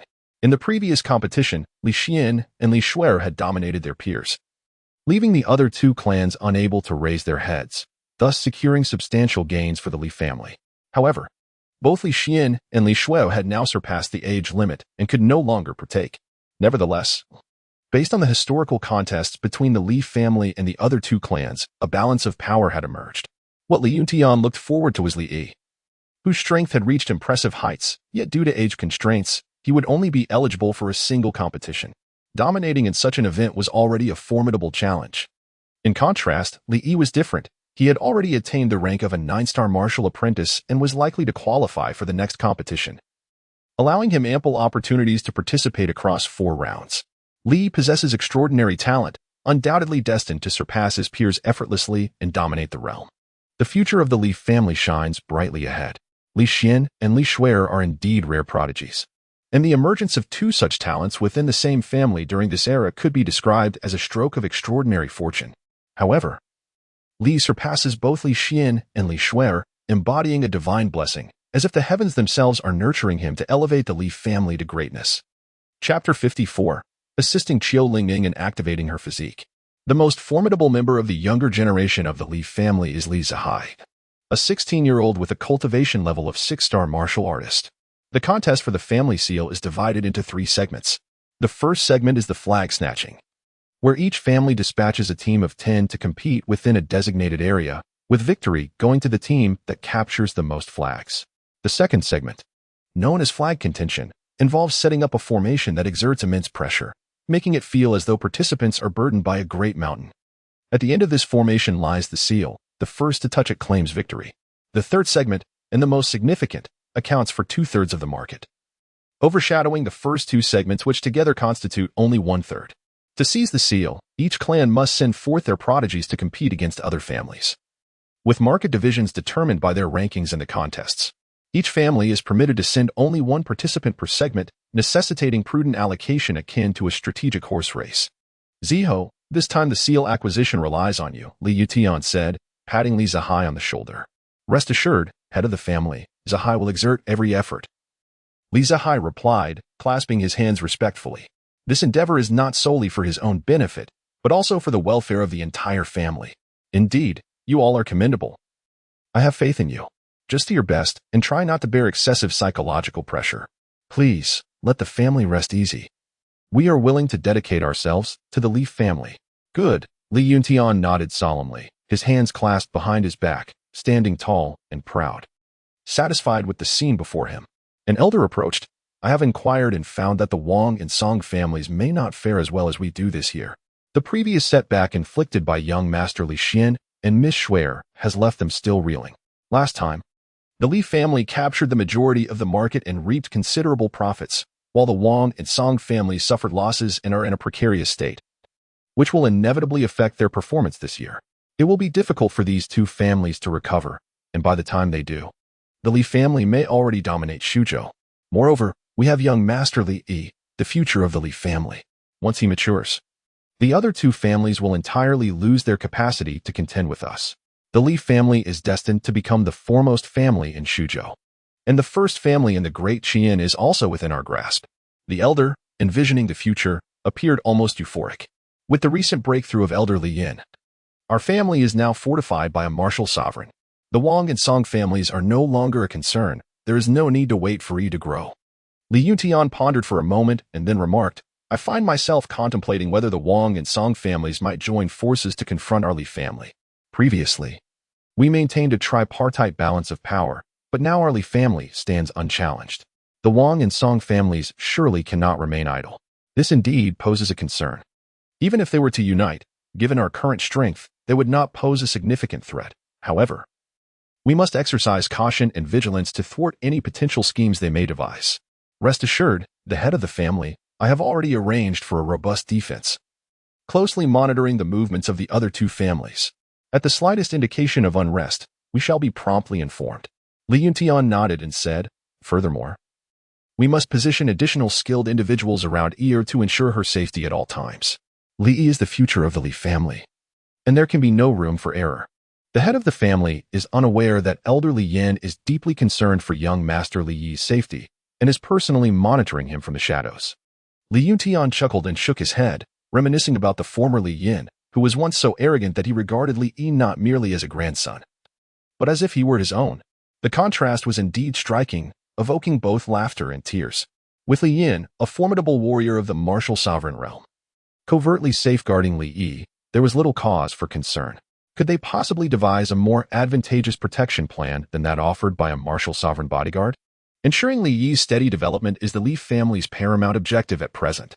Li sat on a chair, his legs crossed, one hand propping his head as he fixed his gaze unflinchingly upon Qiu Lingming, offering no semblance of evasion. He pondered how best to assist her in awakening her latent abilities. The script provided by the system was but a rough outline, offering only a vague trajectory of the narrative. It lacked the intricate details, such as how often Qiu Lingming bathed or the order in which she performed her ablutions, and it certainly did not elucidate the method for her awakening. It appeared that Li Yi would need to embark on his own research. Qiu Lingming, feeling somewhat bashful under his unwavering stare, lowered her head shyly. It was uncommon for someone to gaze so intently at a girl. However, since it was Li Yi, she thought it permissible for him to look as he pleased. It was, after all, an honor for her, and as long as Li Yi was content, that was all that mattered. Li Yi pondered while stroking his chin, contemplating whether to first attempt a resource infusion. Typically, certain special physiques fail to awaken due to an insufficient supply of resources. With adequate infusion, awakening becomes possible. There exists another category that requires specific resources. For instance, the Ice Spirit physique necessitates the consumption of the Ice Spirit elixir for its awakening. Uncertain of which category Qiu Lingming belonged to, he resolved to explore each possibility systematically. As the selection concluded, Li took Qiu Lingming's hand and approached his parents, saying, Father, Mother, I am taking Lingming to explore another place. All right. But do take care and don't run too fast. Be mindful not to trip. Understood. Li hastily pulled Qiu Lingming along, who exerted every ounce of strength to keep up with him. Upon stopping, Qiu Lingming was gasping for breath, her delicate face flushed with a rosy hue. Looking up, she realized they had arrived at the alchemy chamber. What is your cultivation level? Li Yi inquired. At the mention of her cultivation, a glimmer of disappointment flickered across Qiu Lingming's eyes as she shook her head, indicating her lack of progress in this regard. To be precise, a child of merely 1 year old is still laying the groundwork. How many can truly step into the realm of cultivation? Young Master Li has arrived. Duan Yi exclaimed upon spotting Li Yi, promptly rushing out to greet him. Noticing Qiu Lingming standing beside him, he smiled and said, This must be the young mistress. Qiu Lingming's complexion turned a deeper shade of crimson as she lowered her head, appearing quite bashful. Young mistress. Duan, the steward. Please prepare the elixirs and herbs mentioned here, and also arrange for a private room for me. Li hurried to a nearby table and meticulously filled 3 sheets of blank paper. Duan Yi glanced at them, and noted that they primarily consisted of formulations for foundational elixirs aimed at enhancing one's vitality, presumably for Master Li Yi's cultivation. Without hesitation, he instructed his servants to make the necessary preparations, ensuring no time was wasted. Duan Yi offered Li Yi the use of his own alchemical chamber. Though designated as a refining room, it was imbued with a refreshing atmosphere, the stone walls exuding a coolness that suggested it was constructed from special materials. This environment proved advantageous for alchemists, aiding them in regulating the heat to prevent any catastrophic explosions. At the center of the chamber stood a premier alchemical furnace, the finest belonging to the Li family, capable of enhancing the quality of the elixirs produced. Within the Li family, only Duan Yi had the privilege to utilize this exceptional furnace, but now Li Yi had also been granted this honor. The servants promptly delivered all necessary medicinal herbs and materials, patiently awaiting outside the alchemical chamber for further instructions. Li lifted a foundational elixir, bringing it to Qiu Lingming's lips. "Ige, what is this? It's for you to consume. It will greatly benefit your cultivation." Chapter 55. Qiu Lingming. I truly cannot eat anymore. Me? I don't need it. It is better suited for you, Ige. My talent for cultivation is lacking, so it would be a waste of resources if given to me. This was the first time someone had offered her resources for cultivation, and that person was none other than Ige. A wave of emotion surged within Qiu Lingming, nearly moving her to tears. In that moment, it felt as though the world was indeed worthwhile. Though she longed to accept it, she recalled her own deficiencies in talent. Consuming it would yield no benefit. Rather than squander the resource, it would be more prudent for Ige to partake. Li denied. Who claims that your talent is lacking? In truth, you possess great potential. It is merely that you have yet to recognize it, and neither have they. However, I have discerned it. True geniuses appreciate one another. I am a genius, and thus I am able to perceive your brilliance, albeit unawakened. I am here to assist you. Do you understand? Qiu Lingming was momentarily taken aback, her small face etched with disbelief. It was the first time anyone had ever referred to her as a genius, and to her, it felt akin to a deception. Really? Her skeptical gaze fixed on Li Yi, as if to convey, I am not a mere child. Do not mislead me. Have I ever deceived you? Do you not trust me? Li raised an eyebrow, challenging Qiu Lingming.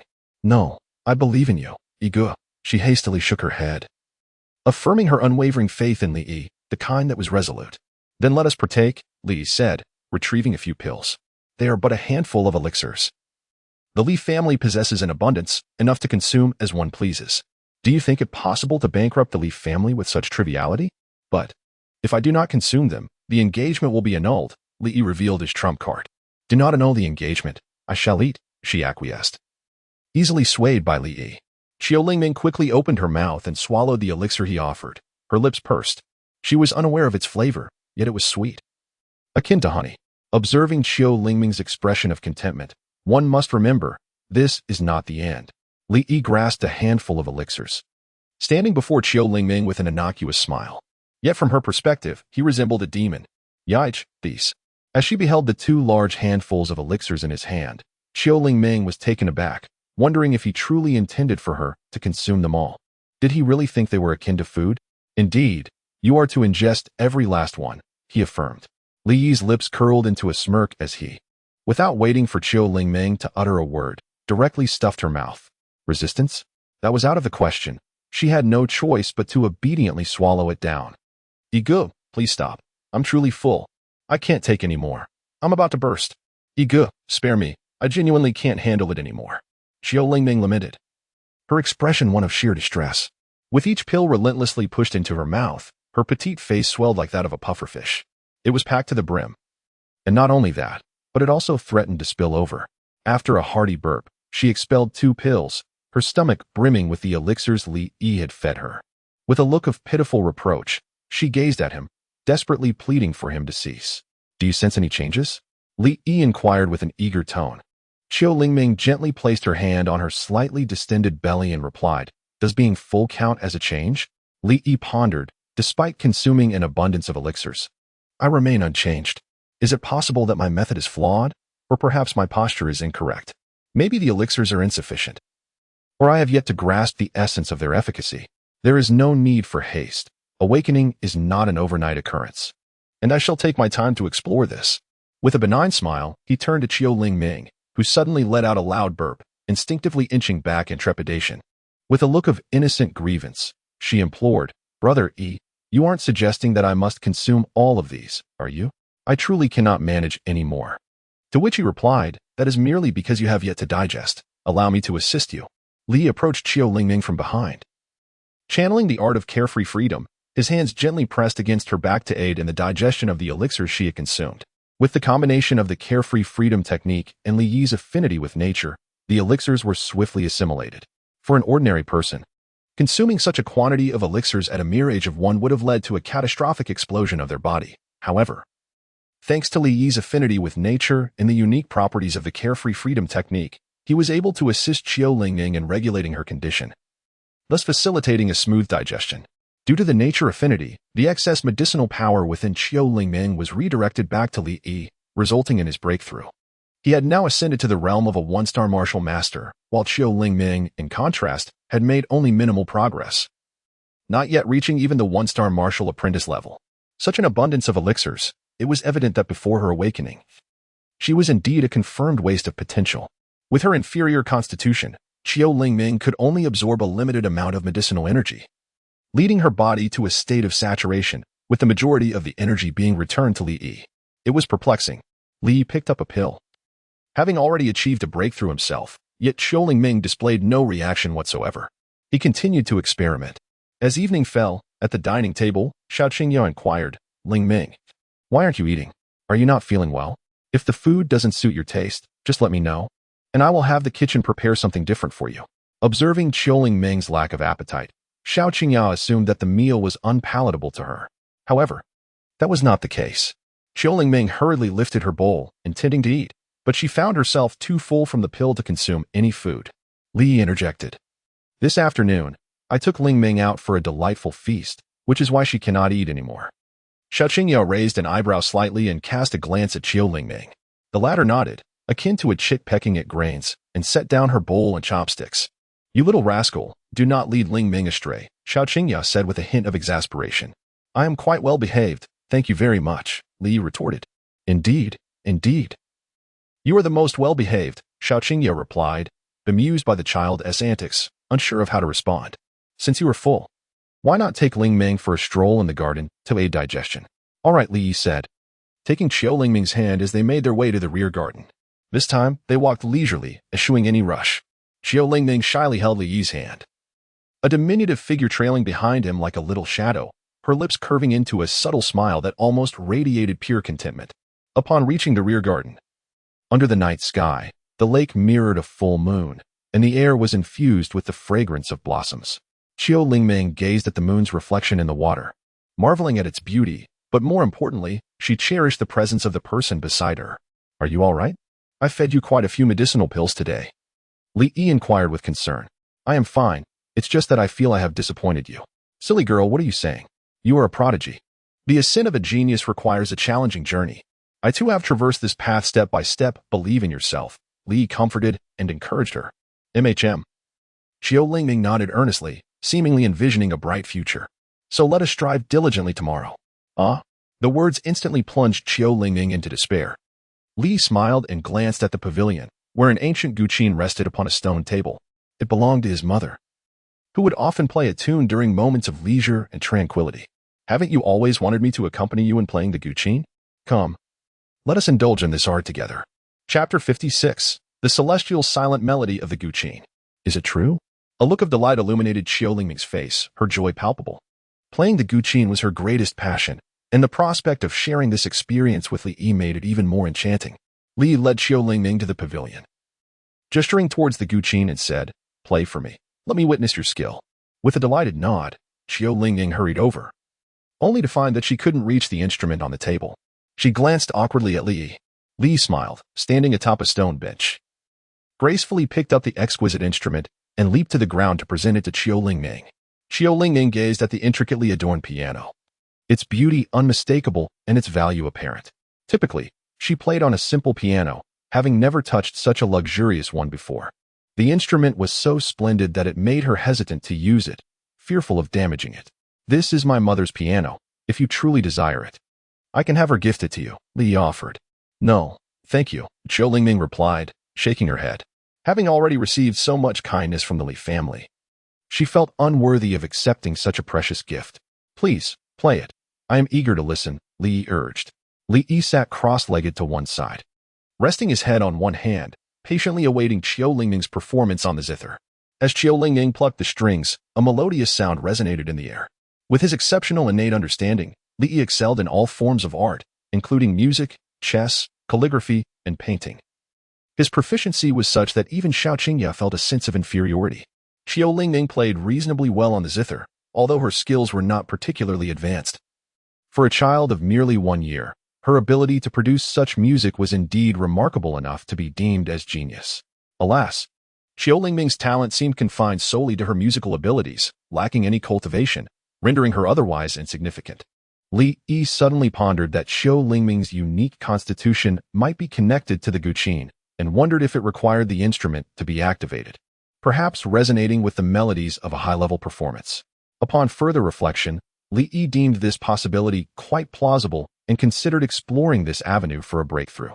After completing a piece, a smile illuminated Qiu Lingming's face, a shy expression directed towards Li Yi, as if her countenance was inscribed with the words, "Do praise me." She awaited Li Yi's feedback, eager to hear the opinion of the person she held in high regard. "You played splendidly. It was truly delightful. I thoroughly enjoyed it," Li Yi remarked. A satisfied smile graced Qiu Lingming's face, the acknowledgement from Li Yi filling her with contentment and a touch of joy. Li Yi continued, "However, you can play even better. Would you like to learn?" Qiu Lingdream nodded eagerly, expressing her desire to learn. The only talent she possessed was for the piano, which fueled her deep interest in it. Li Yi is a prodigy, and I have long heard of his proficiency in various arts, including music, chess, calligraphy, and painting. I eagerly anticipate the opportunity to witness Li Yi's skills firsthand, which I am certain will align with my lofty expectations of his remarkable talent. Li Yi stepped forward, his fingers resting upon the strings of the zither, plucking them delicately. The enchanting melody resonated throughout the garden, its harmonious notes lingering in the air, creating an ethereal ambience that seemed to transcend time. Qiu Lingming, captivated by the music, found herself drawn into the profound realm of Li Yi's artistry, unable to extricate herself from its allure. As a connoisseur of the zither, she comprehended the immense value of Li Yi's musical prowess. Once the piece concluded, Li Yi gently placed his hands upon the strings. "Ah, listen, Yigu, your playing is truly magnificent." Qiu Lingming, filled with admiration, gazed at Li Yi with eyes that sparkled like a constellation, transforming her into an ardent admirer. Milestone achieved in the storyline. Your exceptional performance has inspired Qiu Lingming to hold you in profound reverence, earning her admiration and devotion. Rewards: Celestial Silent Zither, Celestial Silent Technique. Celestial Silent Zither, an ancient, unparalleled artifact with 16 strings, to be employed in conjunction with the Celestial Silent Technique, with each string plucked signifying entry into a new realm. Celestial Silent Technique, an indispensable method for wielding the Celestial Silent Zither. Only through the harmonious union of the two can the true power of the zither be unleashed. Mastery of this technique allows one to effortlessly pluck a single string and unleash devastation upon the world. What more can Li Yi say? Simply the phrase mining. These 6 words alone, referring to the ancient top-tier artifact, are sufficient to attest to the remarkable prowess of the heavenly saint Silence Chain. Moreover, it comes with accompanying techniques, providing a complete solution in one fell swoop. Li Yi regained his composure and gazed at Qiu Lingming, whose face radiated adoration, her eyes sparkling like stars. He offered a gentle smile and said, "Would you like to learn? I can teach you." "Really? I want to learn." Qiu Lingming's expression was filled with delight, nodding eagerly like a chick pecking at grain. "Come, let me teach you." Li Yi and Qiu Lingming sat side by side, hand in hand, imparting knowledge with great care. As he meticulously guided Qiu Lingming, his mind traversed the intricacies of the Heavenly Saint's silent melody technique. While instructing her, he simultaneously practiced this profound method, elucidating the understanding of the zither contained within its teachings. The Heavenly Saint's silent melody represents the pinnacle of zither artistry, enveloped in an enigmatic depth. Though it may not rival the transcendent freedom of the carefree method, it remains one of the foremost techniques. Simultaneously cultivating 2 disciplines demands immense mental focus and poses the risk of conflict between the methods, potentially leading to madness. However, given Li Yi's exceptional talent, such concerns were unwarranted. In the course of teaching Qiu Lingming, Li Yi's own comprehension of the zither reached an entirely new realm. He marveled internally. acknowledging that this top-tier zither technique required extensive exploration to truly grasp, even for someone of his insightful capabilities. In the courtyard before the alchemy chamber, before Li Yi lay a collection of herbs, as he meticulously kneaded a pill with his hands, Qiu Lingming observed from the side, her expression devoid of surprise, for she had long since grown accustomed to such sights. From initial astonishment to a state of numbness, the others mirrored Qiu Lingming's sentiments. They had become desensitized, truly desensitized. It was accomplished. Li Yi spread his hands and skillfully shaped a second-tier elixir. Duan Yi sighed deeply, retreating into the alchemy room, disinterested in watching any further, as each glance only served to amplify his sense of insignificance. Is the disparity between individuals truly so vast? He reflected on the tremendous efforts he had expended to attain the rank of a second-tier alchemist, while Li Yi, in merely a few days, had effortlessly crafted a second-tier elixir by hand. Shaking his head, he resolved to focus on his own alchemical pursuits, realizing that comparing oneself to Li Yi was an exercise in futility. Meanwhile, Li Yi presented the elixir to Qiu Lingming, urging her to consume it. She took the elixir in hand and swallowed it. Moments later, she shook her head in disappointment after days of failures. Qiu Lingming had resigned herself to the belief that she was beyond redemption, a mere failure. Brother Yi, perhaps we should just give up, she suggested, reluctant to let Li Yi waste his time on her. It simply made no sense. Li stroked his chin, certain that his approach was flawed. He had utilized the resources, played the instrument, and even achieved the rank of a 3-star martial artist. It seemed unreasonable for Qiu Lingming to show no reaction whatsoever. Could it be that his posture was incorrect? Perhaps he should attempt a different stance. Li found himself in deep contemplation. Are you once again engaged in alchemy? Li Yuntian approached, observing that recently, Li Yi had either been practicing the guqin with Qiu Lingming or diligently refining elixirs in the alchemy chamber. Chapter 57. The contest for the Tri-Family Seal commences. Father, Li Yi called out. My good son, allow me to see what elixir you have crafted by hand. Li Yuntian said with a beaming smile as he crouched down. I just administered it to Lingming, Li Yi replied. Li Yuntian was momentarily taken aback. Although he found the situation somewhat peculiar, it was evident that the two shared a strong bond and their relationship was progressing smoothly. Such progress was indeed commendable. They had grown up together, nurturing a profound connection. Who knows, perhaps in another decade or so, he might be cradling a grandchild. Given Li Yi's remarkable talent, his lineage was undoubtedly exceptional, and he would likely produce prodigious offspring. The only concern lay with Qiu Lingming, should she prove inadequate. Alternatives had already been prepared for Li Yi.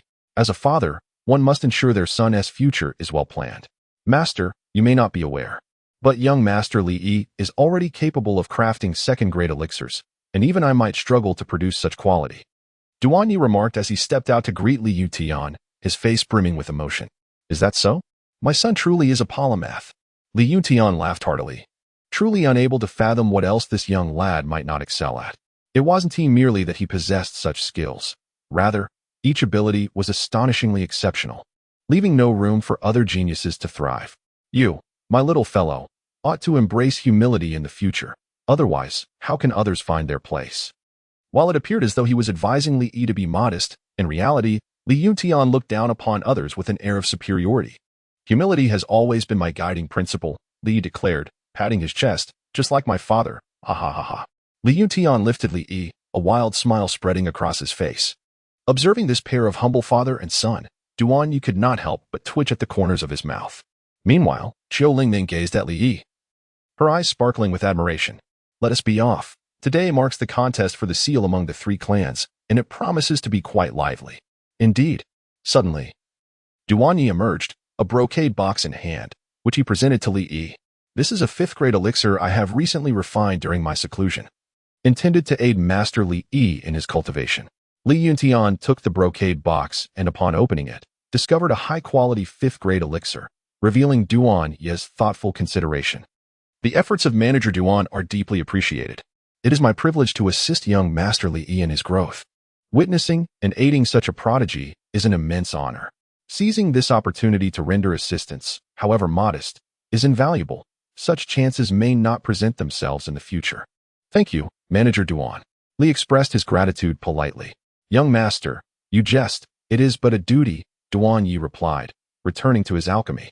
Li Yuntian picked up the elixir and fed it to Li Yi. The 5th-grade elixir was quite rare. he had scarcely consumed many in his lifetime. After ingesting the 5th grade elixir, its effects began to take hold. Li Yian seamlessly absorbed the essence of the elixir through his mastery of the carefree technique, with nature itself nurturing him, allowing him to effortlessly assimilate the potency of the 5th grade pills. Over the past few days, he aided Xiaoling Ming in processing the elixir's energy.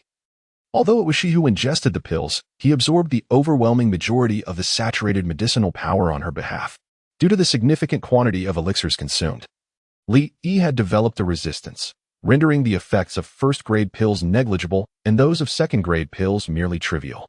At this moment, it would not be an exaggeration to claim that both Xiaoling Ming and Li Yi had elixirs coursing through their veins. The disparity in potency between 5th grade elixirs and those of the 1st and 2nd grades was not merely a matter of degree. It was a chasm akin to that between heaven and earth, as he experienced the tremendous force of the medicinal energy surging through his body. In an unguarded moment, he broke through not just one, but 2 minor realms, achieving the status of a 5th grade martial artist. Li was taken aback. Upon careful reflection, he realized that this 5th grade elixir contained a considerable amount of precious medicinal herbs, likely representing the pinnacle of what Duan Yi could concoct. While it was indeed remarkable, it felt somewhat extravagant. Such rare herbs, if utilized for his own crafting, might have allowed him to refine 6th or even 7th grade elixirs. The medicinal potency contained within this elixir was immense. For an ordinary individual, it would take at least 10 days to half a month to fully absorb its effects. However, Li Yi managed to assimilate it in a mere short while, which facilitated his consecutive breakthroughs. Not only did he elevate his cultivation level, but he also discovered that his long-dormant 9-transformation glazed golden body had ascended to the 2nd layer, enhancing his physical prowess considerably. Hey you! Noticing Li Yi's advancement, Li Yuntian's brows knitted into a furrow. While others would gradually absorb the essence of an elixir, Li Yi had simply surged ahead. Wait a moment. You've reached 5-star martial master? Li Yuntian was astounded, his mouth agape enough to fit 2 eggs. In disbelief, he exclaimed, how did you achieve 5-star martial master status?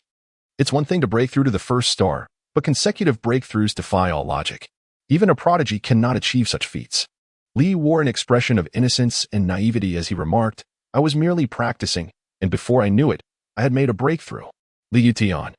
I find myself at a loss for words, feeling somewhat speechless. Father, let us go witness the 3 clans seizing the seal. Very well. Li Yuntian regained his composure and took Li Yi to witness the contest for the clan seal, while Wan Ning cradled Xiaoling Ming and followed closely behind. The contest for the clan seal is one of the grandest events in Shuzhou, bustling with activity and showcasing the prowess of the 3 prominent families. It unfolds in the largest martial arts arena in the region.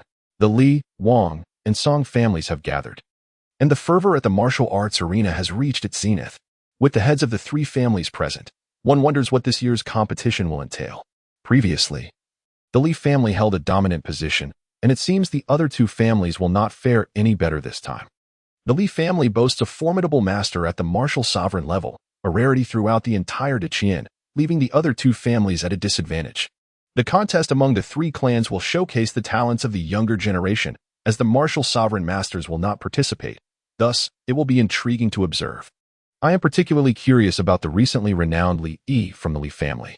Are the rumors surrounding him as outrageous as they suggest? I suspect there may be some exaggeration, but isn't it customary for prodigies to boast a little? The Li family indeed has a plethora of talents emerging, with Li Xian, Li Shuer, and now Li Yi. It won't be long before the tides in Suzhou shift dramatically.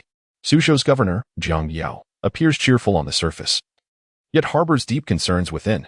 The current triad dynamic in Suzhou fosters a balance of power advantageous for his governance. However, with the Li family gaining preeminence, managing them will become increasingly challenging. Previously, matters were more manageable, but now, with a martial sovereign powerhouse backing the Li family, even if they were to become the local sovereigns of Suzhou, he would find himself at a loss. Moreover, the Li family's influence is formidable. Li Xian is a student at the Royal Academy, while Li Shuer and Li Yi are disciples of the esteemed Xiao Han, a heavyweight in martial prowess. The position of Suzhou's governor is fraught with peril, akin to walking on thin ice, and one wonders if he can navigate to the other side. Ego, would you like some fruit? I've peeled it for you, Autumn Lingming offered, presenting a meticulously peeled orange to Li Yi. Thank you. Li replied as he accepted the orange and took a hearty bite. You're welcome, Autumn Lingming said.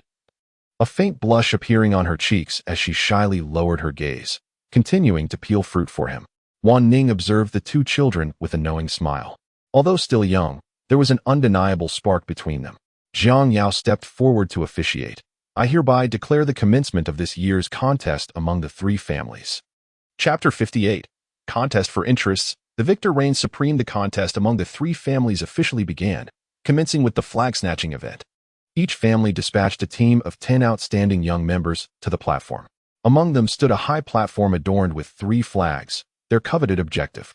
Securing any one of these flags symbolized control over a market or territory, and the extent of their success depended purely on their capabilities. As they aimed to seize the flags with fervor, as Jiang Yao concluded his announcement, the first segment commenced. The young elites from each clan ascended the platform, vying fiercely for the flags, coordinating within their teams, and showcasing their individual prowess. The atmosphere was electric, with spectators engaged in lively discussions, cheering, and exchanging banter. While the platform buzzed with activity, the tension among the three factions nearly escalated into conflict. Li fixated intently on the high platform, observing their positions.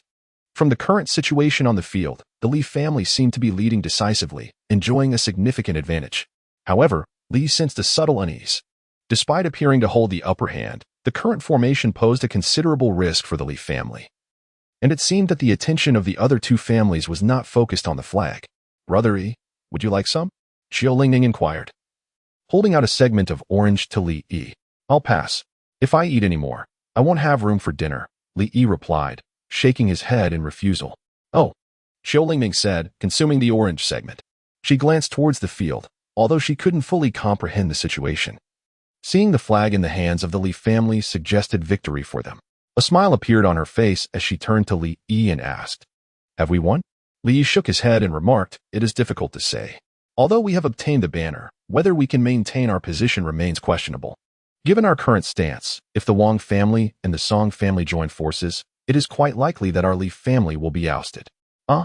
Xiao Lingning exclaimed in surprise, her expression a mix of confusion, indicating her lack of understanding. Your analysis is quite insightful, Li Yutian interjected. Initially, upon observing the situation on the field, his brow had been furrowed with concern, but after hearing Li Yi's analysis, a faint smile began to emerge on his face. Li Yi's remarkably clear analysis of the situation indicates that his talents extend beyond mere innate ability. His analytical prowess surpasses that of the ordinary. This is indeed a cause for celebration. Xiao Lingming, bewildered, inquired, Aren't the three families in competition with one another? Li Yi, resembling an adult, gently patted Xiao Lingming's head and chuckled. You are far too naive. This is a struggle for interests, where the victor claims the throne. As you mature, you will naturally come to understand. Oh, Xiao Lingming responded, half comprehending. Since it was spoken by Yi Go, it undoubtedly carried his reasoning. That was sufficient for her. Meanwhile, Wan Ning sighed, reflecting that the young master might have forgotten he too was a child, albeit not entirely.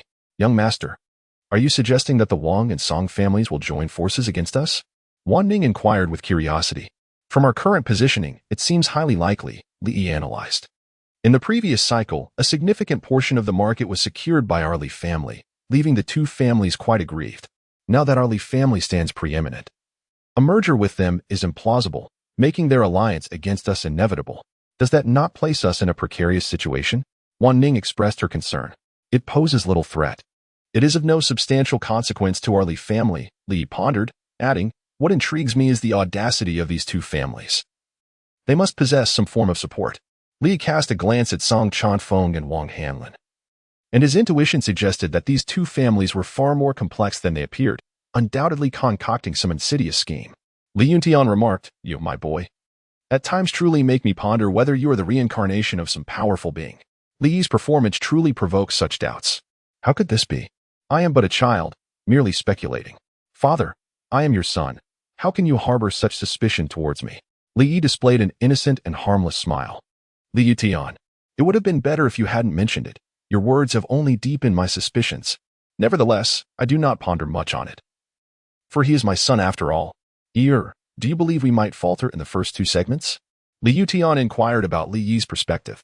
After listening to Li Yi's words, Li Yutian did not regard him as a mere child in this regard. In truth, the strength of the teams dispatched by the three families is quite comparable, Should the other two families join forces, we would not possess the advantage and could face defeat. Li Yuntian nodded, affirming his thoughts. He gazed upon the arena, where the three flags had all been seized by the Li family, rather than feeling elated. His brow furrowed with concern. According to the rules governing the contest among the three clans, alliances were strictly forbidden. Yet, with all three flags now in our possession, it appeared that a collaboration between the two other families was inevitable. Stroking his chin, Li Yuntian scoffed with disdain. How intriguing. They could have simply joined forces to seize the flags directly, yet they insist on putting on a show for us. Should we not caution them? Wan Ning inquired with a sense of worry. Li Yuntian shook his head, acknowledging that the situation had already been determined. They would come to realize it themselves. Learning from their mistakes. Li Yidao, the first and second parts are within their grasp. However, these 2 rounds are inconsequential. The third part is of paramount importance, and they appear to possess considerable confidence in winning it. One cannot help but wonder what hidden cards they may have in store. Li Yuntian nodded in agreement with Li Yi's perspective, which was also the source of his curiosity and concern. The outcome of the first and second segments was inconsequential. The crux lay in the third part, the true centerpiece of the event. The audacity displayed by both families suggested that they had prepared a decisive advantage for the final act. While the three families were relatively well informed about each other, it was evident that the other two families concealed some unknown trump card, necessitating utmost caution. It appears that your family is poised to take the lead, remarked Wang Hanlin, the head of the Wang family, with a smile and a respectful gesture. Is that so? I can't help but feel that you and the Song family are more likely to succeed. Li Yuntian chuckled in response. You jest, dearly family head.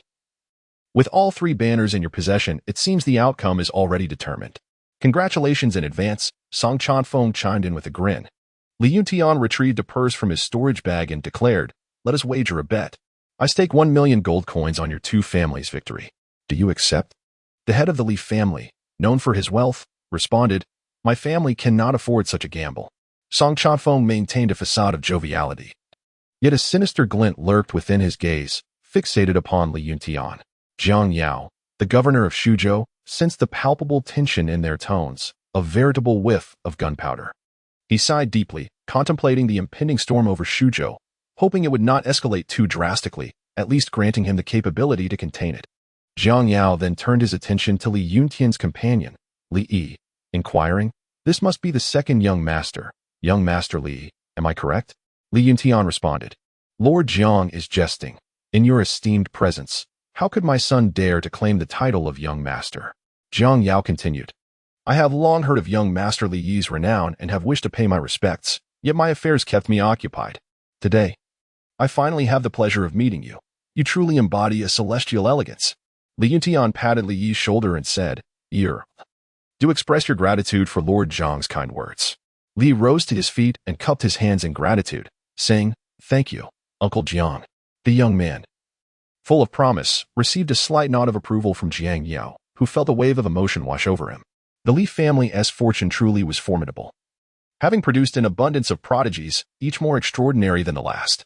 At that moment, the martial arts arena was nearing its climax, the flag-snatching contest drawing to a close as time slipped away. The members of the Wang and Song families exchanged knowing glances and simultaneously launched an assault on the Li family, flanking them and cutting off their retreat. This is bad. We must retreat. Realizing the precarious situation, they swiftly attempted to evade the combined onslaught of the 2 families. Despite their immediate efforts to adapt, it proved futile in the face of such a coordinated attack. Their strengths were comparable, yet 2 fists could not contend with 4 feet, and they found themselves ensnared. Beset from all sides, the 3 flags they had captured fell into the hands of the Wang family. The tide of battle shifted rapidly, catching the vast majority of spectators off guard. What is happening? I placed a wager of 100 gold coins on the Li family to win, exclaimed one. Me too. How could they lose like this? This is absurd. My money. Reactions varied, with some reveling in victory, while others lamented their losses. Given the Li family's strength, many had confidently predicted their triumph, but the outcome contradicted all expectations. How can this be? They actually lost. I could have done better myself. Those 2 families clearly conspired against us. It was 2 against 1, utterly unfair. Many members of the Li family expressed their grievances, as such an outcome was entirely unforeseen and met with discontent. Li Yuntian said nothing, casting a glance at the elder beside him. Silence. The elder thundered, glaring at the crowd to restore order. Li Yuntian congratulated Wang Hanlin, saying, "Congratulations, Master Wang, on securing the 3 banners. The Wang family is bound to flourish, and my Li family will undoubtedly rely on your esteemed family's support." Master Li chuckled, replying, "You flatter us, Master Wang. How could our Wang family be compared to your illustrious Li family? It is but a modest victory, and I trust that Master Li does not place much significance on it." Wang Hanlin responded with a smile. Li Yutian merely smiled without speaking. "Congratulations, Master Wang," Song Chanfeng expressed. Wang Hanlin and Song Chanfeng exchanged glances, affirming their silent understanding. Li Yutian rubbed his brow and instructed, "Rearrange the order of appearances, forego the second segment, and position all our elites in the third part. I am curious to see what schemes the 2 families are harboring." Understood. The first 2 segments necessitate consideration of overall strength, teamwork, and numbers. However, the third segment differs. It solely assesses individual prowess through one-on-one matches. The officials will allocate positions based on the performance of each family's members in the arena, making it crucial to stand till the end and secure the first place. As the first segment concluded, preparations for the second segment commenced. The prearranged formations illuminated, and a heavy pressure enveloped the martial arts arena. "My lord, do you see that child among the group behind Song Chanfeng? He seems somewhat different," Billion remarked, pointing to a boy approximately 15 or 16 years of age, who was meditating with closed eyes, his demeanor serious and bearing dignified, exuding an extraordinary presence that set him apart from the other children around him. It was evident that he was not a mere ordinary contender. Li Yuntian furrowed his brows slightly, as he held no recollection of this child. Judging by his age, it seemed he was preparing for the competition for the third part. With such an aura, his talents must be exceptional. Could he possibly be the pillar of the Song family in this endeavor? The Song family's enigmatic trump card? One could only wonder about his true strength. He turned to the elder beside him and inquired, "Who is this individual? Do you possess any information?" The elder, who typically gathered news regarding the Song family, was most familiar with its members. After a moment of contemplation, the elder responded, "I recall now. He appears to be from the 3rd branch of the Song family. His talents are commendable, but alas, being from the 3rd branch, he lost his parents at a young age and has a reclusive disposition. He spends most of his time in cultivation and seldom makes an appearance. This is all I know of him. I had nearly forgotten him, yet judging by his demeanor, he seems to possess extraordinary strength." Li Yuntian remarked, "If one truly possesses strength, then the first position can be claimed effortlessly. We are not ones to shy away from defeat. The competition among the 3 clans involves both victories and losses, such as the nature of warfare. If one house were to maintain an unbroken string of victories, how could there exist a balance of power? Should we falter this time, we may reclaim our glory in the next, especially with the emergence of a prodigious talent capable of eclipsing peers, a rarity indeed." What concerns Li Yuntian, however, is the collusion between the Wang and Song families and their clandestine schemes. As the 3 families stepped into the formation, aware of the treachery between the Wang and Song clans, they prepared for the possibility of leaving empty-handed. As their strongest members were dispatched to the 3rd phase to seize the seal, striving to do their utmost. Upon entering the formation, an overwhelming pressure descended upon them, akin to bearing the weight of a mountain, rendering their movements laborious. They summoned every ounce of strength to resist. Any lapse in vigilance would leave them as helpless as clay beneath the weight. Breaths quickened, and a sense of heaviness settled in their chests. The situation on the battlefield appeared grim. The Li family lagged considerably behind the other 2, rendering defeat an inevitable conclusion. "Patriarch, if this continues, it will be detrimental to us. After all this time invested in our endeavors, must we truly concede our position to these 2 families?" One elder expressed, filled with discontent. Li Yuntian smiled lightly, unfazed by the situation. "You see, you're getting anxious again." Observing Li Yuntian's calm demeanor, the elder realized that he already had a plan in mind and urgently inquired, "Patriarch, if you have a solution, please don't keep it to yourself. It's causing me great concern." Li Yuntian did not respond to the elder. Instead, he smiled at Li Yi and said, What do you think our Li family should do?"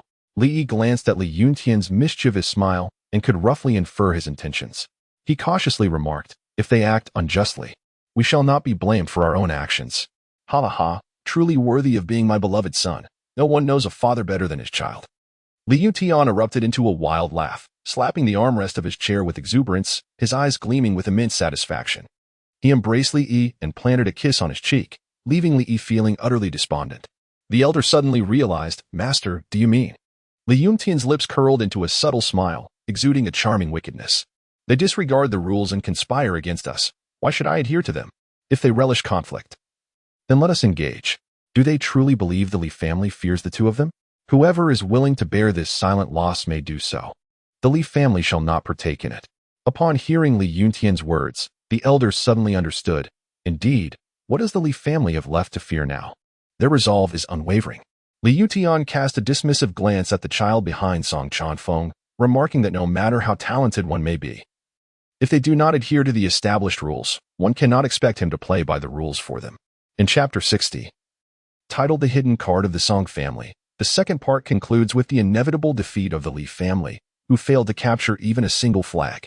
All 3 flags fell into the possession of the Song family, with 3 flags claimed by the Wang family and another 3 by the Song family. It appeared as though the distribution had been predetermined. What nonsense is this? Are the Li family members truly so feeble that they could not secure even one? Just recently, there was much talk of the Li family's prowess, yet this is the outcome? Some who had bet on the Li family to win, upon losing their wagers, could not restrain their vitriol. In stark contrast to these irrational individuals, a greater number of onlookers perceived the disquieting atmosphere. It was evident that the other 2 families had conspired against the Li family. The reasons for such collusion were painfully obvious, as one could surmise with the slightest reflection. The Li family was indeed being targeted. If I were in the position of the other 2 families, I would certainly exploit this situation to undermine the Li family as well. The first 2 parts may have been manageable, but the third part presents a far more formidable challenge. Let us observe, for the Li family has produced numerous talents over the years, and the other 2 families cannot compare. An elder from the Li family remarked, "I hope the 3rd division performs admirably." He sighed deeply. Despite being aware of Li Yuntian's formidable demeanor, the defeat was a source of embarrassment. The 3rd division, the contest for the seal, commenced. At this moment, the atmosphere grew increasingly intense. The contest for the seal was the most captivating segment, showcasing the true strength and potential of each clan. The fervor of the discussions escalated, with various clans sending forth their youth to battle in succession, demonstrating the prowess of the younger generation. As it stood, the clans seemed evenly matched, with the Li family holding a slight advantage. "Ego, will you be taking the stage next?" Qiu Lingmeng gazed at Li Yi with admiration. In her eyes, Li Yi was invincible, capable of overpowering all those on the martial arts arena. "I suppose so, unless they accuse me of bullying," he replied.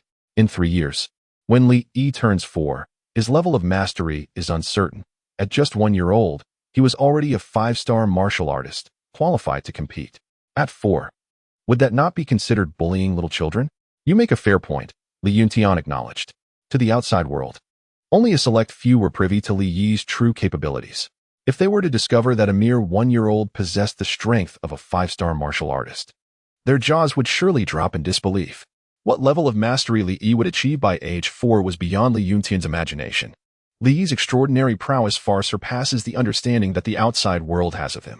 Li Yuntian pondered whether, as Li Yi continued to grow, the Diqian royal family would lose sleep over the prospect, potentially compelling them to demand Li Yi's surrender. The notion of offering him to the state in order to secure a royal marriage was not beyond imagination. Li Yuntian shook his head, deciding against marrying a princess.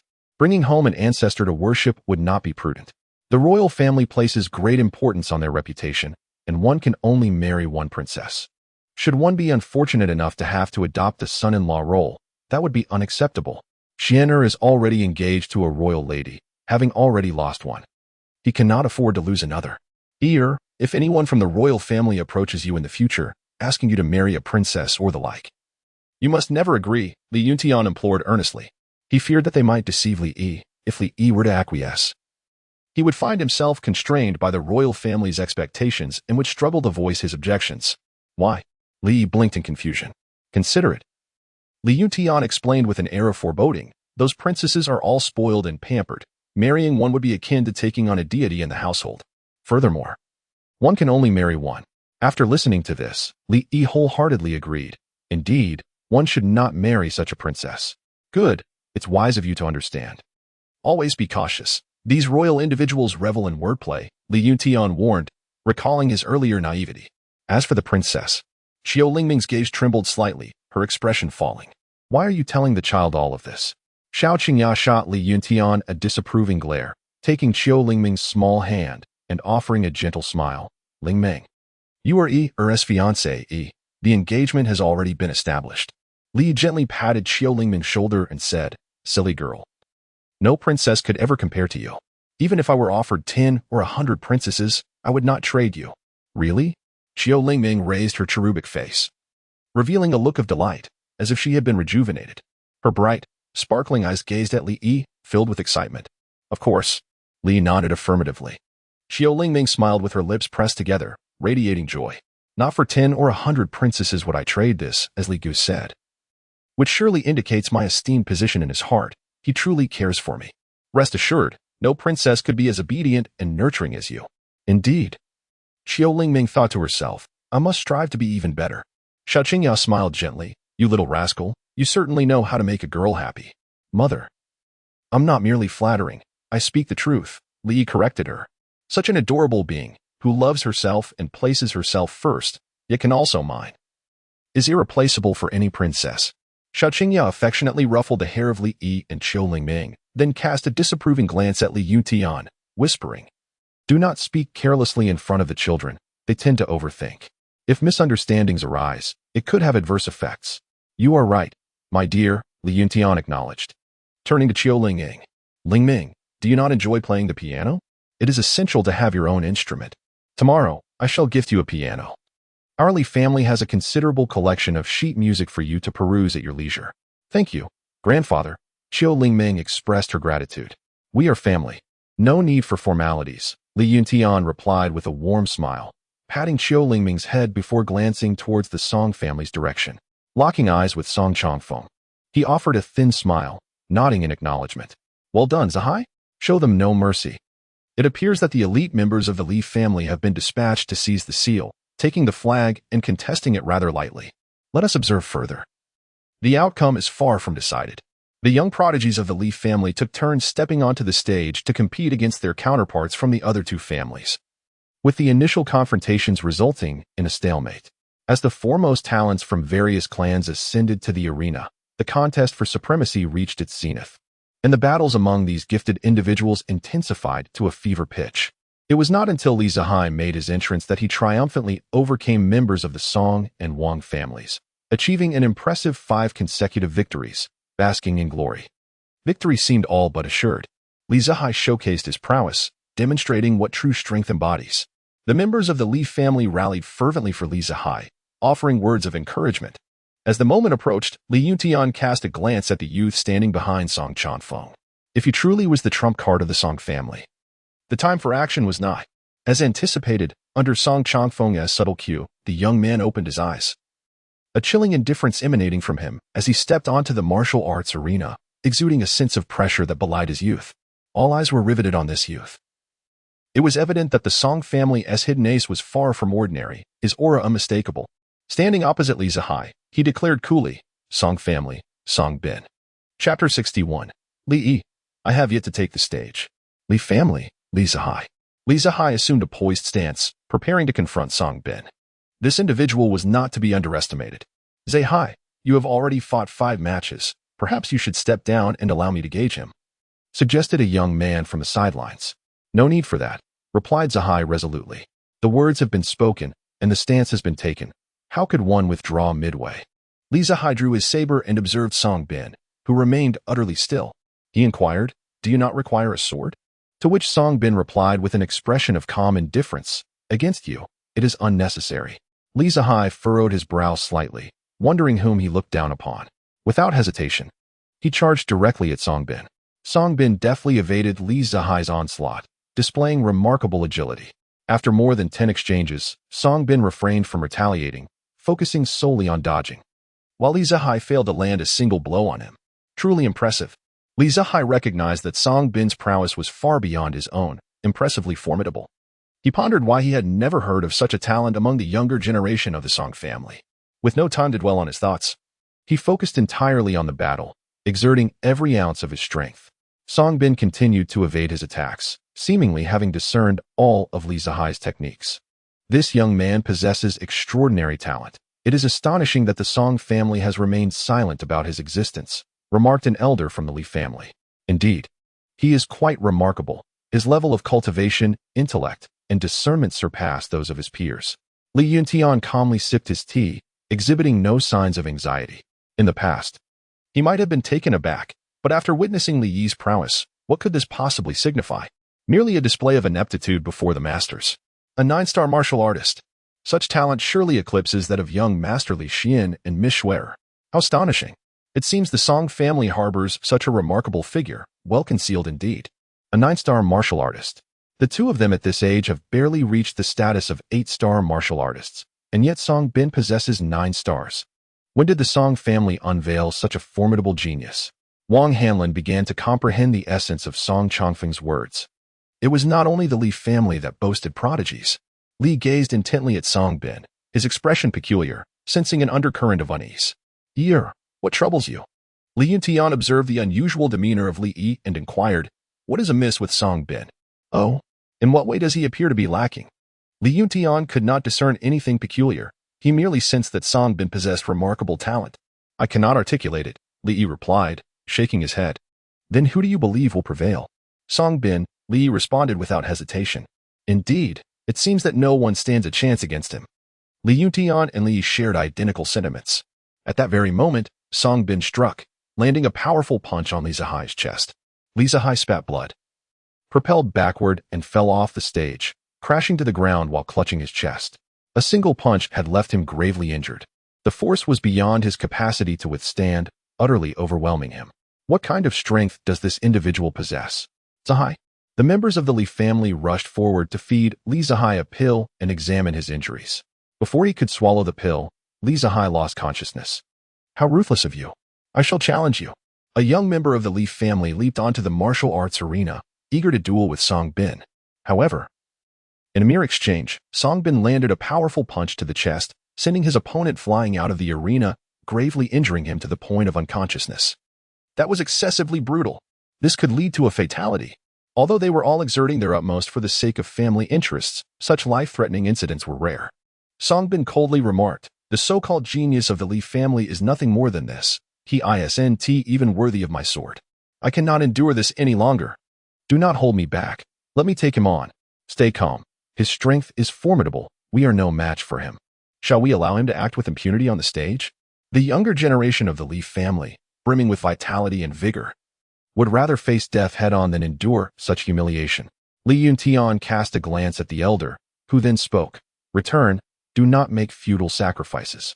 They are all members of the younger generation of the Li family. We cannot watch them recklessly seek confrontation." In the stands, the Wang and Song families chuckled, reveling in the satisfaction of vengeance fulfilled.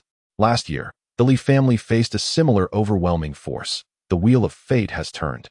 And now it is their turn to experience such adversity. Song Bin gazed down at the members of the Li family, coldly mocking. "Just a bunch of timid turtles. Nothing more. Hey, what did you say? Repeat that. Do not hold me back. Let me confront him. Do not fall for his provocations." Elderly, with a hint of irritation, exclaimed, "Everyone, return." Despite the frustration and anger boiling within, there was little recourse. One could not truly allow them to face punishment individually. With everyone gathered, the scenario of the Calabash brothers rescuing their grandfather would only exacerbate the humiliation. Song Bin turned to Li Yuntian and inquired, "Is this all that the Li family has to offer?" Li Yuntian, far from being angered, smiled and remarked, "Young man, I truly admire your courage. Such youthful audacity is commendable. Your talent indeed warrants a degree of boldness. However, I must remind you that such bravado requires substantial backing. Otherwise, one risks being easily struck down." To Li Yuntian, the defeat was merely a trivial matter that bore no significant consequence for the Li family. As the head of the Li clan, he would not allow such a minor incident to destabilize his composure. "Is that so?" Song Bin's cold gaze bore into Li Yuntian.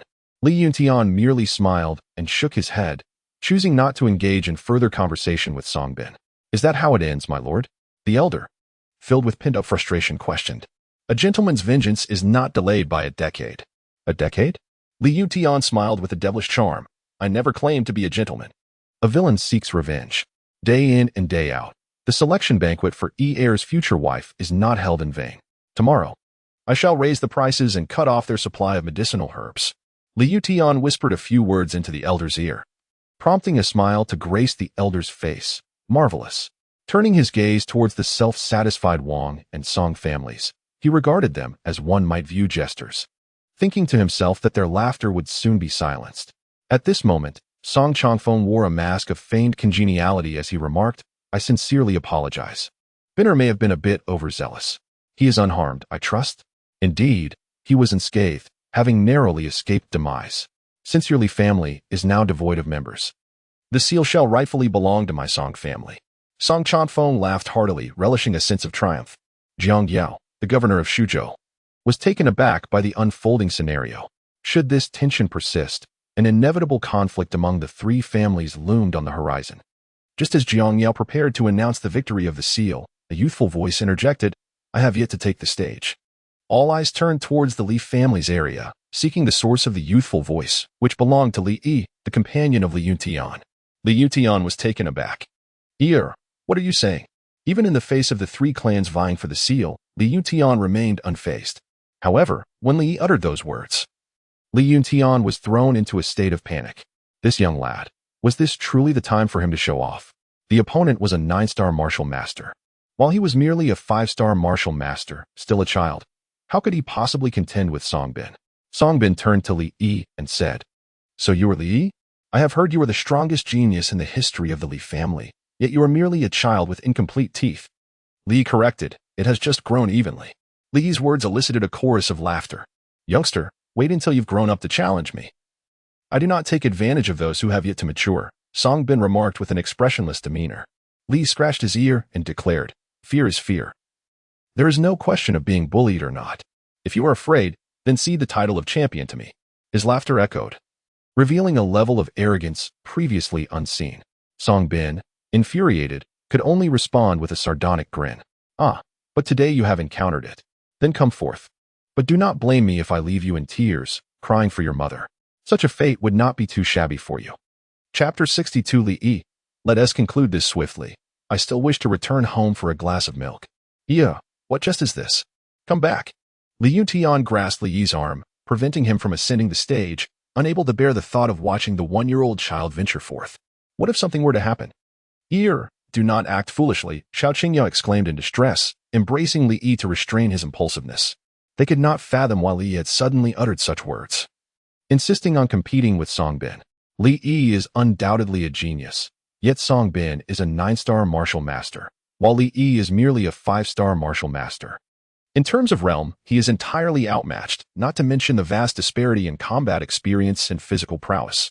Indeed, young master, in a couple of years, Songbin will hardly be your rival. At present, there is no necessity for you to compete with him, Wan Ning hastily advised. Unwilling to witness Li Yi engage in a contest where he holds no advantages whatsoever, it was evident that Li Yi would be at a disadvantage. After a few more years of cultivation, not only would a mere Songbin pose no challenge, but even 10 or 100 of them would stand no chance against Li Yi. At this moment, however, Li Yi has yet to reach his full potential. Taking risks is unwise. When have I ever acted foolishly? Trust me, he is no match for me. No, absolutely not, Li Yutian firmly rejected. Li Yi must not suffer even the slightest mishap. He absolutely cannot allow the possibility of any injury to befall him. Ear, this is not merely a matter of whether he is your opponent. It is a matter of the inherent danger of this situation. You must not take such risks. Do you understand? Xiao Qingyao spoke gently. Ear, your primary concern should be to grow and mature peacefully. There will be ample opportunities in the future. Li Yutian gently ruffled Li Yi's hair. Observing the concerned expressions of his parents, Li Yi offered a wry smile. Although he wished to spare them from worry, he had no intention of letting Songbin off the hook. In such circumstances, possessing strength meant that one should confront their adversaries directly, who would cower in the shadows. Indulging in cowardice? Songbin sneered coldly. Kid, heed your parents' advice and return home for your milk. This is no affair for a mere child. Just then, a figure appeared silently. It was Li Yan, ancestor. The members of the Li family respectfully refer to Li Yan as their esteemed ancestor. After Li Yan's breakthrough, his status within the Li family underwent yet another transformation. In terms of both lineage and power, he could certainly be regarded as an ancestral figure. With Li Yan's arrival, a wave of discussion ensued. He is none other than the ancestral patriarch of the Li family, Li Yan, a formidable warrior of the martial sovereign realm. Although one may behold him, his presence remains imperceptible, which is truly terrifying. Should he wish to take my life, I fear I would remain oblivious to the manner of my demise. Upon witnessing Li Yan, the eyes of the two family heads, Wang Hanlin and Song Chongfeng, revealed a glimmer of apprehension. In comparison to Wang Hanlin, Song Chongfeng's gaze harbored a hint of treachery, as his mind conspired with cunning schemes. Ancestral patriarch, are you certain? The crowd questioned. Are we truly to let Li Yi take the stage? He must not falter. I have faith in Yi, and with my presence, he shall encounter no misfortune. With a martial sovereign expert overseeing the matter, should anything arise, assistance can be rendered in an instant, ensuring Li Yi's safety. A formidable assurance indeed. Li Yuntian furrowed his brow, contemplating deeply before finally conceding. Very well, I shall trouble you, esteemed ancestor. Should anything seem amiss, I kindly request your timely intervention. Li Yan gave a slight nod. Her husband, Xiao Qingya, initially wished to intervene, but upon noticing Li Yuntian's resolute gaze, she reluctantly released Li Yi, allowing him to proceed. Healing Ming gazed at Li Yi's departing figure, her eyes filled with concern. Ego. Li Yi, a child of modest height, stepped onto the martial arts arena under the skeptical gazes of the crowd. It was hard to believe that Li Yi, a mere child, had truly ascended to the arena. Was this a jest? How could they possibly pit Li Yi against Song Bin? Even if Li Yi were a prodigy, such a display of confidence seemed almost surreal. Was this an invitation to disaster? Did they truly believe there were too many geniuses and decided to offer one to the Song family? The actions of the Li family left the onlookers bewildered, grappling with the incomprehensible decision to send a child to confront the formidable Song Bin, a 9-star martial artist known for his lethal prowess. Is Li Yi not the future of the Li family? At merely 1 year of age, he has already ascended to such heights? Due to the actions of the Li family, an eerie silence enveloped the venue, with all eyes fixated on the stage, where even the sound of a pin dropping could be heard. Moments later, laughter erupted, absurd and mocking. The Li family had indeed lost their senses. Zhang Yao, sensing the situation escalating, quickly intervened, saying, Li family head, have you truly considered this? It seems rather inappropriate. Li Yi should not be qualified to participate. Before Li Yuntian could respond, Li Yi boldly interjected, who says I am unqualified? The stipulations for the 3 clans contest only specify an age limit. One must be under 16. But there is no upper age requirement. Zhang Yao buried his face in his hands, exclaiming, I am trying to save you. Can't you see that? Would it not be better for a child to return home for a glass of milk rather than meddle in such affairs? Should anything befall Li Yi, the ensuing conflict among the 3 families would not be a trivial matter. What could the Li family possibly be contemplating? Are they perhaps engaging in some form of entrapment? Song Chongfeng remarked, young Master Li Yi's participation is within the bounds of propriety. Why must Lord Jiang intervene? Song Bin, extend a warm welcome to young Master Li Yi and allow him to fully experience the contest among the 3 clans. Implicit in his words was the intent to eliminate Li Yi. Understood. Song Bin casually remarked that the demise of a mere child bore no psychological burden for him, especially one so audaciously arrogant in his presence. It was imperative for Li Yi to grasp the harsh realities of society. Strength, not mere words, constitutes true power. Wang Hanlin derisively commented, the Li family truly appears to be devoid of capable members, resorting to sending a child, how utterly laughable. Just because others flatter him with praises of celestial grace, he genuinely believes himself invincible. Slap. Li Yin delivered a resounding slap across Wang Hanlin's face, the crisp sound causing every individual present to momentarily halt, their hearts skipping a beat in shock. Wang Hanlin, caught off guard, tumbled beneath the chair, panic-stricken as he gazed up at Li Yan, bewildered by the inexplicable assault that left him no room to resist. Was this the vast chasm that lay between a martial sovereign and a martial emperor? The disparity was indeed staggering. In that singular moment, Wang Hanlin comprehended the gulf of strength. For Li Yan, extinguishing him was as effortless as crushing an ant. Li Yan, with an air of authority, stated calmly, I shall not take your life. You should be aware of your own position. After a resounding slap, those who had intended to speak fell silent, swallowing their words in fear of receiving a similar punishment.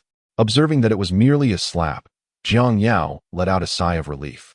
Li gazed at Song Bin across from him, inhaling deeply as he caught a whiff of the fragrant elixir.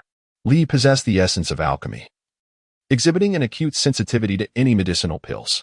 He keenly discerned that Song Bin had consumed a particular elixir, not one that merely enhances strength for a fleeting moment, but rather one that exhausts potential and accelerates the elevation of cultivation. Despite Songbin being a 9-star martial master, the fact that he could survive to the age of 50 was already a considerable blessing. Li Yi had found it peculiar that he had ingested such a potion. It was no wonder his cultivation was remarkably high, even surpassing that of his contemporaries, Li Xian and Li Shuer. Without further ado, let us commence. I wish to conclude this swiftly, for I still wish to return home for a glass of milk. Although this appeared to be a jest, it was, in truth, a veiled mockery and disdain directed at Songbin. A rare smile flickered across Songbin's usually impassive face. That suits me well. However, you shall find no opportunity to return. Is that so? The revelation of Li Yi's prowess as a 5-star martial master sent shockwaves through the crowd, leaving everyone in a state of astonishment. This young child is a 5-star martial master. Chapter 63. Li Yi's formidable body techniques. Impossible. A 5-star martial master? Him? How could that be? The realization that this child is indeed a 5-star martial master left everyone stunned, their eyes wide open like saucers, nearly popping out of their sockets as they gazed at Li Yi. Their expressions were filled with disbelief and incredulity. Boom. It was the sound of their worldviews shattering. In their understanding, the notion that a 1-year-old child could possess the cultivation level of a 5-star martial master was utterly inconceivable to them. A child of 1 year old stepping into the realm of cultivation and achieving even a 1-star martial apprentice was already considered a prodigy, let alone a 5-star martial master. Such cultivation was simply beyond the realm of reason. Song Changfeng, taken aback, rose to his feet, staring at Li Yi in utter amazement, rendered speechless by his astonishment. My goodness, this little child is a 5-star martial master. Jiang Yao and the others shared the same expression of disbelief as Song Changfeng, all exclaiming in wonderment. They had boasted about Li Yi being a genius, marveling at the extraordinary nature of a 1-year-old child achieving such a feat, suspecting that there was some exaggeration involved. Yet, who would have imagined that Li Yi was truly a prodigy beyond measure? The rumors were not exaggerated. They merely failed to capture the extent of Li Yi's astonishing talent. They racked their brains to find the right words to describe Li Yi's exceptional gifts. But alas, they found themselves at a loss, only able to utter the term prodigy. Compared to the rumors, Li Yi exceeded all expectations. In that instant, they understood why Li Yuntian would host a marriage selection event for Li Yi, with numerous prominent sects eager to present their daughters and female disciples. Were they in his position, they would have done the same, many lamenting their missed opportunity to align themselves with the Li family. At this moment, the one who was the most delighted was none other than Qiu Lichuan, laughing heartily, unable to contain his joy, repeatedly slapping his thigh, feeling assured that they had secured a significant advantage. Li Yuntian let out a deep sigh, initially wishing for Yi Er to remain inconspicuous, yearning for a modest demeanor. However, Yi Er's brilliance was simply too radiant to be subdued. A rare expression of shock flickered across Song Bin's usually indifferent face. His astonished gaze fixed on Li Yi. You are indeed a 5-star martial master. Are you frightened? It is not too late to surrender now.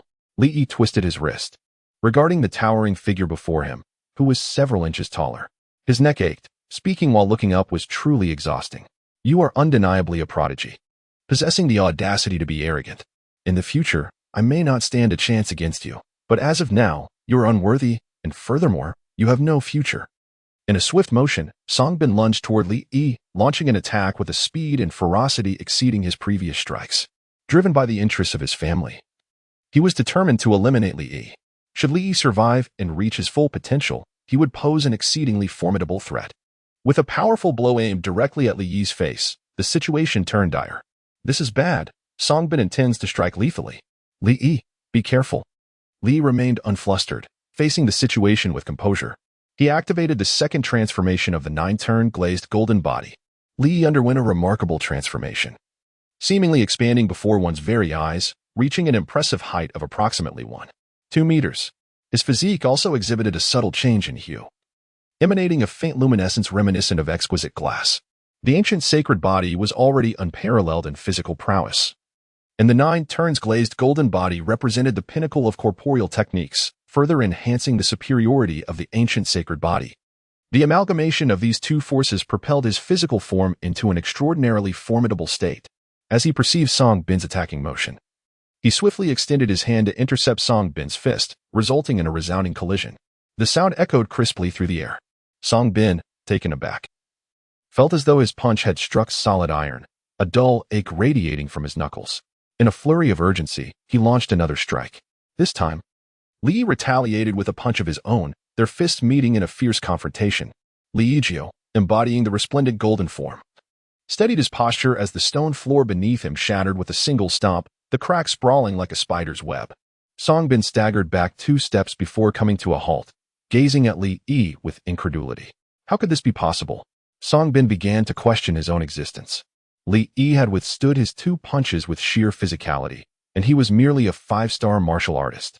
What an astonishing display of martial prowess. Was this truly a mere child? What a farcical notion. Undeterred by disbelief, Song Bin pressed on, launching a flurry of punches at Li Yi.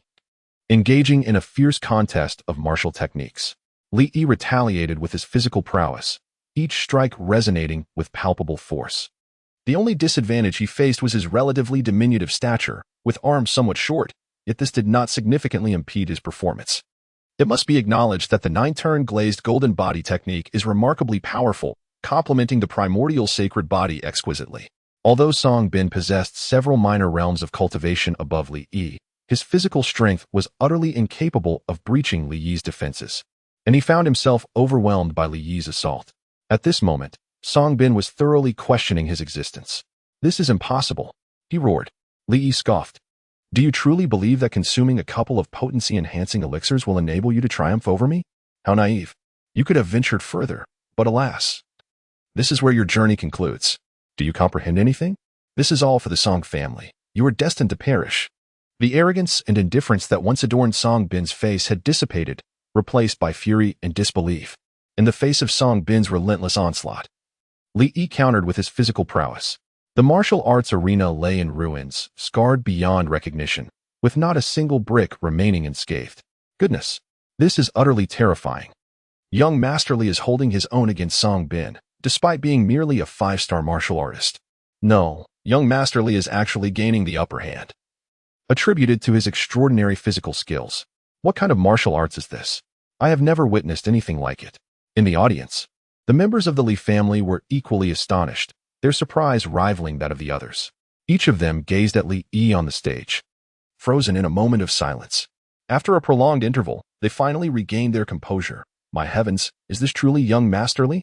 This is beyond extraordinary. How deeply has young Master Li concealed his abilities? It is not merely concealment. Who could have anticipated that young Master Li possessed such strength? Oh dear. Is this the chasm that separates me from genius? Can I have a second chance? Li Yuntian's voice trembled. Yi has truly accomplished it. He had believed that as a father, he understood Li Yi well enough. It had become apparent that he knew nothing about him. How much more did Yi conceal? This young man, this martial technique, he had never encountered it before. How did Li Yi acquire such prowess? Li Yuntian dared not contemplate further. If he did, he would no longer be able to view Li Yi through the lens of a father. Brother Yi is truly remarkable. Qiu Lingning gazed at Li Yi with admiration. The confrontation between Li Yi and Song Bin exemplifies the essence of genius, with the victor becoming abundantly clear. As they exchanged dozens of blows, Li Yi transitioned from a slight initial advantage to a commanding superiority, rendering Song Bin incapable of matching him. Despite Song Bin's attempts to unleash his martial techniques, his strikes were effortlessly neutralized by Li Yi. With an unparalleled level of comprehension, Li Yi seized upon the flaws in Song Bin's approach, countering with precision and leaving Song Bin struggling to withstand the onslaught. Are you beginning to comprehend the extent of our disparity? Chapter 64, Flying Snow Sword, come forth. How infuriating. Song Bin, filled with indignation, could not fathom his defeat at the hands of a mere child, one who was several realms beneath him. Who does he look down upon? You are nothing more than a little brat, Song Bin exclaimed, his anger teetering on the brink of losing control. Li Yi, with a calm demeanor and a gentle smile, remarked, You see, you are getting anxious again. I understand your urgency, but please, take a moment to breathe. Take your time. If you can endure for this long in my presence, you will have ample opportunity to boast about it for a lifetime. You may also find solace in the quiet corners of your mind, reminiscing about the joy of withstanding so many of my moves. Just be sure to hide that foolish grin from others. Song Bin's forehead throbbed with veins, and the urge to kill had never felt so intense. How much can one bear? Today, your demise is inevitable. Li Yi stifled a yawn and remarked, It seems I have heard that phrase thrice already. Are you but a 3-month-old child, capable only of repetition? Seeking death. In response, Song Bin unsheathed his long sword and charged at Li Yi. As his martial arts proved ineffective against Li Yi's formidable physique, he resolved to wield his sword, convinced that this time he would not fail to eliminate Li Yi. Ensuring his demise would be anything but merciful. The art of the sword was Song Bin's forte, seldom unleashed unless he deemed his opponent worthy of his full attention. And Li Yi was someone he was all too eager to slay. The blade gleamed with a chilling radiance as it lunged directly towards Li Yi. Although this sword could not be classified as a spiritual weapon, it was indeed a fine sword of commendable quality. Li Yi sensed the looming threat of the long sword and instinctively raised his arm to deflect the attack. The moment their forces collided, a crisp sound resonated, reminiscent of metal striking metal. A faint sting coursed through his arm. After all, Song Bin was a 9-star martial artist, his prowess surpassing Li Yi's. Coupled with the sharpness of his sword, the second transformation of the 9-turn glazed golden body proved insufficient to contend with such an assault. Had he achieved the third transformation, his physical resilience would have ascended to a higher echelon, rendering it feasible to withstand Song Bin's blade. Regrettably, he remained at the second transformation. As Song Bin unleashed his sword strikes, Li found himself retreating, evading the onslaught. Seizing the moment, Song Bin lunged forward, thrusting his sword directly at Li Yi with unrelenting fervor. Li extended his hand, a masterful artist of ink and brush, seized the sword and flicked a finger. Buzz! The blade quivered slightly. The innate sword energy within Li Yi erupted, using his long sword as a conduit to strike towards Song Bin. Song Bin, with acute perception, sensed the terrifying sharpness of the innate sword energy and released his sword to withstand its onslaught. However, the sheer ferocity of the innate sword energy was beyond his capacity to resist. He was struck and sent flying, crashing to the ground with a bloodied chest. Severely injured by the blow. What transpired? How did Song Bin sustain such injuries? The details were obscured. What technique was employed? The majority of onlookers failed to discern how Li Yi had executed his move, with only a select few perceiving the overwhelming sword energy that had just erupted. Io was indeed a prodigy of the sword path, yet none could have anticipated that he had already cultivated such formidable sword energy. Li Yin stroked his beard, incredulous. Damn it! Song Bin let out a frustrated roar, his face contorting into a grotesque expression, the aura surrounding him becoming increasingly unsettling. His resentment was palpable, as if he were possessed. It seemed that he truly could not compete with the darkened state, which was tenfold stronger. Li speculated that Song Bin was suffering the consequences of consuming elixirs, which provoked him to enhance his strength at the cost of his lifespan. The repercussions of such actions were not merely the depletion of his life force. They could also lead to madness, potentially driving him to insanity. In that moment, Song Bin, in his desperate pursuit of victory, was willing to sacrifice everything, even his own life, to eliminate Li Yi. Alas, Song Bin was fated to be powerless against Li Yi. Even if Li Yi could not defeat Song Bin, the latter could not bring harm to Li Yi. For behind Li Yi stood a formidable warrior of the martial sovereign realm. If he sought death, then I shall oblige him. Li extended his hand and called out, Fei Xue come. In the next moment, a melodious sound of a sword echoed from afar. A white trajectory etched a graceful arc across the sky, resembling a shooting star. Simultaneously, the temperature plummeted, as if the world had succumbed to winter, and snowflakes began to drift from the heavens. Flurries of snow fell. Snow? How could it suddenly snow when it was not even the season for it? What is that? A sword? Noticing the sword suspended in the sky, mingling with the descending snow, it seemed this snowfall was summoned by it. This sword was none other than Fei Xue, the legendary sword of the Li family. It was unimaginable that in my lifetime I would witness the Li family's Fei Xue sword being drawn. What is the origin of this sword? Ever since the first patriarch of the Li family, the Fei Xue sword had remained sheathed, known to only a select few. The fact that the Fei Xue sword could influence the local climate is astonishing. What an extraordinary artifact, of which we were unaware the Li family possessed such a treasure. It is worth noting that throughout generations, only the first patriarch of the Li family has been deemed worthy to wield the Fei Xue sword, which is the very foundation of the Li clan. It appears that Li Yi has also gained the sword's recognition, heralding its return to the world. Given Li Yi's innate talent, it was only to be expected that the Fei Xue sword would acknowledge him as its master. In Li Yi's grasp, the sword behaved obediently, akin to a child. The blade quivered slightly, seemingly conveying its excitement. Having remained dormant for years, and now eager to showcase its prowess in the first battle with its new master, Li Yi infused the innate sword energy into the flying snow sword, causing its brilliance to surpass even its former glory. In an instant, a heavy snowfall began. The snow accumulated layer upon layer, as if ushering in the depths of winter. How cold it is! A breath escaped his lips, releasing a plume of warm vapor.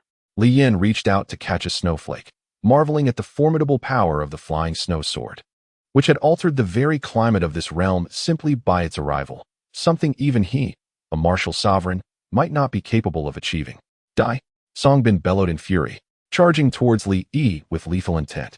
Li Yi raised the snow sword, and with a single stroke, it descended. This seemingly casual strike caused the white snow to cascade in the direction of Li Yi's swing. The sword's aura propelled the snow, coalescing into a formidable slash. Songbin's pupils dilated as he sensed the terrifying might of this attack. Before such power, he was but a mere insect futilely attempting to halt a chariot. Instinctively, he brought up his sword to defend, but evasion was no longer an option. Even though Songbin managed to mount a defense, he was still unable to withstand the impending slash, which was unstoppable. Clash! The long sword shattered into two pieces, falling to the ground. Thud! Songbin's body weakened, and he knelt, collapsing onto the earth, a narrow gash tearing open his chest, the white snow blanketing the wound as crimson blood stained its surface. The heavy snow swirled, swiftly burying Songbin beneath its cold embrace. With a single stroke, Songbin was slain. Was Songbin truly dead? Incredible! Astonishing! Li Yi had indeed killed Songbin with a single strike. Could this truly be the prowess of a mere child? Observing the scene, Li Yi stood amidst the snow. Who could have anticipated such an outcome? Initially, no one held faith in Li Yi. Under normal circumstances, it was universally believed he would not emerge victorious. Yet, in truth, Li Yi's extraordinary talent surpassed all expectations, not only achieving victory, but doing so in front of all, slaying Songbin with a single blow. The impact was so profound that their minds went blank, unable to process the enormity of what had just transpired. Chapter 65. The presence of a sage to have lost Song Changfeng could hardly believe it. Songbin had indeed been defeated, and by Li Yi no less. A waste of potential. How could he have lost? Songbin, a scion of the third house, without parents, though endowed with talent, was merely that. The intention had been to have Songbin consume a pill to secure the victory. Sacrificing Songbin was inconsequential, for it was his fate. Yet, unexpectedly, Songbin met his demise at the hands of Li Yi. What had been assumed as an assured victory had now spiraled beyond Song Changfeng's expectations, rendering all preparations futile. Wang Hanlin too grew anxious. A victory would have been favorable, but a loss could spell disaster. Well done, Ear. Li Yutian burst into laughter, clapping his hands joyously.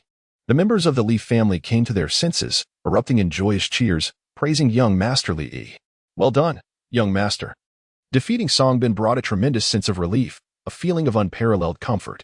More significantly, it allowed the Li family to glimpse a hopeful future, young as he is. Li possesses such formidable strength, and one can only imagine how formidable he will become as he matures. Li Yi is destined to become the pillar of the Li family, leading them towards prosperity. When one ascends, all associated with him thrive. The Li family has indeed been excessively fortunate, with the likes of Li Xian and Li Shuer, who are rare finds, and now the emergence of Li Yi. They are truly blessed by fate. Each individual surpasses the last, and Li Yi, in particular, is exceptionally remarkable, evoking envy and admiration. It is a source of jealousy to ponder why one's own family cannot produce a talent of such caliber, while the Li family boasts three. Suddenly, I recall that my daughter would be a perfect match for Master Li Yi. I wonder if it is too late to pursue this. Brother, have some self-respect. Your daughter could practically be Li Yi's mother. You know nothing. During the recent wife selection event, there were indeed several older women present. At this moment, Li Yi sheathed the flying snow sword. The flurry of white snow ceased, leaving only a blanket of accumulated snow. No one spoke of Li Yi's act of killing. Instead, they marveled at his extraordinary talent. Jiang Yo, after a prolonged moment of reflection, fixed his deep gaze upon Li Yi. Realizing that such a child would soon create a sensation in Qian, already envisioning the scene of that future. The announcement declared Li Yi as the first to seize the seal, with no objections to this result. Subsequently, the remaining positions were announced, Songbin in second place and Li Zihai in third. Overall, the Li family held a dominant position in this contest for the seal. The Song and Wang families left in indignation, presumably to plot their next moves. As for the deceased Songbin, an orphan without parents or anyone to care for him, he was met with indifference. Li sighed. After all, I died for the Song family, yet they do not even collect my remains. Li Yuntian, filled with excitement, rushed onto the training ground, lifting Li Yi into his arms. Truly, you are my beloved son. Initially intent on planting a kiss upon Li Yi's cherubic face, he was decisively rebuffed. Come, let us return home. Cradling Li Yi as they made their way back, the Li family basked in a moment of triumph, each member standing tall as if they had just emerged victorious from battle. Under the envious gaze of onlookers, the members of the Li family departed in succession. The narrative of triumph had reached a new milestone. Through your unwavering declaration of love for Qiu Lingming, you profoundly touched her heart, and she recognized you as the one she holds dear. Reward obtained, the countenance of a sage. The countenance of a sage, the pinnacle of Confucianism. Attaining saintliness through literary prowess. The description of this honor is succinct, yet the phrase attaining saintliness through literature encapsulates its essence. No further elaboration is needed. It suffices to know of my remarkable prowess. Achieving saintliness through literature, the countenance of a sage, is no trivial feat. The path of Confucianism is arduous, and its ultimate realm, that of the sage, can only be reached through literary accomplishment. Seemingly simple, these four characters are beyond the reach of most in this world. Although the challenge of attaining saintliness through literature surpasses that of other paths, its value is extraordinarily high, showcasing an unparalleled strength, far exceeding the ordinary avenues of cultivation. Of course, the countenance of a sage does not imply that Li Yi is currently a sage. Rather, it bestows upon him the qualification and innate talent for such a destiny, much like the ancient sacred body, which combines physique and talent. Enabling Li Yi to surpass ordinary growth and eventually contend with emperors, this qualification does not automatically confer the ability to challenge the sovereigns. The countenance of a sage signifies that Li Yi possesses both the potential and the innate gifts to become a sage. Li Yi gently tapped Qiu Lingming's shoulder, exclaiming, "You truly are the fiancé I have chosen." Qiu Lingming, perplexed by this sudden declaration, displayed a tinge of bashfulness on her fair face, lowering her gaze shyly. Her heart raced as if a small deer were leaping within her chest, overwhelmed with joy. Although she was uncertain of her own actions, receiving praise from Egu was undoubtedly delightful. With cautious eagerness, she inched closer, resting her shoulder against his. "Egu, is it true that you would not trade me for any number of princesses?" she inquired, her large, sparkling eyes filled with innocent anticipation, radiating a certain light. "Have I not already mentioned that no princess compares to you?" he replied, reflecting on how this new milestone was closely intertwined with her presence. Upon receiving Yi's affirmation, Qiu Lingming beamed with a pure and happy smile. "Egu is the best," she giggled, her expression somewhat silly in its delight. Lingming, hearing the familiar call, Qiu Lingming turned towards the doorway to see her parents had come to visit. "Father, mother, what brings you here?" she joyfully exclaimed as she rushed forward. "We came to see you. Are you adjusting well to life at the Li family?" they asked. Qiu Lingming nodded eagerly. "Yes. Both my in-laws and Egu have treated me wonderfully." "That is reassuring to hear," they replied with satisfaction. Li rose and said, "Uncle and Aunt, please continue your conversation. I shall take my leave and not intrude upon you." "Young Master Li Yi, you jest. There is no disturbance here.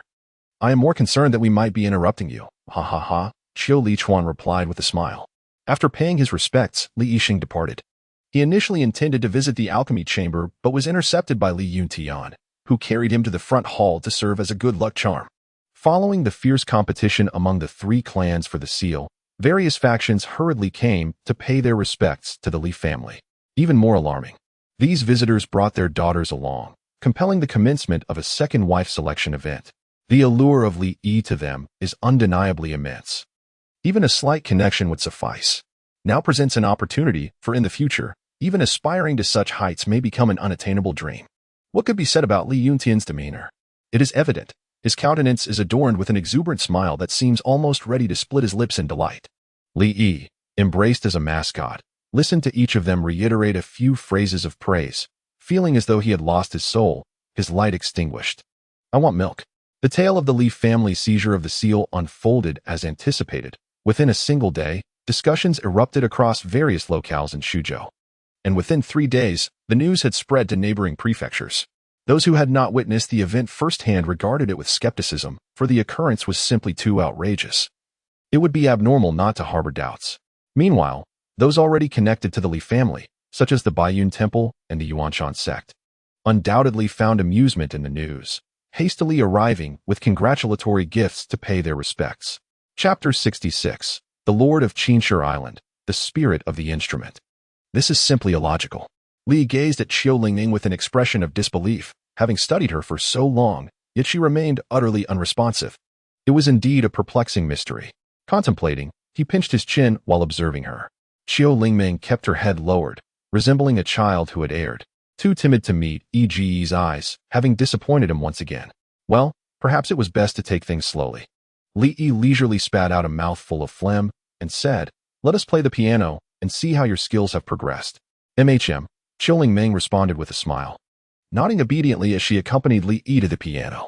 This instrument was a gift from Li Yuntian to Qiu Lingming on a previous occasion. Although it could not compare to the exquisite piano of Shaoqingya, it was still of considerable worth. With delicate fingers, she gently strummed the strings, performing a melody for Li. The lingering notes echoed beautifully, resonating in the air.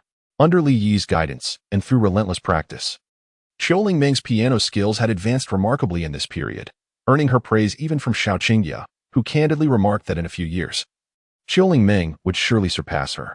Indeed, the progress was impressive. Li Yi nodded in commendation, acknowledging that it was indeed Brother Yi's excellent guidance that had led to such progress. Qiu Lingming understood that without Li Yi's instruction, she would not have attained her current level of skill. "Your own talent is commendable as well." At that moment, a robust and resonant voice echoed, "I say, you two little ones, have you become addicted to mutual praise?" It was Li Yin, their great-grandfather. "Grandfather," Li called out obediently. "I pay my respects to the ancestor," Qiu Lingning said as she rose to salute. "Good, good, good," Li Yin exclaimed thrice, his complexion glowing with vitality, as if he had rediscovered the exuberance of youth.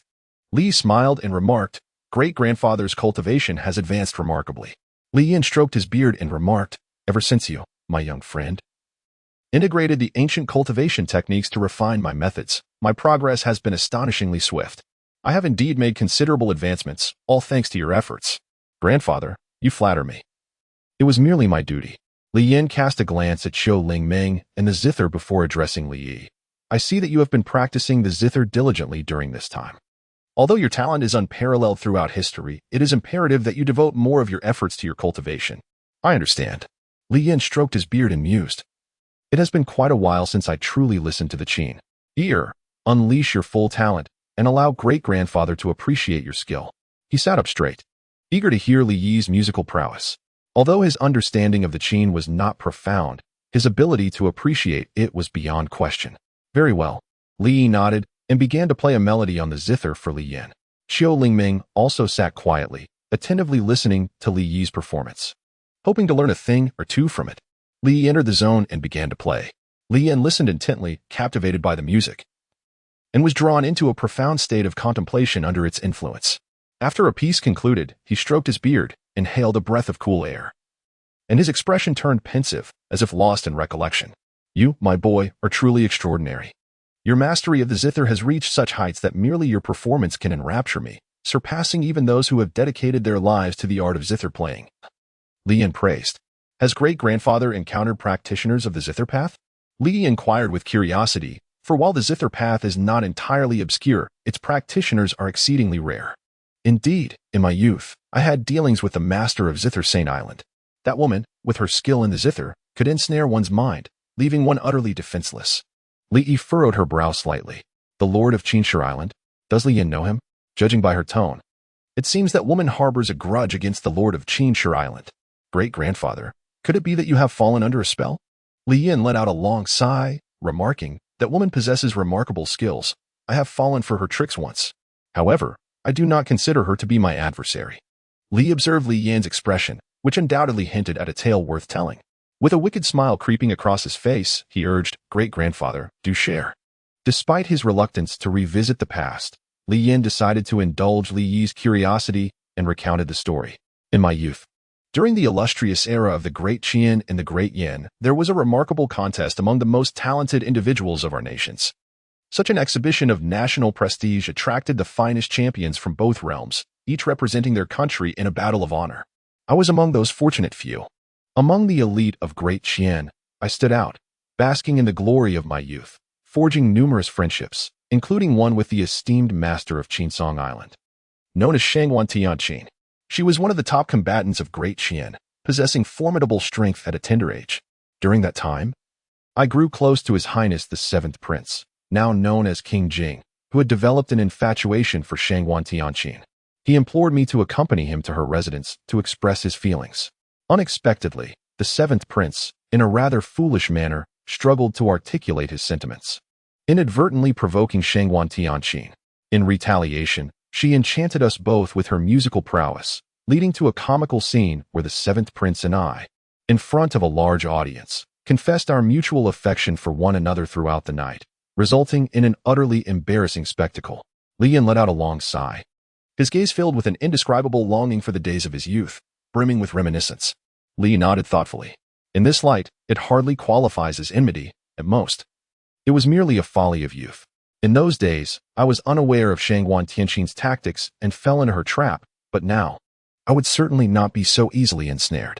Speaking of which, it has been quite some time since I last saw them. I wonder how many of our once prominent peers are still alive. Li Yin reminisced about the past, filled with deep emotion. Li Yiling, struck by inspiration, inquired of Li Yin about Shanghuan Tianqin. Great-grandfather, is Shanghuan Tianqin exceptionally talented? I am uncertain of the current prowess of the top talents of our generation. But given her innate abilities, reaching the martial sovereign realm should pose no challenge. After all, she single-handedly established the revered Qin Saint Island, now a dominant force. Li inquired with curiosity, how does she compare to my master? As for Xiao Hanin, there is simply no basis for comparison, although she is a latecomer. Her extraordinary talent surpasses even that of Shanghuan Tianqin. Furthermore, she is bolstered by the profound heritage of the Tai Ching sect. In terms of appearance, Shanghuan Tianqin and Xiao Hanin are nearly equal, yet in terms of temperament, Shanghuan Tianqin falls slightly short of Xiao Hanin. Li pondered thoughtfully. Is my master truly that formidable? Indeed, Xiao Hanin was impressive, and moreover, she was younger than us. With the ancient cultivation techniques at her disposal, it is likely that she will soon ascend to become the foremost powerhouse of the Great Qian. Li Yin suddenly cast a glance at Li Yi and, with a smile, remarked, I nearly forgot about you, this prodigy. In terms of talent, who could possibly compare with you? Great-grandfather, since Shanghuan Tianqin is so formidable, does she possess some extraordinary constitution? Li inquired about a crucial matter, as Shanghuan Tianqin possessed a unique constitution that resonated with Qiu Lingming, perhaps leading to answers from Li Yin. Li Yin was taken aback by Li Yi's inquiry, exclaiming, How did you know, you rascal? To which Li Yi responded, Just a guess. Observing Li Yan's expression, it was evident that he possessed some knowledge, prompting Li Yi to ask, Great-grandfather, what do you know? Please enlighten me. You guessed quite accurately, Li Yin affirmed. Indeed, Shanghuan Tianqin is a rare instrument spirit body.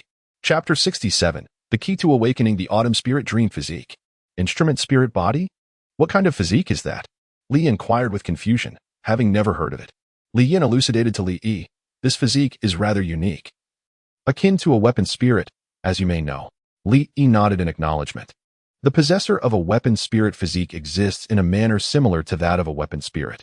They must discover a weapon that resonates with their innate essence and perform a blood bond to establish ownership. Only then can the individual truly activate their physique. Otherwise, cultivation would prove exceedingly arduous. Regarding the efficacy of cultivation and its limits, it is not only contingent upon one's inherent talent, but also intricately linked to the chosen weapon of ownership. Upon absorbing Li Yan's explanation, Li Yi experienced a moment of enlightenment. He finally grasped the essence of the matter. So that is how it is. This is the pivotal key to the awakening of the autumn spirit dream physique. Had he remained unaware of the weapon spirit physique, he could never have fathomed such a solution. No wonder autumn spirit dream is so attuned to the zither. It is indeed the perfect companion for her innate treasure. Li Yin remarked, It is unexpected that you, young lad, have discerned that Shanghuan Tianqin possesses an extraordinary constitution. In the past, when Prince Jing took a liking to Shanghuan Tianqin, he investigated a considerable amount of information related to her, which eventually led to the discovery of some clues. Speaking of which, Shanghuan Tianqin's plight is quite pitiable. Her family was annihilated, and she wandered with a treasured heirloom. By a stroke of fortune, she bonded with their ancestral instrument, awakening her unique abilities, which subsequently led to the events that followed. Li inquired, Great-grandfather, is the spirit weapon body truly formidable? The elder replied, It is difficult to ascertain. Apart from inherent talent, Much depends on one's innate weapon. The more powerful the weapon, the mightier they become. Conversely, a lesser weapon yields diminished prowess. It is said that the spirit weapon body is a unique constitution of an ancient race, which once flourished in grandeur. Alas, time has rendered them but a whisper in the annals of history. Should one awaken the spirit weapon body, it signifies that you are a descendant of this ancient lineage. Li pondered thoughtfully and nodded. It seemed that to awaken Xiaoling Ming's inherent potential, one must proceed with utmost care. Recalling that the system's space still housed the exquisite Tian Shengji Yin Qin, which he had no use for, he decided it would be better to bestow it upon Xiaoling Ming. Such treasures ought to be utilized rather than squandered. Furthermore, the alteration of the timeline had transformed Xiaoling Ming into Li Yi's devoted little admirer, rather than the antagonist seeking revenge after a broken engagement, as scripted. Assisting Xiaoling Ming in unlocking her potential should mark a significant milestone, and the thought felt promising, an endeavor that would serve dual purposes. Great-grandfather, I have matters to attend to. I shall take my leave. Li Yi pulled Xiaoling Ming away. Child, you're still so young, and you haven't even matured fully. You should devote more effort to your cultivation. Li Yin admonished with irritation. I understand. Li Yi was at a loss for words, pondering the absurdity of the statement. It felt as though he was being accused of some ulterior motive. He pulled Xiaoling Ming into the room and decisively shut the door behind them. What are you planning to do? Xiaoling Ming asked, her voice tinged with shyness and trepidation. Li Yi repeatedly stroked his chin, revealing a faint smile. Xiaoling Ming felt a twinge of guilt under Li Yi's gaze, rendered speechless and frozen in place. Li Yi took out the Tian Shengji Yin Qin.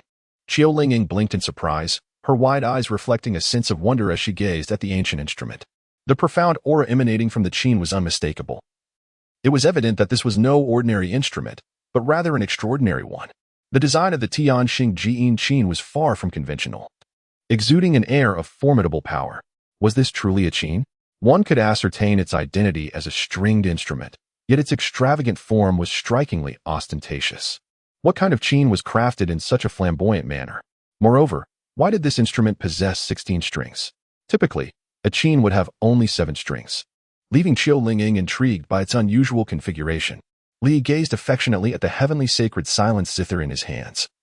Perhaps due to his cultivation of the heavenly sacred silence technique. As an ancient artifact, the zither possessed a certain degree of self-awareness, and judging by its response, it seemed eager to recognize Li Yi as its master, resonating harmoniously with his technique. Unfortunately, Li held no particular interest in the zither and instead presented it to Xiaoling Ming. Brother Yi, what is this? Xiaoling Ming inquired. Her brow furrowed in confusion as she beheld the heavenly sacred silence zither before her. I haven't given you a gift in such a long time. This zither is called the heavenly sacred silence zither. It suits you perfectly and is my gift to you, Li Yi replied. Xiaoling Ming felt a profound emotion stir within her. A gift? This was the first present she had ever received from Brother Yi, and it appeared to be quite precious. Her heart raced, and a faint blush crept onto her cheeks. This gift is too extravagant. Li interjected. This is the first gift your fiancé has bestowed upon you. How could you possibly refuse it? If you decline, are you implying that you wish to annul our engagement? He employed his ultimate trump card, annulment. No, that is not my intention. Thank you, Ego. Xiaoling Ming accepted the Tian Shengji Yin Qin. There is one more thing. Li Yi's finger gently pressed against Xiaoling Ming's forehead, imparting the celestial saint's silent melody technique to her. The two must be practiced in harmony. This is. Xiaoling Ming gazed at the celestial saint's silent melody, finding it remarkably familiar, akin to the musical artistry Li Yi often taught her. What I have been teaching you is, in fact, a method of cultivation. You must diligently practice this technique in conjunction with this instrument. Xiaoling Ming nodded earnestly, her heart brimming with gratitude towards Li Yi, tears welling in her eyes, for she had never been so deeply cared for before. I must not disappoint Brother Yi's expectations of me. What are you still dawdling for? You need to acknowledge your ownership, Li Yi prompted. Acknowledge ownership? Xiaoling Ming exclaimed, taken aback by this unexpected requirement. Indeed, this is no ordinary instrument. You must acknowledge its ownership to utilize it in tandem with this technique. Li explained. Then how should I recognize the master? Xiaoling Ming inquired. I shall assist you. Li grasped Xiaoling Ming's hand and bit into her fingertip, allowing her blood to drip onto the Tian Shengji Yin Qin. Hiss. Xiaoling Ming inhaled sharply, feeling a pang of pain. Unlike Li Yi, she could only resort to the most traditional method of claiming ownership, seeking the acknowledgement of the Tian Shengji Yin Qin. As the bonding ritual commenced, Qiu Lingying embraced the instrument, closed her eyes, and endeavored to connect with it through her spirit, yearning for its recognition. Li Yi, while offering guidance, also utilized his abilities to assist Qiu Lingying. The divine instrument, the heavenly saint's silent sound zither, upon awakening, possessed a consciousness comparable to that of an adult. After Li Yi facilitated communication, the zither ultimately chose Qiu Lingying as its master. In the next moment, the strings of the heavenly saint's silent sound zither resonated, producing a melodious sound, as if entering into a master-servant pact with Qiu Lingying. Slowly opening her eyes, she felt an unprecedented sense of renewal, an experience unlike any other. With excitement, she looked at Li Yi and joyfully exclaimed, "It seems I have succeeded." Li Yi smiled and said, "I have already told you. You are a genius." Chapter 68, Supreme Bone. What? Lingying is actually a vessel spirit body. Are you certain you are not joking with me? Someone please enlighten me on what a vessel spirit body is. Upon discovering that Qiu Lingying is a vessel spirit body, the crowd was initially astonished, followed by confusion. As they inquired about the nature of a vessel spirit body, they were utterly perplexed, having never heard of such a concept, but it certainly sounded extraordinary. Li Yi, great-grandfather, he called out loudly. Upon hearing Li Yi's shout, Li Yin appeared in an instant, truly responsive to his call. With a strand of half-eaten noodles still hanging at the corner of his mouth. "Here, what has happened?" Li Yin inquired. Li displayed an innocuous smile. After a moment, everyone looked at Qiu Lingying with incredulous eyes. Upon comprehending her status as a vessel spirit, they realized just how deeply she had concealed her true identity. How could she be a vessel spirit without anyone noticing after such a long time together? Under the weight of their gazes, Qiu Lingying felt an overwhelming sense of shyness. She gently bit her lip and lowered her head, appearing quite bashful. A faint blush spread across her cheeks as she shifted closer to Li Yi. Li Yin came to understand why Li Yi inquired about the weapon spirit body. It was likely that Li Yi was aware that Qiu Lingying was a weapon spirit body, which explained his detailed questions. Curiously, if he himself had failed to perceive that Qiu Lingying was a weapon spirit body, how had Li Yi discerned it? Furthermore, he had even assisted Qiu Lingying in awakening her weapon spirit body. Was this an indication of his extraordinary perceptiveness? The revelation that Lingying was indeed a weapon spirit body brought a smile to Li Yuntian's face. Could this be considered an unexpected delight? Initially, Qiu Lingying appeared rather ordinary. And as Li Yi's lawful wife, Li Yutian had always harbored some dissatisfaction, reluctantly accepting her. Yet, he never anticipated being outshone by this young girl. To be precise, he had underestimated Li Yi's insight. Io was a prodigy unseen for millennia. How could his discernment be lacking? It was his own vision that had been too limited. With a renewed perspective towards Qiu Lingying, there was no longer any dissatisfaction. As a weapon spirit body, she was indeed worthy of Eir. Eir's discernment was remarkably astute. While we had overlooked it, he had recognized it. This is a fortuitous event, indeed worthy of celebration. Li Yutian gently tapped the armrest of his chair. Of course, I am a genius. How could a genius possess poor judgment? Li remarked with a smile, turning his gaze towards Qiu Lingying. See? I told you. You are a genius. You must trust me. Indeed, I believe whatever Brother Yi says. Qiu Lingying responded obediently, nodding her head. The realization that she truly was a genius had never crossed her mind. She had never dared to think it, nor had anyone ever called her a genius. Only Brother Yi had proclaimed her as such, and through his influence, she had indeed transformed into one. The narrative of her ascent reached a new milestone. She had become an indispensable part of Qiu Lingying's life, filling her heart entirely and establishing herself as the most significant man in her existence. Her desire to be with him was not merely an affection, but an enduring gratitude that she felt she could never repay, not in this life, nor in the next. Rewards were bestowed. The Supreme Bone. The Supreme Bone, inscribed with runes, would endow its possessor with a magnificent power rivaling that of ancient divine beasts. Anyone who possessed the Supreme Bone would eventually rise to become the pinnacle of humanity. Quite impressive, he mused, acknowledging the rewards which transcended this realm. Observing the bashful yet joyous Qiu Lingying, he pondered how many more milestones they could achieve together. Her feelings for him had deepened significantly, now bordering on unwavering devotion. Any further emotional breakthroughs would be a formidable challenge. In such circumstances, any future milestones might only be reached through physical means. Sighing, he thought, what can a mere child accomplish? To celebrate Qiu Lingying's awakening of her spirit body, the Li family held a grand celebration, allowing the news to spread freely. The reactions were predictable: astonishment, envy, and jealousy ensued. As winter approached, snow began to fall gently, though it paled in comparison to the snow created by Li Yi's flying snow sword. "Brother Yi, I have just learned a new piece. May I play it for you?" Qiu Lingming asked shyly. This young girl often appeared bashful and timid whenever she mastered a new piece or made progress in her cultivation. She would rush to report to Li Yi and showcase her talents. "Very well," he replied, with a flick of her wrist. Qiu Lingming retrieved a zither from her storage ring and began to play. It was not the Heavenly Saint's silent zither. She still needed time to establish a connection with it, and her current mastery of the Heavenly Saint's silent technique was insufficient to perform a complete piece on it. Fortunately, after activating her physique, Qiu Lingming's cultivation advanced rapidly, her innate talent shining forth, and with Li Yi's assistance, she shed the label of mediocrity entirely. "Madame's skills on the zither have become increasingly exquisite," Wan Ning praised as she approached. "Not at all," Qiu Lingming said, blushing as she bit her lip. "Brother Yi, what do you think?" "Very good, truly remarkable," he replied. Li nodded. "Young master, young mistress, breakfast is ready." Li Yi's daily life is meticulously attended to by Wan Ning, while Qiu Lingming, his fiancée, is also under her care. As he ascends to the dining table, a feast of delectable dishes awaits. Yet Li Yi's appetite is rather lackluster. He glances at Wan Ning, who, in a state of inner conflict, responds, "Young master, Madam has instructed me to ensure that you refrain from consuming milk." Li Yi wore an expression of utter despair, devoid of any attachment to life. Wan Ning, feeling a pang of sympathy, reluctantly acquiesced, saying, "All right then." With a heavy heart, she produced a milk bottle and handed it to Li Yi. Li Yi picked it up and began to chatter away. "Young master, you truly ought to quit. If you cannot abstain in the future, it would be quite unfortunate." Wan Ning expressed her concerns, casting a worried glance at Qiu Lingming. Qiu Lingming, perplexed, was unable to comprehend the meaning behind Wan Ning's gaze, which struck her as rather peculiar. "Li Yidao, I am but a child. It is entirely normal for me to drink milk." Wan Ning, aside from his physique and age, it is truly difficult to perceive how Li Yi resembles a child in any other way.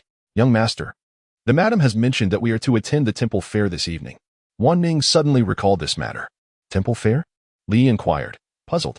"Indeed, the temple fair. What significance does it hold? It would be far more beneficial to remain at home and cultivate." "Ling Ming, do you not agree?" Li Yi exhibited no interest in the temple fair whatsoever. "Indeed." Qiu Lingming nodded, recognizing that if Yi Ge held no interest in the temple fair, she too would share that sentiment. Wan Ning remarked, "The madam has insisted. Both you and the young madam must attend." Li Yi expressed his bewilderment, saying, "What is the purpose of watching a group of bald monks burn incense?" "Bald monks?" Wan Ning paused in surprise. "It's nothing, if you wish to go." "Then go," she replied. Li sighed. That night, a group from the Li family went to attend a temple fair. The temple fair primarily serves as an occasion for lighting incense, praying to deities, and seeking blessings, with hopes for peace and prosperity in the coming year. Li initially had no intention of attending, but alas, due to Xiao Qingya's insistence, he found himself compelled to participate in the quest for a harmonious union between himself and Qiu Lingming, seeking blessings for their future marital bliss. Reluctantly, he acquiesced. Truly, managing the whims of adults is quite a challenge. Chapter 69, Master, bestow upon me all your riches. Upon arriving at the temple fair, he was met with a throng of people, a veritable sea of humanity stretching as far as the eye could see. The cacophony of voices filled the air, creating a lively and bustling atmosphere.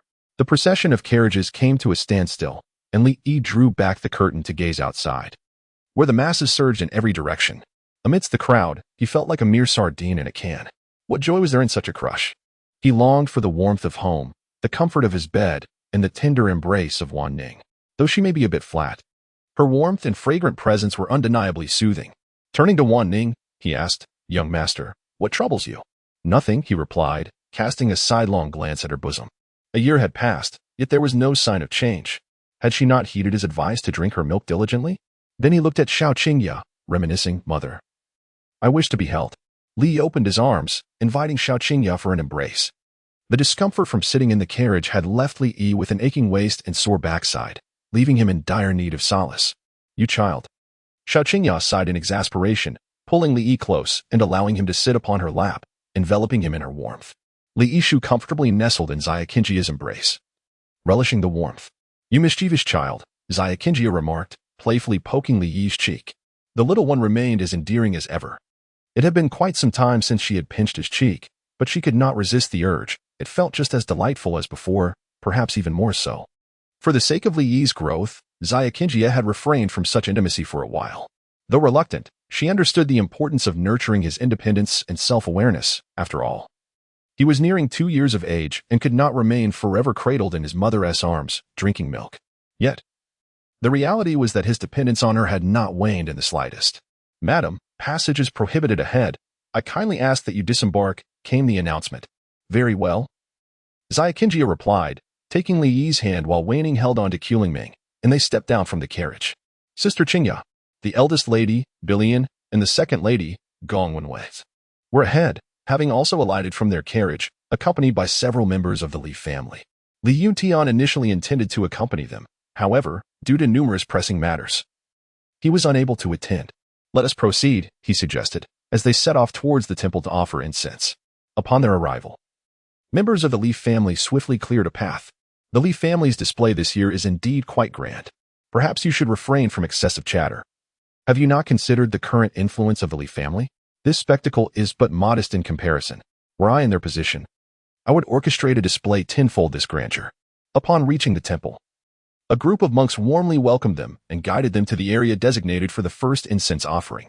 The incense at this temple is not something to be taken lightly, especially the first offering, which Li Yi recalled from his previous world, where one would need to spend over 100,000 to secure a position for such a privilege. Truly, the Buddha bestows blessings upon those with virtue.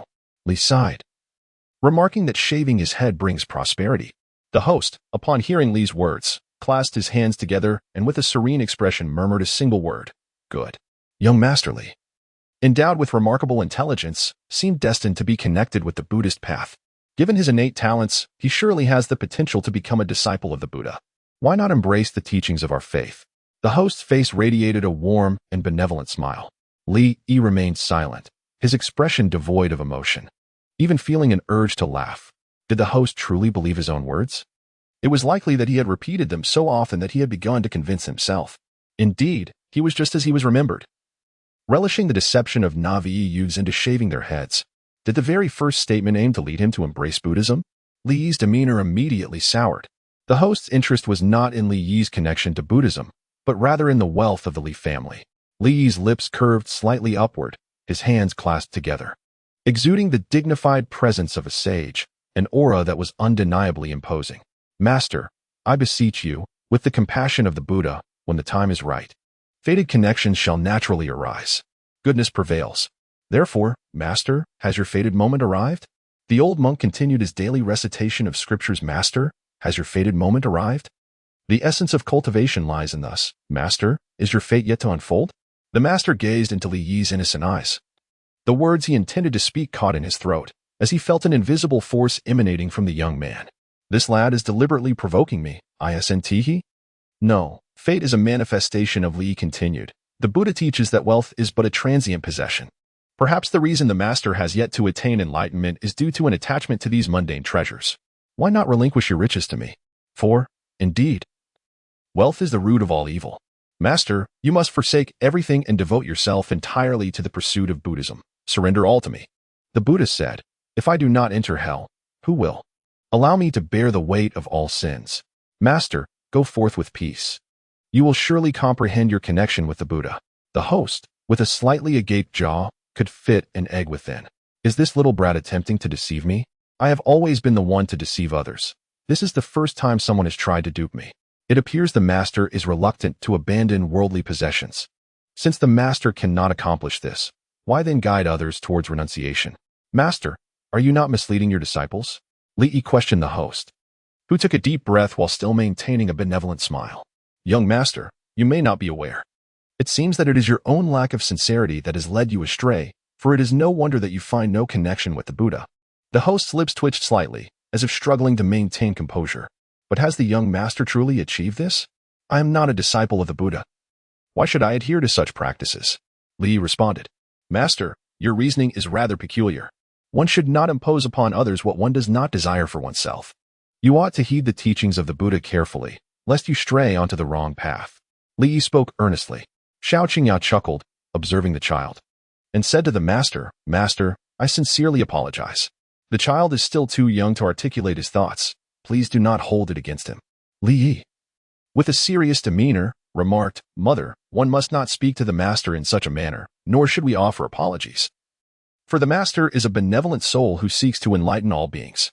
He will forgive our transgressions and guide us. To apologize would be a sign of disrespect towards him.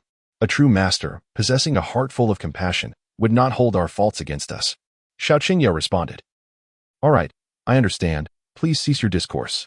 She presented an awkward yet courteous smile, momentarily rendered speechless. The host, unable to counter this statement, managed an awkward smile and conceded, "The young master speaks wisely." Li Yi stifled a yawn, his disinterest apparent as he remarked, "Mother, I shall take Lingming elsewhere for some amusement," before seizing her hand and dashing away. "You child, to be mindful of your safety," she admonished. Turning to the guards beside her, "Hurry and follow them." Wan Ning then joined in pursuit of Li Yi and Xiao Lingming. Li Yi harbored doubts about these assertions. Indeed, there are good people, albeit in scarce numbers. Based on their brief exchange, it was evident that this host had issues.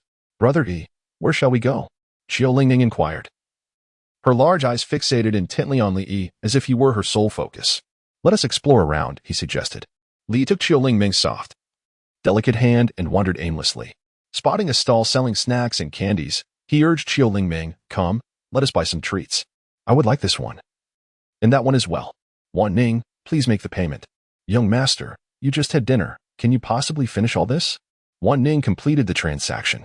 Of course. Li Yi noticed several familiar figures and glanced over, his brow furrowing slightly. Li Yi possessed a remarkable memory, capable of recalling even the most fleeting of encounters. He easily recognized the individuals from the Wang and Song families, their furtive demeanor akin to that of thieves. Without a moment's hesitation, he discerned that a conspiracy was afoot. Chapter 70. The Assassination Attempt. A conspiracy of the two families. "Young master, do not wander off. Where do you intend to go?" Wan Ning called out, keeping pace with Li Yi, accompanied by 4 guards. Li Yi pointed towards the furtive figures of the Wang and Song families, saying, "Look over there. Are those not the people from the Wang and Song families? Their secretive demeanor surely indicates some nefarious plot." Wan Ning followed Li Yi's gesture but did not recognize anyone. "Shall we return and inform the lady?" she suggested. "Indeed," he replied. Li nodded and hurried back to find Xiao Qingya. Just as he was about to leave with Xiao Lingming, he suddenly sensed a flash of murderous intent, and a chilling projectile hurtled towards him.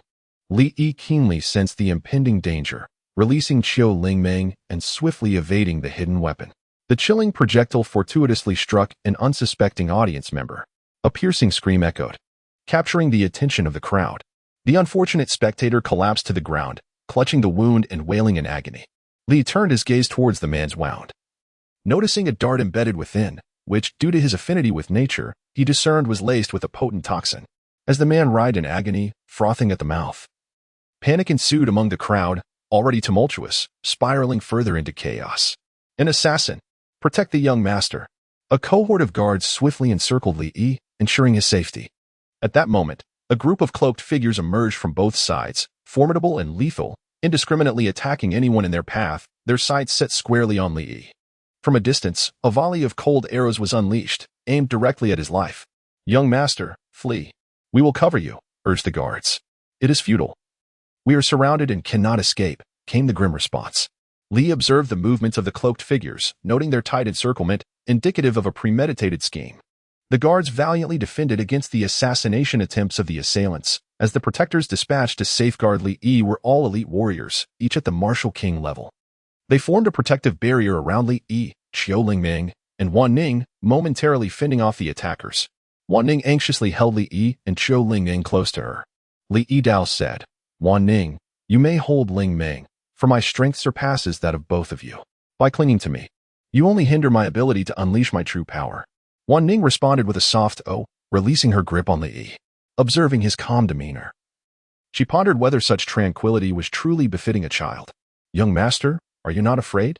Wan Ning could not help but inquire, astonished by his composure in the face of an assassination attempt. Li stifled a yawn, finding himself rather bored. What is there to fear? After all, nothing can truly harm me. Anxiety and panic will only lead to disarray, providing others with an opportunity to prevail. Wan Ning remained speechless, remarking that the young master was truly extraordinary, almost otherworldly. The temple fair was a chaotic imlang, teeming with a crowd that was preoccupied with fleeing for their lives. Amidst the turmoil, some took it upon themselves to confront the assassins, resulting in utter pandemonium. Meanwhile, Xiao Qingya, witnessing the escalating chaos and hearing cries of assassin, realized the gravity of the situation and promptly dispatched someone to locate Li Yi, ensuring his safety. Li found himself ensnared within the encirclement of assassins. Those who had once fled now driven back to the mountains. A host of individuals clad in black surged forth from below. "Young master, what shall we do?" Wan Ning exclaimed anxiously, her composure shattered at the sight of so many assassins. Li Yi remained unperturbed as he surveyed the group of assassins clad in black. There were no fewer than several hundred of them. The sheer scale of this force, coupled with their formidable prowess, suggested that this was the work of the Wang and Song families. The guards of the Li family arrived swiftly, engaging in fierce combat with the assassins. Besides the members of the Li family, individuals from other clans also joined the fray against the attackers, regardless of the assassin's target. The scale of their assault was such that indiscriminate killing left no room for mere spectatorship. "Yi, are you all right?" Xiao Qingya exclaimed in a panic as she rushed over to embrace Li Yi, feeling a wave of relief wash over her upon confirming he was unharmed. She held him tightly, terrified of any potential harm that might befall him. "Mother, I'm fine. You mustn't run off recklessly next time," Xiao Qingya admonished, her concern evident as she gazed at the multitude of assailants in astonishment.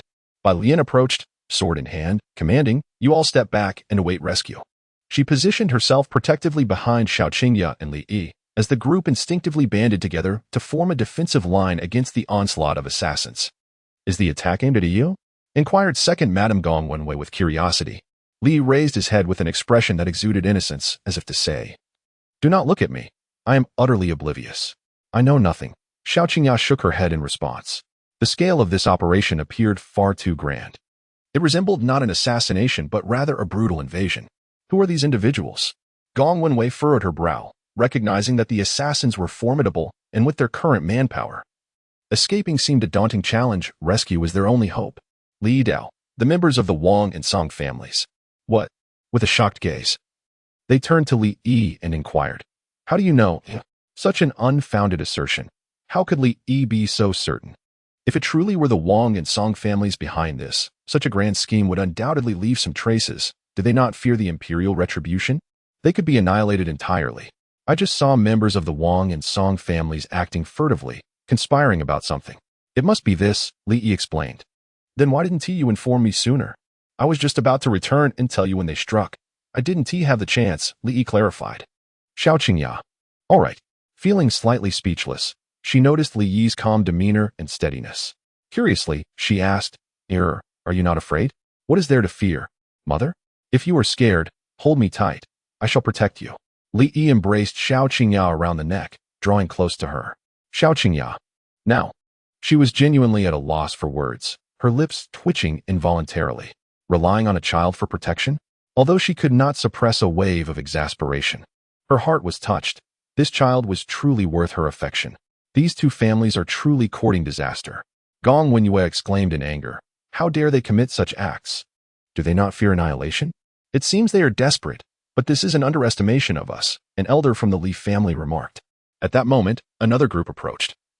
Not insignificant in number, evidently allied with the black-clad assassins. Unlike the assassins, they were not cloaked in black, and their attire clearly identified them as members of the Song and Wang families. Leading them were the heads of the two families, Song Changfeng and Wang Hanlin. Indeed, it is you. You are far too audacious. Is this rebellion? Do you not fear extermination? Rebellion? Such a grand accusation, Song Changfeng scoffed. Wang Hanlin declared, delay invites change. Attack, kill them all. Without further ado, they launched their assault. The elite forces of both families were present, wielding formidable strength. No one could have anticipated that they would resort to such drastic measures. Even if they succeeded, they would still face annihilation from the imperial court. It was incomprehensible why the two families would act in such a manner. Did they desire mutual destruction? Faced with the combined elite forces of the two families, the others were utterly outmatched, retreating step by step, unable to withstand the onslaught. Li shouted loudly, "Great-grandfather." Chapter 71, The Betrayal of Two Families. Experts of the Great Yin. Great-grandfather. With a resounding call from Li Yi, a figure materialized in midair the next moment. It was none other than Li Yan. Li Yan stood poised in the void, gazing down upon the coalition of two families, one hand gripping a lifeless body. You, my boy, remain remarkably unflustered. I had thought you would not call out, Li Yan remarked with a smile. Though I may be calm, I am still young and cannot contend with them. I can only summon great-grandfather, Li Yi replied, revealing an innocent and carefree smile. Li Yan smiled indulgently, then turned serious as he gazed at the two families before him, casting the lifeless bodies at the feet of the respective heads of the families. Having been covertly safeguarding Li Yi, Li Yan had long sensed something amiss but refrained from taking action, choosing instead to wait for the two families to make their move, so as not to alert them prematurely. The two corpses, one belonging to the Wang family and the other to the Song family, represented the mightiest warriors of their clans. Upon discovering their presence, Li Yan struck with unparalleled swiftness, dispatching them in a manner that was both sudden and decisive. To confront these two formidable adversaries was akin to a dimensional assault. He effortlessly overwhelmed them. While it was not ideal to openly engage the two families, given that Deqian upheld its own laws, Li Yan's strength had yet to reach a level where he could contend against the entirety of Deqian. Thus, certain boundaries must be respected, lest chaos ensue. However, with the current actions of these two families, Li Yan was now justified in annihilating them entirely. Faced with a warrior of the martial sovereign realm, the heads of the two families did not exhibit panic. You truly value Li Yi. Having a martial sovereign-level protector lurking in the shadows, Song Chanfeng remarked with a smile. Li Yan, with an expression of condescension, gazed down at Song Chanfeng and inquired, "What further tricks do you have up your sleeves? Reveal them all." Observing their unwavering composure, it was evident that they had anticipated this very moment. If they had foreseen it, they must certainly possess some means to contend with a formidable warrior of his caliber. This piqued Li Yan's curiosity regarding the nature of their tactics. You have deduced correctly. We indeed have a contingency plan. As the words fell from their lips, a string of prayer beads surged toward Li Yan's back. However, such a feeble assault was insufficient to strike him. As he effortlessly countered and shattered the beads with a swift motion, Li Yan glanced back, and the assailant was none other than the abbot. I never anticipated it would be you. All eyes turned towards the abbot, astonished to discover that he was in collusion with these two families. Upon further reflection, it made sense. To orchestrate an ambush here and conceal so many individuals, there must be an undeniable connection to them. Is this all you have? Surely, it's not enough. Li Yan surveyed his surroundings with caution. The abbot was merely at the 3-star martial emperor realm, lacking even the qualification to carry his own shoes, let alone serve as a pawn for the two families. Amitba. The abbot clasped his hands together, and suddenly, a formation rose from the ground, enveloping the entire temple area. Li Yan swiftly made a move, striking the formation with a powerful palm, yet his attack was intercepted and dissipated. Observing this, Li Yan furrowed his brow. Just as he had surmised, there were indeed formidable experts present. The ability to neutralize his assault indicated a strength not to be underestimated. Li Yan, it has been a long time. I never expected you to have made such a breakthrough. Congratulations are in order, came a voice from a distance as two figures emerged, traversing the air with grace, approaching swiftly. Li Yan's gaze was fixed intently upon the two individuals, his expression a mixture of astonishment and disbelief. It was, indeed, you. Both of them had attained the rank of martial sovereign, a 1-star martial sovereign, and were esteemed peers of Li Yan. To his surprise, they too had reached the martial sovereign realm. More than their identities, it was their formidable strength that astonished Li Yan, for they stood at the same level as he did, 1-star martial sovereigns. Upon witnessing them, a realization dawned upon Li Yan, and he cast a meaningful glance at Wang Hanlin and Song Changfeng. You have aligned yourselves with the great Yan. Is this a scheme of collusion? Ha ha. Did you truly believe we would sit idly by? Song Changfeng laughed heartily. Indeed, it was unexpected. To think you would ally with an enemy nation is truly a disgrace. Li Yan gritted his teeth, harboring an intense hatred. What else can you expect? Once Shuzhou is captured, what worth is your Li family?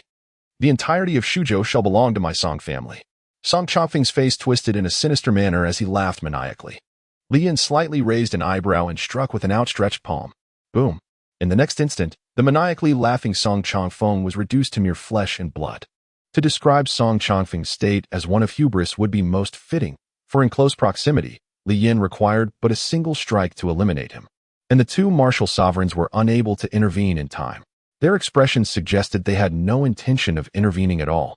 Allowing Li Yan to massacre both families without hesitation, undoubtedly treating them as mere tools, severing connections once the purpose was served. Save. Wang Hanlin managed to utter a single syllable before Li Yin acted, meeting the same grim fate as Song Chanfeng. Li Yin gazed at the abbot and inquired, I can comprehend the motives of those two families, but what compels you to betray the Deqian?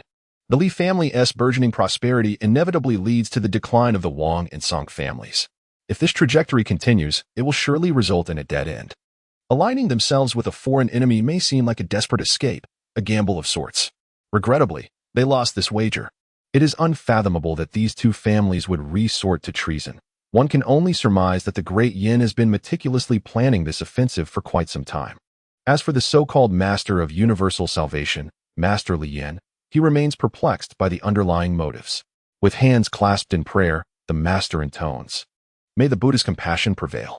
The great Qian has engaged in prolonged warfare, causing untold suffering and financial strain, thereby harming the lives of the innocent, which is indeed a transgression against the heavenly virtues. The old monk acts out of concern for the welfare of the world.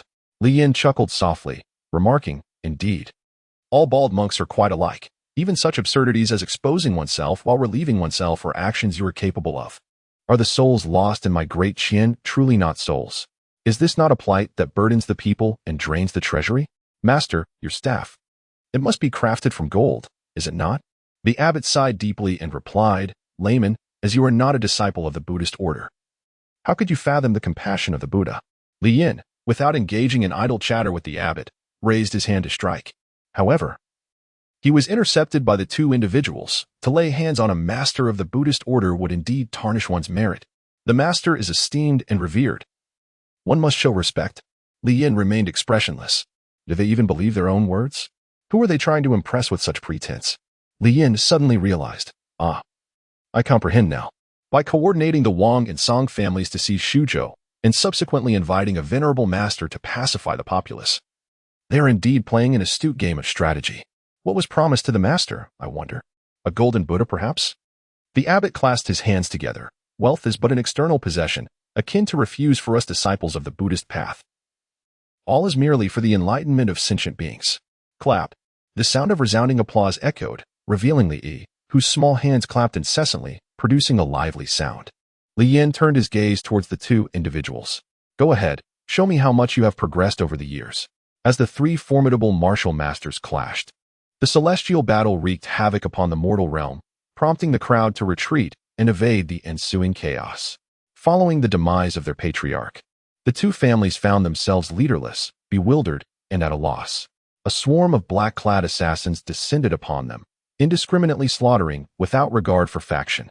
What is happening? The onlookers were perplexed, uncertain of which side was which. Li gazed at the celestial array, discerning a hint of profundity within the faintly visible runes. This formation was siphoning life. The novel can be downloaded using the open-source, free Starstring downloader developed by Xingyu. If you obtain the novel file through alternate means, and the merchant has not provided the software source code or an open-source address, please request an immediate refund and report the merchant. Author's email, xingyu@outlook.com. Author's QQ, 201-759-3710. Official QQ group, 149050832. Official TG group, https, t.me/fqtool. Chapter 72. Li Yi's hidden card's ear. What is amiss with this formation? Xiao Qingya inquired, astonished that Li Yi could comprehend the intricacies of the array. Li Yi possesses a profound mastery of various languages, and formations can be considered a form of language as well, thus enabling him to comprehend them. This particular formation drains the life force of cultivators, utilizing it as energy to activate the teleportation. This is perilous. It is indeed a teleportation array. And I fear the forces of Dian are already poised for arrival. Should they teleport here, Shuzhou is certain to fall. Damn it, is this their true objective? Do not fret, reinforcements are on their way. At this moment, the battle between Li Yin and the two martial sovereign experts has escalated into a fierce confrontation, with neither side yielding an inch. Judging by the circumstances, Li Yin is holding his ground against two opponents without being at a disadvantage. Following the enhancement of his ancient cultivation techniques, Li Yin has not only achieved a breakthrough in his realm, but also ascended to a higher tier of strength, transcending the ordinary first-tier martial sovereign. After repelling the two, Li Yin, who had previously harbored doubts about his ability to prevail, now grows increasingly confident with each exchange. You two must have resorted to drugs. Based on Li Yin's understanding of these two individuals, their cultivation talent pales in comparison to his. It is inconceivable for them to reach the martial sovereign realm without external assistance. Thus, there exists only one possibility: they have resorted to drugs. I never anticipated your strength would reach such heights. Initially, I believed these two martial sovereigns would easily handle Li Yin, yet they find themselves at a disadvantage, unable to match him even together. Casting a glance downward, he noted that the time was nearly ripe. You engage Li Yin while I manipulate the formation to effect a transition. Agreed. One will hold Li Yin at bay while the other controls the formation, initiating its transformation.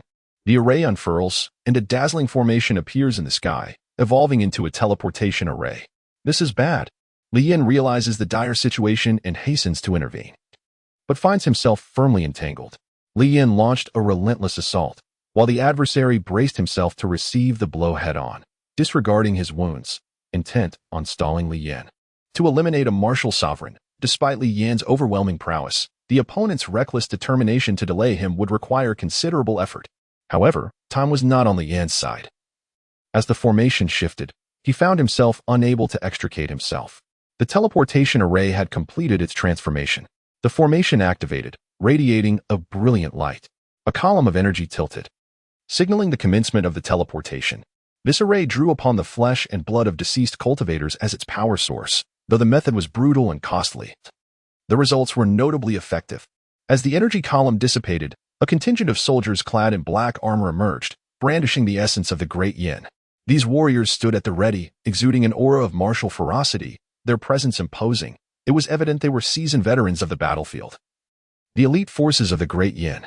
The deployment of this army signaled a determined intent towards Suzhou. Not good. We must flee. Upon witnessing this formidable army, chaos ensued as everyone scrambled to escape. Facing the charge of such an elite force, how could they possibly withstand the onslaught? Meanwhile, outside, the governor of Suzhou, Jiang Yao, had arrived with local troops. Upon seeing the teleportation array and the armored soldiers of the Great Yin, he was taken aback, utterly bewildered by the unfolding events. He commanded, "Stand ready. Prepare to confront the enemy army. Cover their retreat. Charge." As the two armies clashed, it was evident that the local forces were no match for the armored troops of the Great Yin, in terms of strength, equipment, coordination, and combat experience. They were operating on entirely different levels. They could only manage a feeble resistance, buying time. Are you all right? Upon witnessing several ladies and Li Yi emerging under the guise of protection, Li Yuntian exhaled in relief, grateful that all was well. Upon receiving the news, he promptly rallied the forces of the Li family, thankful that they had not arrived too late. After learning the details of the incident, Li Yuntian's face contorted with anger. It serves them right to die. Betraying the nation is a sin unworthy of lament. He urged, "Let us depart swiftly. This place is fraught with peril." Billion interjected, "You must leave at once, evacuate from Suzhou. If all goes as anticipated, conflict has already erupted at the border. Should we fail to contain this troop, working in unison with the enemy, within 3 days, several provinces will succumb, and it will be exceedingly difficult to rectify the situation." Li Yutian analyzed the situation. The reinforcements from the neighboring states would arrive shortly. If they departed upon receiving this message, they would reach us within 3 hours. We must hold our ground for that duration. You all must retreat first. With a resounding shout, the members of the Li family rallied, joining Li Yuntian in battle to resist the formidable forces of the Great Yin army and buy precious time. Meanwhile, Li Yin was still engaged in combat with the two formidable martial masters. With the addition of these armored soldiers, Li Yin found himself in a precarious position.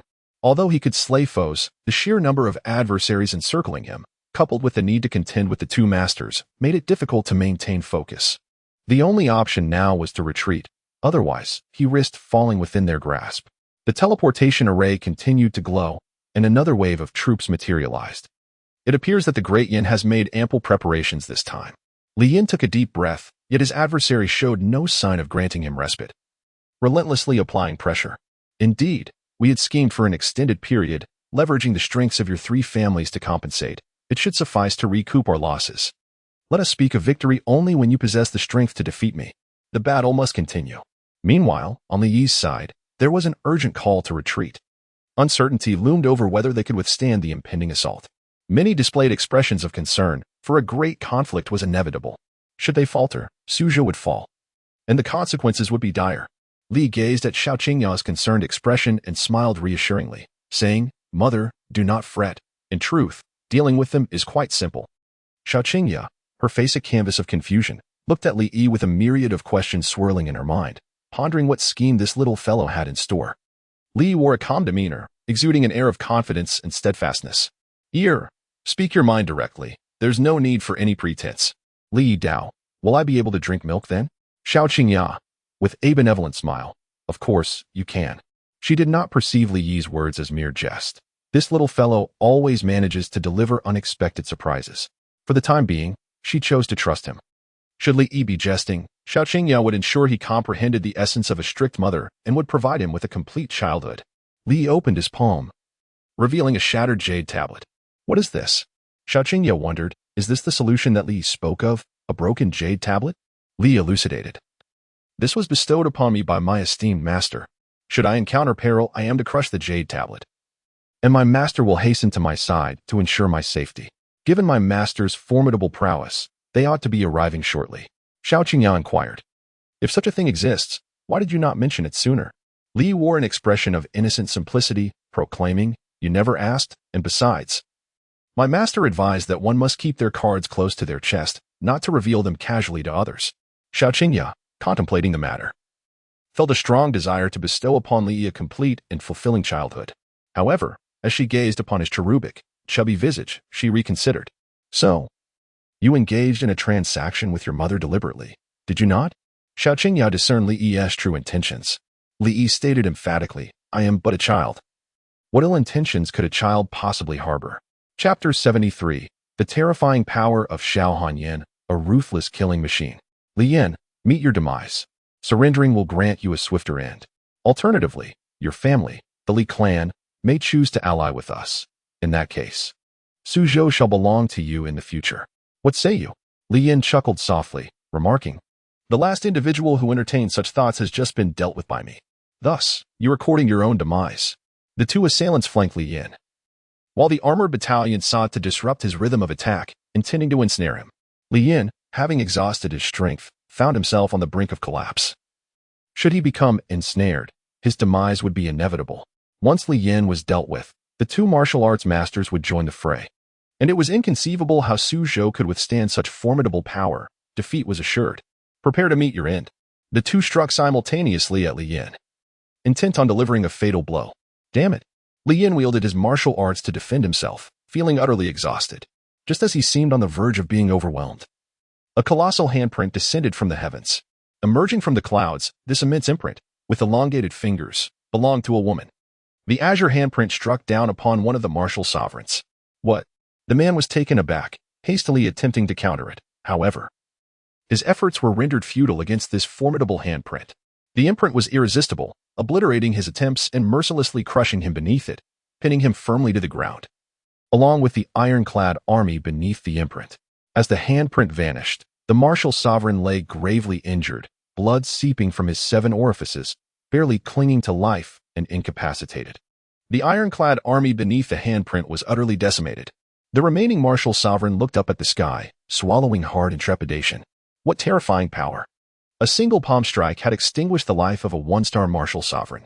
In the sky, a crescent moon hung low, beneath which stood a woman clad in green. Her face veiled, exuding an air of aloofness and unparalleled grace, as if she were a celestial being descended from the moon. "Who are you?" he asked, gazing at her in fear. Her power was on a completely different level. How could he possibly contend with her? Only 2 words echoed in his mind. "It's over. Everything is over." Taiching's sect, Xiao Hanyan. Her voice, ethereal and haunting, resonated like that of a divine entity. "Xiao Hanyan, what brings you here?" He was bewildered. Why would she, seemingly content in the Taiching sect, traverse such a distance to appear here? He felt a surge of frustration. No calculation had anticipated the emergence of Xiao Hanyan, wielding such formidable strength. Xiao Hanyan regarded him with an icy demeanor, her silence chilling him to the core, as if he were ensnared in a frigid ice house, trembling uncontrollably from an inner cold. Slowly, she raised a single finger. In an instant, his mind was pierced by her gesture, rendering him utterly lifeless. In merely a few breaths, she had dispatched 2 martial sovereigns, demonstrating her terrifying prowess. Li Yin gasped in astonishment. He had anticipated Xiao Hanyan's strength, but never imagined it would be to such an extent. She could probably eliminate him without needing 2 moves. Her cold gaze fell upon the Great Yin army, instilling fear within them. Just a glance left the troops paralyzed and at a loss. They had arrived via the teleportation array, committed to their course without the possibility of retreat. Only forward momentum remained. Yet now, faced with Xiao Hanyan, how could they proceed? Why are you all standing there? For the glory of Great Yin, die with honor. Charge. Inspiring morale, with these soldiers pressing onward. Xiao Hanyan showed no mercy. Ruthlessly slaughtering soldiers, taking lives without hesitation, transforming into a relentless machine of death devoid of emotion. The mercy towards the enemy manifested itself as cruelty to oneself. Vividly exemplified in Xiao Hanyan. In a mere moment, rivers of blood flowed. The enemy troops, decimated by her hand, lay scattered in disarray. With corpses and severed limbs strewn across the ground, not a single body remained intact, some reduced to mere puddles of blood. Death could only be more tragic. It could never be less so. Clad in green, Xiao Hanyan remained unblemished, surrounded by a sea of blood, resembling a hellish azura, embodying endless carnage. At this moment, she had become the nightmare of the Dayan army, with soldiers discarding their armor and kneeling in surrender. The pile of corpses amounted to no fewer than 7,000 or 8,000, if not 10,000. Hiss. The onlookers gazed at the impassive Xiao Hanyan, taking a sharp breath. To kill so many without even a flicker of an eye or a hint of reaction, maintaining a single expression throughout, was terrifying indeed. Thank you, Sectmaster Xiao. For your intervention, Jiang Yao expressed gratefully, bowing to Xiao Hanyan. I will inform the higher-ups that this achievement is entirely due to your efforts. Xiao Hanyan said nothing, merely nodding slightly in acknowledgement. Approaching Li Yi, she found him unharmed, which brought her a sense of relief. Master, Li Yi called out obediently. Xiao Hanyan responded with a soft acknowledgement. Thank you, Sectmaster. The crowd expressed their gratitude to Xiao Hanyan. Had she not arrived in time, the consequences would have been dire, and Su Zhou might have fallen. Fortunately, the master came just in time. Otherwise, I would have been in great danger, Li Yi confessed. Displaying a hint of fear as he opened his arms, Master, scared, hug. Xiao Hanyan. Xiao Qingya, do you truly believe that? Year? Xiao Qingya found herself both amused and exasperated by the boy's antics. In the midst of everyone's astonished gazes, Xiao Hanyan lifted Li Yi from Xiao Qingya's embrace, gently touching his cheek. After not seeing him for a long time, today, the cold expression on her face softened slightly. The stark contrast between the merciless Xiao Hanyan from moments ago and her current demeanor left everyone incredulous. Xiao Hanyan opened her hand, revealing a new jade slip, which she handed to Li Yi. Thank you, Master, Li Yi smiled sweetly, expressing his appreciation. Your cultivation has progressed remarkably, Xiao Hanyan noted. Sensing that Li Yi had already reached the rank of 7-star martial master, a talent that far surpassed her own at that age, filling her with a sense of inadequacy. She looked forward to his growth, this disciple who would one day stand alongside her at the pinnacle of the great path. No, he would surely surpass her and journey even further. Master, what is your current realm? 5-star martial sovereign. In a conversation between master and disciple. While others might not bother speaking to unfamiliar faces, Xiao Hanyan always responded to Li Yi. After the battle, Jiang Yao left a group to manage the battlefield, then led the soldiers to the border for support, taking ample supplies. Should Su Zhou fall, the border would be besieged from all sides, making defense nearly impossible as the Great Yin army advanced unimpeded. Still shaken, the crowd returned to their homes. Although this surprise attack had failed, it inflicted significant losses on Su Zhou. The Wang and Song families had nearly been wiped out, with only a few remnants in the city, awaiting their fate of being consumed by the Li family. Treason meant the annihilation of 9 generations. As for the temple, Jiang Yao executed a thorough purge, slaying all within to vent his fury. They unearthed numerous treasures, including gold Buddhas and garments adorned with jewels, along with countless offerings. Chapter 74. The Grand Princess of Deqian, Jiang Yuchang. As spring approached the following year, after annexing the assets of the Song and Wang families, the Li family emerged as the foremost clan in Suzhou. One day, Li lay in bed, cradling Wan Ning as they slept, when he heard a cacophony of commotion outside. Rubbing his bleary eyes, he climbed out of bed. What is all this noise before dawn? Upon opening the door, he found the maids and servants bustling about, tidying up as if preparing for an inspection from their superiors. Li detained a servant, inquiring, "Is someone coming?" The servant replied, "Young master, you may be unaware, but ever since the incident at the last temple fair, The court has been incensed and has resolved to wage war against the Great Yin. Moreover, they have expressed their commendation towards our Li family. It is said that this time, the esteemed princess will personally lead the troops to subdue the Great Yin and will pass through our Shuzhou. News has arrived that she will extend her condolences to our Li family, accompanied by rewards bestowed by the emperor. Li nodded thoughtfully. Indeed, someone had come from above. He stifled a yawn, harboring no interest in the matter, and returned to his slumber.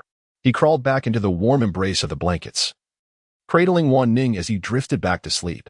Wan Ning, roused by the commotion, rubbed her bleary eyes and inquired in confusion, "What is happening outside?" "It's not yet time to rise." Turning her gaze to Li Yi, she added, "Young master, you are awake. Are you hungry?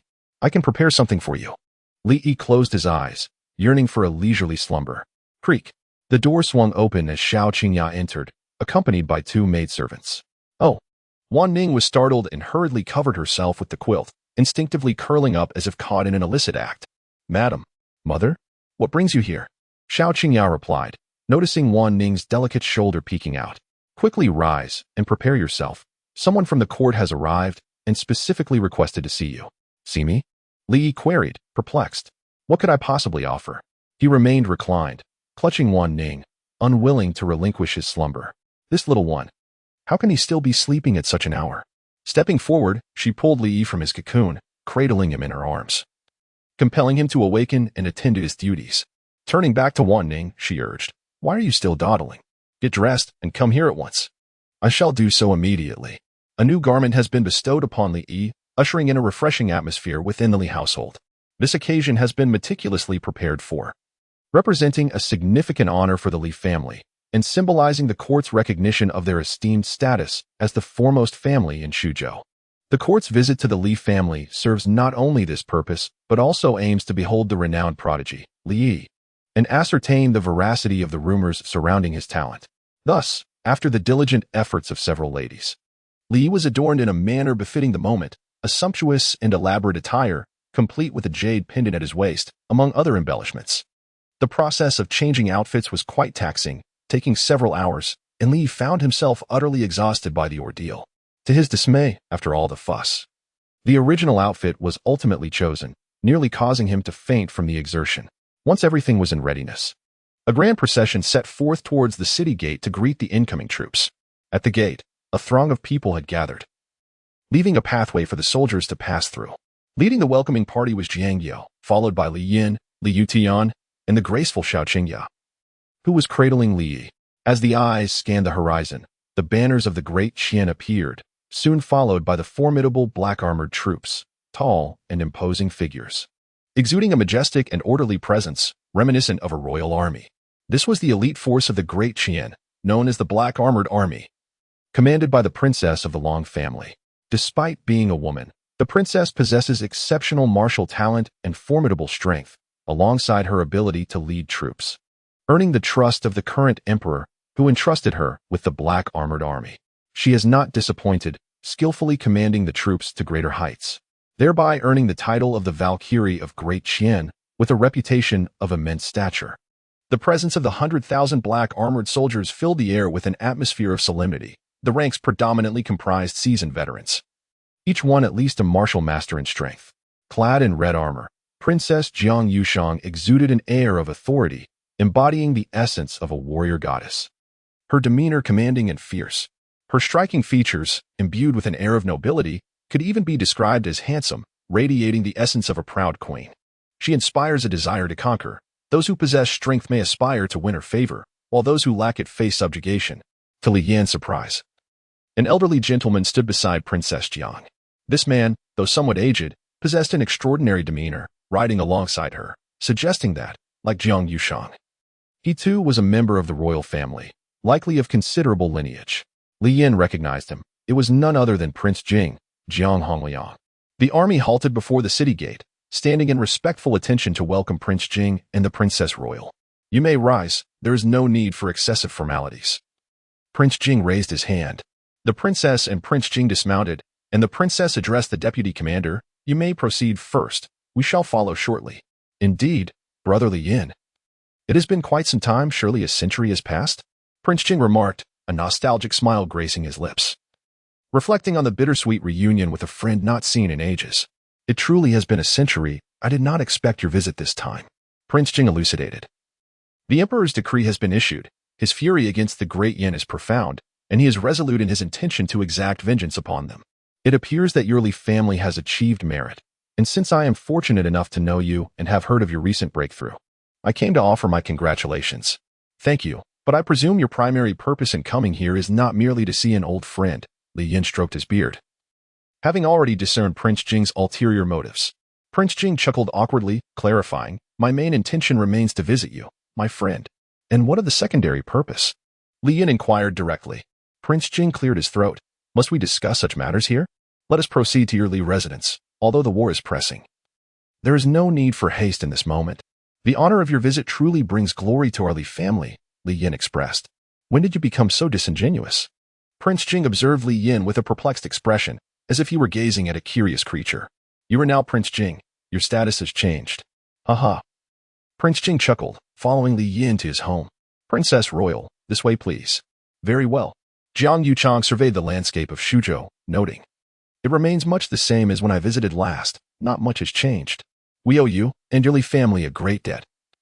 For had it not been for your efforts, the schemes of Great Yin would have succeeded, resulting in significant losses for Deqian. Your Highness, that is an exaggeration. As subjects of Deqian, it is our duty to act. Li Yuntian bore an expression of humble embarrassment.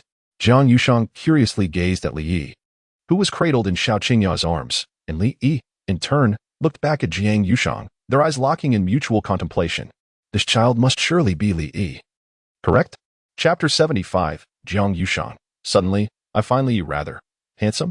Indeed, it is the son, Li Yi. Li Yutian had anticipated it, indeed. The reward was merely a secondary objective, while the primary aim was directed towards Li Yi. He hoped there would be no imperial edict regarding a marriage proposal, as that would certainly lead to complications. Recently, I have been inundated with rumors about your esteemed son, which have even circulated within the palace. Upon meeting him today, it is evident that he is extraordinary, a true prodigy. Jiang Yushang utilized a template of praise. Your Highness, you flatter me. Compared to the heroic princess, my son pales in comparison. Furthermore, he is but a child. What prodigy could he possibly be? Li Yuntian dismissively remarked, my son's modest talent is hardly worth mentioning. My greatest aspiration for him is to lead a peaceful life, marry, and have children. Indeed, he just secured an engagement last year. He gestured towards Jiang Yuchang, who was observing the enchanting Qilingming nestled in Wan Ning's arms. Qilingming gazed curiously with wide eyes at Jiang Yuchang, captivated by her beauty and grace, as if she were a princess, one that He Ge would not exchange for any other. Jiang Yuchang noticed the peculiar glances exchanged between the two children, her brow furrowing slightly. Their gazes were increasingly odd. What kind of looks were these? Li Yi perceived that Jiang Yuchang resembled the female version of Hua Mulan from his imagination, embodying a regal aura reminiscent of a female emperor. Typically, women of such stature are not particularly skilled in culinary arts. Jiang Yuchang, does she possess the ability to cook? He found himself curious. How old are you? Jiang Yuchang inquired with keen interest. 2 years old, Li Yi replied, extending 2 fingers to signify his age. 2 years old. And yet you have grown remarkably well, Jiang Yuchang remarked, noting that Li Yi was taller than the average child of his age. Upon arriving at the Li residence, Jiang Yuchang surveyed the layout before entering the living room and taking a seat. The purpose of my visit today is to express my gratitude for the assistance rendered by the Li family. These are rewards bestowed upon you by my father, the emperor. Jiang Yuchang instructed the soldiers to bring forth the gifts. They consisted of numerous precious elixirs, weapons, martial arts manuals, and resources for cultivation, filling no less than 10 chests. Thank you, Your Majesty. Li Yutian first expressed his gratitude to His Majesty for the divine favor, then rose to resume his seat and remarked, these are merely our obligations as the Li family. In truth, we have not exerted much effort. It is primarily due to the efforts of Master Xiao from the Taiqing sect. We shall certainly express our gratitude to Master Xiao. This is for your family. Jiang Yushang interjected. In addition to expressing our thanks to the Li family, I have come for another matter. I have heard that young Master Li Yi possesses extraordinary talents, and I am here today to witness this for myself. Such talent is hardly anything remarkable. It is merely the exaggeration of outsiders. Is that so?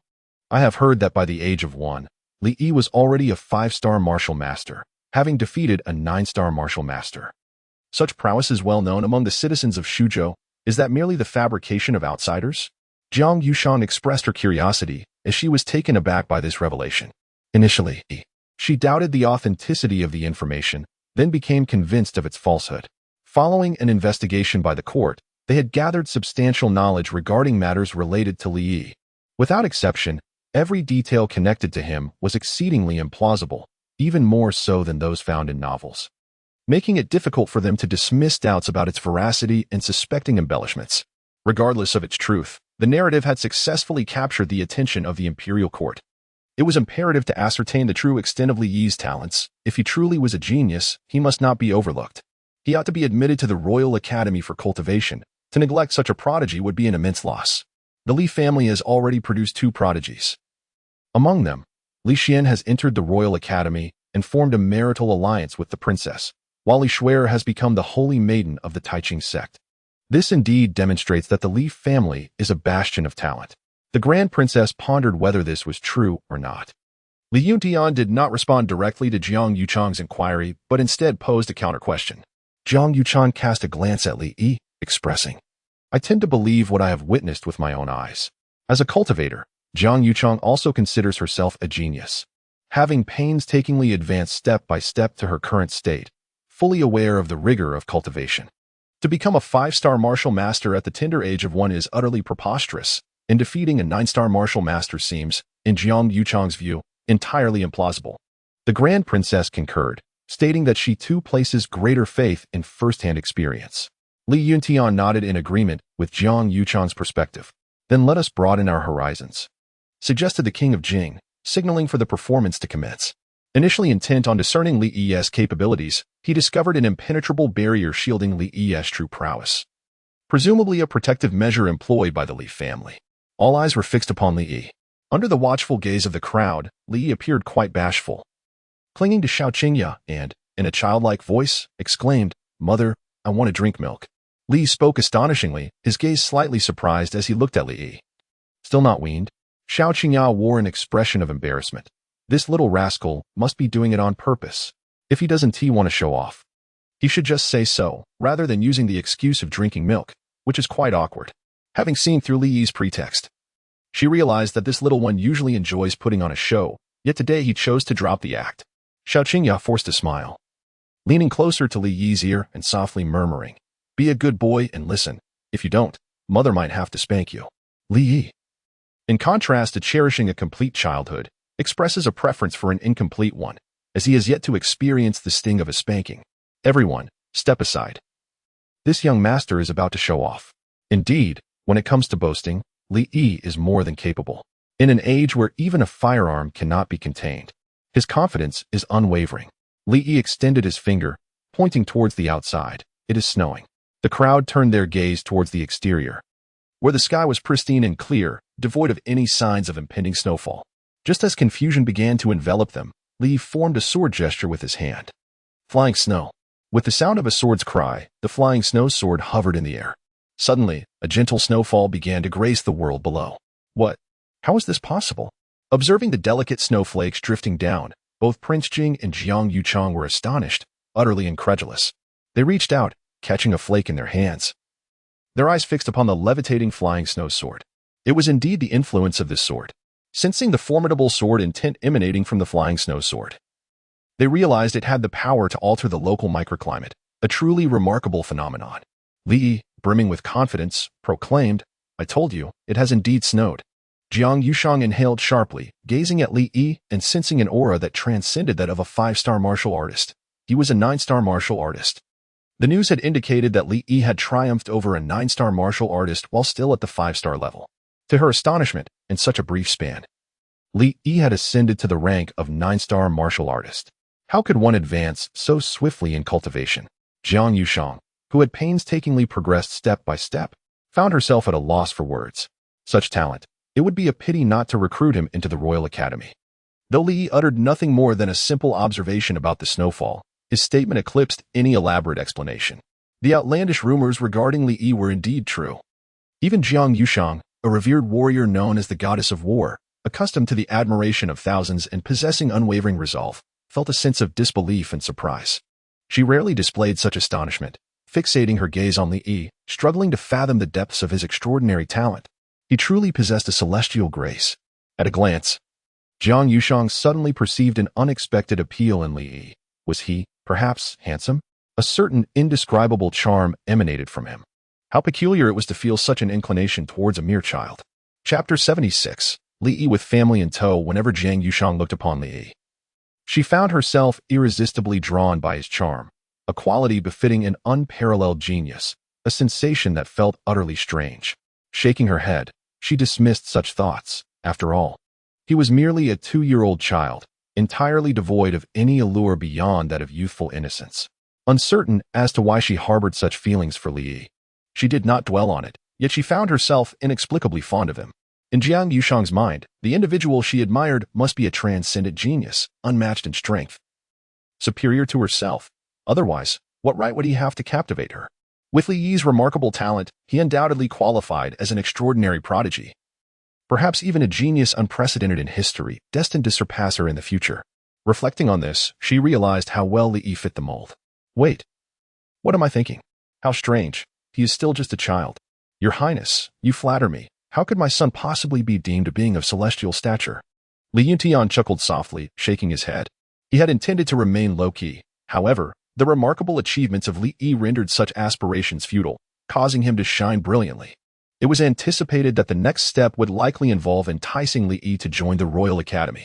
The Royal Academy, a bastion of resources, stands as the pinnacle of higher learning in the entire Deqian, supported and nurtured by the royal family, destined to cultivate the fresh blood of the nation. Therefore, for those fortunate enough to gain admission to the Royal Academy, the future is exceedingly bright. This opportunity presents an excellent choice for Li Yi, provided that there are no arrangements for marriage. However, there remains the matter of Li Yi already having taken Xiao Hanyan as his mentor. As Li Yuntian had surmised, the Prince of Jing produced a letter from his sleeve, adorned with the seal of the Royal Academy. It would be a pity for someone of Li Yi's exceptional talent not to cultivate at the Royal Academy. This is also the Emperor's wish. So there is no need for gratitude, the Prince of Jing remarked with a smile. Li Yuntian wore a smile that belied his true feelings. It is indeed an honor for Yi to be admitted to the Royal Academy. However, Yi has already taken Master Xiao as his mentor, which may complicate matters. Perhaps it would be prudent to wait until Yi matures a bit more and consult his opinion. At present, how could Li Yuntian feel at ease sending Li Yi to the Royal Academy? Prince Jing interjected. Having been a close friend of Li Yin for many years, I have your best interests in mind. Attending the Royal Academy does not require taking on a master. Master Xiao would not advise otherwise. Furthermore, with Li Xian present at the Royal Academy, he will take good care of Li Yi. This is the Emperor's heartfelt intention, and I urge you to consider it seriously. Li Yin smiled and remarked, Indeed, our bond is profound. You have considered everything so meticulously. As old friends, it is my duty. The Prince Jing resolutely affirmed. What are your thoughts, Yi? All eyes turned towards Li Yi.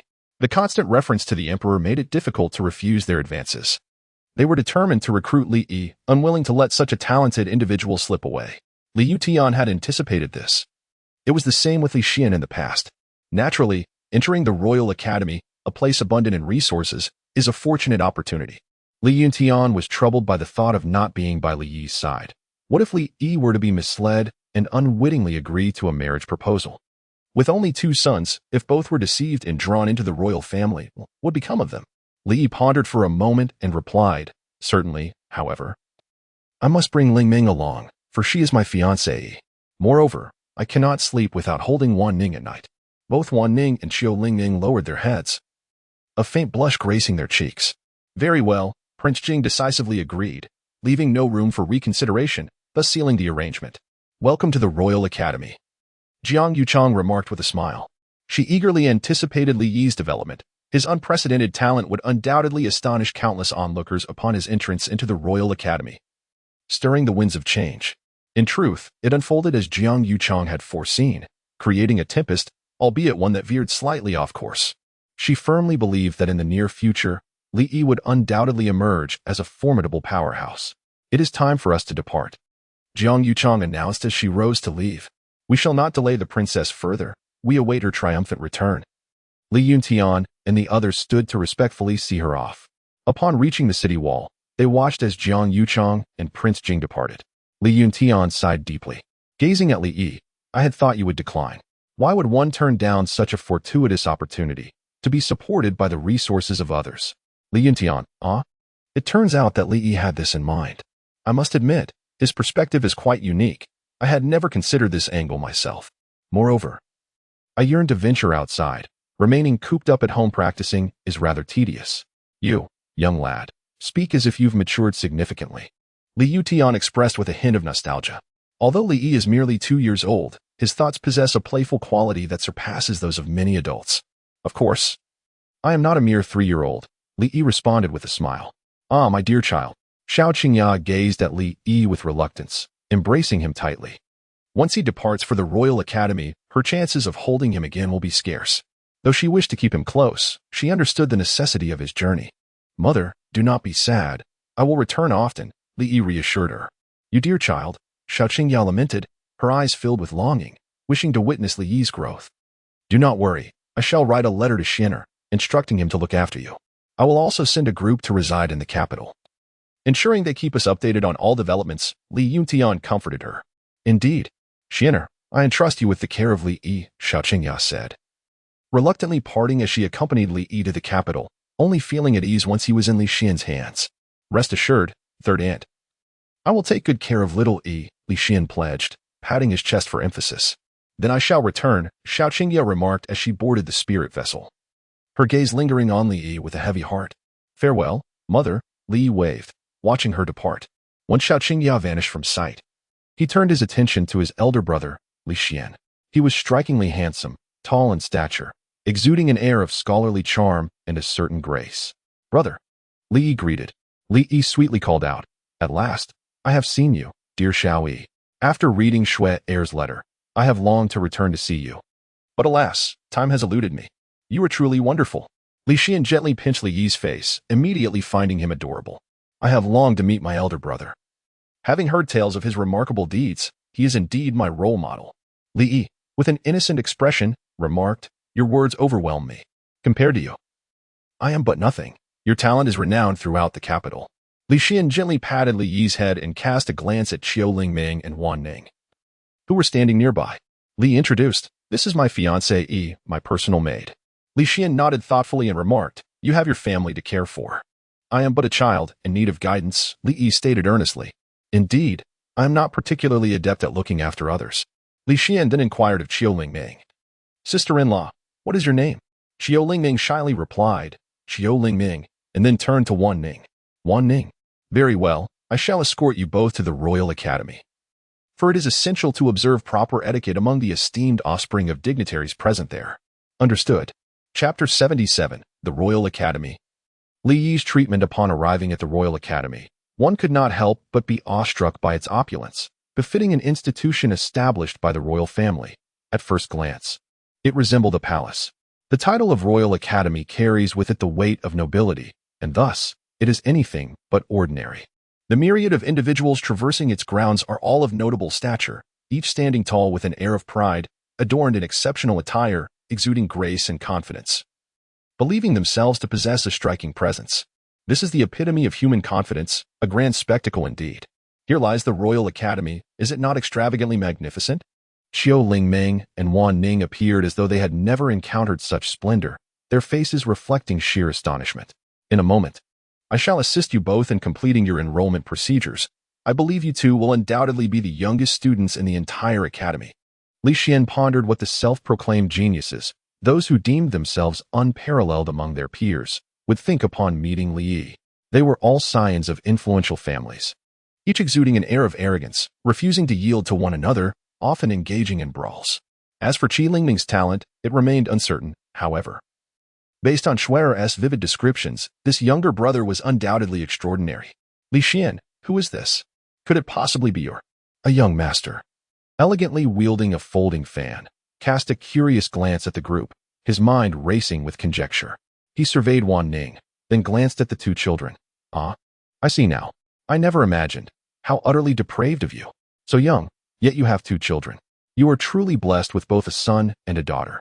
Li Xian wore an expression of utter disbelief, fully aware that this gluttonous group would indulge in wild imaginings.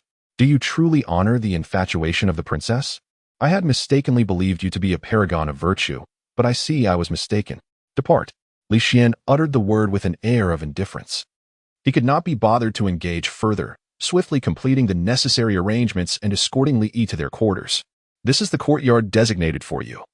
It is spacious enough to accommodate the three of you, situated adjacent to my own. Should you require anything, feel free to seek me out or consult the instructor who assisted you with the formalities earlier. Very well. Li nodded obediently. The courtyard was vast and impressive. Yet the presence of only 3 individuals made it feel rather desolate. Wan Ning gazed at the expansive yard, realizing that she could never tidy it up alone in a single day.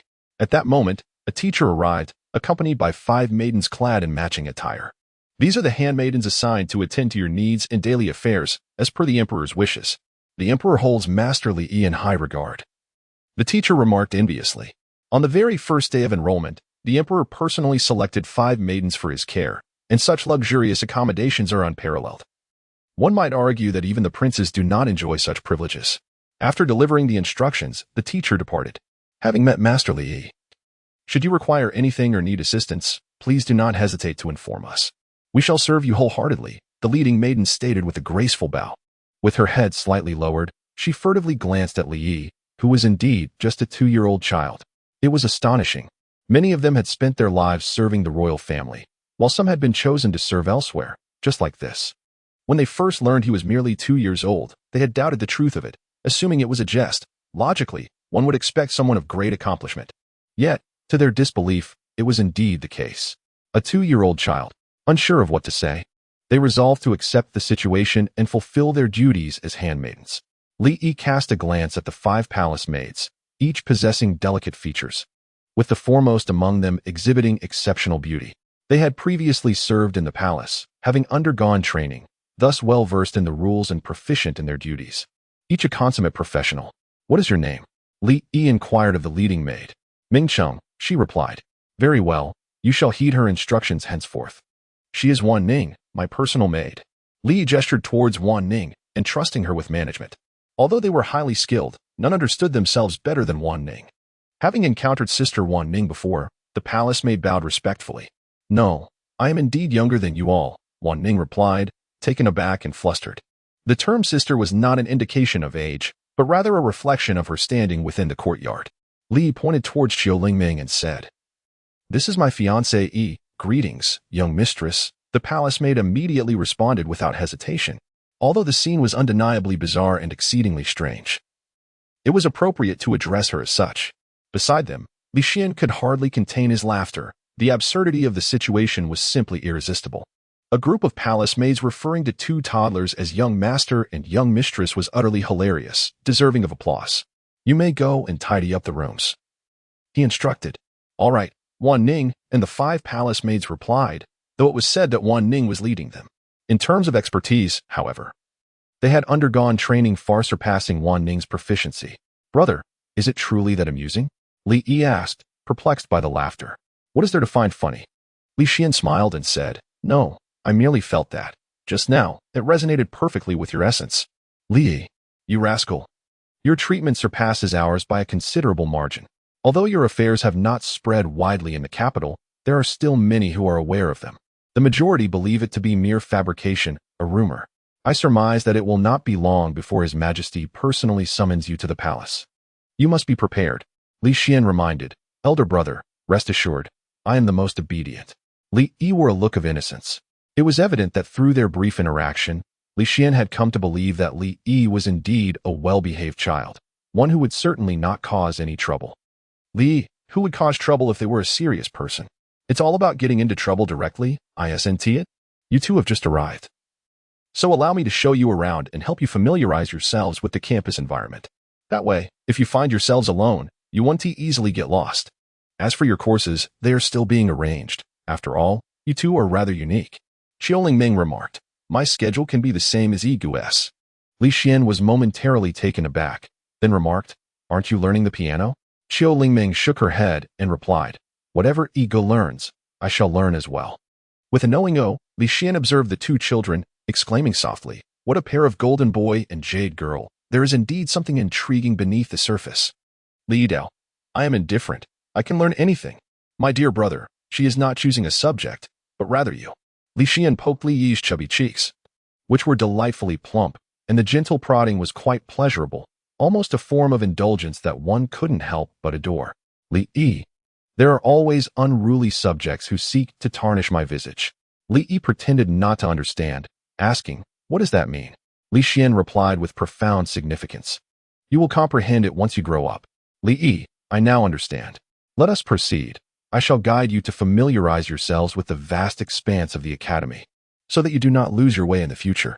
Li Xian strolled through the academy with 2 children in tow, familiarizing himself with the surroundings.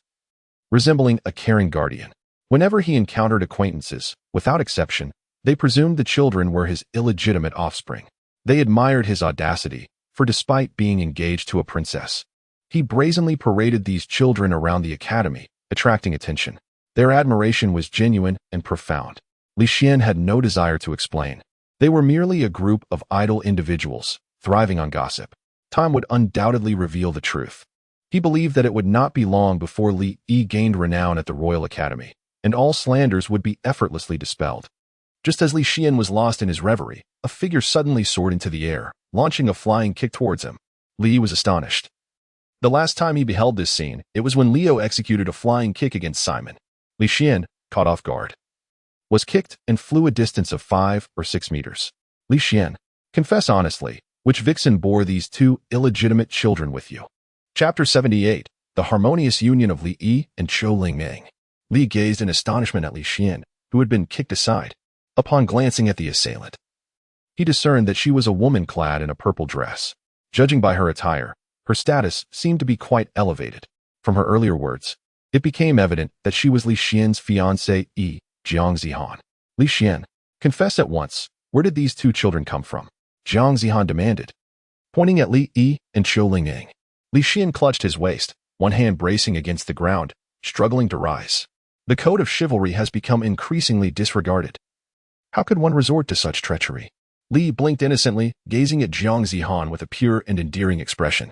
Upon locking eyes with Jiang Zihan, her previously furious heart unexpectedly softened at the first glance. This child was simply adorable. How she longed to embrace him. Yet, she reminded herself that he was the offspring of Li Xian and that vixen, which rendered him unforgivable. Still, his cuteness diminished her rage significantly. Qiu Lingming was taken aback, terrified of the wrathful Jiang Zihan, and she hid behind Li Yi, clutching his clothing tightly. Li Yi, with an innocent expression, inquired, Sister, what is your name? Jiang Zihan initially hesitated to respond, pondering what could possibly be said to the son of a seductive vixen. However, upon gazing at the seemingly docile Li Yi, she found it difficult to refuse his request. After clearing her throat, she replied, Jiang Zihan. Li suddenly realized and said, Sister-in-law, how are you? Jiang Zihan, puzzled, responded, What is this child calling me sister-in-law? Li noticed that Qiu Lingming was still in a daze and promptly reminded her. It was only then that Qiu Lingming regained her composure, greeting Jiang Zihan with a respectful bow, sweetly exclaiming, Hello, sister-in-law. Jiang Zihan observed this pair of golden boy and jade girl, her face etched with confusion. She recalled that Li Xian had mentioned his younger brother would be arriving. Could this child before her be him? What of the rumors surrounding the illegitimate child? She had heard many people gossiping earlier, which had incited her to rush over in anger. Now, it seemed she might have misunderstood. So you were Li Xian's brother, Li Yi, correct? Li nodded obediently. Yes. This is my fiancé. Jiang Zihan took a deep breath. Indeed, this was quite awkward. Li Xian, clutching his waist, lamented, Is no one concerned about my well-being? Are you all right? Does it hurt? Jiang Zihan, her previous fury evaporated, offered assistance to Li Xian with an embarrassed expression, her demeanor shifting more swiftly than the turning of pages. A capricious woman indeed. Had you not delivered that kick, I would have been fine. Li Xian retorted with a hint of irritation.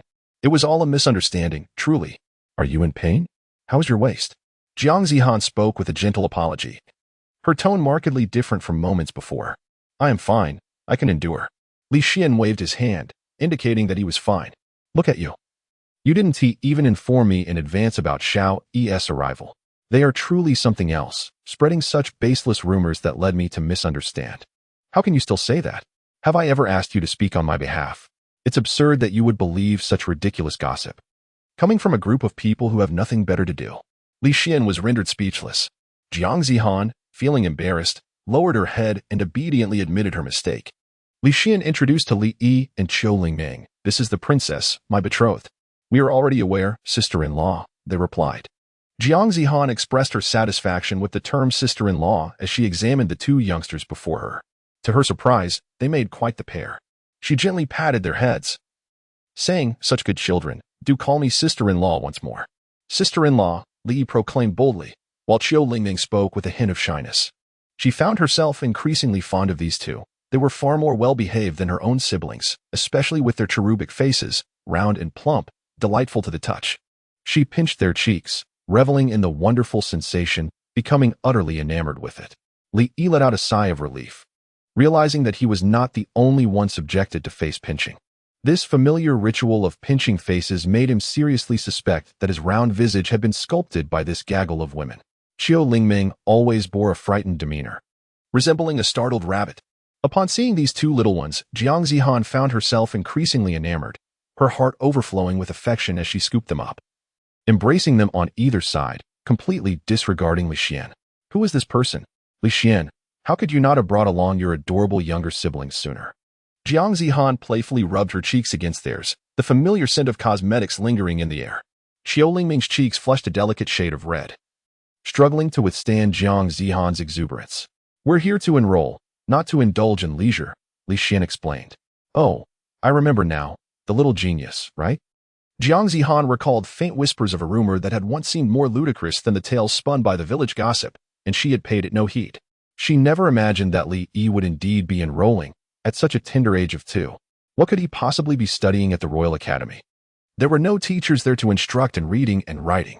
What are the two of them studying? Jiang Zihan inquired with curiosity. Little Yi is indifferent. But Lingning has a particular talent for the piano, so she will study that. As for the rest, the academy offers a great deal of freedom, allowing them to choose their subjects. Besides, Little Yi is personally selected by His Majesty, so he enjoys favorable treatment, Li Xian replied languidly. Is that truly the case? Jiang Zihan questioned with a skeptical gaze.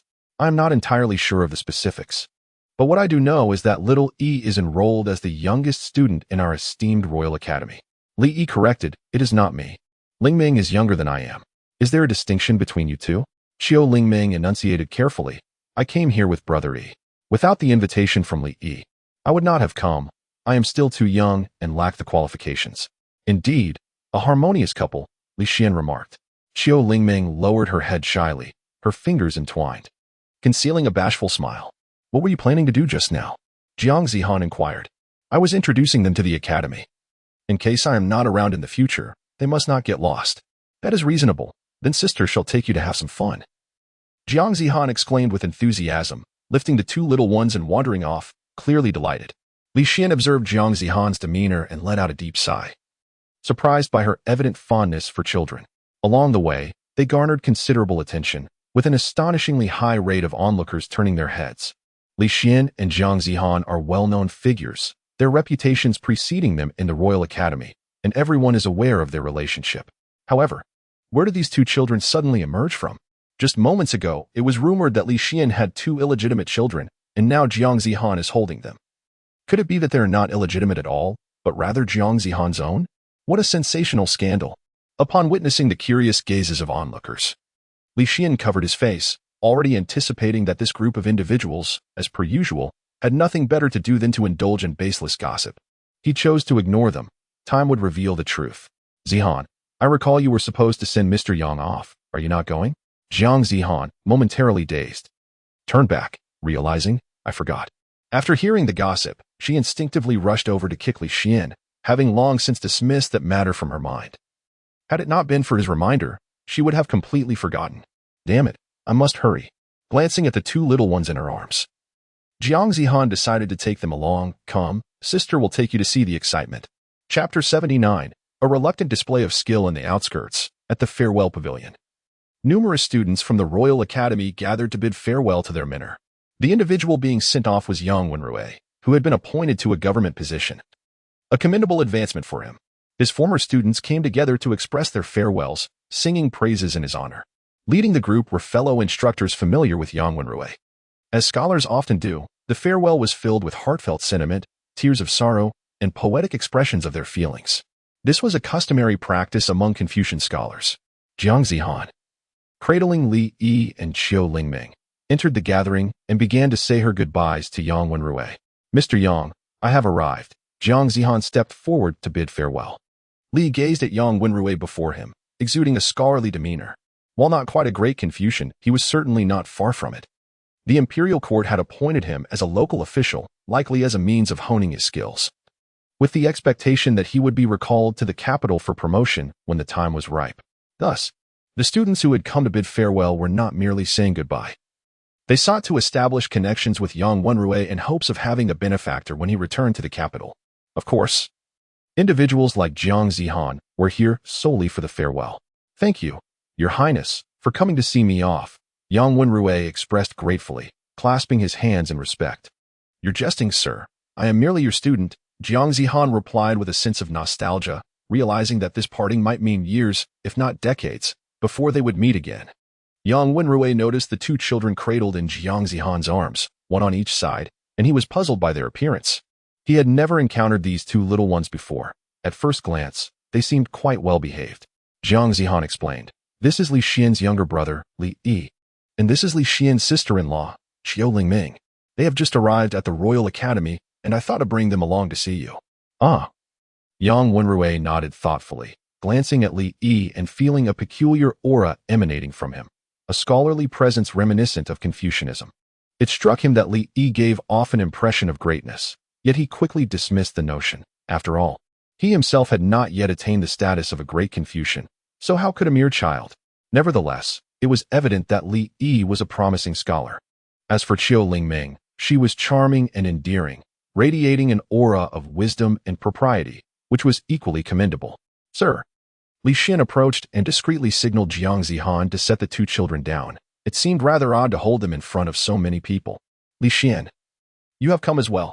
Though I have not taught you, you are a talent with great potential. Cultivate yourself diligently, Yang Wenrui encouraged. Thank you for your praise, sir. Li Xian responded, bowing respectfully and then turning to the other teacher. Teacher. Indeed, the man was Li Xian's instructor, Feng Shu. Yang Wenrui continued. I perceive that these two possess the bearing of Confucian scholars. They should consider pursuing the path of scholarship. The onlookers were astonished. To receive such affirmation from Yang Wenrui on their very first meeting hinted at their extraordinary potential. Li Xian remarked, Thank you for your guidance, Mr. Xie. However, Shaoyi has already taken Master Xiao as his instructor, and it seems unlikely that he will pursue the Confucian path. Master Xiao? Which Master Xiao are you referring to? Yang Wenrui inquired, perplexed. He recalled that the only renowned sect master with the surname Xiao was Xiao Hanyan. Yet it seemed improbable that Xiao Hanyan would accept a male disciple. Perhaps it was Autumn Lingming who could have such an opportunity. Master Xiao from the Taichin sect. He concluded. Li Xian's words were astonishing, leaving everyone gazing at Li Yi with sheer disbelief. This child is a disciple of the sect Master Xiao? Everyone is well aware of the rules of the Taichin sect. How could Li Yi possibly be one? Yang Wenrui, astonished and incredulous, looked at Li Yi and asked, Is it truly so? Initially, Li Xian found it hard to believe. However, the news came from Li Shuai herself, who confirmed the extraordinary revelation that the holy maiden of the Taichin sect had personally acknowledged it. This was conveyed to me by Shuai. Hiss. Indeed. Yang Wenrui, astonished, could only utter the words not bad. After all these years, Li Yi seemed to be the first male disciple accepted by the leader of the Taichin sect. Someone capable of prompting Xiao Hanyan to break the established norms. It was evident that Li Yi possessed exceptional talent. Far beyond that of an ordinary genius, he was a promising figure in the realm of Confucianism and Taoism, albeit having been preempted by others. Without further contemplation, the conversation resumed among the scholars and gentlemen. Some indulged in tea, others in wine, while some engaged in poetic farewells. Each sentiment expressed resonated deeply. In Li Yi's words, this gathering resembled a tavern filled with inebriated men passionately discussing grand visions, their fervent words painting a vivid tableau. The level of discourse, however, could be described as merely average. Although the world varied, the cultural paradigms remained largely similar. While Li Yi lacked the skill to compose poetry, his mind brimmed with the literary heritage of 5,000 years, placing him far beyond comparison with the others. Jiang Zihan, however, showed little interest in such literary pursuits. Her attention was captured by the playful antics of Li Yi and Qiu Lingying. Previously, Jiang Zihan had not been fond of children. Yet upon encountering Li Yi and Qiu Lingying, she found herself quite enamored, even wishing that her own future offspring might resemble them. She harbored serious suspicions that Li Xian had summoned Li Yi and Qiu Lingying with the ulterior motive of convincing her to bear two children. In contrast to Jiang Zihan's disinterest in literature, Li Xian engaged in lively discussions with the group. Curiously, Li Yi inquired, "Sister, isn't Mr. Yang your teacher? Why do you not play with them?" Jiang Zihan, her face tinged with embarrassment, responded, "That is indeed a thought-provoking question." To gracefully sidestep the awkwardness, she added, "Shall I bring you some snacks and tea? Would you care for a taste?" Li Yi nodded in agreement. Jiang Zihan then procured the refreshments, personally serving them, seemingly discovering a newfound joy in nurturing. Qiu Lingying gazed toward the individual playing the piano to bid farewell to Yang Wenrui, attentively listening to the melodious strains. "Li Yidao, do you wish to play the piano?" "No." Qiu Lingying shook her head. "It seems he has played it incorrectly." Li nodded affirmatively, acknowledging, "Indeed. There are a few mistakes. Primarily, his playing lacks the melodic beauty of yours." Qiu Lingying, feeling bashful, remarked, "Not at all. It's all thanks to Brother Yi's excellent guidance." "You too. Enough," Jiang Zihan interjected. "It feels as though we're witnessing the innocent banter of two children, which is quite unfortunate." She continued with a teasing tone, "I must say, both of you possess a commendable understanding of the piano." The student they were critiquing was quite renowned within the academy, having received considerable praise from various instructors for his piano skills. Although Jiang Zihan was not well-versed in music, she was certain that these two youngsters knew far less than she did. A challenge was announced at the garden party. A group of talented scholars mocked you as a crude warrior, lacking in intellectual depth. Please retaliate with your own scholarly prowess. "Not too bad," Qiu Lingying humbly responded. "Of course," Li replied, brimming with confidence. Jiang Zihan raised an eyebrow slightly. "So confident, are we?" Before Li could respond, Qiu Lingying earnestly affirmed, "Brother Yi's piano skills are indeed remarkable. You're only saying that because you like him," Jiang Zihan teased with a smile. In a rare display of seriousness, Qiu Lingying insisted, "Brother Yi is genuinely impressive." Jiang Zihan, amused, observed the earnestness of Qiu Lingying, finding her serious demeanor endearing as she pinched Qiu Lingying's cheek. "So protective at such a young age. What will become of you as you grow?" Qiu Lingying blushed and stammered, "Not at all. That's just the truth." "Oh, then let me hear you play a piece," Jiang Zihan said, eager to witness whether these two truly possessed the skills they claimed. Qiu Lingying looked to Li Yi, awaiting his guidance. "Li Yidao, then I shall reluctantly showcase a bit for you. Lingying, take the stage." Chapter 80. A high mountain and flowing water in search of a kindred spirit. Lingying, ascend and demonstrate what true skill embodies. Qiu Lingying. A question mark flickered in her mind. She had assumed that Brother Yi would perform himself, yet here she was being pushed forward. Typically, she played the guqin solely for Yi's ears. Faced with a multitude of unfamiliar faces in such a setting, Qiu Lingying felt timid and bashful. "Me?"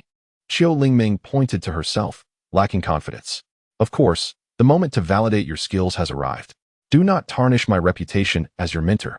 I have bestowed upon you this opportunity to shine, so cherish it," Li encouraged as he gently patted her shoulder. Based on the previous performance, it was evident that the skill level did not compare to that of Qiu Lingying, being a spirit body and practicing the esteemed Heavenly Saint silent sound technique.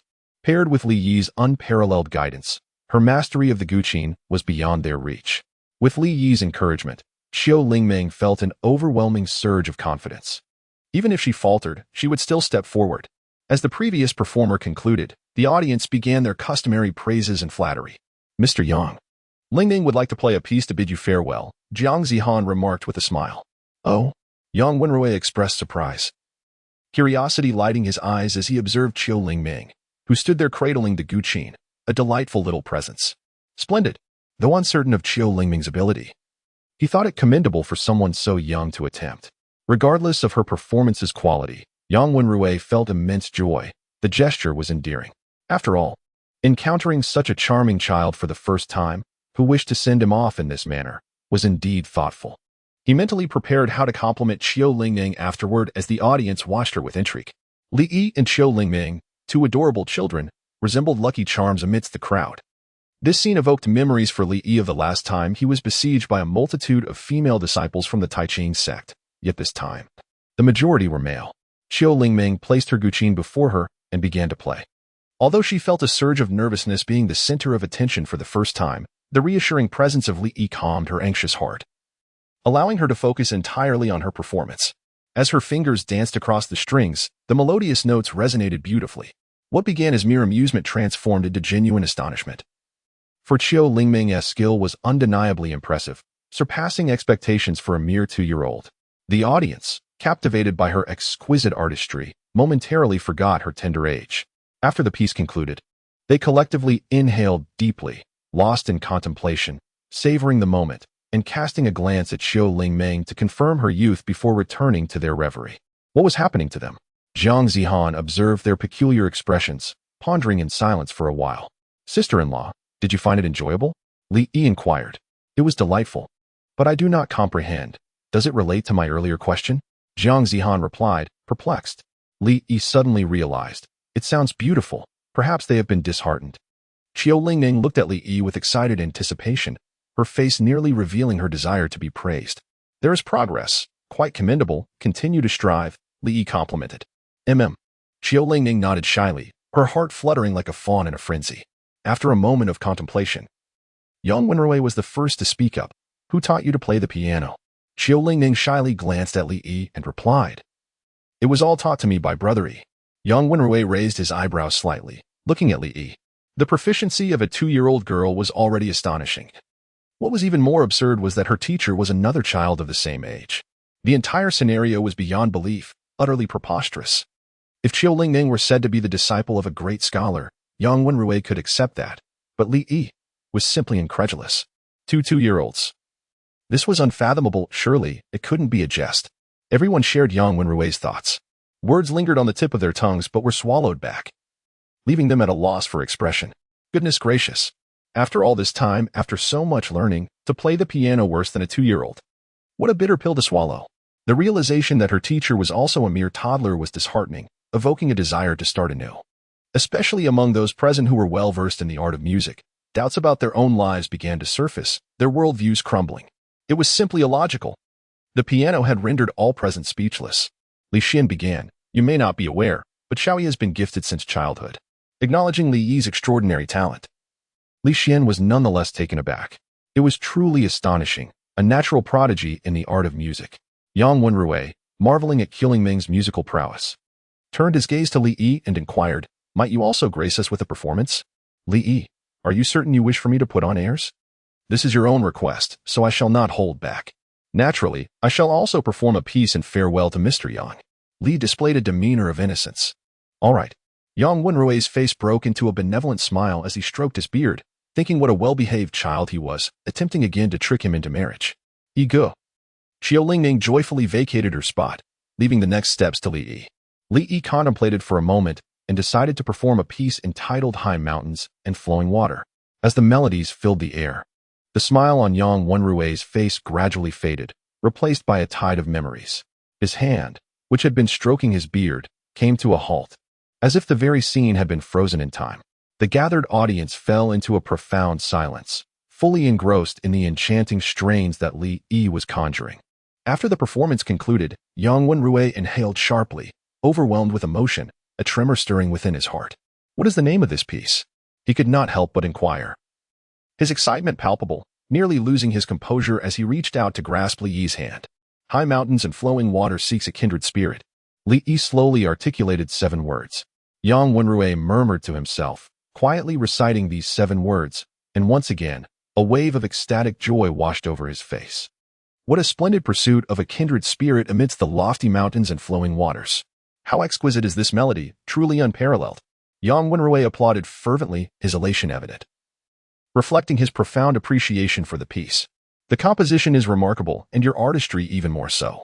I never would have imagined that at such a tender age. You possess such extraordinary skill and experience I have seldom encountered in my lifetime." Yang Wenrui stroked his beard thoughtfully and inquired, "How long have you been practicing the piano? Are you aspiring to pursue the path of music?" Li shook his head and replied, "I haven't practiced for long. Primarily, I aim to teach Lingming." I merely glanced at a few techniques, as Lingming is a prodigy in the art of the guqin. Yang Wenrui inquired. What do you mean by just glancing at a few techniques? For such a young child, even if she studies the guqin, a year of practice at most would typically yield this level of skill. It is truly a natural talent for the guqin. Your artistry has already surpassed my own. It would be a pity not to pursue the path of a guqin master. If you are interested, I could introduce you to esteemed guqin practitioners and the master of Qinshi Island, as I hold a decent reputation myself. Yang Wenrui, with an eye for talent, believed that such gifts should not be squandered. The gentlemen present stepped forward, expressing their desire to take the two young talents as their students. The other students looked on enviously at the two children, who had yet to establish connections, yet managed to capture the attention of the teachers. The significance of their recognition foretold a promising future. How envious! Chapter 81. We are merely conveyors of nature. A student expressed a wish to compose a poem in farewell to Mr. Yang. Very well. After the brief interlude involving Li Yi, the gathering returned to its former rhythm, yet no one dared to play the piano for the farewell. With Li leading the way, who would be bold enough to perform? Those who did would only render themselves as jesters. Consequently, the attendees began to recite poetry. Yet their efforts were largely superficial, filled with ornate language and empty lamentations, hastily cobbled together. Only a handful exhibited genuine skill, adhering to conventional standards, presenting a semblance of artistry. Nonetheless, Yang Wenrui offered his commendation, primarily as encouragement. Jiang Zihan poked Li Xian in the side with her finger. What is the matter? Li Xian shivered slightly. Aren't you fond of composing poetry? Go on. Li was quite impressive a moment ago. As his brother, you ought to showcase your talents. Don't you think? Li Xian, I do not wish to speak. Is it so simple to compose a fine poem? Moreover, why should I compare myself to Li Yi? Is there any merit in such a comparison? As a student of Mr. Yang, why not recite a farewell poem? Jiang Zihan. She cast a displeased glance at Li Xian, clearly irritated, the kind of anger that cannot be easily soothed. You know well that I have only attended a few of Mr. Yang's classes and have not excelled. Jiang Zihan tends to doze off as soon as class begins, and her studies seem to stray far from Confucian and Taoist teachings. However, she possesses a commendable poetic talent and is dedicated to her learning. The student must always heed the teacher's guidance. Yang Wenrui nodded, smiling as he listened to their uneven verses, acknowledging them with a gentle nod. Li's assessment of them was, from a distance, he appeared to be a gentleman. Up close, he still resembled a gentleman. As he approached, one could truly see that he was indeed a gentleman. After a while, he had practically made the rounds. Yet, were there still individuals willing to compose poetry? There were those eager to give it a try, but just as they were about to step forward, they hesitated, realizing their thoughts were not yet fully formed and decided to ponder further. Observing the collective indecision of the crowd, Yang Wenrui smiled, intending to conclude the matter when a youthful voice broke the silence. I have a poem for Mr. Yang. All eyes turned to Li Yi. It was this young lad again. You can write poetry too? They exclaimed in astonishment. Playing the piano is one thing, but writing poetry as well? This little fellow is truly remarkable. Amidst skepticism, curiosity prevailed. Li Yi shook his head and replied, No, it is my first time, inspired by emotion. The mention of a first time, of being inspired, brought a sigh of relief. If it were to unfold like Qin Yi's work, they might as well be remade, questioning their very existence. What poetry could a child possibly craft, especially if it is indeed their first attempt? As long as they could read fluently, that would be commendable enough. All right, then, please begin, Yang Wenrui said with a smile, stroking his beard, eager to hear more, genuinely fond of Li Yi, anticipating what he might compose. A maiden work, destined to become future Black history. The attention of the entire assembly once again converged upon Li Yi, who stood tall, hands clasped behind his back, embodying a miniature adult. The demeanor of a sage radiated from him, elevating the atmosphere to new heights. If one is to put on airs, it is undoubtedly best to do so with flair. In that moment, Li Yi evoked a sense of reverence among them, as though they were witnessing the reincarnation of a sage. Both astonished and exhilarated, they nearly fell to their knees in homage. Such an aura, one could hardly imagine that it stirred admiration not only among the students, but even prompted Yang Wenrui to contemplate bowing in respect. Retracting his thoughts, he found it peculiar to harbor such an illusion about a 2-year-old child, nearly mistaking Li Yi for the sage he revered in his heart. Li slowly began.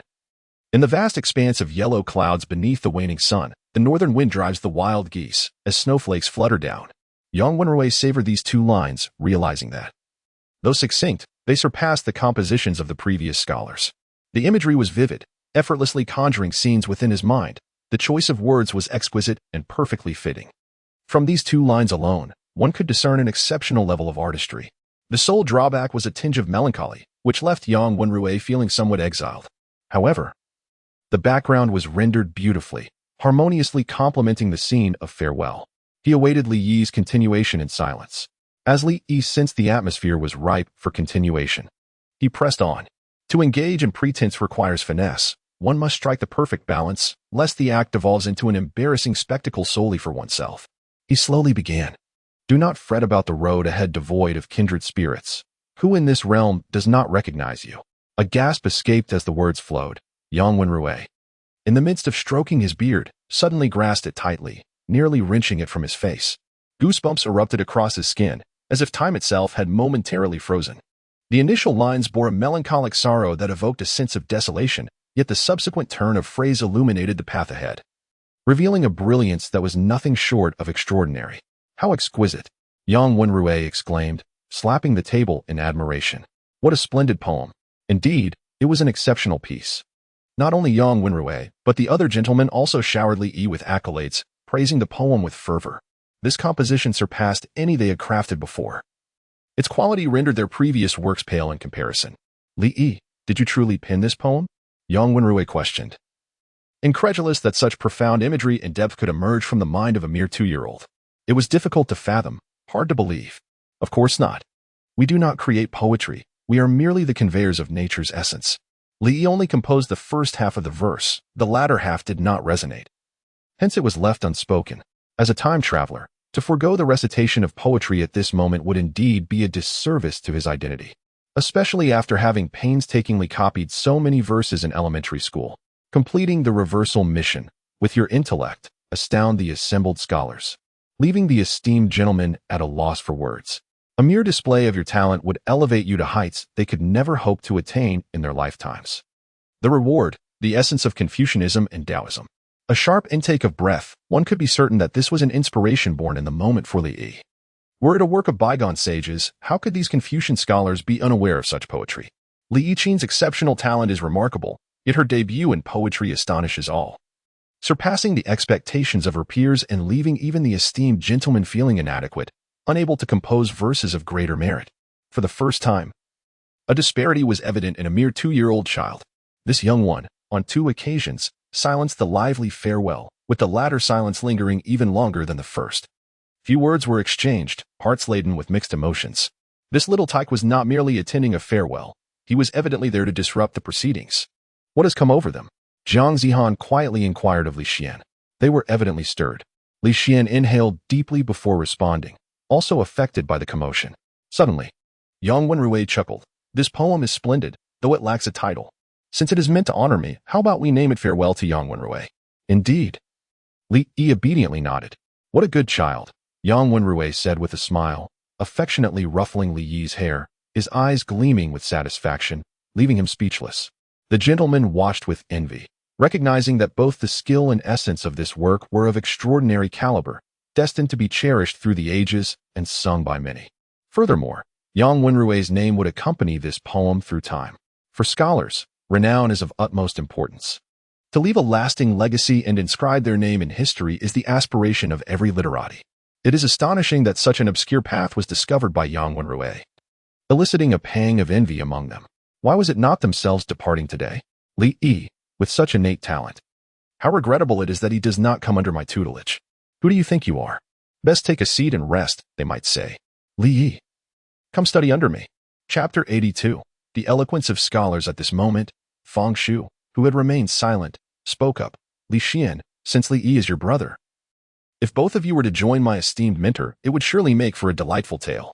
Fang Shu stroked his beard, expressing his firm belief in Li Yi's potential. Old scoundrel, go find a comfortable spot to rest. With your level of skill, you should first master it before offering advice. Came a retort. Today, we are here to bid farewell to me. I believe Li Yi and I share a bond. He might as well learn under my guidance. Yang Wenrui said, stroking his beard. Aren't you supposed to be leaving? What are you still doing here? Set off promptly, don't waste time, and move swiftly. The farther the better. Indeed, you are about to take office. How would you have the energy to teach Li Yi? It's best you conserve your efforts. The atmosphere of farewell dissipated entirely, replaced by a flurry of verbal skirmishes among the gentlemen, who were on the verge of exchanging barbed remarks. All this commotion stemmed from Li Yi, as everyone vied to take him as their disciple, showcasing the magnetic allure he possessed. Li Yi, a prodigy of literary talent, is destined to become a literary master in the future. As his mentor, I too shall share in the everlasting glory alongside him. This is the ultimate aspiration of every scholar. Such an opportunity is not to be missed, and they are willing to go to great lengths, even resorting to fierce confrontations. Li Xian awkwardly cleared his throat. Well, Xiaoyi has already become a disciple of Master Xiao. Esteemed gentlemen, it is of no concern, Master Xiao teaches cultivation, while we impart literature to Li Yi. One is a spiritual mentor, and the other is a teacher. It is a distinction. I am destined to guide Li Yi. I am the most suitable choice. Yang Wenrui smiled, stroking his beard and puffing out his chest, determined to secure this student for himself. Old fellow, are you planning to linger here indefinitely? Hurry and take up your position. The teachers, who had initially expressed reluctance to part with Yang Wenrui, now eagerly wished for him to depart farther away, if possible, so as not to hinder their pursuit of students. You old codger, do you wish for me to leave? I shall not budge today. I am resolute in claiming Li Yi. Yang Wenrui slammed his hand on the table, standing up, glaring at everyone, and exuding an air of authority. It was imperative, at the very least, to maintain a commanding presence in this contest for students. Did they truly believe he was intimidated? A teacher rose, disregarding his image, rolling up his sleeves and preparing for a brawl. Come on, who fears whom? Ask yourselves honestly. Are you here for Li Yi's education? Only I am. I cherish talent. Do not hinder Li Yi's future. Another teacher stood up, joining the fray. The onlooking students were dumbfounded as they witnessed a group of educators, typically devoted to teaching and nurturing, engage in a physical altercation, striking with palpable force. A far cry from their usual demeanor of reasoned discourse and scholarly decorum. Their vociferous insults were more professional than those of street ruffians. Their actions underscored a profound truth. I cultivate wisdom to engage in calm discussions with the foolish. And I practice martial arts to ensure that the foolish engage in calm discussions with me. When reason fails, I am not unfamiliar with the art of combat. Yang Wenrui's farewell gathering swiftly devolved into a chaotic brawl, utterly uncontrollable. The onlookers were speechless. Was it truly worth such a ruckus over a single student? Their perceptions of the educators had been completely transformed. Get off me. Let me engage these old geezers in 300 rounds. Do they truly believe I am afraid of them?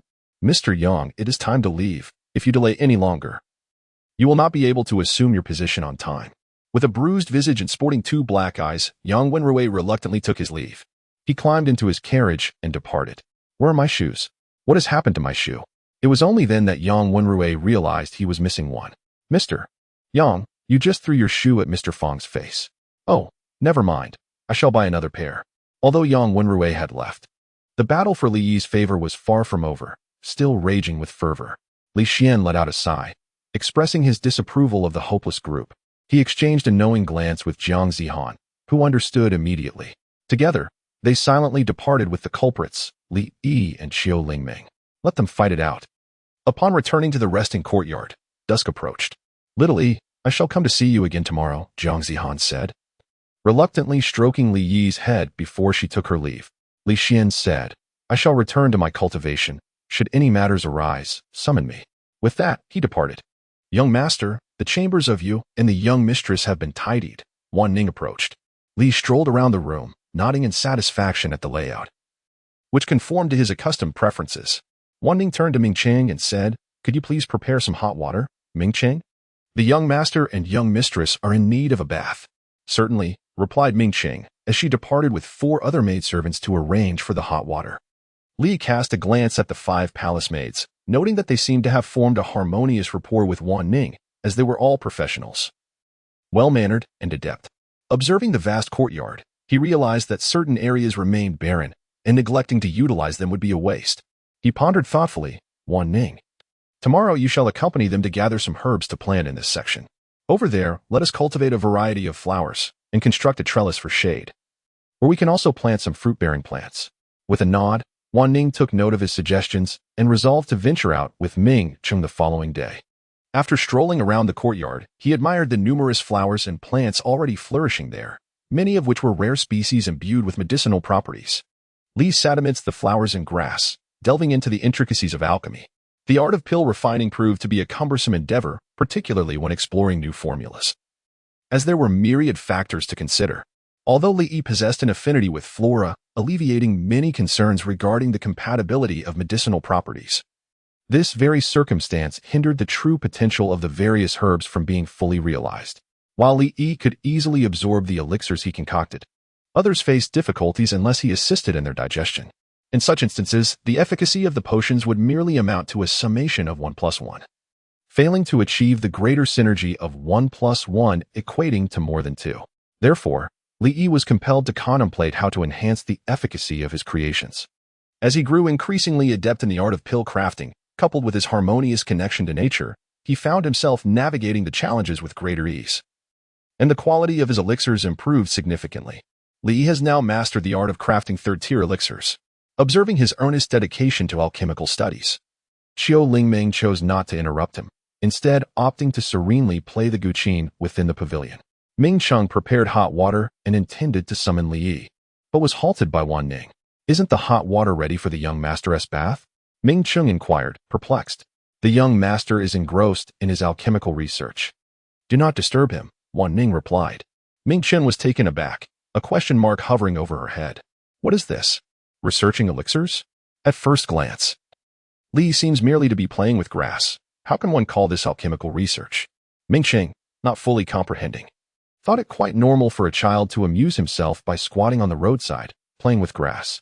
Many princes and princesses in the palace engaged in similar antics during their childhood. Perhaps labeling it as alchemical research was merely Wan Ning's way of pacifying the child. She dismissed the notion without further contemplation. If this were truly alchemy, she would have devoured all the grass in sight on the spot. "Li, here you are again. Seeking to indulge in food and drink?" Chapter 83. Crafting a third-grade pill. A startled Ming Chen was overwhelmed with emotion, reflecting on her own fate. Having entered the imperial palace at a tender age, she was subjected to rigorous training. Her choices were stark. She could either live a solitary life within the palace walls, or, if favored by the emperor, perhaps be elevated to the status of a consort, though such affection would likely be fleeting, leaving her to face a lonely existence. Alternatively, she could be dispatched to accompany a princess as a dowry to a foreign land, or be given to a loyal subject. Ming Cheng was acutely aware that such a day would inevitably come, and she bore no grievances. The path she chose was one of her own making. The moment she stepped into the palace, the outcome was already apparent, and fate had decreed it thus. In comparison to being treated as less than human or being sent away without the hope of returning home, Ming Cheng felt fortunate in her circumstances. Caring for children was simple enough. A piece of candy would suffice to soothe them, and there were no ulterior motives in her actions. Moreover, Master Li was utterly charming and quite delightful. After a while, as the water cooled, she inquired of Wan Ning, "Shall I prepare a fresh tub for the young master? Take the young mistress to wash first. The hour grows late. If you are weary, do not concern yourself with me and the young master. I shall tend to him well." "Understood." Ming Cheng nodded, leading Qiu Lingming to bathe and rest. Li plucked 2 handfuls of herbs. The essence of alchemy and the affinity of plants complemented one another, aiding Li in comprehending the fundamental properties of medicinal substances, thereby rendering the process of pill refinement more intuitive. He commenced the manual crafting of elixirs. As the grade of the pills elevated, the refinement process became increasingly arduous, demanding prolonged durations in the fusion of more herbs.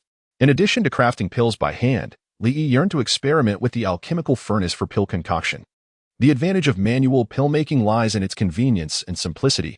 Although somewhat hasty and rudimentary, it allows for spontaneous creation, bypassing intricate procedures. Conversely, pills produced in the alchemical furnace are more refined and aesthetically pleasing, benefiting from the flame's melting capabilities, which undoubtedly expedite the refining of herbs. Certain superior flames and alchemical furnaces also bestow unique enhancements upon the elixirs. Li Yixin pondered, if only she could command the flames, she could utilize fire as a crucible. And surely, her alchemical endeavors would reach new heights, perhaps even rendering the alchemical furnace obsolete. Unbeknownst to her, the night had deepened. Ming Cheng observed Li, who remained in the courtyard, tirelessly rubbing a handful of grass, puzzled. Is this what Wan Ning referred to as alchemy? Could she be attempting to transform this grass into a medicinal pill? Such fanciful notions were to be expected from a child. Young master, are you not yet asleep? It is quite late. Would you like me to prepare something to eat? Ming Qing inquired of Wan Ning, having cared for Li for some time. Wan Qing would also be responsible for him in the future, thus it was essential to learn more about his habits from Wan Ning. Perhaps I could make a few snacks. The young master enjoys food, particularly milk. Milk? Ming Qing questioned, glancing down at her bosom. Is that what she meant by milk? Wan Ning chuckled awkwardly. The young master has not yet weaned. Ming Qing exclaimed in surprise. Really? I did not expect Li to still be nursing at this age. How is that done? Wan Ning explained, just by some animal milk. Very well, I understand. Ming Qing sighed in relief, somewhat startled. There is hardly anything to do. You can return to your rest. I shall manage the rest. Wan Ning observed Ming Qing standing beside her, waiting patiently. The young master is still awake. If needed, I can assist, and as I will be caring for him alongside you, I wish to learn more about him. Ming Qing smiled. Do not call me sister. I am younger than you. Just call me Wan Ning, she replied, glancing up at Ming Qing, who was noticeably taller. While also noting that she was indeed smaller in stature, a perpetual source of her discontent. Indeed, Ming Qing nodded with a smile. In the palace. It was not age that determined relationships, but rather the closeness one shared with the master. Aren't you tired? Wan Ning asked. Not at all. I am accustomed to it. I have often stayed up later in the palace, Ming Qing explained. I see. Typically, I care for the young master as he sleeps. He is accustomed to sleeping beside me, so I must wait until he slumbers. Ming Qing nodded thoughtfully. They ceased their conversation and turned their attention to Li Yi, who was still preoccupied with the grass. At a glance, Li Yi appeared quite adorable. His chubby, cherubic face was irresistibly tempting to poke, though she dared not. As he was her master, caring for such a delightful young master was indeed a privilege. Whether this would be a long-term duty or a fleeting one was yet to be determined by those in higher authority. It was settled. Li Yi, filled with joy, opened his hands to reveal a pill he had crafted with great care, a third-grade elixir. Through his diligent efforts, this pill had attained a commendable quality, far surpassing the crude herbal lump it once resembled, embodying the true appearance of a refined potion. Wan Ning and Ming Qing approached him, curiosity evident in their expressions. Young master, what grade of elixir is this? Wan Ning inquired with intrigue. Third grade, Li Yi replied modestly. You are truly remarkable, young master, capable of handcrafting a third-grade elixir. Wan Ning exclaimed, her admiration palpable. Indeed, the young master is exceptional. At such a young age, he has already become a third-grade alchemist, while Duan Yi, the strongest in the Li clan, has only reached the 5th grade. In just a few years, the young master will undoubtedly surpass Duan Yi, becoming the most formidable alchemist in the Li family. Beyond that, he is destined to emerge as the greatest alchemist in Deqian, surpassing even the Pill Emperor. Ming Qing, slightly puzzled, observed their enthusiasm and wondered if Wan Ning was merely flattering Li Yi. However, upon closer inspection of the elixir in Li Yi's hands, she was taken aback. It indeed appeared to be a genuine pill. Could it be that Li Yi had truly crafted an elixir by hand? How could that be possible? As she drew nearer, sensing the potent energy emanating from the third-grade pill, she quickly discerned its authenticity. At that moment, Ming Qing's astonishment knew no bounds. To handcraft a third-grade elixir, what level of alchemical skill was this? It was utterly preposterous. This shattered her conventional views on alchemy. The idea of foregoing a cauldron and directly crafting potions by hand seemed inconceivable, even beyond the abilities of the Pill Emperor himself. Who exactly was this young master? Not yet 3 years old? Ming Qing began to doubt her own senses. Pinching herself to confirm her reality, she felt pain. It was indeed real. Suddenly, enlightenment struck her. No wonder the Emperor had assigned her and her 4 sisters to care for Li Yi. He was an extraordinary genius. This unconventional method of alchemy was truly mind-boggling. And as she gazed at Li Yi, her eyes now brimmed with fervor and respect. Li Yi tossed the elixir to Ming Qing, saying, If you fancy it, take it. I observe that your cultivation is at the 2nd-star martial artist level. Consuming this elixir and diligently practicing should enable you to break through by tomorrow. Ming Qing, taken aback, pondered how Li Yi discerned her cultivation level. Had he truly perceived it? Even within the palace-made hierarchy, there existed distinctions. Ming Qing was the leader among the 4 maids, possessing not only maturity but also commendable talent for cultivation. Although a third-grade elixir is not particularly precious, it remains a luxury beyond the reach of a maid. Wan Ning interjected, accepted. The elixir is of little consequence to the young master. as he can effortlessly conjure one at any moment. Ming Cheng accepted the elixir, recalling the notion of hand-kneading elixirs, and found it oddly amusing. The most amusing aspect was that a mere 2-year-old was capable of hand-kneading a third-grade elixir, leaving one at a loss for words. One could only remark, "Are your parents aware of your astonishing prowess?" Li Yutian, I was aware. Initially, I believed my destiny to be fortunate, however. It now appears exceedingly promising to be in the service of such a master, with a hopeful future ahead. Li Yi stretched languidly and stifled a yawn. Feeling a wave of drowsiness wash over him, alchemy was indeed a laborious endeavor. "Young master, are you about to retire for the night? Would you like to take a bath?" Wan Ning inquired. "A bath," he replied. "I shall fetch hot water." Ming Cheng immediately dashed off to prepare the steaming water. Before long, a bucket of steaming water was ready. Together with Wan Ning, they assisted Li Yi in bathing, attending to his needs while he merely had to sit back and relax. With 2 graceful maidens tending to his ablutions, life grew increasingly delightful. Li Yi turned to Ming Cheng and said, "Your talent for cultivation is commendable. If you encounter any uncertainties in your practice, do not hesitate to seek my guidance." Ming Cheng indeed possessed noteworthy aptitude for cultivation. However, at her age, achieving the rank of a 2-star martial master was rather modest. Likely due to her duties as a palace maid leaving her little time for training. Given that Ming Cheng had chosen to accompany and care for him, it was only fitting that he treat her with kindness. Moreover, Li Yi could discern that Ming Cheng was an admirable servant, professional and sensible, devoid of any malicious intent. In the past, Ming Cheng would have found it amusing to seek advice on cultivation from someone as young as a 2-year-old. Yet now, she was willing to place her trust in him. Yes, she nodded slightly, though as a maid, she felt hesitant to ask her master such questions. Wan Ning smiled and reassured her, "There is no need to feel embarrassed. Our young master is very kind." As Li Yi bathed, he provided Ming Cheng with insights into her cultivation, as he had little else to occupy his time. After listening to his counsel, Ming Cheng found it to be exceedingly reasonable. At the tender age of 2, Li Yi remarkably possessed profound insights into cultivation, igniting a fervent desire in Ming Cheng to embark on his own training after assisting Li Yi with his bath. With Li Yi's guidance, Ming Cheng held the belief that he might achieve a breakthrough that very night. After a refreshing bath, Wan Ning cradled Li Yi and carried him back to their room for slumber, while Ming Cheng hurriedly returned to his cultivation. In the opulent bedroom adorned with various valuable ornaments, Wan Ning found herself in such luxurious surroundings for the first time, feeling somewhat out of place. Once the bed was warmed, she gently placed Li Yi under the covers, holding him close. After a moment of contemplation, Wan Ning spoke, "Young master, how do you perceive my innate talent for cultivation?" Li Yi paused for a moment before responding, "Well, your talent for cultivation is somewhat lacking. Why the sudden interest in this matter?" "I too wish to cultivate, young master. Might you offer me some guidance?" Wan Ning inquired tentatively. Although she was aware that she lacked the standing to make such requests of the young master, her yearning to cultivate compelled her to try. "Of course. You are my personal maid.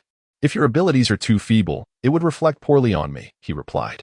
"What should my first step be?" Wan Ning asked eagerly. The young master had acquiesced. "Your talent may not be the best, so I will provide you with a formula to concoct a medicinal pill for refining your essence. You should seek out a teacher at the academy for assistance." Li expertly cradled Wan Ning, inhaling the fragrant scent that emanated from her, gradually succumbing to slumber. He had grown accustomed to falling asleep with her in his embrace. Without her presence, his rest was far from serene. "Thank you, young master," Wan Ning murmured. Glancing down, she noticed Li Yi peacefully resting against her chest, and chose to remain silent, allowing herself to drift into sleep as well. The following day, Li slowly opened his bleary eyes and rubbed them. "The young master has awakened." Wan Ning rose and helped Li Yi don his garments, exuding the aura of a devoted wife and nurturing mother. Ming Cheng had already prepared breakfast, thoughtfully warming the animal milk to the perfect temperature. After enjoying a delightful meal, he stretched languidly, feeling utterly content. Li Yi gently patted his slightly protruding belly, resembling a small round ball. "Have you made a breakthrough?" Li scrutinized Ming Cheng and was taken aback to discover that Ming Cheng had ascended to the rank of a 3-star martial master, evidently having achieved this last night. "Thank you for your elixir and guidance, young master." Ming Cheng expressed his gratitude towards Li Yi. "No need for thanks. As long as you follow me and put in earnest effort, wherever I find sustenance, you shall also have your share," Li declared with a reassuring pat on his chest. "Indeed," Ming Cheng replied, smiling as he nodded, unable to suppress a chuckle at Li Yi's somewhat pompous demeanor. After satisfying their hunger and thirst, they took Autumn Lingming's hand and ventured into the courtyard. It had become a daily ritual to play the piano for a while after breakfast, nurturing their sentiments and fostering a deeper bond with Autumn Lingming. "How is your practice of the Heavenly Saint's silent melody progressing?" Li inquired. "I am still at the first level," Autumn Lingming responded, her head hanging low, revealing a hint of despondency. "Take your time. I am only at the third level myself," Li reassured her. Li stifled a yawn. Qiu Lingming murmured, "I don't wish to converse." Is Egu attempting to offer solace? Why does it sound so piercing? After hearing Li Yi's attempt at comfort, I feel even more despondent. At that moment, a familiar ruckus echoed from outside. "What brings you lot here? Are you not required to attend class? You dare to call yourselves teachers, bringing disgrace to the profession. What qualification do you possess to guide Li Yi? As the saying goes, one who associates with the virtuous will become virtuous, and one who associates with the wicked will become wicked. Li Yi is still young. If he were to follow your example, the consequences would be dire. Therefore, cease your squabbling. I shall take charge. How shameless you are to utter such words. Go find somewhere else to linger." Amidst the commotion, the sounds of a scuffle ensued. The door creaked open, revealing Li Xian, who quickly shut the door behind him to prevent that unruly mob from entering. Initially, they had come to retrieve Li Yi, but upon colliding, a brawl inevitably broke out. "Brother, what is happening outside?" Li asked innocently. "How can you even inquire? It is all because of you. Come with me. I shall take you to class." "All right." Li Xian, accompanied by Li Yi and Qiu Lingming, departed while circumventing the group of gentlemen obstructing the doorway. Arriving at their class, the atmosphere in the classroom was remarkably free. No one occupied a single desk. Instead, they sat on benches, reciting verses and so forth.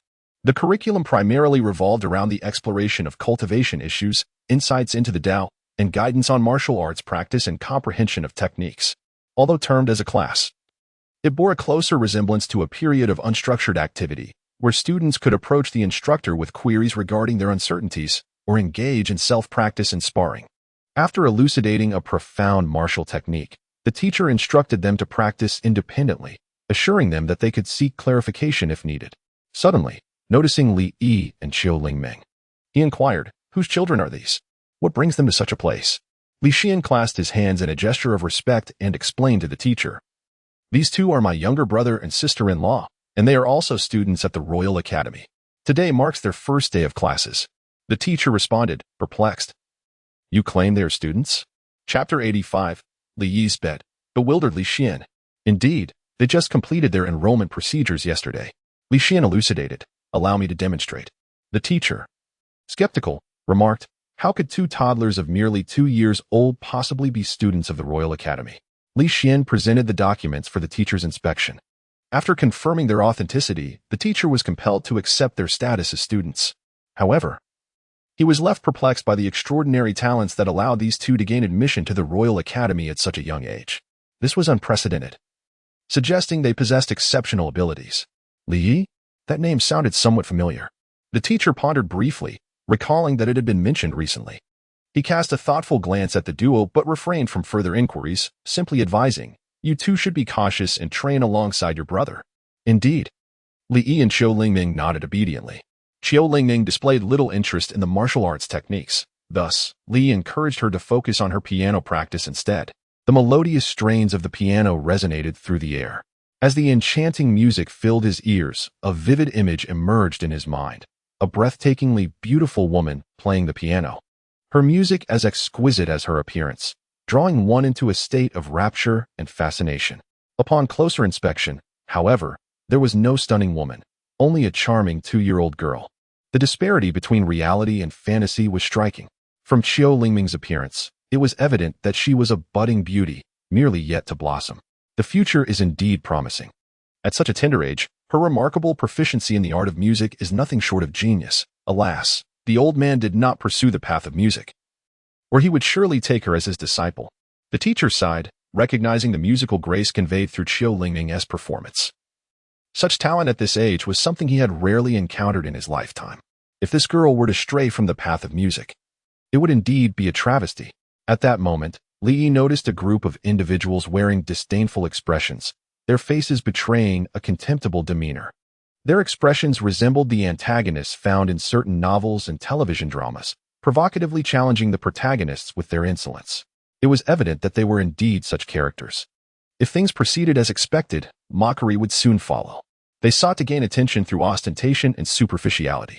Xiao Lingming, however, paid no mind to these individuals. She cared not for the opinions of others, but only for Li Yi. Before Li Yi could speak, Li Xian interjected, "I see you all are feeling mischievous again. How about a one-on-one challenge?" Li Xian stepped forward, positioning himself before Li Yi and Xiao Lingming. He raised his head, exuding an air of arrogance and a combative spirit. "We have no desire to engage in conflict with you. Instead, it would be prudent for you to tend to the child. After all, should an accident occur, you would still need to assist in cleaning up." Li Xian chuckled lightly. "Indeed, who was it that I turned into an ostrich last time? If memory serves, it was you. Why not bury your head in your trousers today? It hardly aligns with your usual timid nature. As for those who are nothing more than a mouth, I can hardly be bothered to engage in verbal sparring with them." "Brother, do they hold a grudge against you?" Li inquired with curiosity. "One might say so." Within the Royal Academy, the students are divided into numerous cliques, forming alliances and factions. The nature of these relationships is profoundly influenced by the connections of their forebears. Those whose parents share amicable ties naturally cultivate friendships, while animosities among elders foster discord among the younger generation, particularly if the parents are political adversaries. Their offspring find themselves in perpetual conflict. Thus, brawling and factional skirmishes have become commonplace at the Royal Academy, which refrains from curtailing such behavior, provided it does not escalate excessively. A spirited temperament is indeed commendable, signifying vigor and resilience. The Diqian dynasty requires such spirited youth. Though these impassioned young men may engage in raucous bouts, it is not born of deep-seated enmity. Rather, such antics bring enjoyment, and they maintain a sense of moderation in their interactions. Li Xian does not harbor any conflicts with these individuals who lack paternal figures. However, Jiang Zihan does. Jiang Zihan is the fiancé of Li Xian, which naturally positions him as an adversary to them. Li Yi lost in thought. Consider the enmity of his sister-in-law's adversary who had ridiculed Ling Ming. In that moment, he resolved to be unreserved. With an opportunity to showcase his prowess presented before him, he would ensure they understood that he was no ordinary child. Henceforth, they ought to speak with more courtesy when addressing him and Ling Ming. "Li Dao, Ling Ming, they say you are merely seeking attention. Do you not wish to respond?" Xiao Lingming shook her head and replied, "I am indifferent.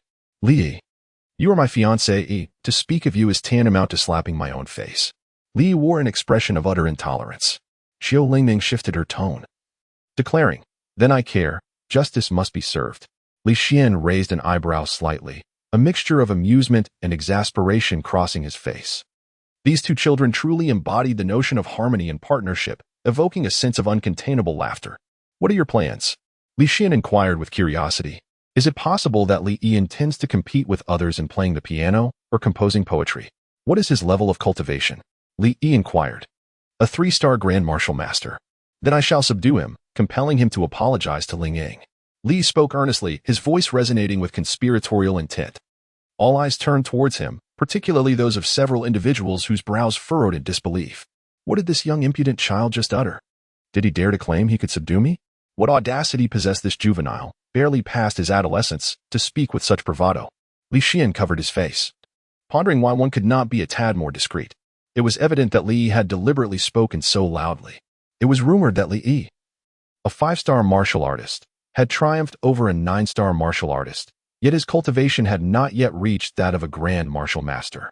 The chasm between a martial artist and a Grand Martial Master is insurmountable.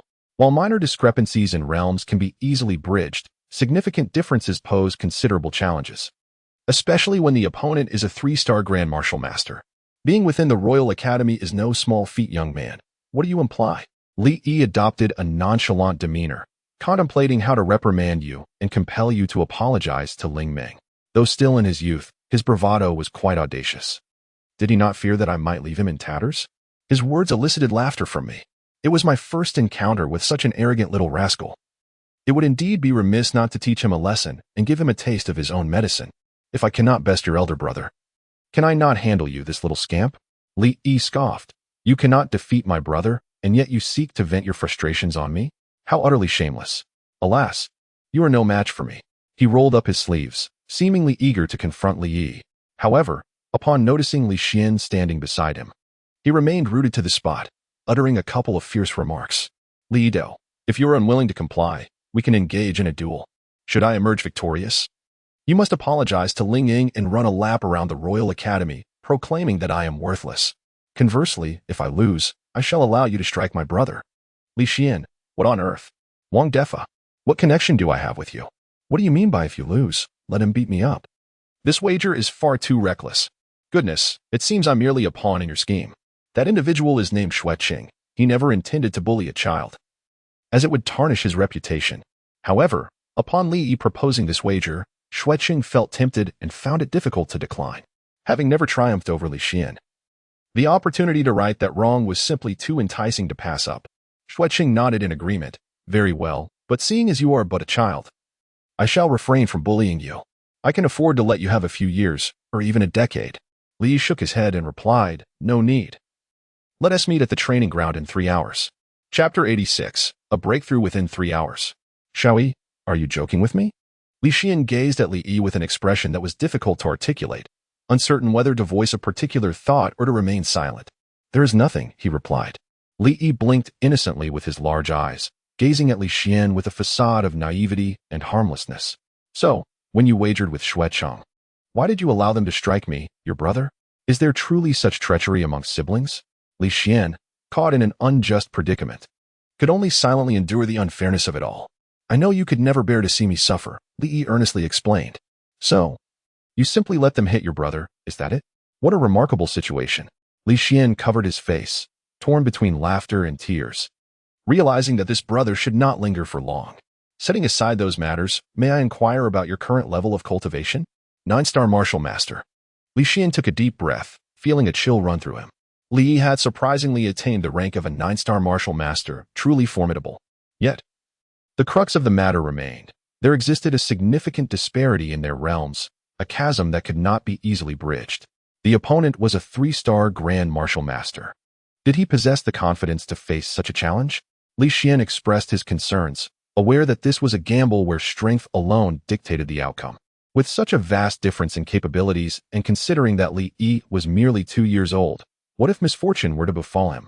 No, Li Yi replied, shaking his head decisively, revealing an unmistakable lack of confidence. Li Xian, you spoke with such confidence. I thought you were invincible.